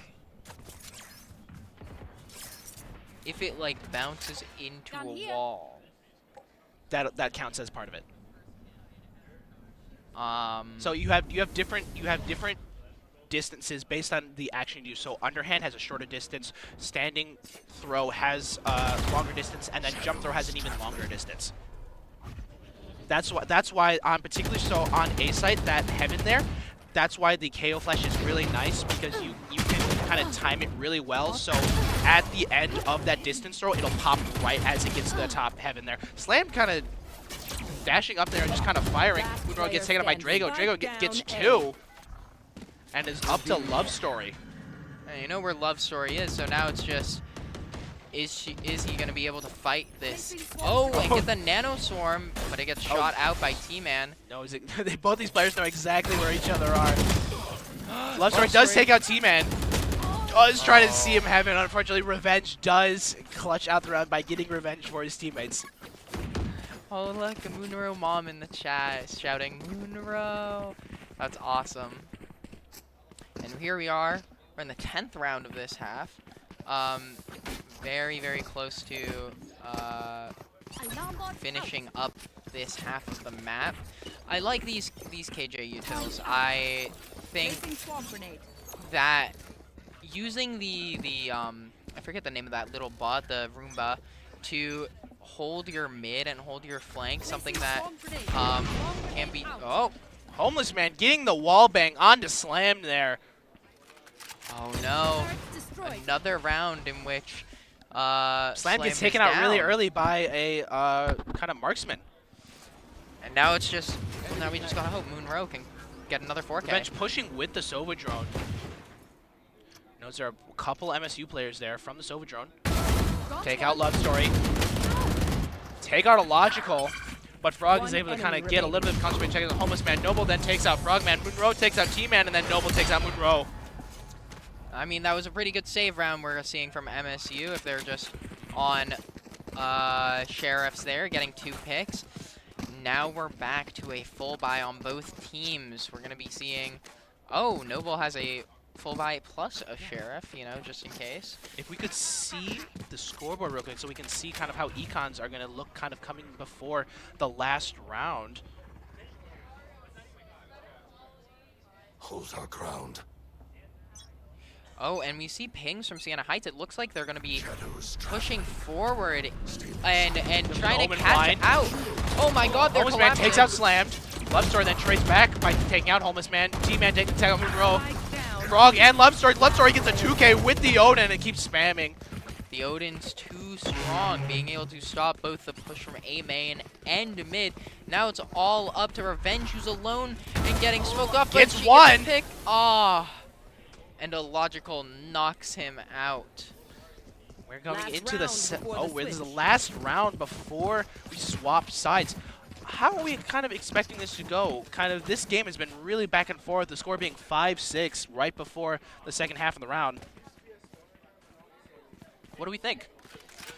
I don't know. I think MSU is... this might be a weird thing to say. I think they are too reliant on this B site here, but I don't know if that's picked up on by Sienna Heights, where they went for an aggressive play last time. We see they do throw the Molly Sova dart on to try and catch out MSU's players, but MSU is playing back a little bit and is kind of going to slowly kind of push forward. We might see a here goes the Sova scan, does not get anyone actually. Revenge does get the early kill onto Slam. Here comes a Sova ult to catch the rest of MSU out, but doesn't get away. And then we're having a Sova ult in response. He's going to take out Drago. There's the Odin taking out Revenge. Here comes the KJ ult. Noble is going to get there just as it, but then has to TP away to not get caught out by the KJ ult. Oh, that's such a loss of utility. T-Man does take out Moonro though with the Molly. He's going to just sit in the smoke. Does take out Noble, does take out Homeless Man, and takes out T-Man. Love Story with the Odin in the smoke. What a ninja. Switching sides. And coming into the second half of this map, that is MSU up 2 rounds and everything. Time out. Monroe has been absolutely killing it, as well as a Logical. Can we get production to press tab? I want to be able to check in with the scoreboard here at the halftime break. All right, and we're gonna be seeing a pretty even spread from Sienna Heights with a 99987. And Love Story going crazy with the Odin, multiple rounds in a row, 14-9. Absolutely carrying his team on the KJ here. We're going to see Sienna Heights actually make a push towards A side. We do see the Omen one-way come out. And Sienna Heights is not going to challenge that. They know just how devastating this one-way can be. Yeah, and they're going to be headed towards mid with... Slammed watching, and a KJ turret. KJ turret is going to spot someone. KJ turret does get taken out. And that dart does see Slammed, but Slam pushes up anyways. He's going to try and fight Revenge. He's going to try and fight the top of the map. Does tag Jet. Tags are Noble 50. is going to push. Noble does see them. Is going to pull back. Does not want to try and fight that. So now, Michigan knows where everyone is, but I don't think it's correct for Jet to be backing up here, to be holding off of mid. Yeah, she needs to stay there and watch it. And Drago here now going to be solo using the Sova utility to ping out a Logical and all up the left side does get full blinded flash. Slam, I think, is gonna peek out of this smoke or try and stay right in the smoke on the wall, and it's gonna matter here because now Revenge does take out Slam, but Moonroad does take out Revenge by just spamming through the wall there. Exactly. Sienna Heights is going to get the plant down. We're going to get a bit of a close situation. Homeless Man takes out Frog. Drago takes out Moonroad. Logical takes out Homeless Man, and Drago cleans up the round for Sienna Heights by taking out a Logical with a nice headshot on the Classic. Fantastic. How do you feel about the fact that some guns in Valorant don't necessarily have 100% accuracy on the first shot? Stupid. Oh my god. Oh my god, that's really dumb. Oh my god. First shot accuracy should always be 100% on every rifle. I can understand why it's not on shotguns, SMGs, and I don't know, pistols. I think the classic, yeah. For rifles, especially rifles and snipers, the fact that first shot accuracy is not 100% has me mad. It's like it's like, you know, in CS:GO they have a problem with as well, where the models, this has been fixed apparently in CS2, but I haven't played much CS2. The models are not an accurate assessment of where your bullet's going. But in this game, the problem to me feels like when you shoot someone and your crosshair's on their head and the bullet went a bit off. We're going to see a Sova drone come out to kind of clear out A site. I don't think it's going to spot anyone. Not Illogical. Illogical is playing back and is kind of just waiting for Sienna Heights, expecting a super aggressive push from Sienna Heights and to kind of just make a full push. Does not want to try and do a full team fight. T-Man does get Illogical through the smoke, kind of just expecting someone to be sitting there. Devastating. I would already be. And we have Homeless Man holding this angle in heaven. Planted. Oh! Drop down, gets one, but it gets traded right back for T-Man to left story, then trades right back and taking a Homeless Man with the headshot. Frog then takes out T-Man with the headshot from the Classic, but Noble is able to take out Love Story with the Outlaw. We're now in a 2v2 situation. Both Sova shock darts coming out, not finding anyone. Frog does see them and is just making some noise. Pro looks like it's going to go for the defuse. Is sticking it. And gets the defuse on Sienna Heights. Pros don't fake. Dude, Slammed is popping off in the glass cage. I just saw him stand up and shout like 6 times. And that was, I think you need to see that play.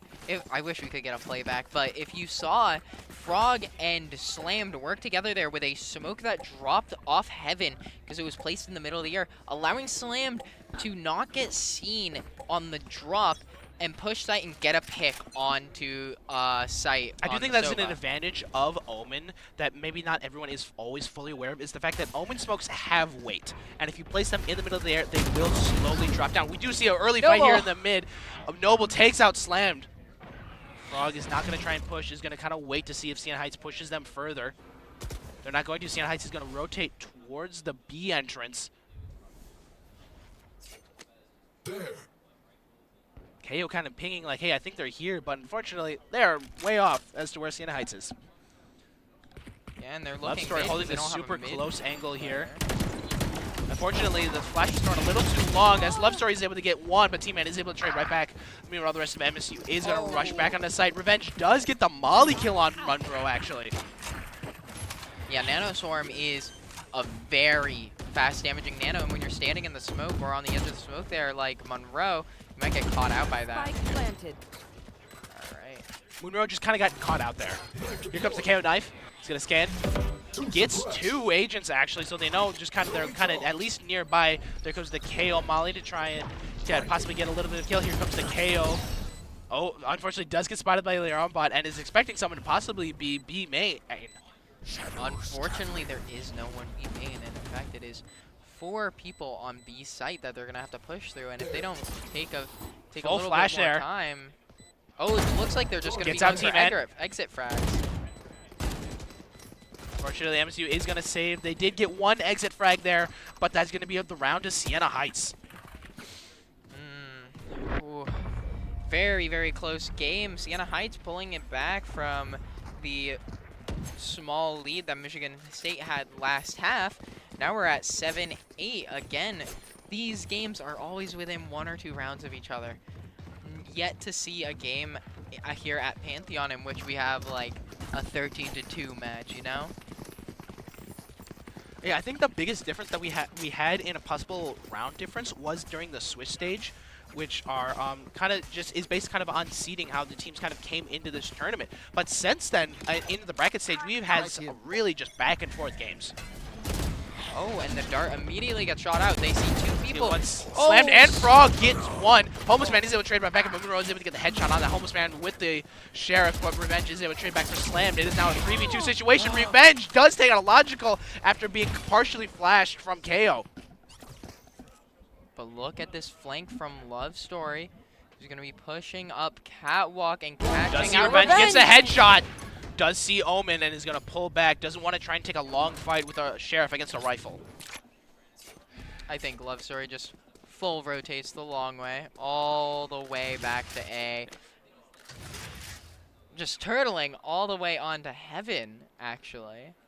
This puts Noble in a bit of a precarious situation. He knows that's at least one was in the mid, but is not entirely sure where they are now. Meanwhile, Sova has kind of just been holding B, and I think they kind of were aware of that earlier in the round as they kind of tried to get onto B site, but didn't work out for them.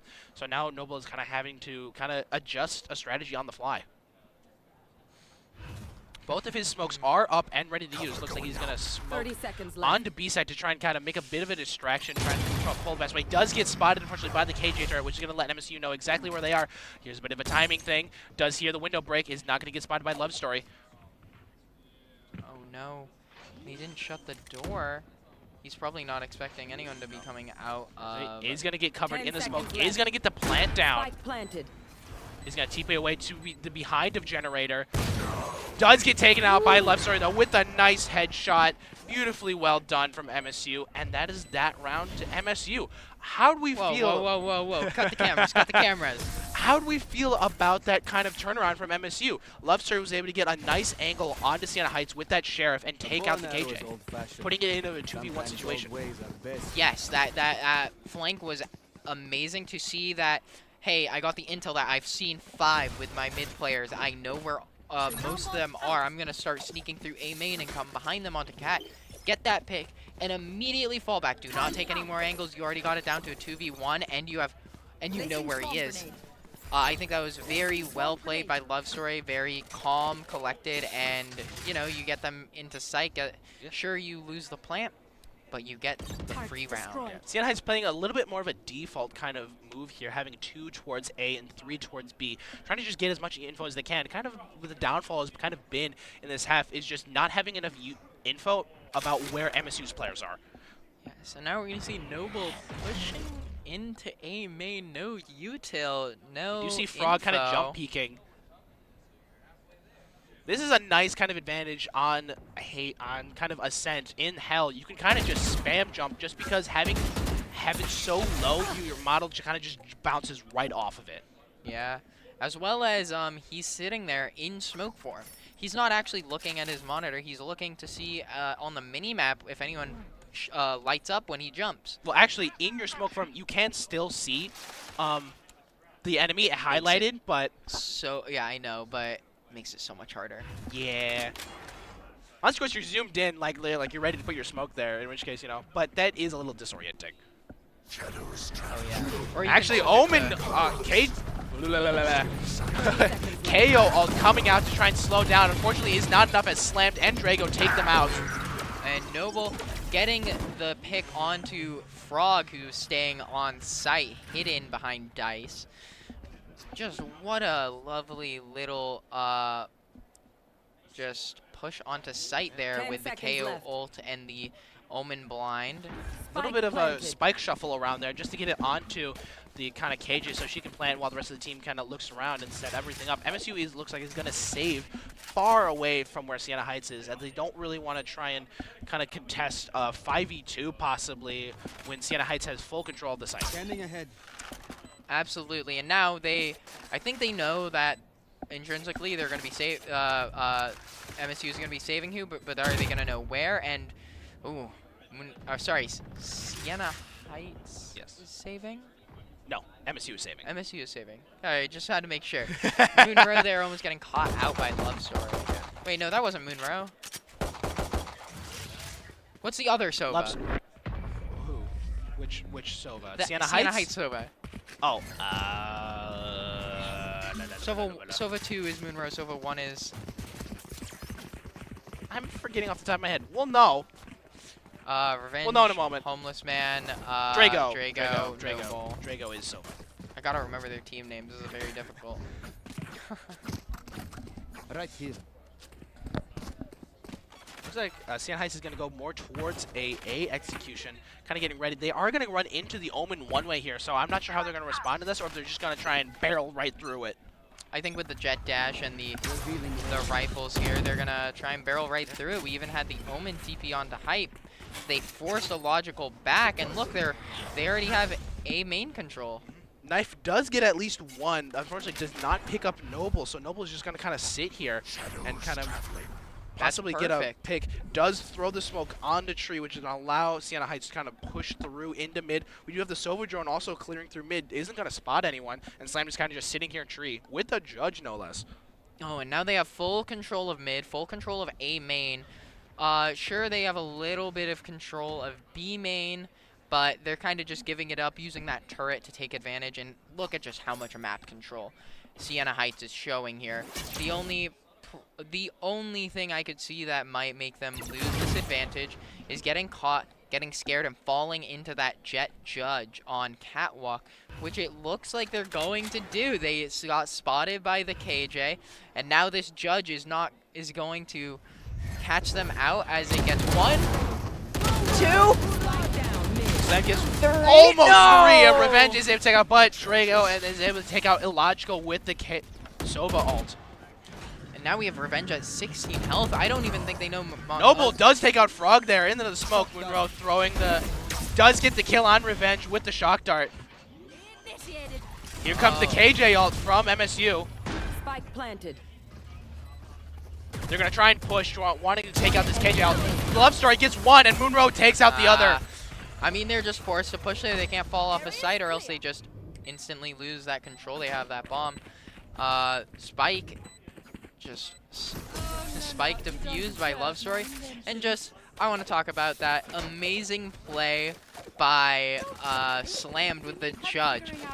They felt, I mean, I can't believe I called it right before it happened. Hey, the only thing you could do with all that map advantage is give it away because of this little Roomba on the ground. Do not be doing that. You can't be scared, Sienna Heights. You had the teamwork. You had it together. And you just panicked. You gotta... Well, I can't say anything. I'm not a collegiate Valorant player. They're doing fantastic. And they also almost brought it back after that Judge got that 2 kills because Drago picked up on that and used his ult. So we're seeing a bit of an Odin spam through the wall here. Is not going to find a kill, but is going to get hurt Revenge. All right. See the teleport into Boathouse from, not Boathouse, the back. Oh! Love Story and Frog taking out Homeless Man. Drago, Revenge gets the peek onto Love Oh, there's Story. the Judge, actually. Judge from Slam, does not get the kill, though. Munro, though, does get 2 kills from the Odin.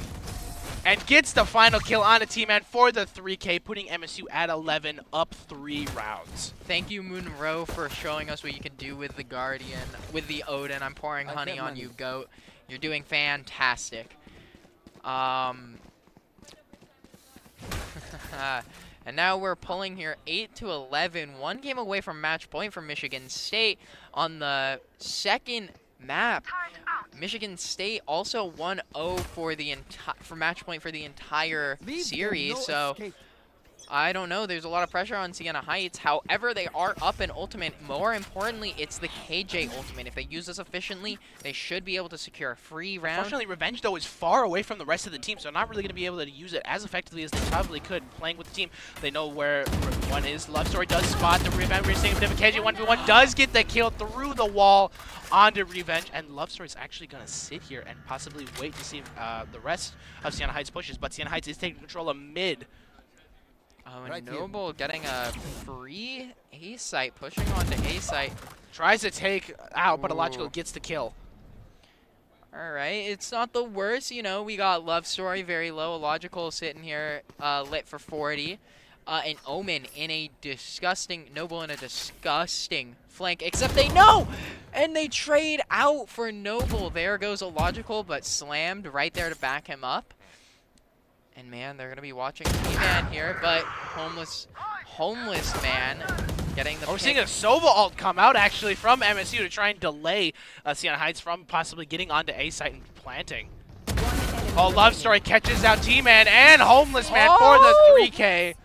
MSU kind of just using the Sova ult to kind of just corral Sienna Heights into a direction that they want. Yes, and now here we are. We're match point. Double match point for Michigan State as a match point for the game and the series. Hoping the stress doesn't get to Sienna Heights here. Still, no ultimates were lost. And I think we're going to be just seeing a classic KJ bunker strategy here on A site. I don't know how they're going to be able to use this Omen ult, but it looks like they're going to be pushing mid with TP. Oh, here comes Slant with the Jet knives. They are going to see that Jet is going to dash away. They're making an aggressive push into B main here, but unfortunately no one's there from Sienna Heights. Meanwhile, Homeless Man is also bringing there. Actually, is the one who actually brought the Jet knives out. Doesn't see anyone. Love Story kind of just waiting there by the door. Does he get taken out by Noble? Oh no, and the Bucky in heaven, but they're going to Slam goes right through the door by ducking and tries to get a kill, but unfortunately misses and gets taken out by Noble. Just try to take out some with the Jet knives. Unfortunately, it doesn't work. Drago takes out Frog in the mid. Oh my. Michigan State is collapsing. It's all up to Monroe and Frog. Wait, not Frog. Illogical. And Illogical getting a pick on Drago. The wall bang from Monroe with the Sova dart. And we're going to see Noble trying to trade out. Monroe takes out Homeless Man. Sienna Heights and Sienna. Oh, the KJ ult does come out just in time. But it's too late. And Munro's just going to stick this. Does take out Munro, but Illogical is able to trade right back. And he gets the defuse before the KJ ult goes off. 0.78 seconds before time. Winning the round for his team. And that is MSU winning. Fantastic 2v5. I just can't believe Illogical and Monroe pull it back. I think that is my GOAT Illogical there. Look at this scoreboard with an insane amount of first bloods for Homeless Man. A very, very great match for everyone involved. I think that was some of the best Valorant I've seen in a long time. I'm very happy to have casted it here at MSU at the Pantheon. Hosted in our esports Alienware lounge. No, this is not Alienware. Alienware is Com sorry, and as well as our Hubbard lounge. I was doing both. Yeah. We had half of our event of Pantheon in the esports lounge at Alienware Comart Sci. And after this, what events are we going to be going into? I think actually we might be kind of done for the day. So we are kind of done. Valorant is now kind of over and done with. So that's kind of it. We will kind of go possibly into our second esports stream, which is where we have actually Smash Ultimate Individuals tournament going on right now. Is that the same event as Pantheon? Yes, it is part of Pantheon. It is the top players from the 8 universities. I think the top 24 or so being put into a individual bracket, and I think that is currently going on right now. All right, so we're gonna be we're going to be starting a raid over to esports at MSU 2. I hope every viewer wants to stay and watch Smash. I'm probably going to be staying here for a little bit and watching some of our great Michigan State players, obviously. Got to rep my school. Try and get to the later stages of the bracket. And let's get a congratulations to the grand finals winner of Michigan State University. Woo! And they get to have this trophy here, nice for them. Once again, thank you everyone for tuning into our esports stream for the Pantheon event, Valorant part of Pantheon. We wish you all a wonderful rest of your evening, and thank you for tuning in. And we're going to send you over to watch Smash now. Have a great night. Bye-bye. Bye.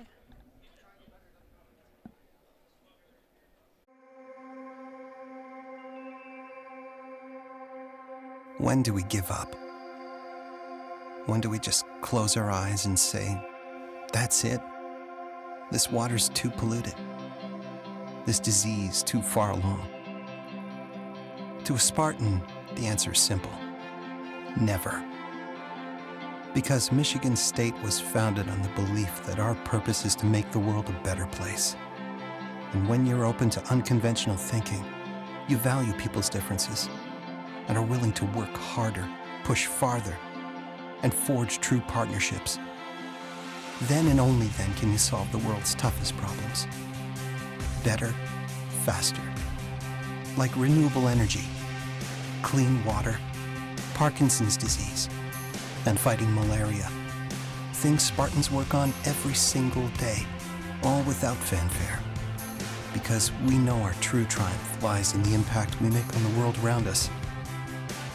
And after all, if we don't do it, who will? Spartans will.